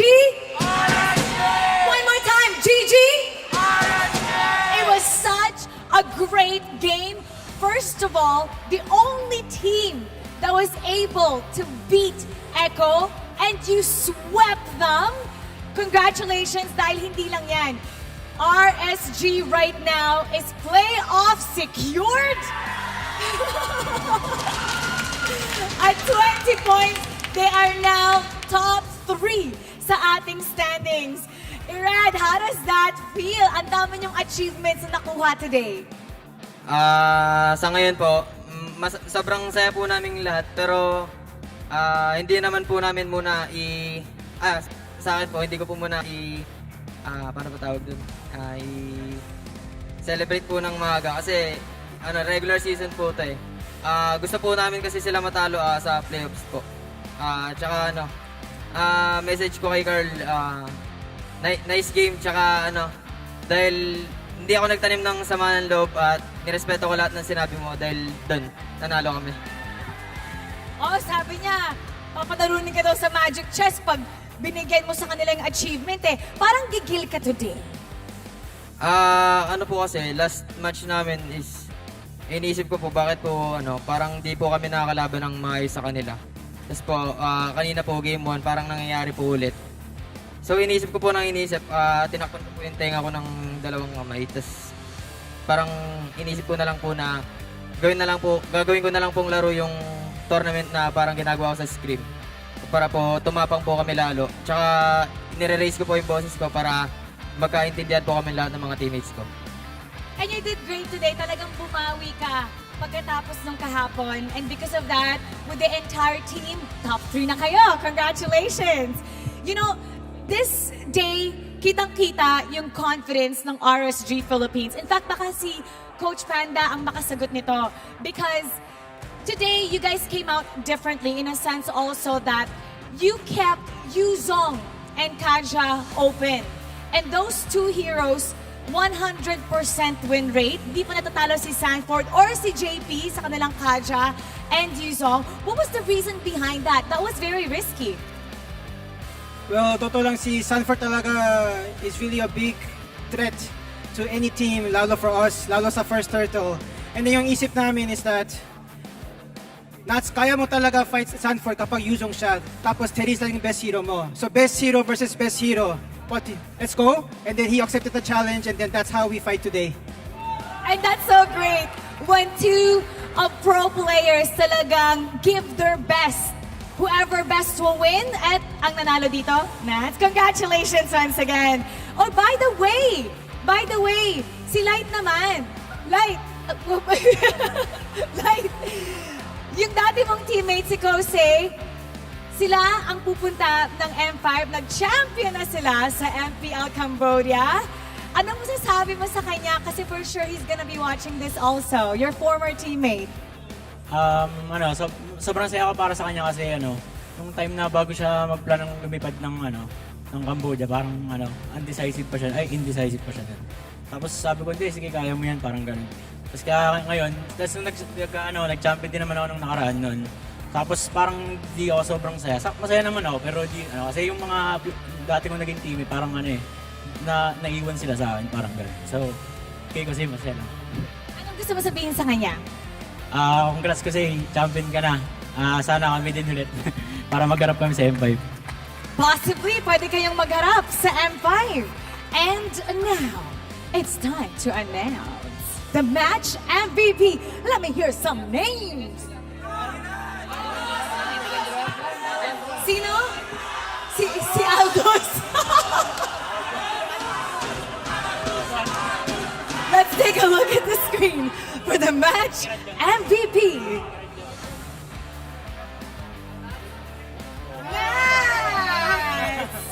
Nats! Nagtatago si Nats sa likod. Kanina excited ka, Nats? Congratulations! Today was such a statement game para sa RSG Philippines. Playoff secured na kayo. Top 3 na kayo. What do you want to say to everybody and how meaningful is this for you? Sobrang meaningful kasi nito kasi goal ko talagang gusto namin is makapag-playoff secured and I hope sana mag-get rin namin yung top 2 and upper bracket ganun. Thanks sa lahat na nanonood ngayon and maraming salamat sa inyo lahat. Yan lang. What are you feeling right now? Anong nararamdaman mo ngayon? Dapat na huminga? Ito. Thank you sa lahat sa Coach Panda kasi talagang grabe yung hard work na ibigay niya this week. Sobrang thank you sa kanya and thank you sa mga teammates ko na kahit yung nangyari yesterday na pinik ni Red yung Aldous is good vibes pa rin kami. Walang sisiyan. Ganyan. Thank you sa lahat ng talagang support sa kampi ko and sa kay Coach. And you're such a great team player. Nahirapan ko huminga kasi sobrang excited mo. Nakabulong na po. Ay, Coach Panda. Alright, everybody once again, give it up for RSG Philippines. You may now take your bow and take your walk of victory. Let me hear it from you guys once again. GG. Louder, everybody. GG. RSG Philippines, playoff secured. Top 3 with 20 points. Nakita naman kung gaano sila kalakas today. Ang unang koponan na nakatalo sa Echo, breaking their win streak. And there's more to expect from RSG Philippines. And we're gonna see how that game went. We're gonna break it down for you with our casters. Pasok. I have made peace with the fact that this is the reality we live in. RSG at 3. Echo secures the upper bracket, and the Kingslayers reign supreme. It's nice to hear, especially from our match MVP, Nats, because it's adorable. Coach Pan had to pull him out. What was he doing? Where was he? Just doing Nats things. It's just, yeah. It's Nats Entertainment, bro. Nats Entertainment. Oh, in breaking news as well, I think our league operations in the back have figured it out. This also secures RSGPH a slot in the playoffs. Congratulations, Raiders. How far off are they from an upper bracket slot? That's another question.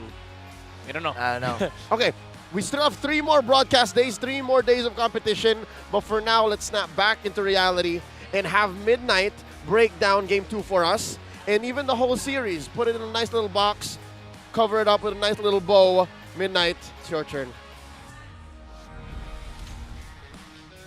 I mean, really, it looked like game number 1 all over again for RSG, but this time around, they were the ones controlling the early game versus Echo when they picked up that Edith and got the pickoff onto Sanford's Yuzong, specifically with the Terizla and the Edith going towards that XP lane. But man, oh man, the control from this guy, the bestie of the young goat, the Fredrin on Irad, proved to be a force to be reckoned with for Echo, as he was just able to secure a lot of objectives for RSG, making sure that there's no way for Call TZ to get to steal the momentum away from the Raiders.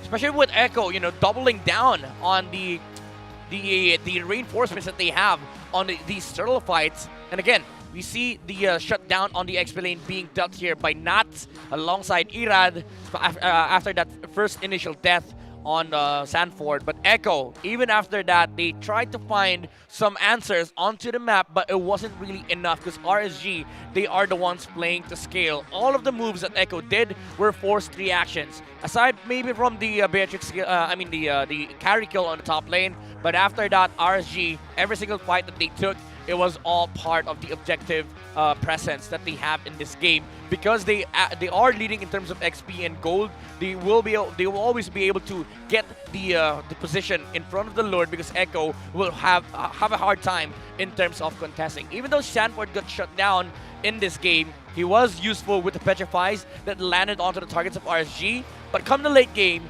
Eman was just far too off. Like, the damage output coming out from Bakari is just way too much for the frontliners of Echo to deal with in the zone that Nats has been doing against the Akai, especially alongside Light, and sometimes even Irad, zoning out the enemy jungler to be able to make sure that they are able to secure the Lord while forcing the Black Dragon form. Some kills were quite exciting for Echo because it looked like comeback kills, but RSG, again, knowing that they are in advantage, utilizing their heroes really, really well. Again, these were some of the punishes that I was mentioning earlier. Echo finding some important kills on Eman, but after that, the sloppiness got into them. Sanji diving Aqua, losing the Valentina here was crucial. RSG, after this, poised to take a team fight against Echo, and fully doubling down on the target selection, not even trying to take down the Lord, because they know that they can turn the team fight. This is the Lord dance that we have been looking for, and that forced Echo inside the base. But even after that, Echo held their ground for so long, but it only took RSG some minor waves to come in, and Nuts jumping in front of the front line and making sure that Eman is able to freely hit the base and end the game number 2 against Echo. Now we are going to be looking at the pattern of our MVP Irad on the Fredrin. As we saw again in this game, he was really controlling the jungle, both on RSG and Echo's side, having that lead, that early lead that they have been given alongside the kill that they've gotten from Sanford that was allowed by Light. The turtles, the greens, the buffs, they were always in the hands of Irad. Even though Carl-TZ was able to steal one away in the 6-minute mark, it didn't even matter, because at this moment, RSG were the ones propelled to play the scaling game. And when you have the carry on your lineup, you're gonna be happy with that, because Echo, we're constantly trying to look for ways to engage against RSG. Now, alongside the jungle pattern, we also see the kill map here. That kill on the Yuzong on the bottom part of the map was really crucial, because that secured that Sanford, for the entirety of the early to mid, will have to play recovery on this Yuzong, and that again propelled more space for RSG to work with and be able to secure more objectives because of the lack of the presence of the Yuzong. Come the mid to late game, Irad was always positioned inside the jungle of Echo, and even during Lord takes, he is willing to position himself in front of Carl TZ, fighting into the Akai alongside Nats with this Terizla, who was also given like a lot of space to work with and a momentum that he can control. Because there was a point in the game wherein he was the highest damage dealing hero on the side of RSG because of the fact that the targets that they are looking for, it's always in the front lines. Carl TZ, Sanford, JP, they're always in front of the hammer, and with the movement speed that the agility is giving Nats, he is able to walk towards the front lines of Echo, hit them, back off, regenerate for a bit, and sustain for RSG, while allowing the other heroes of RSG to peel for Eman. The story of this game was Echo not able to utilize their entire lineup because of the fact that the early game was on the hands of RSG, essentially making a death ball for the carry. Not like a death ball that is just snowballing out of control, but a death ball wherein Echo was not able to stop the farm of Eman. As we saw, like the amount of resources that RSG took was enough for them to be able to establish a huge lead in the mid-game, and the damage output was there, coming down from the carry with a true damage that sealed the damage needed to kill off the right targets on the side of Echo. Now, we are going to be looking into the checklist here of our keys to victory. They were not able to force light out of the comfort heroes. As they've gotten themselves the Kaja, the last big Edith was perfect on the side of RSG, while RSG maintained the position of Irad during these objective takes, which allowed them again to control the momentum and break the streak of Echo. You know what? RSG may have taken those keys to victory a little too close to heart, and they blocked out anything for Echo to do. Like, there was, if anything, Echo didn't even see the light Edith coming. Yeah. And who would have thought? Who would have thought that Sanford will have a dead game, right? I mean, I didn't. we saw in the highlights he did have some clapback. Yeah. He tried to do something in the latter part of game 2, but it was too late. Yeah, it was the hardest Yuzong performance of Sanford ever. It's too late. It's too late. Folks, we have another bit of news coming your way. Breaking news here from the Mpl-Ph arena. Blacklist International also secures a playoff spot. They are currently at 4th with 19 points. They are making it into the playoffs regardless. So 5th to 8th place. I mean, TNC is already out, but 5th to 7th. 2 spots left then. Oh my. Three teams are fighting for that 2 spot. It's a triple threat. It's Onyx, Classic Omega, and Minana Evos. Ooh. Classic. That's tight. That's tight. All right. Well, folks, it's been an honor, and again, on behalf of these gentlemen here, Midnight and Manjin Faldas, my name is Leo at your service. It's us, We Bear Bros. We'll throw it over to Marakino on stage to close up the show. Thank you for watching.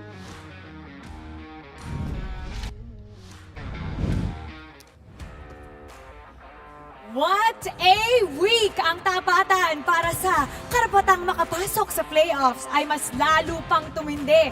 Unang sere pa lang, damang-dama mo na ang tensyon matapos maligtas ng Diggy ni Chaknu ang buong kapalaran ng barangay na umakyat sa standings. Matapos nilang walisin ang Phoenix Army at dugtungan ang kanilang playoff stream. Sinundan naman niya ng tapatan ng White Tigers at ng Hive kung saan sinungkit ng APBR ang susi papasok sa ating playoffs matapos nilang masweep ang Menana Evos. At para sa huling serye, matinding pagbabalik ang ipinamalas ng mga Raiders matapos nilang pigilan ang mga Orcas sa pag-ungkit ng kasaysayan. At dyan nagtatapos ang ating ika-5 linggo. Magkita-kita muli tayo sa susunod na linggo para sa kapanapanabik na pagtatapos ng ating regular season. Muli, ako po si Mara Aquino na nagpapaalala, ang tahanan ng pinakamalalakas na MLBB player sa buong mundo ay mas Pinas Lakas. Keep it good vibes everybody and see you week 6!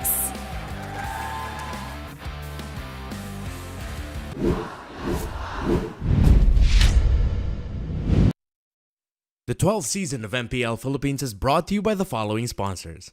Smart, the official telco partner of MPL Philippines Season 12. Our official sponsor, Infinix. Infinix Note, ultra-fast gameplay. and FWD Life Insurance. In the epic adventure of life, FWD is your expert wingman. Celebrate your victories living with FWD. Our partners in esports, Maya, it's everything, and a bank. Secret Lab, the official gaming chair of MPL Philippines. And Pi Channel. Experience the Mpl-Ph Season 12 action live at Shooting Gallery Studios. Tickets are now available on our official ticketing partner, Slash. Don't forget to catch all of our official league content on TikTok, Facebook, Instagram, and Twitter. To ensure the equality and fairness of our games, MPL Philippines is also monitored and supervised by the Games and Amusements Board. Habang yung blacklist ay kumakapit pa, ayaw pa rin kita na napakalakas pa rin ng Pilipinas.